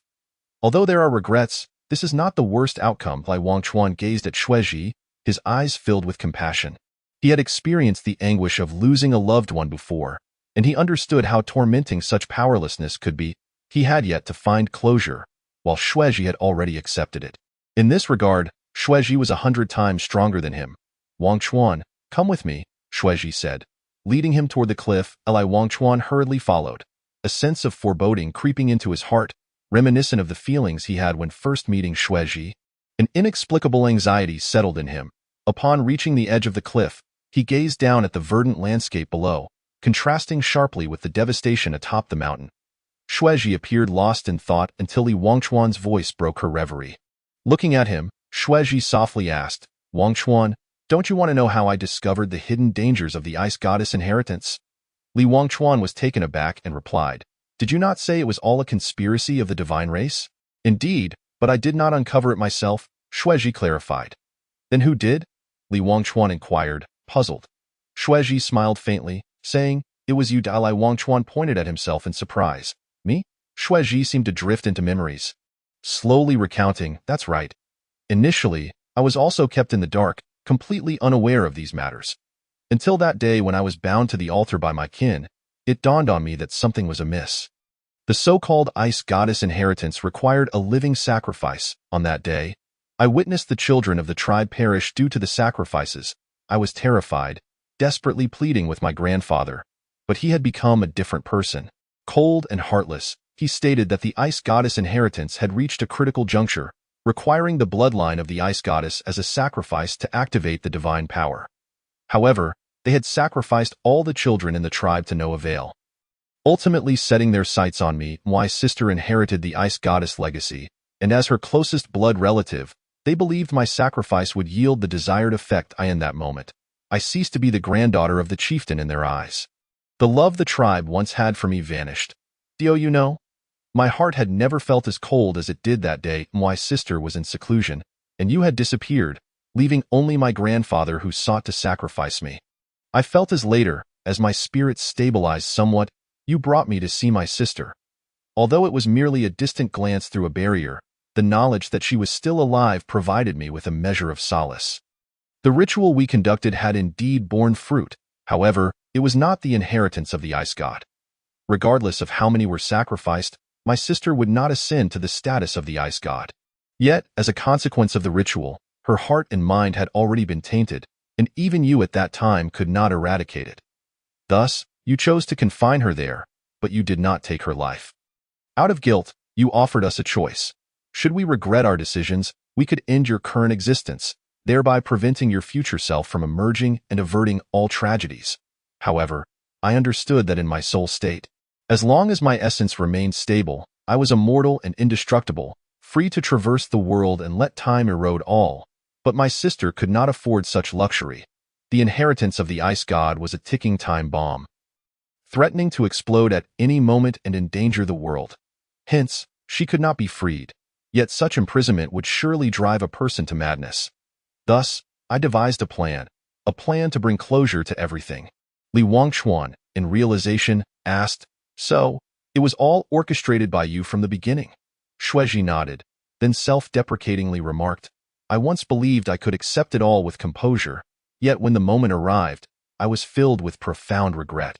Even if confined for countless years, she remains alive, and I cannot assert which outcome is more favorable. Perhaps our fates as sisters were destined to be tragic from the very start. Do you hate me? Li Wangchuan inquired.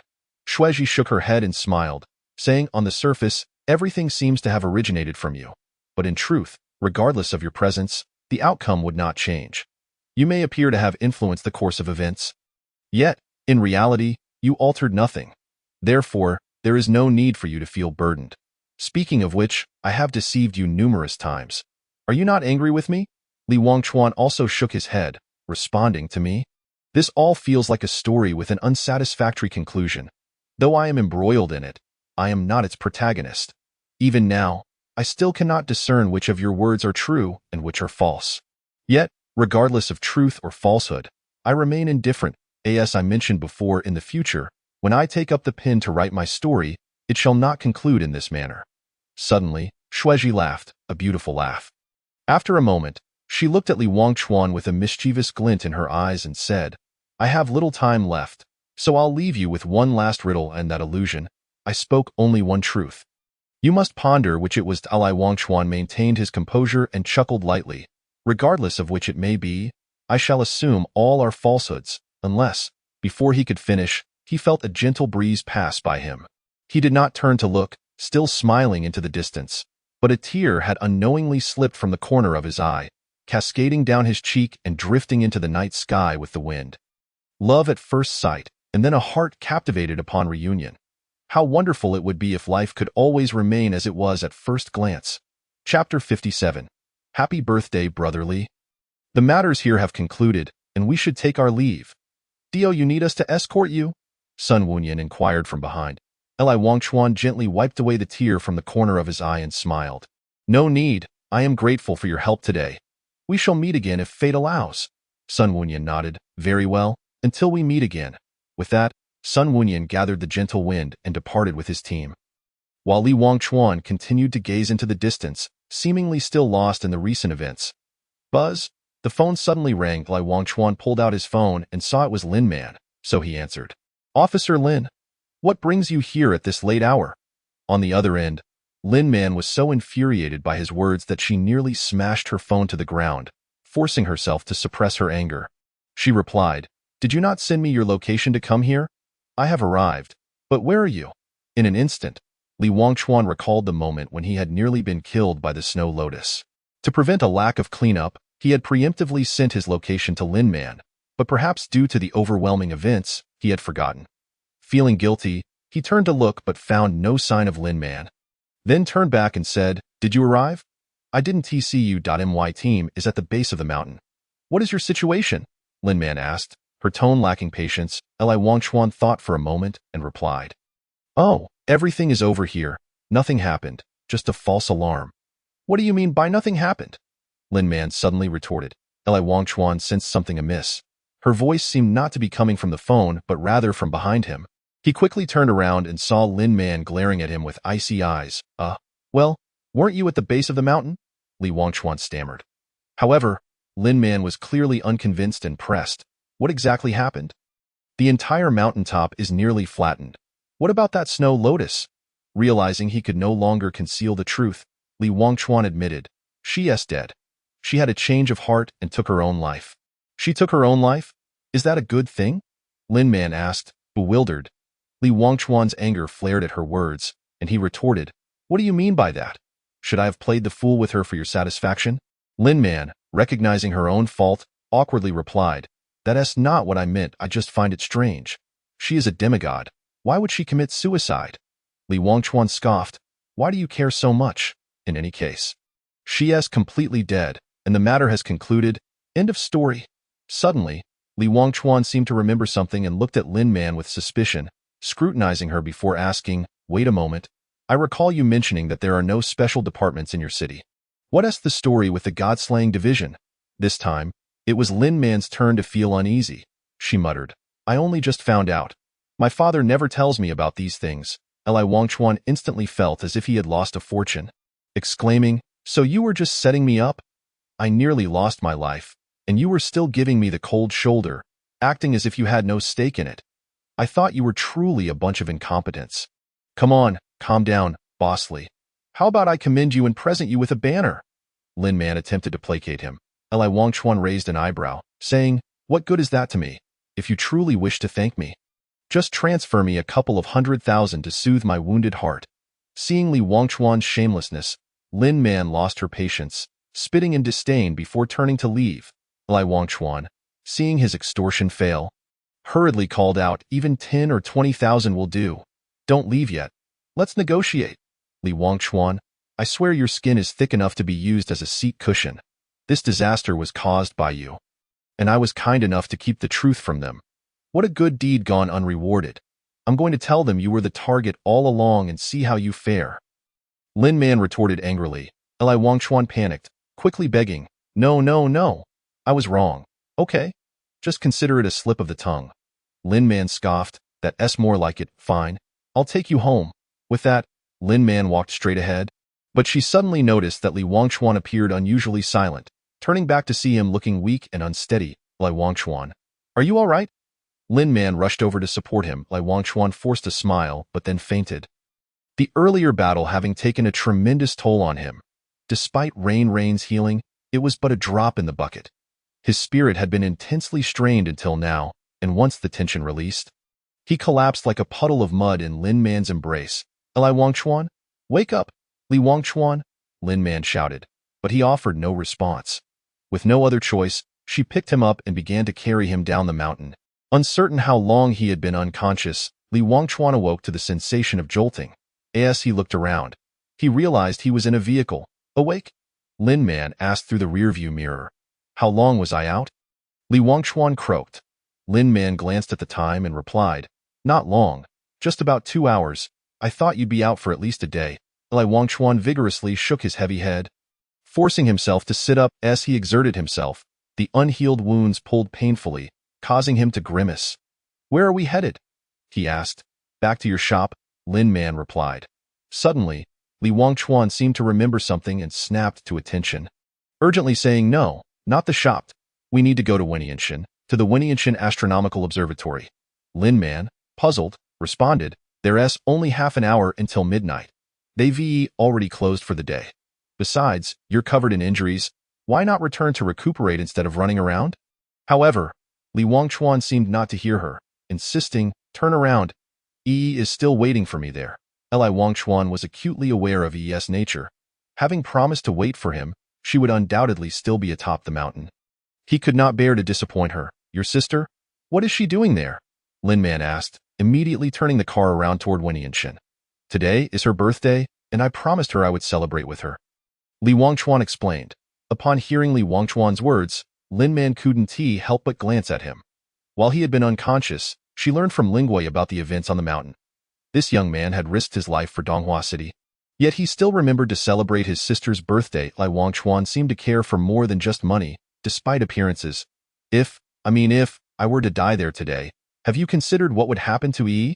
Lin Man asked with a complex expression. Li Wangchuan smiled gently, feigning nonchalance, and replied, "What can be done? The curator of the planetarium is a good person. If I were to die, Yi could very well consider the planetarium her new home. After all, I am not a very competent brother." Lin Man fell silent, merely quickening her pace. Today, she gained a new understanding of Li Wangchuan, and perhaps this was the true Li Wangchuan. Upon arrival, the vehicle halted beneath the planetarium, where lights still illuminated the interior. Li Wangchuan glanced at the time, 11:45, with only 15 minutes remaining until midnight. Fortunately, there was still time. He stepped towards the entrance, but Lin Man called out to him from behind, saying, "Once you go in, find a restroom and wash your face. You look rather disheveled right now." Li Wangchuan, aware of his appearance, thanked her and hurried off. Lin Man watched his retreating figure, feeling a mix of emotions. Before leaning against the car and gazing up at the stars, the carefully arranged birthday surprise awaited on the balcony of the second floor of the planetarium. However, when Li Wangchuan arrived, he found Yi already dozing at the table. Just as he was about to push the door open, he heard Zhou Hong's voice from behind. "I thought you weren't coming. Can't you be a bit more considerate?" Zhou Hong whispered angrily. Li Wangchuan was at a loss for words, managing a helpless smile as he replied, "There was a little mishap that delayed me." "Brother? You're back?" The voices of the two men must have roused Yi from her slumber. She rubbed her tired eyes with her small hands and looked up at Li Wangchuan. Seeing her, he hurried over, squatting before her, and softly said, "I'm sorry, Yi, I'm late." Yi shook her head and pointed at her watch, saying, "It's all right, brother. Look, the time isn't up yet. There's still time." At that moment, it was 11:55. With only 5 minutes left until the next day, Li Wangchuan wrapped his arms around Yi and gently said, "I'm afraid we won't have time for cake, but I have a gift for you." Yi lifted her head, her eyes sparkling with surprise as she asked, "What surprise?" Then, Li Wangchuan raised his hand to the sky and snapped his fingers. Just as Yi looked on in confusion, a brilliant display of fireworks suddenly burst forth in the night sky, followed by one, then another, an array of colorful explosions illuminating the heavens and casting a radiant glow on Yi's small face, which beamed with delight. Happy birthday, Yi. Chapter 58. Lin Man's request. Half a month had passed since the incident with the Snow Lotus, and Donghua City had sealed off the site of the great battle in the Barren Mountains, merely claiming it was for scenic development. Given that it was already a desolate area, the citizens paid little mind. However, many noticed that the temperature had begun to warm again, prompting them to retrieve their winter clothing. Inside Wangchuan's general store, Li Wangchuan was meticulously checking the invoices. "Yi, have you finished counting the new stock?" he called out. He, struggling to reach the shelf as she tiptoed, instantly darkened her expression and retorted, "I've finished. Everything's fine." Li Wangchuan raised an eyebrow, displeased, and said, "What kind of attitude is that? When at work, you should maintain a professional demeanor. Why so many complaints?" Yi immediately bristled at his words, sprinting over to stand in front of him with an expression of indignation. My attitude is perfectly fine. Do you know I could report you for employing child labor and abusing minors? Li Wangchuan chuckled at her response, saying, if we're talking about child labor, we never signed a contract. As for abuse, half of the stock we brought in has been consumed by you on the surface. You're counting store inventory, but in reality, you're just organizing your personal stash. Enjoy. That's nonsense. I've only eaten a third at most, not half. Countered. Li Wangchuan slyly smiled and replied, so you admit it. In that case, why not hurry up and organize? Realizing she had been trapped in her own words, Yi's face fell, and she trudged back to the shelves. Welcome. The bell at the store's entrance chimed. Li Wangchuan turned towards the sound, his expression mirroring Yi's as he saw none other than the former police captain, Lin Man. Oh no, she could no longer be called captain. Due to her serious dereliction of duty during the recent crisis, she had been demoted to a regular officer. Oh, isn't this the former Captain Lin? What brings you here? Li Wangchuan's words dripped with sarcasm. Surprisingly, Lin Man did not seem angry. Instead, she smiled and said, I've been quite free lately and thought of visiting you.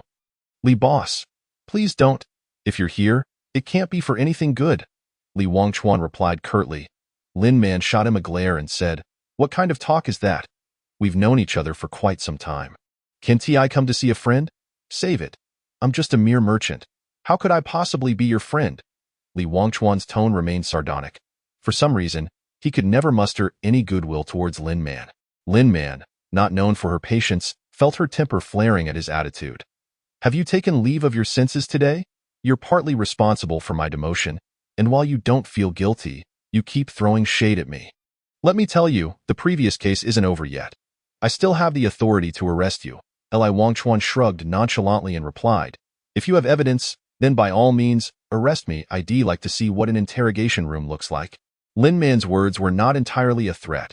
It was clear that the case involving Lu Er was a result of Li Wangchuan's actions, yet there was no evidence. Even if they found some, Lin Man likely wouldn't pursue Li Wangchuan. Over time, she had come to understand that the law for ordinary people was nothing more than a scrap of paper in the eyes of those in power. Arresting one Li Wangchuan would only yield countless others. It was merely treating the symptoms, not the root cause. Thus, Lin Man had made a decision to use Li Wangchuan to gain first-hand insight into the so-called inner world. Only by understanding them thoroughly could she find effective ways to impose restraint. Not wishing to continue arguing with Li Wangchuan, Lin Man shifted the topic. Can you teach me the kind of magic you mentioned? This sudden change caught Li Wangchuan off guard, and he replied warily, are you trying to find a roundabout way to achieve your goals? If you can't find evidence, you aim to dismantle the root cause. That's clever, Officer Lin. Lin Man, growing impatient, said, enough with the nonsense. Just tell me, will you teach me or not? Li Wangchuan widened his eyes in disbelief and said, is this how you typically ask for favors? You've at least dabbled in the bureaucratic world. Don't you know the ways of human relations at all?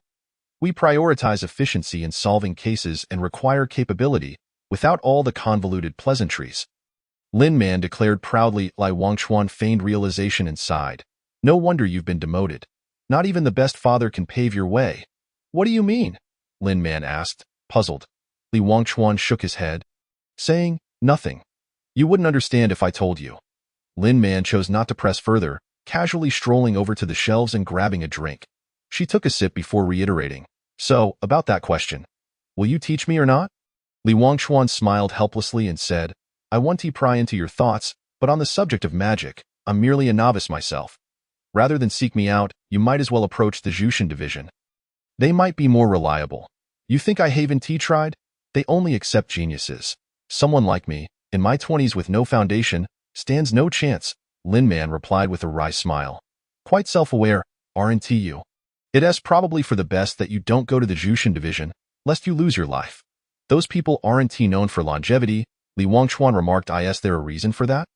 Lin Man inquired, puzzled. This time, Li Wangchuan did not hide the truth, explaining, the Jushin division, as the name implies, specializes in the extermination of deities. Just the name itself is already blasphemous. In this world, everyone believes in gods. To slay a god? Utterly absurd. One day, when the deities descend, the Jushin division will be the first to face reckoning. Lin Man contemplated this and said, that may be true, but I don't believe everyone worships deities. For one, I don't believe I've never subscribed to superstitions about ghosts and gods. Moreover, you don't seem like a believer either, Li Wangchuan replied. You're mistaken. Strictly speaking, I am the most devout of believers. Li Wangchuan was not speaking lightly. After all, no one had stipulated that a believer could only worship gods. As the agent of the Demon King, he was, on the surface, the most loyal servant of the Demon King, though he never regarded himself as such. But that day, you led the charge against the gods. Although it was merely a demigod, it was still a god, wasn't he it? Lin Man pointed out. Li Wangchuan sighed softly, saying, what kind of god is she? At the very most, she is a rather impressive sorceress. If a true deity were to descend, even a demigod could kill me with a mere glanced eye in the future. If you ever have the chance to meet a real god, you will understand that before them, we are nothing but ants. Having spoken, Li Wangchuan turned to Lin Man, pausing momentarily before continuing. To be candid, I do not recommend you delve into these matters, particularly magic. Power can be quite addictive, and it will alter your perception of the world. To speak more gravely, it may lead you to forsake your principles as a human being. When you truly possess such power, you will come to realize that death is never truly a punishment. Lin Man's expression gradually darkened. Li Wangchuan's words implicitly acknowledged his transgressions. Yet, as he had remarked, death was hardly a punishment. After the incident, she had thoroughly researched the past of Lu Eryi and, upon introspection, she concluded that had she been in Li Wangchuan's position, she would never have allowed Lu Eryi to perish so easily. Thus, when power is sufficiently formidable, the only restraint upon it is one's conscience, is it not? Lin Man murmured. Li Wangchuan pondered for a moment before responding. Perhaps, or one might use even greater power to intimidate them. Regardless, it does not change the fundamental nature of the strong preying upon the weak. Have you ever regretted it? Lin Man suddenly inquired. Li Wangchuan was well aware of what Lin Man was implying. Yet he replied, I have no regrets. Even if given 1,000 chances to relive it, I would still make the same choices. One must maintain certain boundaries in life. In fact, you should adhere to your boundaries as well. For instance, by arresting me, however, Lin Man shook her head. What good would that do? According to human laws, he would only be imprisoned for a few days at most, but under your laws, he has found a path to death. We are all acting according to our own rules, and it is only now that I understand. To ensure everyone abides by the rules, one must possess the corresponding power. This is the true reason I sought you today. Chapter 59. The Starry Oath. Seeing Lin Man's unwavering resolve, Li Wangchuan ceased his attempts to dissuade her and stated, I may not possess the ability to teach you, but I can certainly guide you. Whether you succeed or not depends on your innate talent. With that, Li Wangchuan imparted the most basic method of elemental communication to Lin Man. However, as he had mentioned, he was not truly a teacher. Typically, magicians would first test their affinity for the elements, a step he had bypassed, resulting in Lin Man skipping it as well. Nonetheless, under Li Wangchuan's guidance, Lin Man successfully established communication with the elements. Leaving Li Wangchuan somewhat astonished, it seemed Lin Man had a notable talent for magic. Is this all it takes? Lin Man gazed around in a daze. In that moment, the elements in the air became vividly apparent to her. Each particle emanating friendly emotions. It felt as if she had stepped into an entirely new realm, one from which she could not extricate herself. Can you see the elements? What color are they? Li Wangchuan inquired. Light blue, Lin Man replied dreamily. Light blue? Li Wangchuan was taken aback. Each element possesses a corresponding color. Fire is red, wind is azure, and thunder is deep purple. However, this light blue was particularly familiar to Li Wangchuan, for it represented the ice element. Suddenly, as if struck by a thought, he cast a skeptical glance at Lin Man. Has Xuezhi approached you? Li Wangchuan's question came unexpectedly, and Lin Man momentarily failed to respond. Upon hearing the inquiry, her expression shifted noticeably, but she quickly regained her composure, feigning confusion. No, why do you ask? Li Wangchuan observed the subtle change in Lin Man, and her apparent attempt to conceal something only strengthened his suspicions. During the battle, Xuezhi had suddenly requested that he stall for 10 minutes, that time. He had wondered why, with battle imminent, there was something urgent to address. However, after several twists and turns, he had dismissed that detail. Now, with Lin Man successfully communicating with the ice element, he felt compelled to connect the two events. Lin Man's sudden desire to learn magic, coupled with her mastery of the ice element, led him to believe there was an undisclosed matter between her and Xueji, perhaps related to the future or the so-called inheritance of the ice god. Lin Man, tell me honestly, what did Xueji say to you? Li Wangchuan demanded sternly. Lin Man hesitated, but eventually stammered. Well, it's not much. She just gave me a necklace, something called the Starry Oath, and instructed me not to ascend the mountain. She said to contact you when it starts to glow. This is the one I'm wearing. Li Wangchuan immediately turned his gaze to Lin Man's neck and found himself momentarily dumbfounded. The necklace was exquisitely crafted, featuring a light blue gemstone set against snowflake decorations, radiating a gentle elemental aura. Adorning Lin Man's fair, slender neck, it resembled stars twinkling in the night sky. Breathtakingly beautiful Lin Man, feeling the intensity of Li Wangchuan's gaze, felt her ears flush and could not help but ask, "Did you see something?" Gradually regaining his composure from the shock, Li Wangchuan murmured, "A phantom-level magic artifact." "What is that?" Lin Man asked, perplexed. Li Wangchuan inhaled deeply before slowly explaining, "To put it simply, a magic artifact is an amplifier of magical power. Most are fashioned into the form of wands or rings, hence we commonly refer to them as wands or magic rings. Although what you wear is a necklace, it is indeed a genuine magic artifact. And a rare phantom-level one at that, second only to the highest, the holy light level." Upon mentioning the magic ring, Li Wangchuan instinctively glanced at the ring on his own finger. Considering the depth of old Xian's magical prowess, he wondered if the ring left for him was also a magic artifact. However, it exhibited no trace of magical energy, appearing devoid of any magical qualities, which temporarily assuaged Li Wangchuan's doubts. "Are you implying that this necklace is an invaluable treasure?" Lin Man asked in realization. Li Wangchuan observed her expression and suddenly felt that giving such an item to Lin Man was akin to squandering a precious resource. It was like a novice account in a world of magic, receiving a set of god-tier equipment. No matter how powerful the artifact, a novice would be unable to wield its true potential. Yet, since Xueji had bestowed this precious magic artifact upon Lin Man, there must be a purpose behind it. Perhaps Lin Man's mastery of ice magic was indeed due to this artifact, a treasure, indeed, but only if you live to utilize it, Li Wangchuan stated sternly. Upon hearing this, Lin Man instinctively clutched her chest and retreated, warily eyeing Li Wangchuan. "What are you trying to do?" Li Wangchuan, taken aback, found himself at a loss for words. "What I mean is, do not expose it to others, lest you invite disaster upon yourself. From this moment forth, this matter must remain between the heavens, the earth, you, and me. No third party must be privy to it." Lin Man nodded apprehensively before hesitating. "Perhaps I should just hand it over to you for safekeeping." "Hearing you say that makes me feel a bit uneasy." Li Wangchuan waved his hand dismissively. "No, keep it. Since you have already grasped the ice magic, it will undoubtedly enhance your training. Besides, I possess items of greater value. This is unnecessary for me." What Li Wangchuan referred to was the Demon Whisper, a genuine artifact bestowed upon him by the Demon King. In comparison, even the highest-grade Holy Soul magic artifacts would pale in significance. After serving as the Demon King's agent for so many years, Li Wangchuan lacked nothing but treasures. "Cut it out. I merely mentioned it. If you wanted it, I would gladly give it to you." Lin Man rolled her eyes. Li Wangchuan chose not to engage further and instead remarked, "In a couple of days, I will compile relevant materials on ice magic for you so that you can formally begin your magical training. Until then, focus on consolidating your magical power." Lin Man nodded.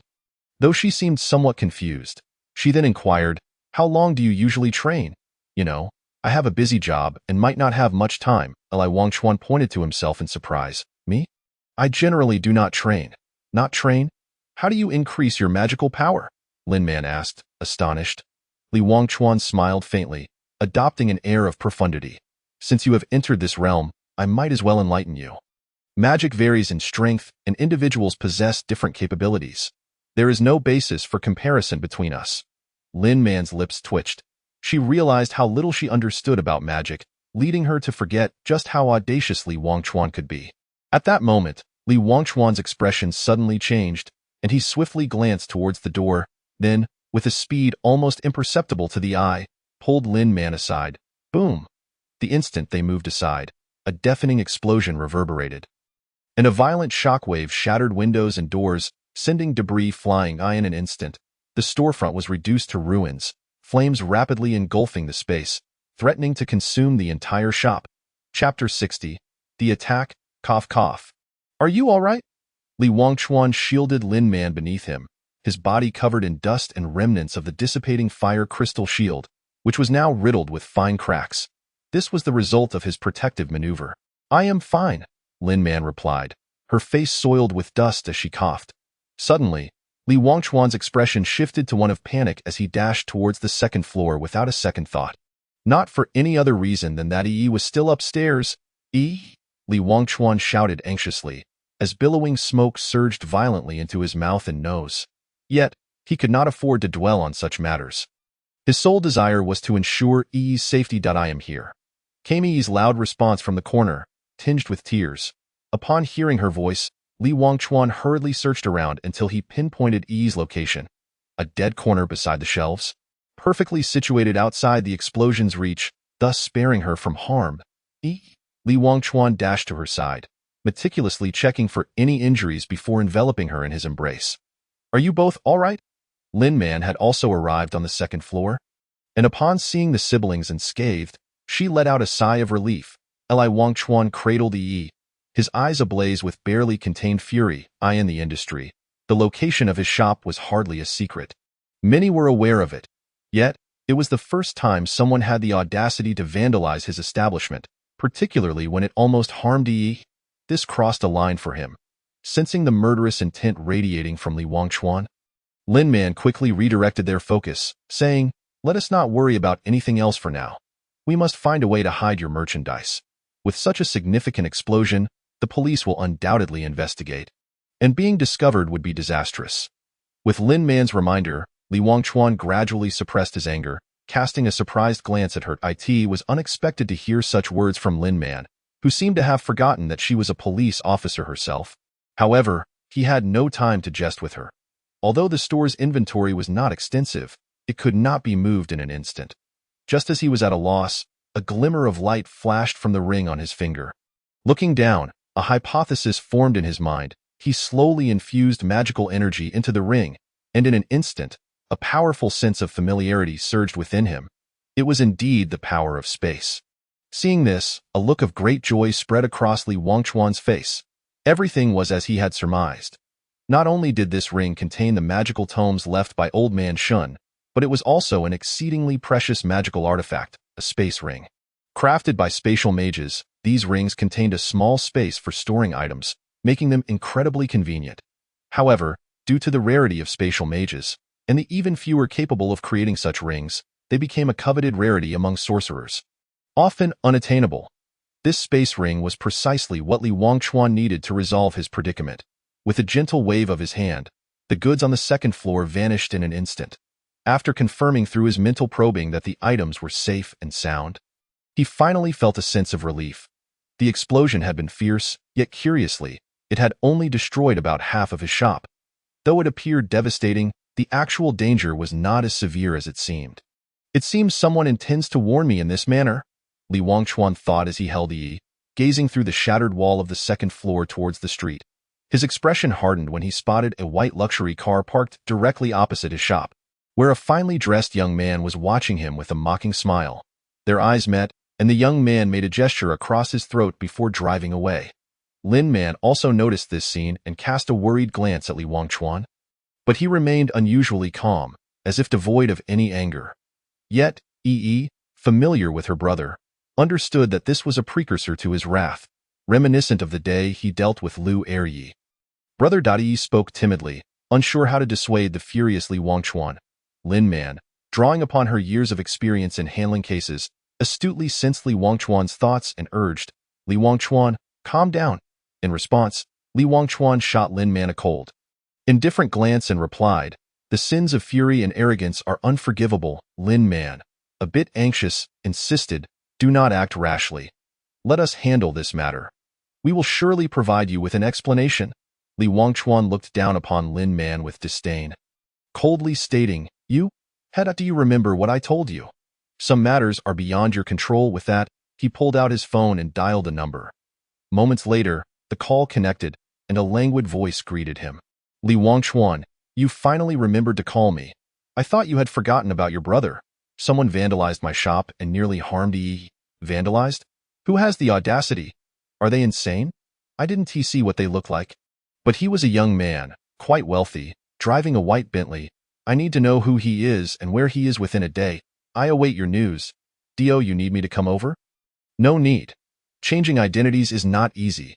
I can handle it myself. All right, be careful not to get targeted. Most likely, I am already being watched. Then why go?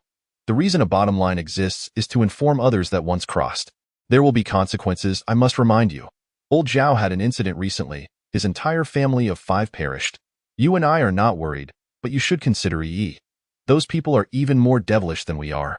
If she falls into their hands, it would surely be a fate worse than death.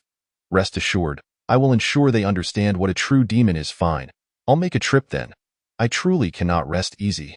If you stir up trouble with your skills, you probably wouldn't even be enough for them to warm up. What about you if you come? Of course, she will come along. We are inseparable. It has been a while since we gathered. Once this matter is settled, we can enjoy a meal together. You are so ungrateful. You never show up for our gatherings. Thank you, Afong. Stop with the pleasantries. All right, just wait. After hanging up, Li Wangchuan's gaze remained frigid. In the past, he had seldom contemplated the deeper implications of events, but ever since the incident with Shuolian, he increasingly felt that he might have been ensnared in a vast conspiracy for a long time. Not just him, but Aya, Keely-eyed, and even Lin Man were mere pawns on this chessboard, manipulated by none other than the god of destiny. Yet, Li Wangchuan could not fathom why, despite having freed himself from the grip of fate, he still fell into such predicaments. Unless, of course, breaking free from fate was also part of that being's plan. Henceforth, Li Wangchuan had to remain vigilant about everything, not only for himself but also for those around him. Li Wangchuan, what exactly do you intend to do? Lin Man inquired. Do you not wish to understand the inner world? This time, I shall show you the true inner world, Li Wangchuan replied calmly. Chapter 61. The Dark Star Society in Yin Country. Shangyun City. Hurry up! A young man in his 20s was hurriedly packing his belongings. Dressed from head to toe in the latest fashion, he possessed striking good looks, particularly accentuated by the hint of languor that occasionally graced his features, enhancing his charm. The young man's name was Su Mafeng, the very person who had spoken with Li Wangchuan earlier. Like Li Wangchuan, Su Mafeng was also a Hellwalker. However, prior to becoming a Hellwalker, he had already been a somewhat renowned genius sorcerer in the inner world. Therefore, upon becoming a Hellwalker, he was regarded as a traitor by the entire inner world, forcing him to change his identity periodically, which was why Li Wangchuan remarked that changing identities was not easy for him. The Au Su Mafeng referred to was Qinyu, his beloved, who was also a Hellwalker. Notably, Qinyu served as the proxy for the demon princess Aya, holding a status among the proxies only second to Li Wangchuan, the demon king's proxy. Phone. Have you seen my phone? Su Mafeng suddenly exclaimed as he prepared to leave. Qinyu hurriedly continued tidying up, growing frantic as she realized she could not locate her phone among the items she usually grabbed effortlessly. The phone? It's in the bathroom, Su Mafeng complained. Honestly, I told you not to listen to music while showering. You always forget to take it. Qinyu, hearing this, abruptly halted her tasks and rushed over to grab Su Mafeng's ear, scolding, "Why do you have so much to say? I'll do as I please. Do you have any say in it? I'm fed up. Li Wangchuan is your brother. Am I not your wife? Why must you rush to him at the sound of his call?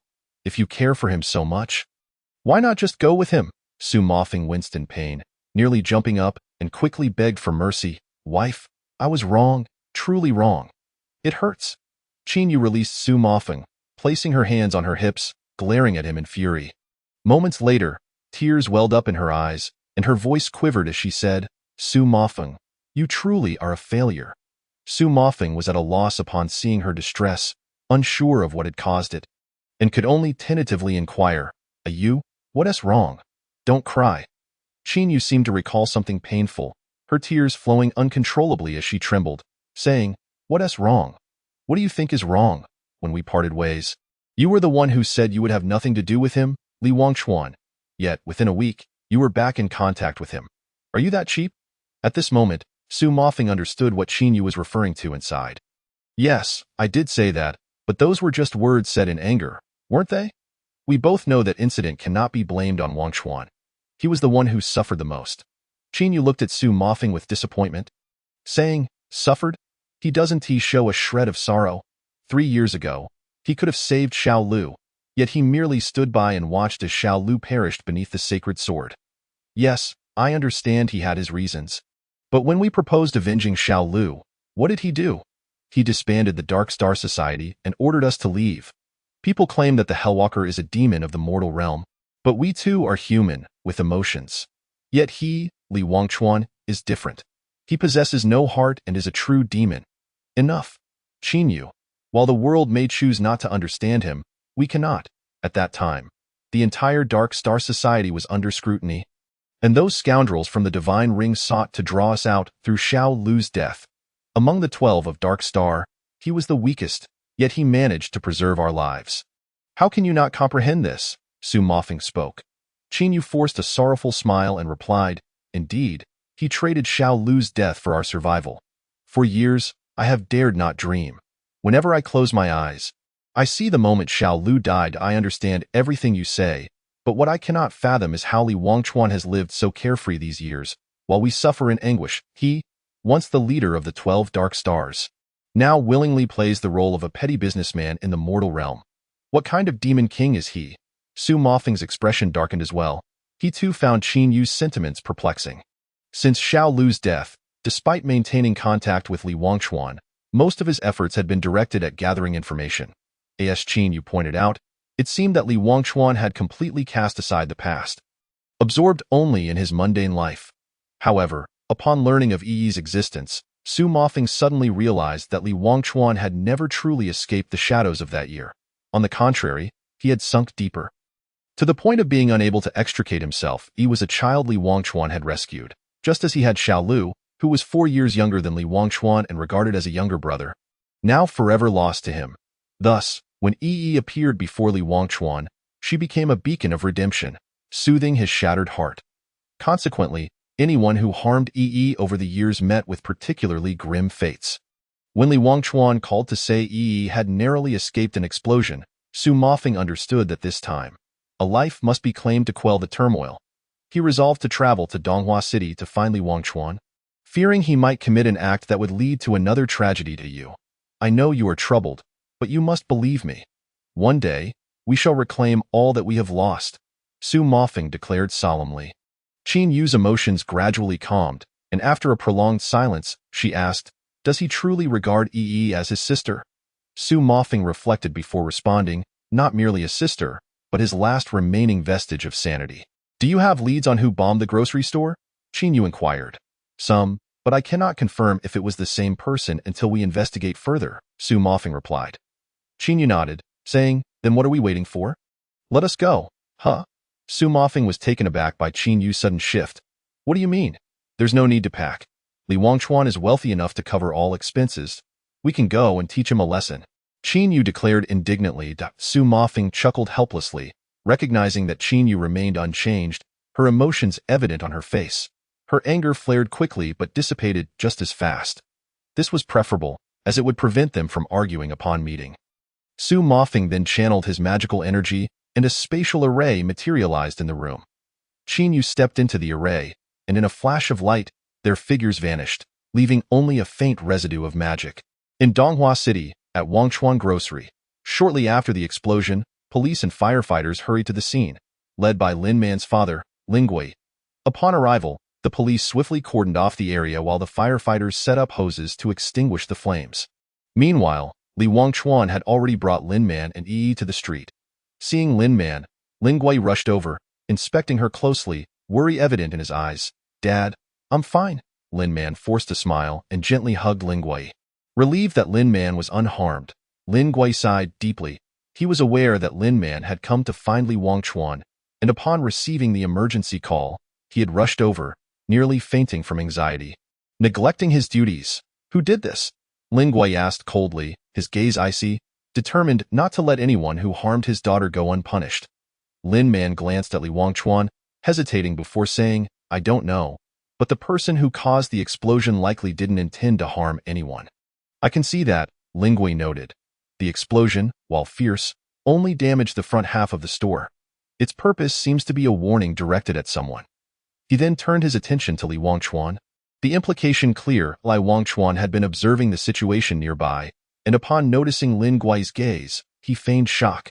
After a moment, he gasped dramatically, "Officer, you must stand up for me. I don't know who the devil is behind this, but they clearly want my life." Li Wangchuan's performance, portraying a devastated small business owner, evoked sympathy from the onlookers, the scene heart-wrenching.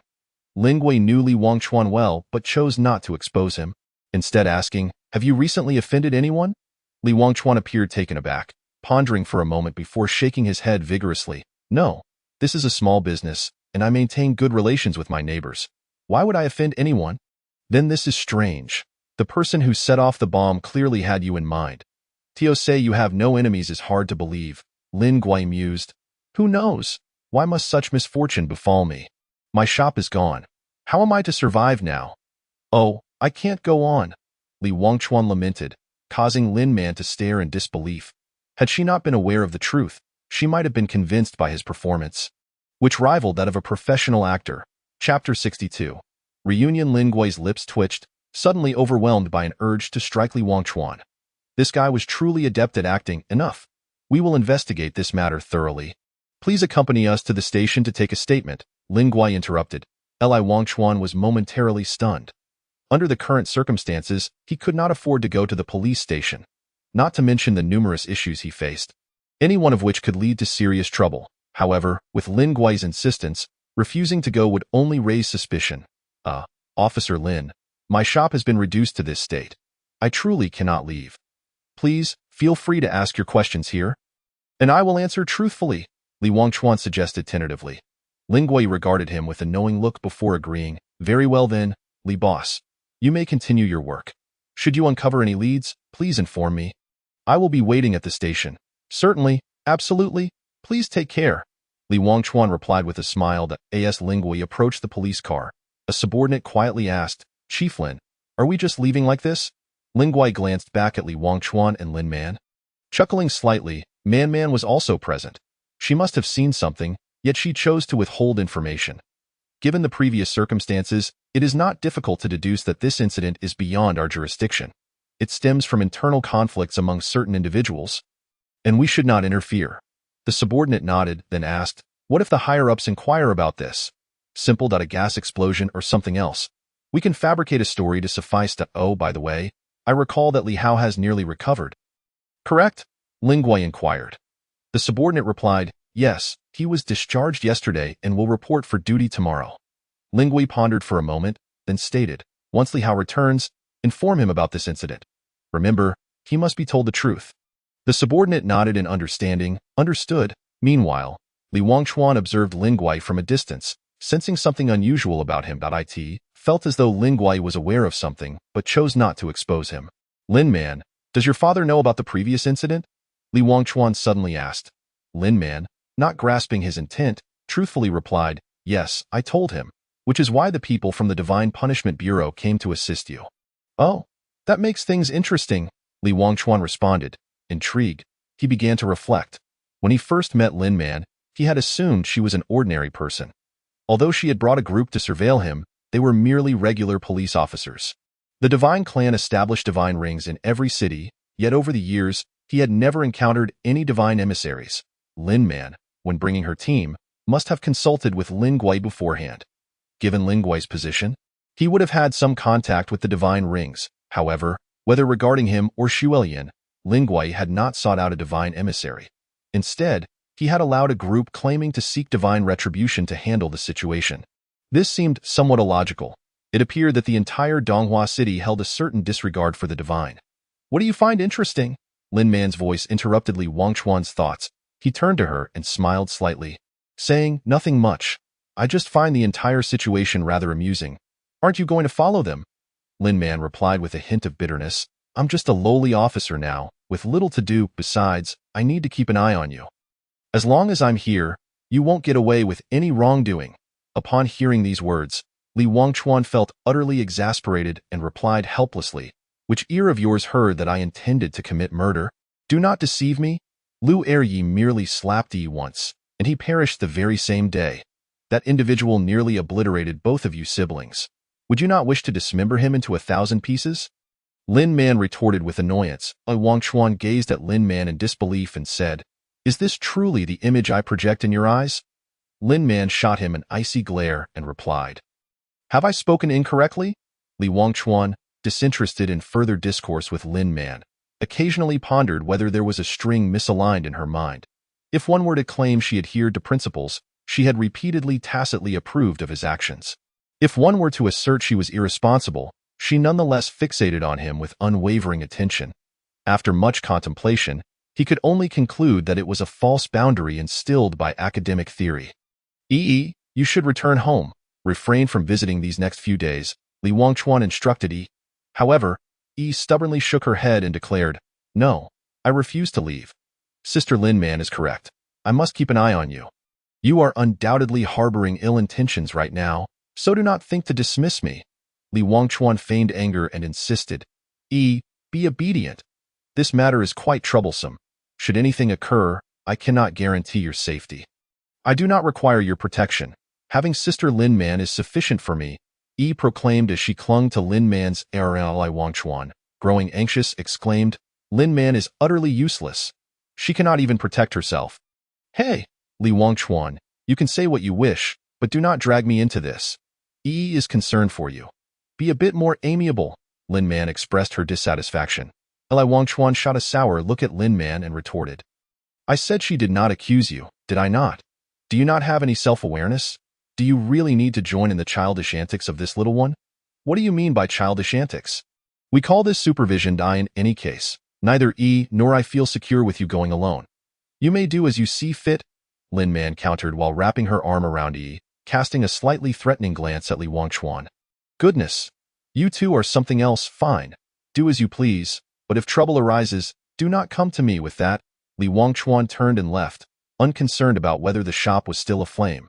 As Lin Man watched him depart, she leaned down to Yi and asked, "Yi, does your brother seem troubled?" "I do not know. I never pry into my brother's affairs, but I can sense that his mood is not solely affected by this incident," Yi replied. Lin Man's eyes reflected deep contemplation. She had a premonition that Li Wangchuan was bound to undertake something significant this time. That evening, Li Wangchuan found himself alone in a bar, sipping on alcohol, a ritual he had adopted whenever his spirits were low over the years. "I say, why did you not invite me for a drink?" Suddenly, Su Mofeng appeared from behind, regarding Li Wangchuan with a knowing smirk. Li Wangchuan squinted slightly, turning to face him before looking away again. Muttering weakly, "You arrived rather quickly. I thought you would not show up until tomorrow." Su Mofeng leisurely settled into a chair beside Li Wangchuan and ordered a drink from the bartender, then remarked, "I visited your shop. Goodness, it is quite a disaster.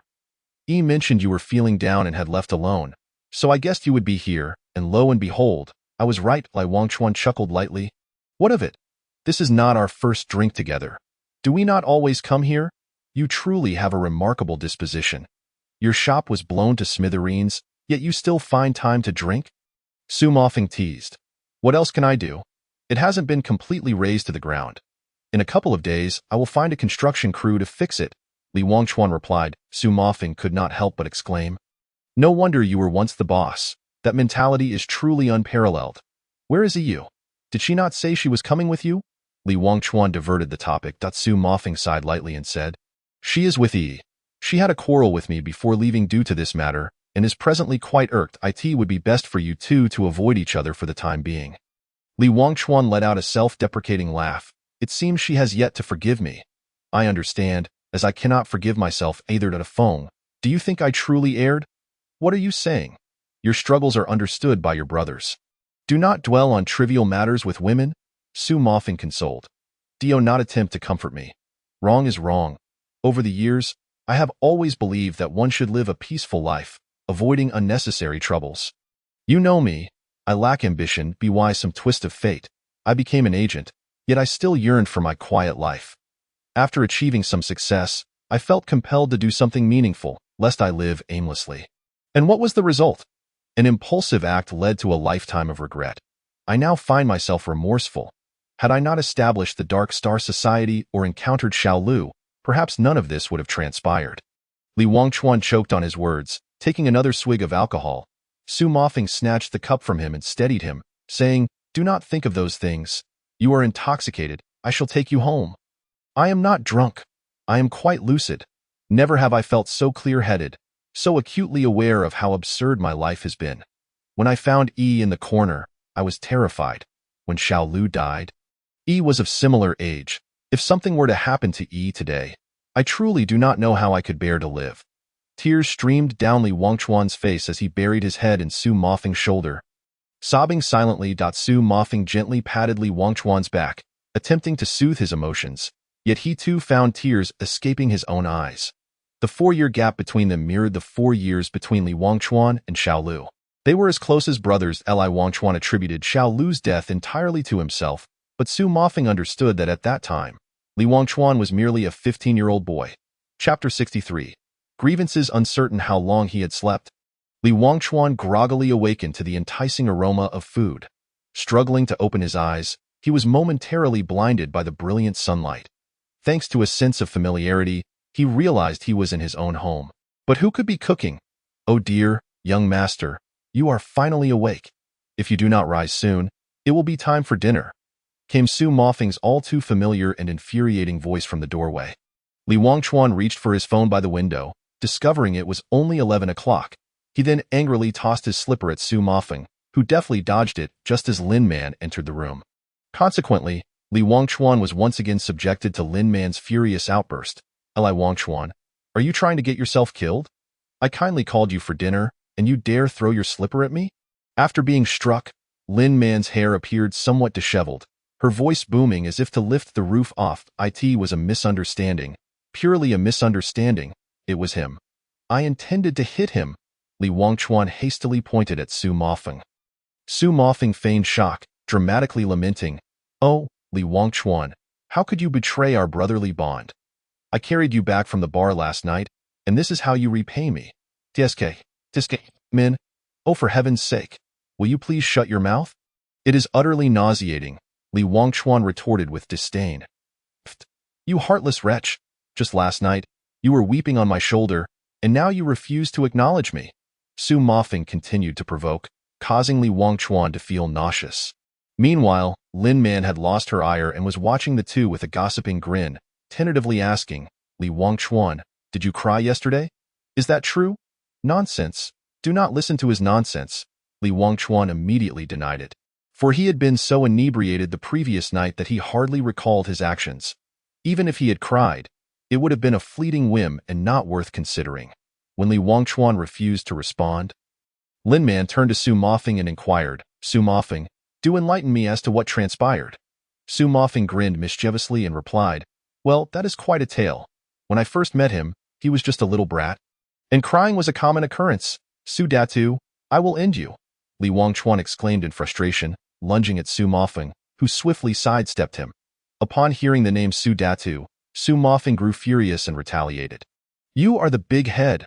I despise being called that." The two immediately began to tussle, which was less a fight and more a playful scuffle, reminiscent of childish antics. Lin Man stood by, chuckling heartily at their antics. Just then, a cough echoed from the doorway, causing both Li Wangchuan and Su Mofeng to snap to attention, cold sweat trickling down their backs. With a quivering voice, Li Wangchuan turned to Su Mofeng and asked, "Why is she in my house?" Su Mofeng, equally tense, replied, "I forgot to mention it when you asked." "Damn it!" Li Wangchuan cursed under his breath. The she in question was none other than Qin Yu, who was now casting a frosty glare at the two. Lin Man, sensing the tension, wisely excused herself, leaving the two to fend for themselves. "Get out and eat," Qin Yu commanded coldly. "Understood," they both replied in unison. Scrambling to the living room, the dining table, E and Lin Man were eagerly devouring their meals, praising Qin Yu's culinary skills with every bite. In stark contrast, Li Wangchuan and Su Mofeng, under the watchful eye of Qin Yu, dared not even breathe, remaining motionless until she gave them the nod to begin eating. "Sister Yu's cooking is truly exquisite. It has been ages since I have enjoyed such delicious food," E exclaimed happily. However, Li Wangchuan felt as though his heart had turned to ash, for he realized that Qin Yu regarded him with the same indifference one might reserve for the deceased. "Li Wangchuan, you seem quite busy. Busy enough to neglect cooking for E?" The refrigerator is filled with instant meals. How could you allow such a young child to consume these? Qin Yu regarded Li Wangchuan with a look akin to that of disdain for refuse. Her disappointment palpable in her tone, Li Wangchuan longed to defend himself, noting that Yi usually dined out or ordered takeout, and that the groceries were intended for his own consumption. Yet, he understood that Qin Yu would not grant him the opportunity to explain, and he resigned himself to endure the reprimand. Speak up. Weren't you quite the chatterbox before? Have you turned mute? Qin Yu pressed relentlessly. Su Mofeng, unable to bear the scene, interjected gently, You, enough already. Let us eat first. Did I ask for your input? Qin Yu shot Su Mofeng a glare filled with animosity, compelling him to fall silent. She then turned back to Li Wangchuan, stating, If it weren't for a Feng, I would never wish to see you again in this lifetime. I despise you, and I loathe cowards even more than I understand. So once you help me locate that person, you too can leave. I will manage my own affairs. Li Wangchuan replied with a hint of despondency. Qin Yu's expression turned to one of incredulous laughter, her anger intensifying as she retorted, Leave? What do you think we are? At your beck and call? Your arrogance is quite remarkable, Li Wangchuan. Then what do you propose? Li Wangchuan, agitated yet striving for calm, replied, Qin Yu, I know you look down on me, and I recognize my shortcomings towards you all, but please trust me once more. I, Li Wangchuan, will repay my debts, even if it costs me my life. Tears glistened in Qin Yu's beautiful eyes as unsettling memories surged within her, and she eventually lowered her head, saying, Let us eat. Although the meal was delectable, apart from Yi, the others had lost their appetite. After hastily taking a few bites, they soon concluded the meal. Downstairs, Li Wangchuan sat on the steps, his cigarette nearly burnt out. Yet he had not taken a single puff. Wangchuan, don't take Yi's words to heart, Su Mofeng said softly as he approached him. Li Wangchuan forced a bitter smile. I'm not angry. As I said last night, a mistake is a mistake. A U.S. scolding is justified. Su Mofeng was momentarily taken aback, asking in disbelief, Are you drunk? I'm also a magician. It's not that easy to get drunk. Li Wangchuan replied with a grin. Never mind that. You have news about the person you're looking for, Su Mofeng said seriously. Who? Li Wangchuan's gaze sharpened. Su Mofeng lit a cigarette of his own and replied. You know him. His surname is Lu Tiansha? Isn't he dead? Li Wangchuan exclaimed in surprise. Su Mofeng nodded, continuing, Not only is he alive, but he is living quite well. Somehow, he has completely transformed himself into another person. He now goes by the name Tian Sha and is the second son of the Tian family conglomerate. The Tian family wields immense power in Donghua City, rivaling that of those prominent families in the capital. A few years ago, the original Tian Sha was involved in an accident while traveling, and Lu Tiansha likely seized the opportunity to replace him. This time, he seeks you out for revenge. Tiansha? Tiansha, he certainly knows how to choose his targets, Li Wangchuan remarked with a sardonic smile, though his eyes betrayed an icy resolve. Su Mofeng sighed. Back then, when you threw him off the building, we all thought he was done for. Unfortunately, fate was not on our side. He survived and was rescued. Sigh, you should have listened to me back then. A single slap would have sufficed. Li Wangchuan smiled faintly. It's not too late to slap him down now. Is it? You can't do that anymore. The Tian family has extensive connections, and the current patriarch, Tian Shanghua, is incredibly influential. Tian Sha, being the beloved son of his old age, is especially cherished, coupled with the fact that his elder brother, Tian Yin, is notoriously reckless. Tian Sha is poised to be the future heir of the Tian family. He is surrounded by numerous skilled individuals, and it is said that a tincture-level magician is secretly protecting him. With your current abilities, you might as well be courting death, Su Mofeng lamented. Is the Tian family more formidable than yours?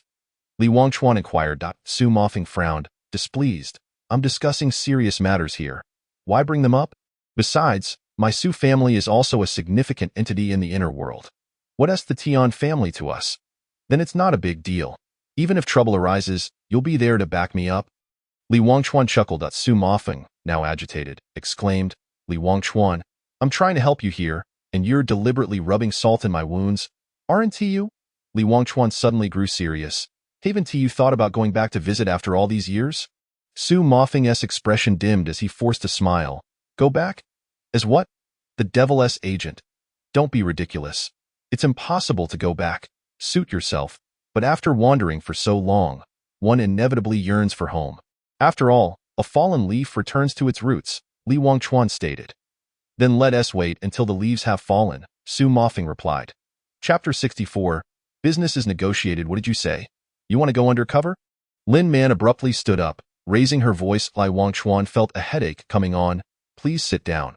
Let me explain slowly. At the dinner table, as everyone gathered, Li Wangchuan shared his preliminary plan, which led to the earlier exchange. To be precise, I intend to discuss cooperation with the Tian family while also making contact with Tian Sha. It's not as dire as you imagine, Li Wangchuan clarified. Lin Man took a deep breath. Stating seriously, let me make it clear. I do not agree with your plan. Earlier, Su Mofeng had already briefed everyone on Tian Sha's situation, particularly Lin Man, who, working at the police station, was acutely aware of the Tian family's influence in Donghua. It could be said that when the Tian family stomped their feet, Donghua trembled. With their strength, it was impossible to contend with them. Li Wangchuan was fully aware of this, and upon hearing that Lu Tiansha had assumed the identity of Tian Sha within the Tian family, he understood that a head-on confrontation was out of the question. By the way, a Feng, what might it indicate if someone is persistently overheating without any discernible illness? Li Wangchuan suddenly inquired. Su Mofeng was taken aback. Replying in confusion, you just said that the cause of the illness cannot be determined, and now you're asking me? You're the knowledgeable one. I just wanted to know if you've encountered such a situation before. Li Wangchuan explained. Su Mofeng, feeling somewhat exasperated, retorted, I'm not a walking encyclopedia. I can't know everything. Li Wangchuan sighed softly, not surprised by the response. Meanwhile, Qin Yu, who had been silent, suddenly spoke up. If I'm not mistaken, it should be poison. Poison? Li Wangchuan expressed his astonishment, then asked, is there truly a fire poison that even Shuijingji cannot suppress? Shuijingji is primarily used to enhance affinity for ice attributes. While the ice energy is abundant, it possesses no medicinal properties. Based on your description, that individual has likely been afflicted with a particularly insidious fire poison. Although the pure ice energy can mitigate damage caused by fire elements, it does not extend to fire poison. Even if you were to find the heart of the ice god Phoenix, it would be futile, Qin Yu replied flatly. Her tone indicated that she was still not entirely placated. Su Mofeng's eyes suddenly lit up. Now that you mention it, I recall that lava beasts below the 4th tier are too weak to fully digest the violent fire energy, leaving behind impurities that accumulate over time. These impurities form a toxin known as Yanmoyuan. Many people used to hunt these lower-tier lava beasts specifically for this toxin. Yanmoyuan? I've never heard of it, but I do have some Yamalai left, Li Wangchuan said, perplexed. Hearing this, Su Mofeng and Qin Yu exchanged glances, and Su Mofeng asked with a hint of disdain, what do you need Yamalai for? Isn't that stuff a bit, well, you know? What are you thinking? I simply completed a transaction recently and had some left over. I have no other use for it, Li Wangchuan explained, gesturing to a small vial containing Yamalai that he placed on the table. Su Mofeng's demeanor softened slightly, and he awkwardly replied, oh, I see. When you mentioned you had learned fire magic, I thought you were trying to take shortcuts. That would have been quite disgraceful. Back to business. If a regular person were to come into contact with Yanmoyuan, would they exhibit the symptoms I mentioned? Li Wangchuan continued without addressing Su Mofeng. Su Mofeng chuckled derisively. A regular person?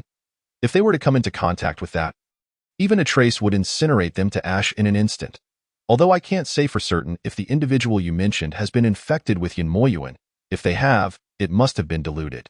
If the concentration is sufficiently low, then it should align with the symptoms you described. Is there a way to neutralize it? Li Wangchuan asked. Qin Yu glanced at the Yamalai on the table, saying, Isn't that what's on the table? This can detoxify? Li Wangchuan asked in surprise. It can't completely neutralize it, but it can mitigate the toxicity. Yamalai and Yanmoyuan essentially refer to the same type of energy. Both derive from energy that lava beasts are unable to absorb. While the energy within Yamalai is volatile, it is a treasure that enhances affinity for fire attributes. Many fire magicians will absorb Yamalai to boost their affinity before communing with elements. Based on a Feng's description, the toxin within that individual must have been diluted. If that person can absorb Yamalai, the toxin within them would become negligible, and perhaps they might even awaken as a fire magician. Qin Yu elaborated. Li Wangchuan's expression brightened, and he earnestly thanked Qin Yu. You? Thank you. Qin Yu felt somewhat uncomfortable with Li Wangchuan's sudden seriousness, but maintained her composure, stating, You don't need to thank me. I am not doing this for you, Li Wangchuan smiled faintly. Having known Qin Yu for many years, he was quite familiar with this old friend of his, sharp-tongued yet soft-hearted. With this understanding, a path to approach the Tian family group had emerged. Li Wangchuan exclaimed joyfully.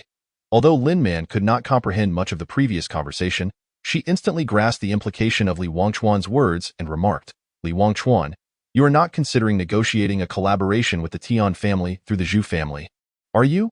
Indeed, with the Zhu family's influence, no matter how arrogant the Tian family may be, they will have to show some respect to the Zhu family. This is my bargaining chip to approach them. Li Wangchuan replied, glancing at the bottle of Yinma tears on the table. However, Lin Man looked at him with a hint of disdain and said, you truly have no shame. Back then, they implored you desperately, yet you coldly rejected them. Now that you need them, you wish to curry favor?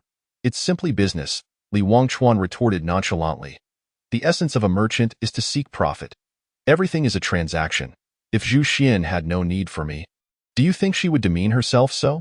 Su Mofeng, utterly perplexed, couldn't help but interject, wait, which Zhu family are we talking about? The one from the capital, Li Wangchuan countered. Which other Zhu family could there be? Wow, you've really made it, haven't you? You can establish connections with such high-caliber figures. Su Mofeng exclaimed in astonishment. Li Wangchuan scoffed, please, I am the top performer in Hell's Walkers. This level of networking is a mere trifle. Ugh, shameless. Qin Yu spat, casting a scornful glance at Li Wangchuan. Her disdain was understandable. Both Su Mofeng and she relied on their own strength to navigate the underworld. Although she was Aya's representative, Aya's nature meant she would not extend any conveniences to Qin Yu. Only someone as shameless as Li Wangchuan, leveraging his identity, could rise to the top by relying on others. Those who were aware of the truth among the Hell's Walkers could only look down upon Li Wangchuan's behavior, yet felt powerless, for he was indeed the Demon King's representative. Su Mofeng placed a hand on Li Wangchuan's shoulder, equally lamenting, brother, reaching your level is truly unprecedented. Li Wangchuan shrugged off Su Mofeng's hand and boasted, you're just envious, enjoying the sight of your hatred for me while being too afraid to confront me. What a thrill. Suddenly, Su Mofeng stood up and said to Lin Man, Lin Man, could you take Yi outside for a moment? I need to discuss some private matters with my brother. Lin Man, seeing this, smiled and advised, all right, there will be plenty of time to deal with him later. With his arrogant demeanor, he will inevitably face consequences. Let's let it go for today. Although Qin Yu initially wanted to join, she restrained herself. Lin Man was right, there would be ample time to teach Li Wangchuan a lesson later. After calming Su Mofeng, Li Wangchuan spoke in a serious tone, tomorrow, we will go to the Zhu family. The next morning, Li Wangchuan dialed Zhu Xin's number. After a few busy signals, the call connected. Who is this? Boss Zhu, it's me. Li Wangchuan to Li Boss. What can I do for you? It's nothing urgent, just that I recently acquired something said to be capable of saving your daughter's life. A sudden silence fell on the other end of the line. And after a moment, Zhu Xin's trembling voice emerged, is what you say true? I'm not certain, but it should be more reliable than Xue Jingji. Whether to give it a try depends on your decision. I'm still in Donghua. I'll come to find you right away. No rush, Boss Zhu. I have another matter to discuss with you.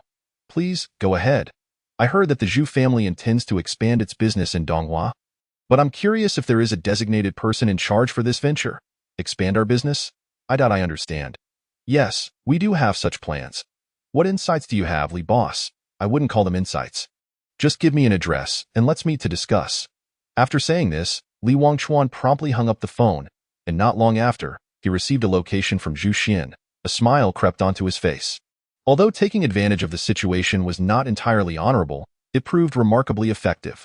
Following the address, Li Wangchuan and Su Mofeng soon arrived at the location where Zhu Xian was staying, a villa situated in a secluded area.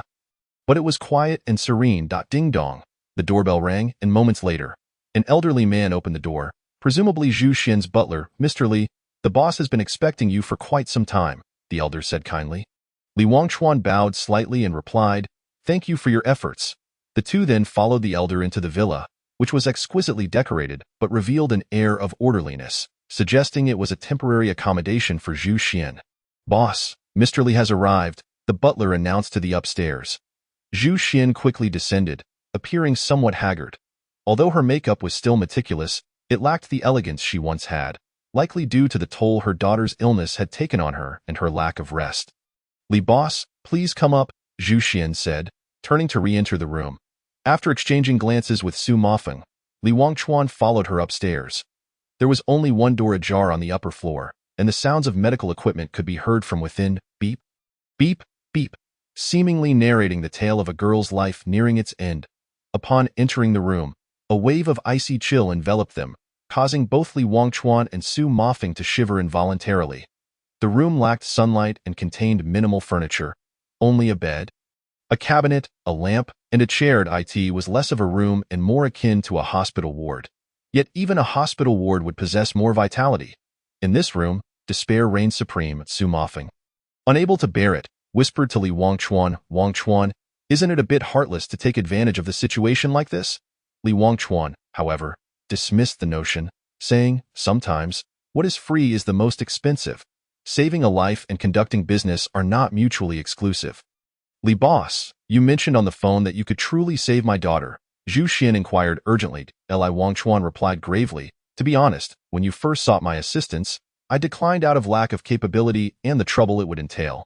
However, I unexpectedly discovered the cause of your daughter's ailment, and since I have something to ask of you, I wouldn't have made this call if I weren't confident." Zhu Xian's body trembled slightly, her voice laced with urgency. "You know the cause of Xianyi's ailment?" Li Wangchuan nodded and continued, "To be precise, it is not an illness. It is a poison." "Poison?" Zhu Xian exclaimed in shock. "A type of fire poison.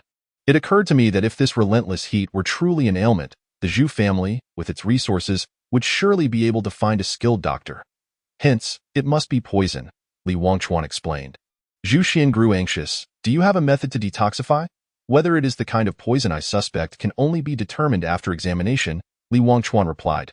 "Please, do proceed." Zhu Xian urgently stepped aside to allow him through. Li Wangchuan nodded and swiftly approached the bedside, where Zhu Xian's daughter, Zhu Xianyi, lay quietly, resembling a sleeping beauty. However, her delicate features occasionally contorted in pain, and upon closer inspection, her body exhibited an unnaturally high temperature. Yet there were no signs of the typical redness associated with fever. It was as if everything appeared normal. "Miss Zhu, I will be using my mental energy to examine your entire body shortly.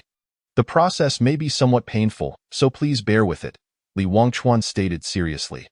Zhu Xianyi, able to hear his voice, exerted all her strength to nod slightly.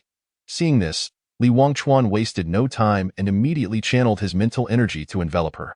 As the mental energy entered, Zhu Xianyi's temperature surged further, the sensation of burning coursing throughout her body, yet she merely furrowed her brow, not uttering a sound.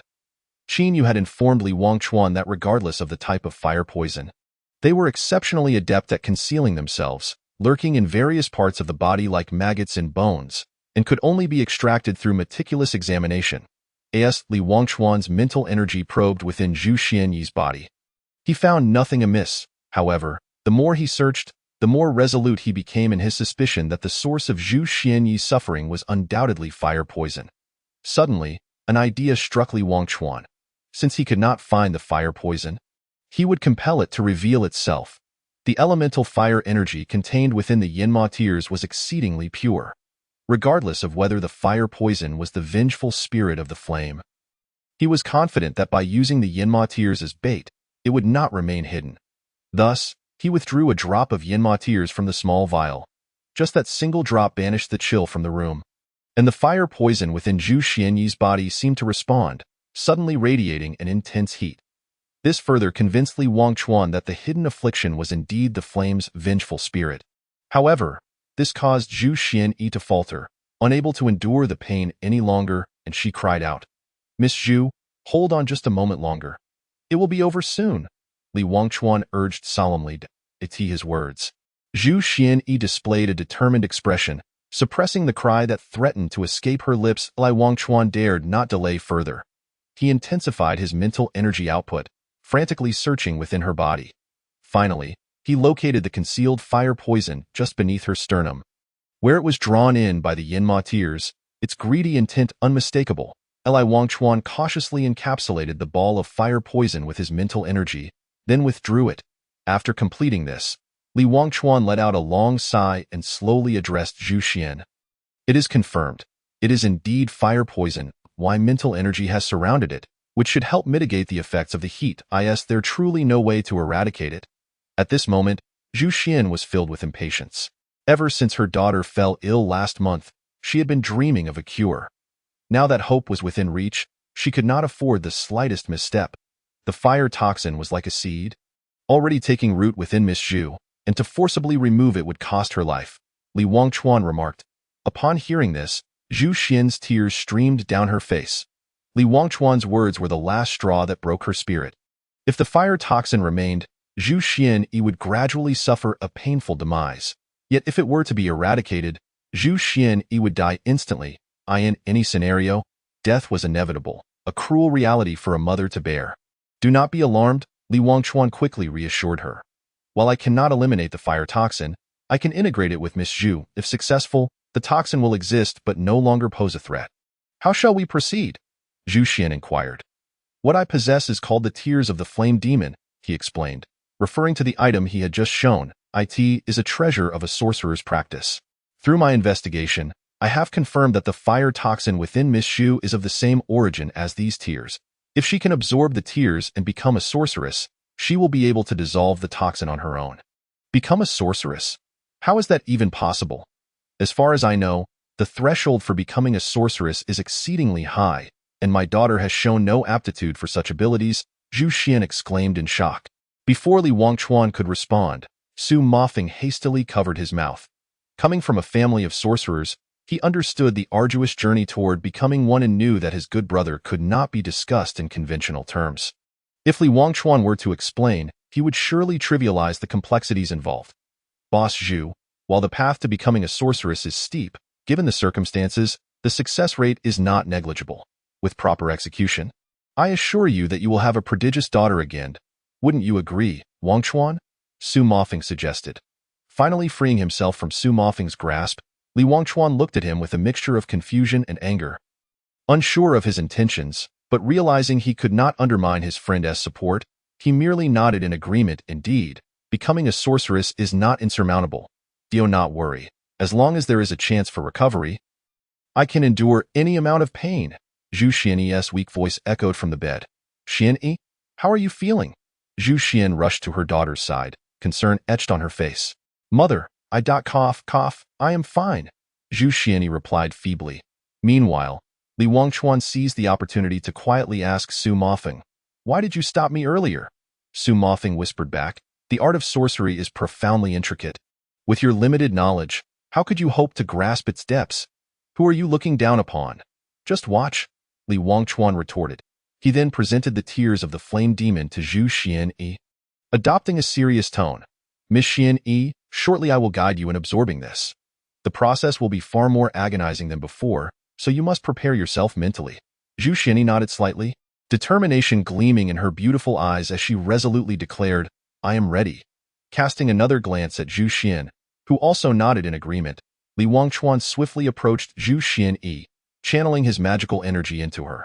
As the magic coursed through her body, he opened the vial, releasing the entirety of the tears of the flame demon, which hovered before her chest. Remember the sensation of magical energy flowing. Attempt to master it. Li Wangchuan instructed softly. Due to their proximity, Zhu Xian felt a touch of discomfort, her cheeks flushed, yet she followed Li Wangchuan's guidance, closing her eyes to keenly perceive the changes in the magical energy. When he sensed the moment was right, Li Wangchuan exerted his strength, injecting the tears directly into Zhu Xian. Instantly, a tumultuous energy surged from within her, wreaking havoc as Su Mofeng's eyelids twitched uncontrollably, his mind screaming, Oh my ancestors, is this madness? However, Li Wangchuan did not waver. He intensified the flow of magic. The fire toxin within Zhu Xian, upon the infusion of the tears, began to resist violently. Rampaging within her, her body temperature soared, her skin taki. Chapter 67. Trade or friendship. Upon hearing this, Zhu Xian nodded slightly, finally able to set her anxious heart at ease. She then inquired, Bossly, has Xian already become a magician? As for Zhu Xian's situation, Li Wangchuan himself was equally perplexed, and could only cast a pleading glance towards Su Mofeng for assistance. Su Mofeng let out a soft sigh. Pondering for a moment before responding, it cannot be determined at this moment. But the energy just now had already surpassed the capabilities of spirit radiance level magic. Logically, there should be no problem. However, we will have to wait until she awakens to ascertain the specifics. It seems we can only proceed in this manner, Zhu Xian remarked helplessly. Li Wangchuan was about to say something when an unexpected wave of dizziness washed over him, causing his vision to darken. He hurriedly steadied himself against the wall to prevent falling. He was uncertain about Zhu Xianyi's condition, but he was indeed feeling somewhat drained. He had initially hoped to discuss important matters with Zhu Xian promptly. Yet in this current state, he found it rather difficult to broach the subject. Boss Li, you mentioned earlier that you had another matter to discuss with me. Could you elaborate? Zhu Xian asked, upon hearing this. Li Wangchuan's face flushed with embarrassment as he awkwardly replied, to be honest, given how things have turned out, I truly feel unworthy to speak with you. Zhu Xian smiled gently, saying, one cannot frame it in such a manner. Although there were other motives, you have indeed cured my daughter, and I must reciprocate out of both sentiment and reason. Her words only deepened Li Wangchuan's sense of shame, yet he was in urgent need of Zhu Xian's assistance. After much contemplation, he retrieved a bracelet from his spatial ring. It was predominantly silver-white, intricately carved with exquisite patterns, and featured a fiery red gemstone that radiated elemental fluctuations. Judging by its quality, while it might not reach the level of Lin Man's star language oath, it was not far off. Li Wangchuan presented the bracelet to Zhu Xian, stating, I have always disliked being in someone else's debt. Though the illness is cured, it was merely a fortunate accident. This is a magical artifact. Should Miss Xian Yi successfully become a magician in the future, she will find it useful. Su Mofeng's eyes widened in astonishment as he quietly urged, have you lost your mind? This is a mid-level illusory spirit-grade artifact, worth a life. Li Wangchuan, however, seemed unfazed, responding, it is we who owe a debt. It is merely a magical artifact, and certainly worth it. What he did not mention was that such items were plentiful for him and held little value in his eyes. Goodness! When did you become so generous? Su Mofeng was utterly bewildered. To owe him, regardless of the motives, the outcome was that Zhu Xianyi's ailment had been cured, and they should be grateful without asking for anything in return. Zhu Xian gazed at Li Wangchuan with deep understanding before accepting the bracelet, saying, in that case, I shall accept this gift. While I may not represent the Zhu family, I acknowledge you, Boss Li, as a friend. Li Wangchuan returned her smile, saying, in that case, I can rest easy. Su Mofeng was even more astonished, thinking to himself, what? It can be played this way? Li Wangchuan was far from being a fool with money. He sought to utilize Zhu Xian without offending her. Although they had cured Zhu Xianyi and likely bestowed upon her a significant opportunity, Zhu Xian was no fool. She could easily discern how much leverage Li Wangchuan had in her eyes. Should he fail, it would directly jeopardize Zhu Xianyi's life. In other words, Li Wangchuan was gambling with Zhu Xian's daughter's life to secure a chance for negotiation. Such behavior would be intolerable for any mother. Hence Li Wangchuan had to, and must, offer additional benefits to quell Zhu Xian's inner discontent. Conversely, Zhu Xian was equally aware of this dynamic. If Li Wangchuan had brazenly approached her for a negotiation, she might have assisted him, yet she would certainly have demanded a price. She was prepared to sever ties with Li Wangchuan if necessary. However, Li Wangchuan was astute. He promptly presented a token of goodwill. This bracelet served as both an apology and a bargaining chip. More importantly, in Zhu Xian's eyes, this newly added asset was of considerable value, signifying immense sincerity. Given Li Wangchuan's identity, she had no reason to refuse. Let us get to the matter at hand. What do you wish for my assistance with, Boss Li? Zhu Xian inquired. Li Wangchuan replied solemnly, I need a new identity. What do you mean? Zhu Xian asked. Perplexed, Li Wangchuan then briefly outlined his plans to Zhu Xian. Upon hearing this, Zhu Xian appeared somewhat taken aback. You wish to kill the second son of the Tian family. Seeing Zhu Xian's hesitation, Li Wangchuan explained, as I mentioned earlier, that individual is not Tian Sha. In fact, he is the true culprit behind Tian Sha's death. Therefore, you need not have any reservations. I believe that should the head of the Tian family become aware of this, he would certainly not let him off. Is this information credible? Zhu Xian inquired. Li Wangchuan affirmed firmly, absolutely true. Zhu Xian pondered for a moment before resolutely stating, I can assist you with this matter and provide you with manpower, but I have one condition.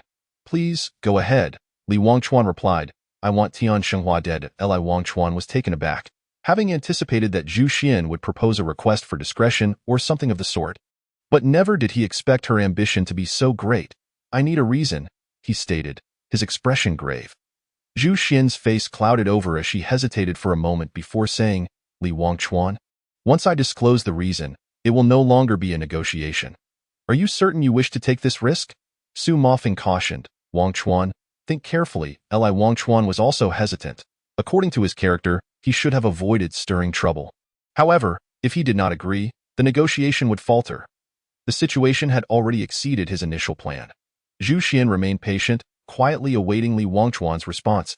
At this moment, Li Wangchuan began to grasp that Zhu Xian's journey to Donghua was likely not solely for her daughter's treatment. After all, she was once the eldest daughter of the Zhu family. Even if she now operated from the shadows, the influence she wielded did not necessitate her personally undertaking this journey. If he acquiesced to Zhu Xian's request, it would signify that he tacitly aligned himself with the Zhu family in their forthcoming actions, binding him to their fate, a principle that did not align with his modus operandi. Yet, failing to take this risk meant that even if he found alternative means to eliminate Tian Sha, he would undoubtedly incur a cost, potentially greater than the risks of compliance. The choice lay solely within Li Wangchuan's contemplation. For him, there remained the option of retreating to hell, but for Yi, there was none. After the events of the last ordeal, Li Wangchuan finally recognized a crucial truth. His life no longer revolved around just himself. He yearned for a tranquil existence, yet the prerequisite was that he could not lose Yi. He could not bear the thought of dragging her into a hellish existence. He also finally understood that evasion would never resolve the issues at hand. "I agree, regardless of the reasons," Li Wangchuan declared resolutely. Zhu Xian blinked in surprise, asking, "Are you certain you have thought this through?" Li Wangchuan wore a bitter smile as he replied, "Over the years, I have evaded far too many matters, always believing that if they did not concern me, I could remain aloof. But I have realized how wrong I was, profoundly mistaken. Therefore, I no longer wish to evade, and of course, my agreement does not imply that I align myself with the Zhu family. Rather, I have compelling reasons of my own." Zhu Xian nodded and continued, "You likely surmise that I have other motives for coming to Donghua, and Tian Shenghua is indeed part of that objective. In fact, it can be said that he embodies the entire Zhu family's purpose. What you may not know is that Tian Shenghua actually hails from the capital point 2 decades ago. He was a prominent figure there. Yet at that time, he was not known by this name. He was called Tian Jingde. Tian Jingde? The jewelry tycoon? Su Mofeng, having long navigated high society, was well acquainted with the name Li Wangchuan, clearly unfamiliar, prompted Su Mofeng to elaborate. 20 years ago, a figure emerged in the capital known as Tian Jingde. He rose from nothing, shattering the upper-class family's monopoly on the jewelry industry and establishing a firm foothold in the capital, becoming quite the sensation. Yet, just as he reached the zenith of his career, he vanished, relinquishing his empire to the aristocracy. Some say he was murdered by them, while others claim he fled in fear. Regardless, this jewelry tycoon, who appeared out of nowhere and inexplicably disappeared, became a legend in the capital's business circles. Indeed, Tian Jingde was once a formidable presence. However, the reason for his disappearance was neither death nor flight, but rather expulsion, Zhu Xian stated solemnly. Chapter 68. Business Manager Expulsion? Li Wangchuan exclaimed in astonishment. Zhu Xian nodded, then sighed. Tian Jingde is considered one of our OWN/BY lineage. He is my distant cousin. He came to the Zhu family with his mother many years ago and has since worked for us. The title of jewelry tycoon was indeed elevated by the Zhu family, though few are aware of this, which is why the narrative of him rising from humble beginnings and being a business genius was born. Su Mofeng sighed. No wonder, with the capabilities of those aristocratic families, how could an ordinary person possibly break the monopoly without internal support? Sigh. Aristocrats will always be aristocrats, so? Your implication is that Tian Jingde betrayed the Zhu family and was therefore expelled? Li Wangchuan inquired. Zhu Xian shook her head. If it were that simple, it would be easier to bear it. You recall the turmoil that befell the Zhu family 20 years ago. Tian Jingde was one of the masterminds behind it. My father, who was the head of the family at the time, had always trusted Tian Jingde due to his guilt towards Tian's mother. Yet, he harbored ambitions to bring about the Zhu family's downfall, ultimately leading to my father's demise. After everything settled, I initially intended to kill him, but the aristocratic families of the capital banded together to protect him, and he was only expelled from the capital. Over the years, I have been searching for him, yet he has seemingly vanished into thin air. I refuse to believe he is dead, which is why I have never given up the pursuit. Finally, after extensive inquiries, I have made a significant discovery that a decade ago, a formidable force emerged in the business world of Donghua City, led by an individual named Tian Shenghua. This man is ruthless, and within just 2 years, he transformed into a commercial titan with his enterprises spanning various industries, making him a veritable local emperor. Initially, I harbored some doubts, but as my investigation deepened, I became convinced that Tian Shenghua is none other than the Tian Jingda of yore. I contemplated sending someone to eliminate the Tian family, but by the time I located him, the Tian family had already become a colossal entity. While not on par with my Zhu family, they were certainly not a small clan that could be easily crushed. Moreover, given the unstable situation in the capital and Xian Yi's peculiar illness, I had no choice but to bide my time. Now, however, the moment has arrived. With your assistance, we can undoubtedly eradicate the Tian family. Upon hearing this, Li Wangchuan smiled slightly and remarked, "Boss Zhu, it seems you have long been scheming." Zhu Xian did not deny it. She simply regarded Li Wangchuan calmly and inquired, "Boss Li, I have shared the details with you. Are you still willing to assist me?" Li Wangchuan glanced at the ailing Zhu Xian, then feigned nonchalance as he replied, "While it is true that we both have our needs, we each have our own reasons for this collaboration, do we not?" Zhu Xian displayed a hint of a smile and extended her hand, saying, "Then, shall we enjoy a fruitful partnership?" Li Wangchuan reciprocated the gesture, shaking her hand. "Indeed, may our collaboration prosper." After finalizing their agreement, Li Wangchuan and Zhu Xian discussed further details before departing the villa with Su Mafeng. "Wangchuan, is Zhu Xian's plan reliable?" Su Mafeng could not help but ask during their journey. Li Wangchuan shrugged. "What does it matter?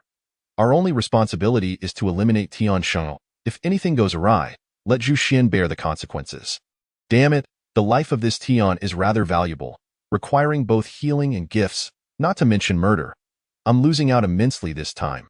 I hope Zhu Xian remains of use in the future. I must at least recoup my losses," Su Mafeng teased. "Did you not just become friends with Boss Zhu? The connections of the Zhu family are quite valuable, bah. You witnessed it just now. Once Zhu Xian awakens, she will likely be a sorceress, potentially advancing straight to the morning light level. After years of diligent training, I have only reached the radiant star level. Meanwhile, she has merely fallen ill and missed how many years of progress? What resources must the Zhu family have expended to secure such fortune?" Li Wangchuan grumbled, fully aware of Zhu Xian's condition. He feigned ignorance solely because he deemed it not worth his while. This was the first time he had engaged in a losing venture. "Did you catch that? Were you merely pretending to be naive before? Good thing I kept my wits about me and refrained from speaking the truth. But speaking of which, when have you ever truly trained hard? The first time we met, you were at the morning light level while I was at the radiant star level. Now I've reached the blazing sun level. And you're still at the radiant star level. Do you dare call that training?" Su Mafeng quipped, "Isn't it, because you possess such talent? It's not easy at all," Li Wangchuan replied. Su Mafeng rolled his eyes. "Stop with the excuses. I know you too well. You are simply a chronic slacker. Don't try to justify it." Li Wangchuan was left speechless by the retort and turned his head away, choosing not to engage further. After a moment, Su Mafeng recalled something and asked, "What identity did she just give you? Department manager? Business manager? Specifically one who negotiates with the Tian family?" Li Wangchuan clarified. Su Mafeng pondered. "So you spent nearly 200 million and exhausted your magical energy, only to end up with some trivial business manager? That truly is a loss." Li Wangchuan's forehead twitched. His teeth clenched as he said, "Are you never satisfied, huh?" Su Mafeng feigned exasperation. "Oh dear. You look quite anxious. Tell me, what kind of strength does Zhu Xian's company have? With just a business manager, do you really think the Tian family would bother with you?" Li Wangchuan maintained his composure and smiled. "A renovation project for a commercial street. No one would turn down money. The Tian family won't overlook such a lucrative opportunity. Besides, the Tian group operates in both the light and dark realms. They cannot allow an uncontrollable district to emerge in Donghua. Although I am unsure how Zhu Xian acquired the renovation rights, it is precisely what the Tian family desires." Su Mafeng expressed skepticism. "Could it be that you are overthinking it? The Tian family has countless enterprises. They wouldn't be lacking a single commercial street, would they?" Li Wangchuan nodded. "Indeed, there must be something else we are unaware of on that street. The old fox Zhu Xian has not divulged the entire truth to us, but that is inconsequential. Our task is to ensure that we are in contact with Tian Sha. Frankly, whether Tian Shenghua lives or dies is of little consequence to us. So we need not exert ourselves too much. What a bunch of unscrupulous merchants. Your hearts are all corrupt in business, and even when collaborating, you still play so many tricks. Su Mofeng could not help but scold. Ah Feng, in the past, I might not have thought this deeply, but you must trust me. There is no such thing as absolute coincidence. Go be frank. Aside from Zhu Xianyi's illness, I do not believe a single word Zhu Xian says. In the realm of Hellwalkers, we both hold some reputation, yet she specifically sought me out. Tian Sha destroyed my store. We aim to deal with him, and Zhu Xian just happens to want to eliminate Tian Shenghua. What a coincidence. Li Wangchuan spoke gravely. Su Mofeng's expression grew serious. He had heard of Li Wangchuan's prior encounters, and with that deity of fate involved, nothing could be seen as mere coincidence. By the way, I recall you mentioning that Zhu Xian approached you because Xuezhi claimed Xue Jingji could save her daughter. Could they be in collusion? Su Mofeng queried. Perhaps, but the likelihood is slim. Xuezhi bears me no ill will. There must be another reason, Li Wangchuan replied. He had shared the details of Xuezhi with Su Mofeng but had omitted their connection. Su Mofeng remained unaware of Xuezhi's feelings toward Li Wangchuan, and although emotions are often unreliable, Li Wangchuan was willing to trust once more. All right then, what should we do now? Su Mofeng sighed. Li Wangchuan contemplated for a moment and declared, let's investigate Tian Shenghua's background. Chapter 69. Shenghua Logistics. In recent days, Li Wangchuan has been utterly overwhelmed, spending considerable effort merely on the renovation of the store. He had no idea where Lin Man had found the construction crew, but their efficiency was nothing short of abysmal. I say, Master, it's been a week since work commenced. Let's set aside the interior for now. Can't you at least build the walls? Leaving such a large hole is simply unsightly, Li Wangchuan complained to the construction foreman while smoking a cigarette. The foreman, surnamed Li, was also a distant relative of Li Wangchuan. He was relatively young, not yet 40, yet he possessed the cunning demeanor of someone in their 50s or 60s. His work ethic was painfully slow, and he had an excuse for everything. Li Wangchuan found himself unable to argue with him. Boss Li, you're an outsider and may not fully understand. Renovation demands perfection. We cannot afford even the slightest mistake. Many elements within are still incomplete, so building the wall would only hinder progress, Master Li replied. Slowly lighting a cigarette, Li Wangchuan gritted his teeth in frustration, but since the work was already halfway done, switching crews would be time-consuming. Thus, he suppressed his anger and said, Master Li, I may be an outsider in renovation, but I do understand business. A hole in the wall means lost revenue. I rely on this shop for my livelihood. Even if it's just a bare shell, you need to build the wall first. I can't build it. If you don't understand, don't meddle, Master Li stubbornly retorted. Li Wangchuan was incensed and raised his voice. It's been a week, my good man. Not only have you failed to build the wall, but you've also wrecked my staircase. Are you here to renovate or to demolish? Master Li, being an old hand, remained unfazed by Li Wangchuan's outburst.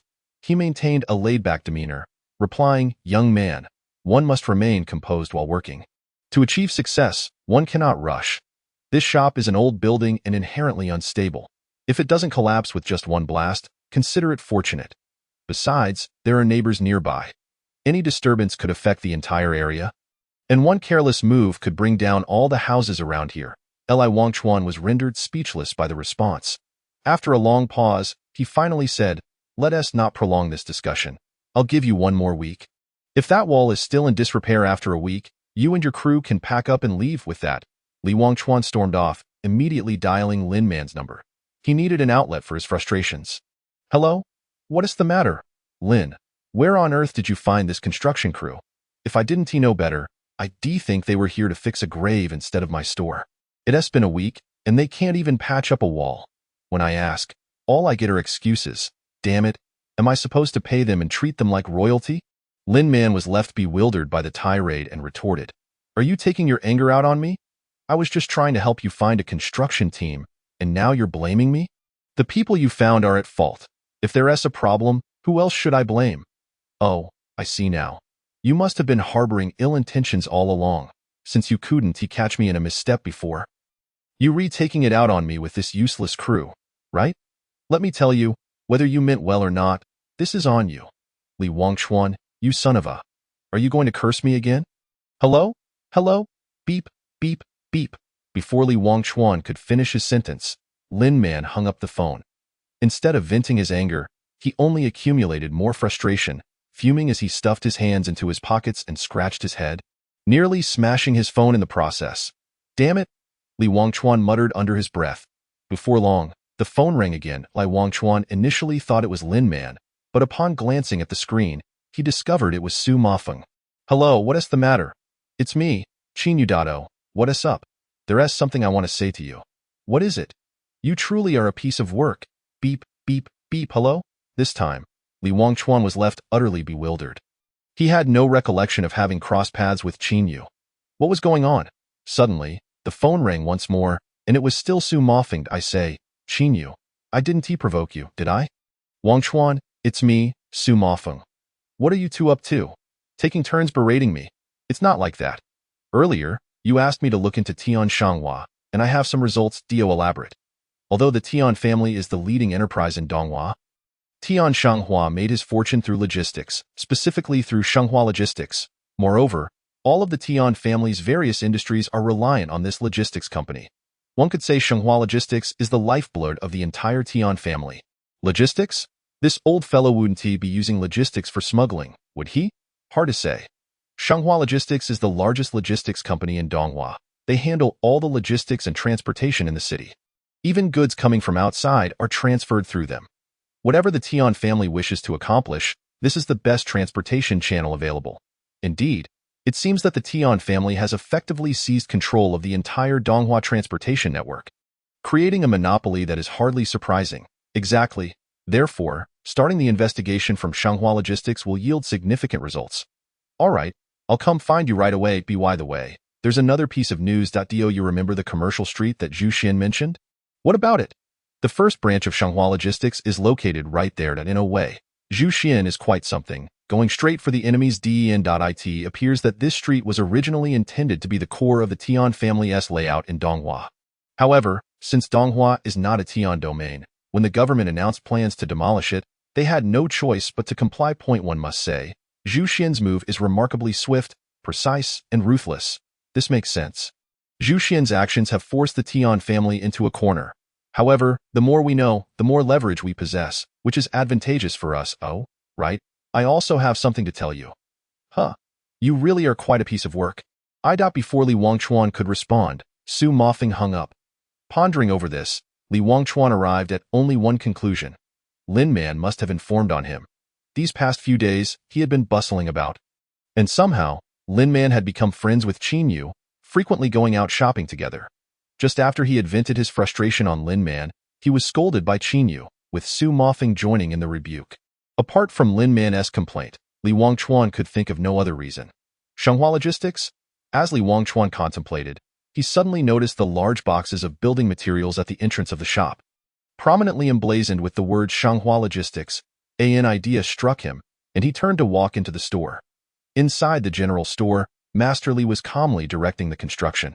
Although the walls were drafty, it was undeniable that the shop had improved significantly from before, indicating that Master Li possessed some skilled. Oh, has Boss Li calmed down? Master Li jested as he spotted Li Wangchuan approaching. Seeing Master Li's demeanor only irritated Li Wangchuan, but he managed to suppress his anger, forcing a smile and offering a cigarette. Hey, I have a bit of a temper. Please don't take it to heart, Master Li. Master Li accepted the cigarette, discreetly sizing up Li Wangchuan before replying, it's nothing. A bit of youthful fire isn't a bad thing. You're right. Li Wangchuan chuckled. Oh, by the way, I just noticed the boxes out front are labeled Shanghua Logistics. I am not very familiar with this. How is their service quality? Li Wangchuan suddenly inquired. Master Li glanced at the entrance and then took a deep drag on his cigarette. Oh, you're talking about them? They read quite good, though their prices are a bit steep. However, their delivery is remarkably swift. Essentially, they handle all logistics in Donghua City, with no real competitors, which naturally gives them the upper hand in pricing. I see. Do you know anyone there?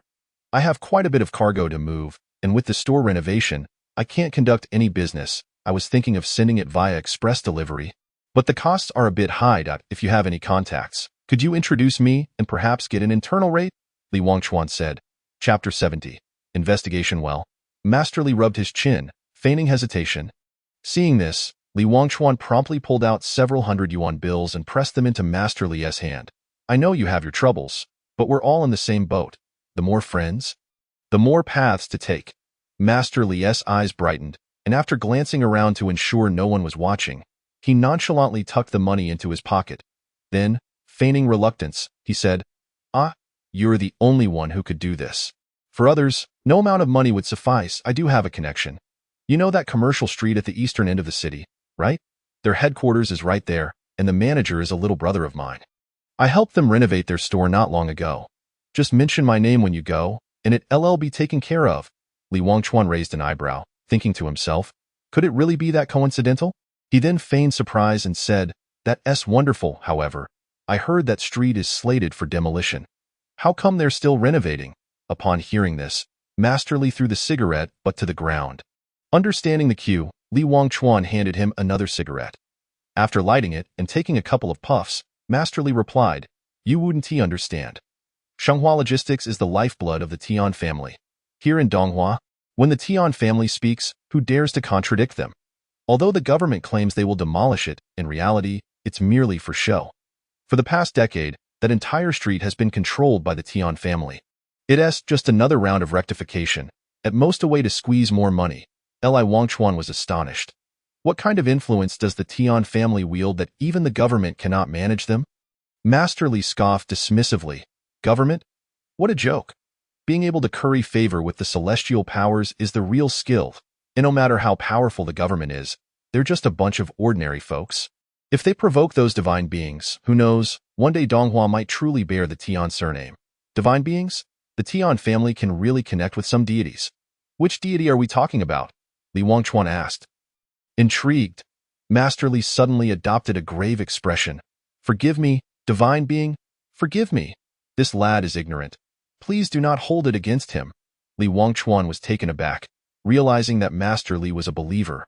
Master Li muttered for a while, then turned a stern gaze towards Li Wangchuan, saying seriously, "Don't involve me in your ignorance. The name of the divine is not something you should meddle with. I advise you to keep this under wraps. You might lose your life without even knowing why." "Why is that?" Li Wangchuan inquired, confused. "Hey, you naive young man. I told you not to ask. It's for your own good," Master Li retorted irritably. Li Wangchuan waved his hand. All right, no more questions. So, according to you, the rectification of the commercial street is essentially just the Tian family renovating their own turf? Master Li nodded.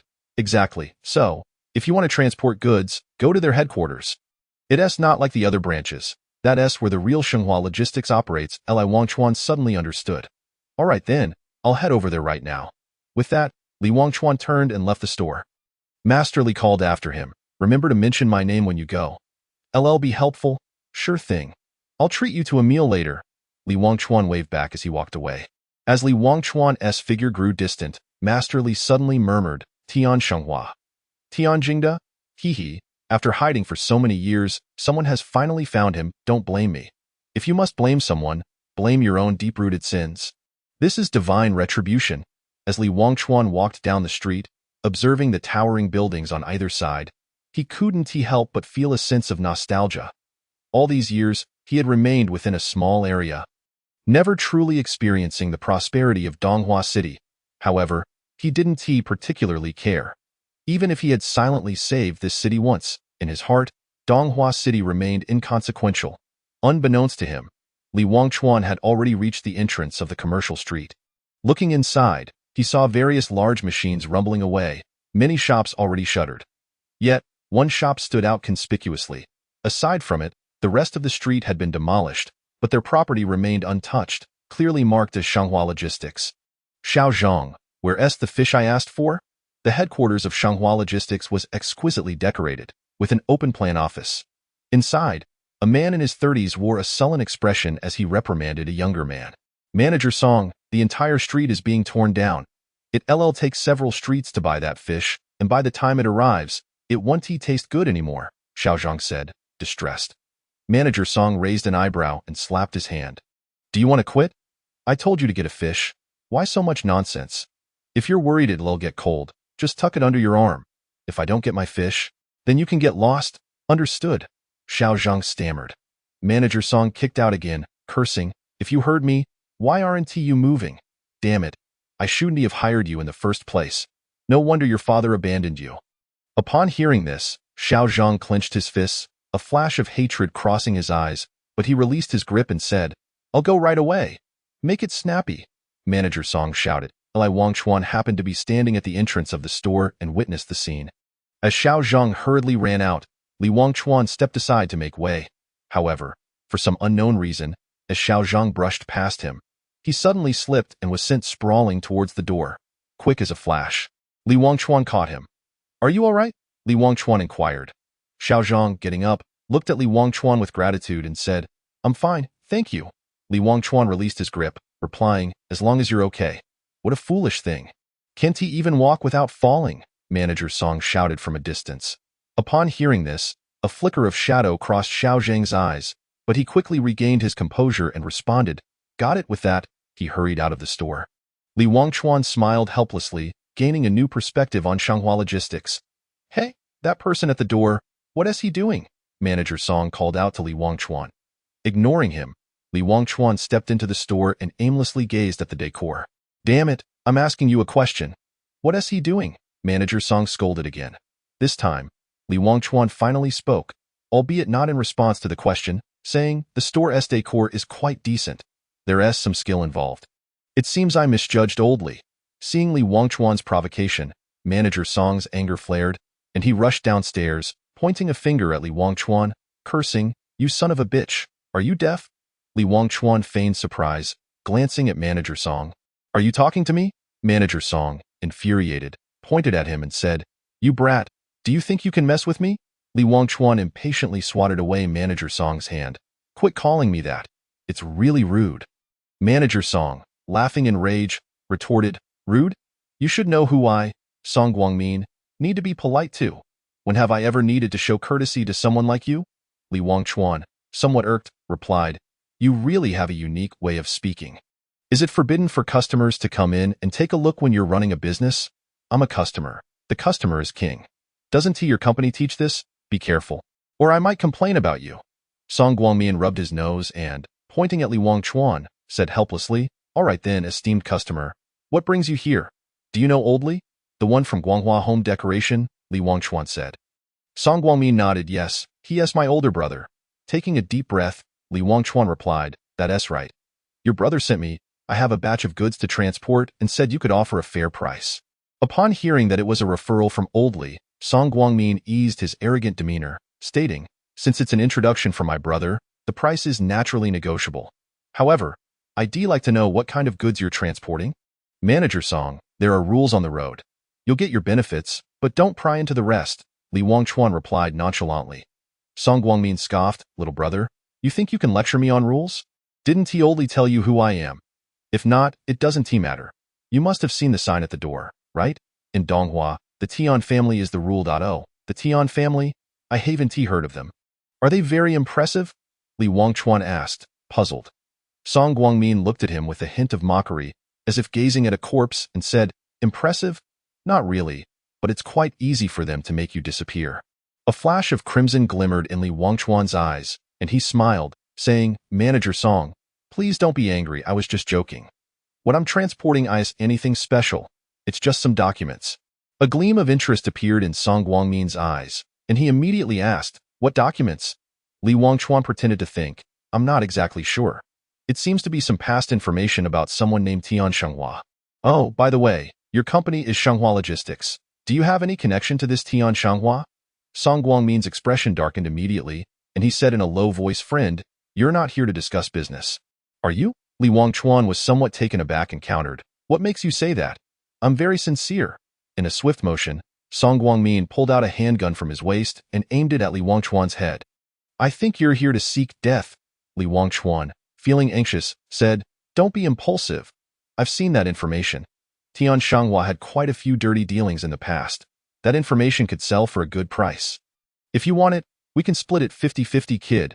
Don't blame me. Blame yourself for being ignorant of the dangers. Go to hell with that. Song Guangmin pulled the trigger. Bang. 10 minutes later, Li Wangchuan walked out of the store. Shaking his wrist, and as he exited, he spat on the ground, muttering to himself, I told you not to be impulsive. Why didn't you listen? Subsequently, Li Wangchuan hummed a tune as he walked away. At the intersection of the commercial street, he fortuitously ran into Xiao Zhang, who was carrying a large food container filled with the fish that Song Guangmin had requested. Hey, keep the fish for yourself. That guy named Song can't eat it now, and it would be a pity if it gets cold, Li Wangchuan said with a smile. Xiao Zhang looked at him in confusion, but didn't he say much, merely nodding as he headed toward Shanghua Logistics. Seeing this, Li Wangchuan just shrugged and continued humming as he made his way home, noting that what he had just said had been rather understated. It seemed Song Guangmin might not have fish to eat for the rest of his life. Passing by a grocery store, Li Wangchuan chatted with Master Li for a bit and expressed his gratitude. Everything had gone smoothly, and his mood was naturally quite good. Feng, is there anything to eat? Upon arriving home, Li Wangchuan called out to Su Mofeng. Su Mofeng's impatient voice came from inside. There's only leftover food. Heat it up yourself. Hey, Feng, you've changed. You don't love me anymore, Li Wangchuan teased in a high-pitched voice. Su Mofeng poked his head out of the room, saying, get lost. I only love you. Li Wangchuan was about to continue his antics when he heard Qin Yu say, Li Wangchuan, you're not gay, are you? Li Wangchuan's mouth twitched, and he replied irritably, if you want to know if I'm gay, why not ask Su Mofeng? Su Mofeng's eyes widened, and he exclaimed, what the hell? This has nothing to do with me. I'm straight. All right, enough joking. I have something serious to tell you, Li Wangchuan said, sobering up. He then recounted the situation with Shanghua Logistics to the Tude. Su Mofeng pondered. So, you're saying the basement of the main store contains a transmission array, and it's likely connected to the inner world? Li Wangchuan nodded. That seems to be the case.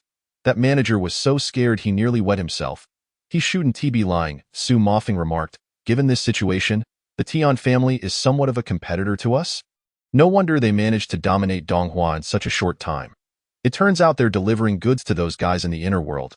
I was puzzled earlier about how a logistics company could make the entire Donghua city obedient. It's like they become local emperors, and the government doesn't dare to say a word. If that's the case, it makes sense. After a moment's contemplation, Qin Yu said, if that's true, it means Zhu Xian must know as well. Otherwise, she wouldn't go to such lengths to seize the modification rights. If that's the case, Zhu Xian's true purpose for coming to Donghua is to replace the Tian family, Li Wangchuan said solemnly. Qin Yu nodded and continued, the Zhu family must be having a hard time in the capital, so they desperately need a connection to the inner world. But who can shake the Zhu family's position in the capital? Li Wangchuan thought for a moment and replied, it's simple. The Zhu family has wealth and power, but that's only in the outer world.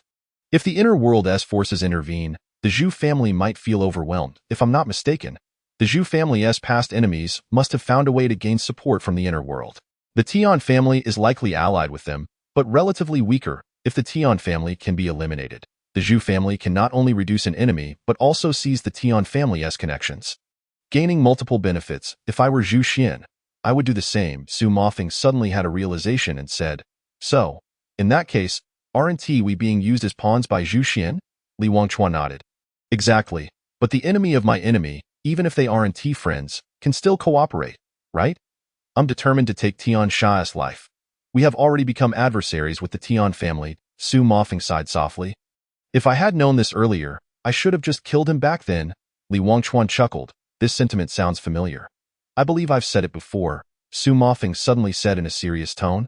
Why don't we go take care of him now? Who are you planning to take care of? A voice suddenly came from behind them, belonging to Lin Man. Li Wangchuan instinctively scratched his head, feeling somewhat awkward, while Su Mofeng, unfazed, said, Lin Man, you came at the right time. Regarding the Tian family, we'll discuss that later, Li Wangchuan. You're suspected of murder.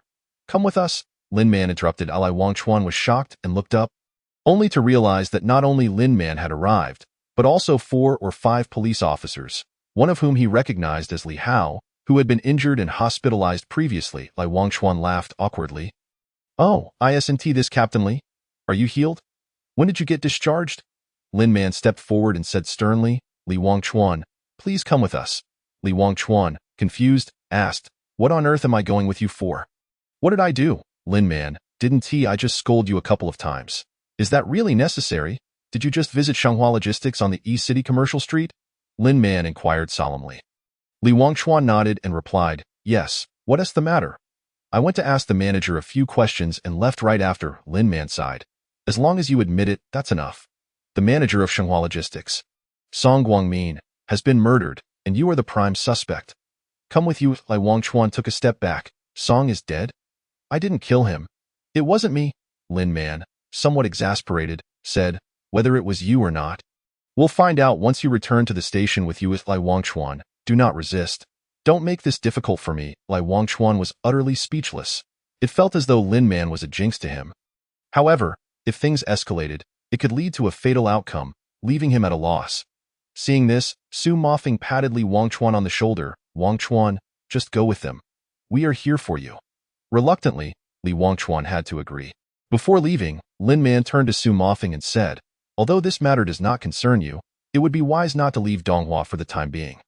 There are still questions I need to ask you.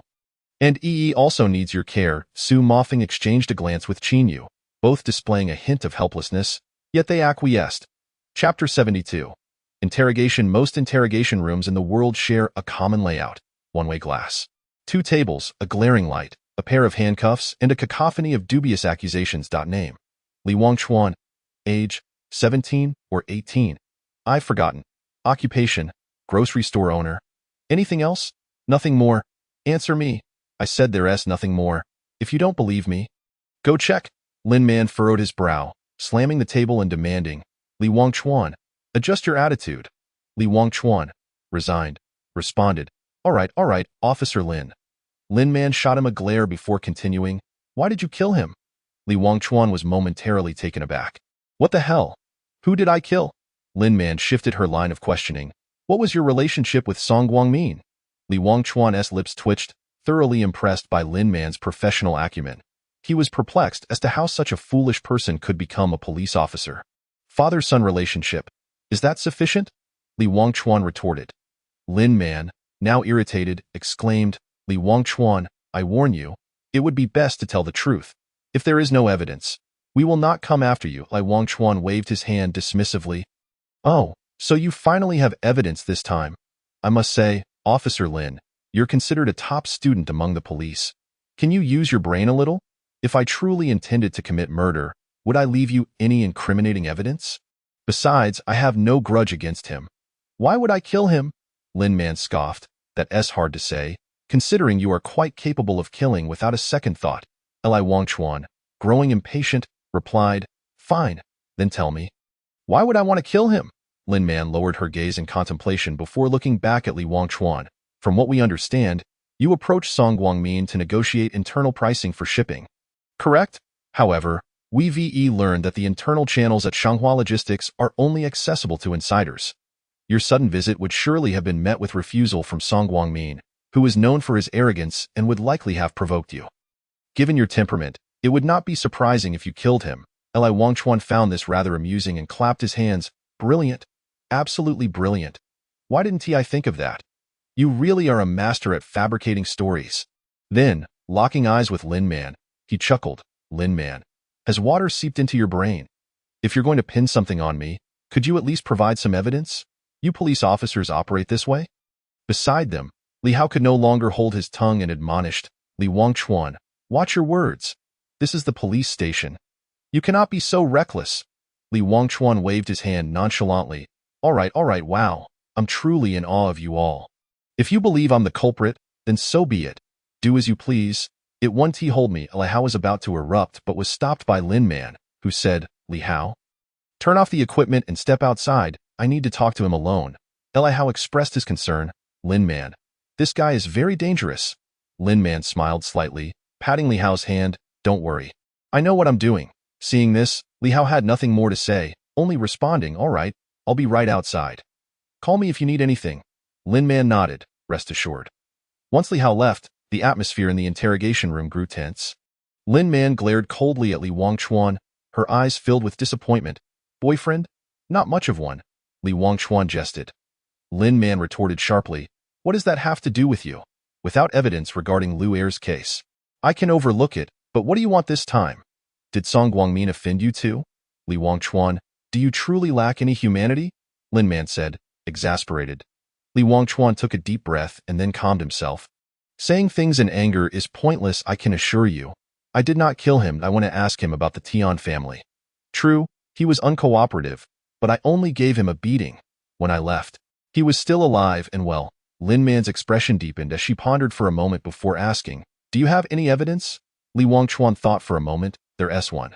There was a guy named Zhang working at their store. He was about to leave when I was leaving, so he must have seen something. Lin Man laughed derisively. "You mean Zhang Xiaoqing?" Ironically, he did see something. He saw a corpse. He was the one who reported it and also identified you. That's nonsense. This kid isn't telling the truth? Don't believe him. Li Wangchuan shouted angrily. Lin Man, somewhat helpless, responded, "It's useless for me to believe you. The preliminary autopsy report hasn't come out yet. But the estimated time of death is around 11:20. That coincides precisely with when you left the store. Zhang Xiaoqing reported it at 11:25. Given the timing, he must have discovered the body right after entering the shop and reported it immediately. During that time frame, you were the only one who had contact with Song Guangmin. Zhang Xiaoqing had no time to commit the act.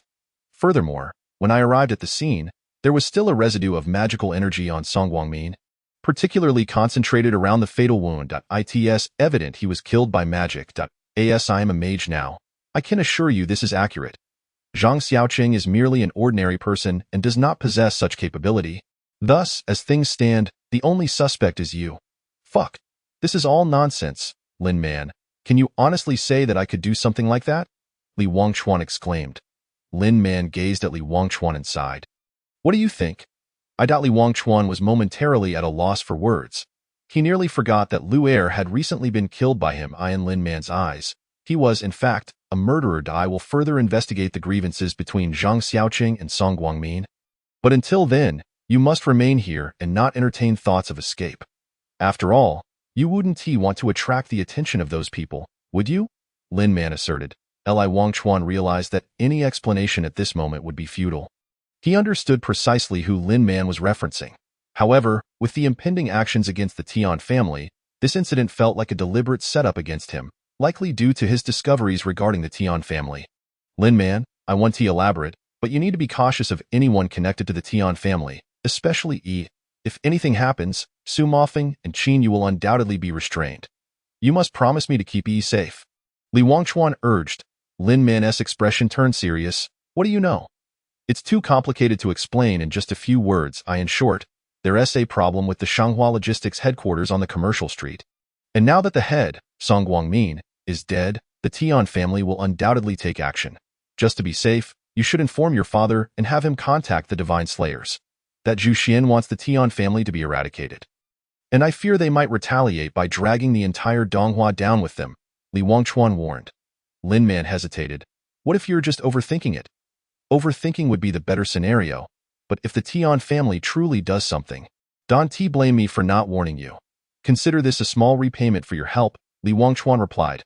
Lin Man contemplated for a moment before agreeing. She then asked, Li Wangchuan, if Donghua City falls into crisis again, would you act as you did last time? Li Wangchuan shrugged nonchalantly. I'd rather not. The last time was just me cleaning up my own mess. I'm not the type to selflessly sacrifice myself. After all, it's your badge that represents the oath, not mine. Right now, I have no desire to die. And what if it were for Yi? Lin Man inquired further. Why all the unnecessary talk? Just do your job. Li Wangchuan didn't directly answer, merely urging her impatiently. Lin Man let out a helpless smile and left the interrogation room. Li Wangchuan looked up at the ceiling, his expression complex. He truly hadn't been concerned about Donghua City, yet he understood Yi's deep affection for the city. She often told him that Donghua was their home, that she loved the city, and cherished its night sky. Therefore, he couldn't remain a mere bystander.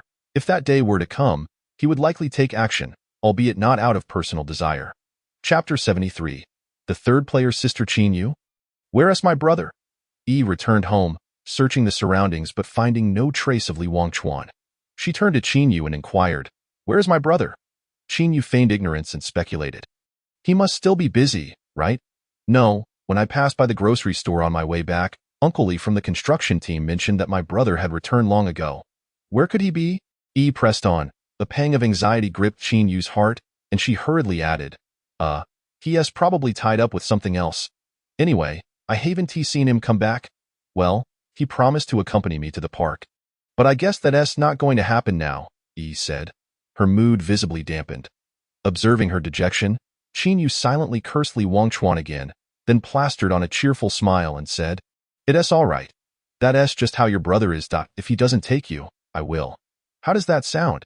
Yi's face brightened instantly, and she exclaimed, "Great! Let us go right now. What are you two up to?" Su Mofeng entered from outside, looking puzzled. Qin Yu shot him an exasperated glance and replied, "It's all because of your good brother. He clearly promised Yi to take her out, yet now we can't even find him. I really don't understand what he's busy with all day." Su Mofeng, growing more perplexed, instinctively asked, "Isn't he just?" Noticing the displeased look in Qin Yu's eyes, he quickly realized and said, "Oh, I remember now. That kid mentioned earlier that Lin Man needed him for something, so he probably went to see her. Bad brother, forgetting his sister for a woman?" Yi huffed indignantly. Qin Yu couldn't help but laugh, crouching down to rub Yi's little face, saying, "You're right, Li Wangchuan is indeed a big bad egg." Su Mofeng shook his head helplessly. After all, he was merely covering for Li Wangchuan, so it was reasonable for him to shoulder a bit of blame. Suddenly, Su Mofeng seemed to recall something and said, "Yu, why don't we just let it go today?" Qin Yu, not understanding his meaning, asked, "Why? I already promised Yi, and I'm not someone who goes back on my word like Li Wangchuan." Su Mofeng gave her a knowing look and continued, "I think the weather isn't too great today. Let us postpone it." Qin Yu paused, realizing Su Mofeng's intention. After hesitating for a moment, she looked apologetically at Yi and said, "Yi, Mofeng is right. Let us go another day." The joy on Yi's face vanished in an instant, replaced by a look of disappointment, yet she maturely replied, "It's okay. Another day it is." Qin Yu felt a pang of sympathy, but some matters must remain hidden from Yi, and she must not be involved. Thus, she gently reassured her, "You're such a good girl. Go play in your room for a bit. I need to talk to Mofeng." Yi nodded, returning to her room with a heavy heart and shutting the door, causing Qin Yu's heart to ache further. "The Tian family is on the move," Su Mofeng said solemnly. Qin Yu's expression turned grave. "They've discovered something." Su Mofeng shook his head. "Not yet, but we need to be ahead of Tian Shia's actions. Once it's done, we must escape swiftly, but Li Wangchuan is still in the station. How can we act without him?" Qin Yu asked. Su Mofeng pondered for a moment and replied, "Zhu Xian had given Wangchuan the identity of a business manager. Though he is not here, we still have our means." Qin Yu's eyes widened in realization. "You mean to take Li Wangchuan's place to contact the Tian family?" "Exactly. The purpose of the plan is to lure Tian Xia out through cooperation." "It doesn't matter who goes," Su Mofeng affirmed. Qin Yu nodded, then asked, "Should we consult Zhu Xian beforehand?" Without a moment's thought, Su Mofeng firmly rejected the idea, stating, "Absolutely not. The death of that manager was quite suspicious. If I'm not mistaken, in the game between Zhu Xian and the Tian family, we've already become pawns. Wangchuan could not have committed the murder, and framing him likely serves to delay him. There must be a third player on the board, and we cannot fall into their trap." "What do you plan to do?" Qin Yu inquired. "It's simple. From now on, you are Su Mofeng, and I will be Li Wangchuan." Su Mofeng declared. He produced 2 white masks from somewhere, handing one to Qin Yu while putting the other on his own face. After receiving the mask, Qin Yu sighed softly and donned it as well. In the next moment, their appearances transformed. Qin Yu became a replica of Su Mofeng, while Su Mofeng took on the visage of Li Wangchuan. After the transformation, they matched their originals in looks, physique, and even voice perfectly. "It's been ages since we've used this illusion magic tool.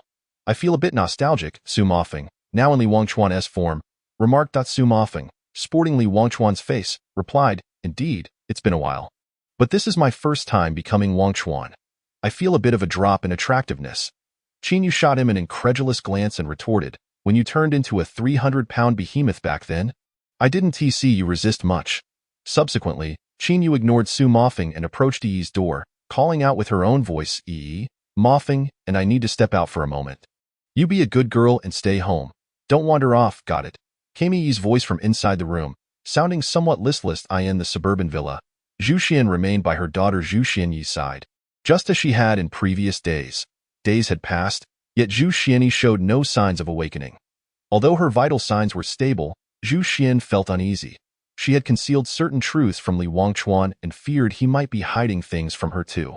Of course, her worries were unfounded. In treating Zhu Xianyi, Li Wangchuan had exerted all his efforts. The outcome was beyond his control. Suddenly, her phone rang. Zhu Xian glanced at the caller ID, hesitating momentarily. The call was from Li Wangchuan, but it was Su Mofeng impersonating him. After much deliberation, Zhu Xian answered, striving for a calm tone, "Mr. Li, is there something you need?" "Ms. Zhu, we are preparing to take action on our end. How are things on your side?" Su Mofeng, in Li Wangchuan's guise, inquired. Zhu Xian was taken aback. She was aware of the manager's death on the Tian family's side, which had already caused a stir. This was not the right time to act. So she replied, "Mr. Li, the situation has been a bit off lately. Perhaps we should wait a while longer." "A while longer? What does Ms. Zhu mean by that? We had a prior agreement, didn't we? Are you trying to back out?" Su Mofeng pressed out, "Of course not. Mr. Li, please don't rush. The company has already given the green light, and the project team is fully equipped. You can head over any time, but what? There have been some issues on the Tian family's side. Acting hastily could alert them. Ms. Zhu, if you're in a bind, I can understand. We can handle Tian Sha ourselves. As for Tian Shenghua, that was just an added condition." Su Mofeng continued, "You're joking, right? No problem. I will arrange for someone to liaise with you. Everything will proceed as agreed. Then I shall await your good news." After hanging up, Zhu Xian's expression darkened instantly, not due to Li Wangchuan's sudden threat, but because someone had covertly sabotaged her plans. The initial interception of the commercial street project had already drawn the Tian family's attention. Now that a death had occurred, approaching them would be a blatant provocation, detrimental to her plans. Yet, she could not afford to offend Li Wangchuan either, as Zhu Xian remained in a coma, and she would inevitably need his assistance in the future. This predicament left Zhu Xian caught in a bind. And had she known who was responsible, she would ensure they regretted ever being born. "Old Huang, have the men prepare. The moment Tian Jingda shows up, eliminate him," Zhu Xian commanded. Old Huang, the butler who had attended to Li Wangchuan and Su Mofeng, stood respectfully at the door, saying, "Madam, isn't this a bit reckless? There's no other way. We must take a gamble. I just hope that kid Li Wangchuan doesn't mess things up," Zhu Xian replied. Old Huang nodded, "Understood. I'll take care of it right away." Chapter 74, Longfeng Real Estate. Su Mofeng and Qin Yu arrived at the location they had agreed upon, finding the company Zhu Xian had mentioned. One had to admit that the Zhu family was indeed wealthy, having constructed an entire building just for show. Though an unknowing eye, it might seem like the headquarters of a Fortune 500 company. The plaza in front was meticulously designed, featuring not only sculptures but also fountains, lawns, and artificial lakes, resembling a leisurely park. "Wow, this is quite impressive," Su Mofeng exclaimed. Qin Yu disdainfully glanced at him. "Don't forget, your family is even more extravagant. Compared to the Su family, this is merely standard." Su Mofeng smiled awkwardly, then said, "Hey, what do you think Zhu Xian is really after? Is she genuinely looking to expand her business here? Does Wangchuan's role as a business manager come with any dividends?" Qin Yu replied, "Su, do you really lack for a few coins? Don't forget why we're here." Su Mofeng shook his head. "That's not what I mean. I'm saying that if Zhu Xian wants to take down the Tian family, she could use other means. In this day and age, the financial conglomerates are in charge, and the government acts as their employees. With the Zhu family's capabilities, is it really necessary to go through all this trouble?" Qin Yu countered, "Didn't you say that the Tian family has internal forces backing them, making it difficult to deal with?" While the words may hold truth, I cannot shake the feeling that something is amiss. It's utterly vexing. In the past, such cerebral tasks were always handled by Wangchuan. But now that the rascal is behind bars, he has left me with this mess to contend with. What a bother, Su Mofeng lamented. Enough with the complaints, let us focus on the task at hand. Qin Yu replied, disregarding Su Mofeng's grievances as she strode purposefully towards the hall. Upon entering the grand space, the marble wall directly opposite bore the bold inscription, Changfeng Real Estate. As Su Mofeng scanned the area, a finely dressed woman approached briskly, scrutinizing him from head to toe. "You must be Li Wangchuan, the esteemed Mr. Li?" she inquired, her smile exuding professionalism. Su Mofeng turned to face her, momentarily taken aback, but soon recollected that he was now Li Wangchuan. He nodded affirmatively. "Indeed. Has your boss briefed you adequately?" The woman inclined her head slightly. "The chairman has made all arrangements. From this moment forth, you shall serve as the head of the business department at Changfeng Real Estate. My name is Huang Xiao, and I shall be your personal secretary." "Personal secretary? Is it truly that formal?" Su Mofeng expressed surprise, though the upward curve of his lips betrayed a flicker of delight. After all, Huang Xiao was undeniably striking. and the thought of having such a beauty as his secretary was quite pleasing. Yet, in the next instant, an icy chill washed over him, akin to a bucket of cold water extinguishing the small flame of excitement within. He turned his head slowly to find Qin Yu observing him with an amused expression. Never mind the secretary. Having my buddy help me is sufficient, Su Mofeng declared earnestly. This so-called buddy was, of course, Qin Yu, who was now acting as Su Mofeng. With his significant other present, he could only admire any beautiful women from afar, and even that had to be done discreetly. Huang Xiao merely smiled at his words before addressing Qin Yu. I presume you are Mr. Su? The chairman mentioned that here, Mr. Su holds an equal standing with Mr. Li. Moreover, given that you both may be unfamiliar with many operations, I am here to assist you at any time. Su Mofeng's expression shifted as he scrutinized Huang Xiao. Her demeanor appeared amiable, yet her words hinted at an undeniable authority. It seemed her position here was not to be underestimated.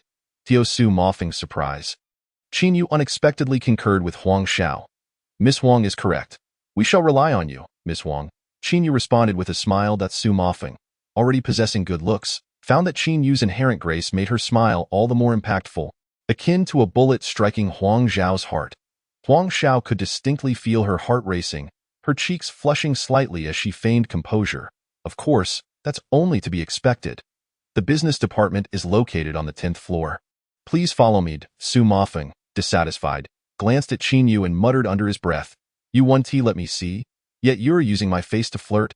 How excessive! Qin Yu raised an eyebrow and discreetly pinched Su Mofeng's waist. Then casually followed Huang Xiao as she walked away. Su Mofeng winced, nearly shedding tears from the pain, but he had no choice but to endure. After all, what could he do? Go home and face another beating? He was no masochist. Mr. Li, oh no, I mean Manager Li, our business department primarily oversees all project coordination and negotiations, essentially catering to clients. Huang Xiao explained in the elevator. Is that all? What about project progress and engineering quality? Aren't those under our purview? Su Mofeng asked. In principle, yes, but the chairman has instructed that, as a newly appointed leader, it would be presumptuous for you to take charge of the business directly. Thus, your primary role in this visit is to facilitate commercial coordination with the Tian family. Huang Xiao replied. Su Mofeng's heart sank. It seemed Zhu Xian had conveyed a considerable amount of information, yet he was uncertain whether she had mentioned anything else, such as monitoring them. Huang, has the chairman specified what project we are coordinating with the Tian family? Su Mofeng inquired. Huang Xiao appeared momentarily taken aback, asking, You don't know? This visit to the Tian family is regarding the renovation of the commercial street in the eastern city. The commercial street?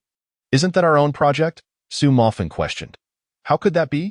The Tian family group is a leading enterprise in the region, while Changfeng Real Estate is a subsidiary of Changfeng Group, effectively an outsider. Not to mention, the renovation project is a collaboration between the Tian family and the government. Even if the government were to invite bids, it wouldn't be our place to handle it. Our involvement in the commercial street project is merely due to the government's encouragement of such internal-external collaborative business models, Huang Xiao elaborated. Su Mofeng felt as though a thunderclap had struck him. He turned to Qin Yu, who wore a similarly shocked expression. This was entirely at odds with what Zhu Xian had previously stated, leading to two possible conclusions. Either Zhu Xian had not disclosed the specifics to Changfeng Real Estate, or she had deceived them. The latter seemed increasingly evident. That cunning old fox! Su Mofeng cursed inwardly. Beside him, Qin Yu could not restrain her curiosity and asked Huang Xiao, who was the point of contact on the Tian family's side.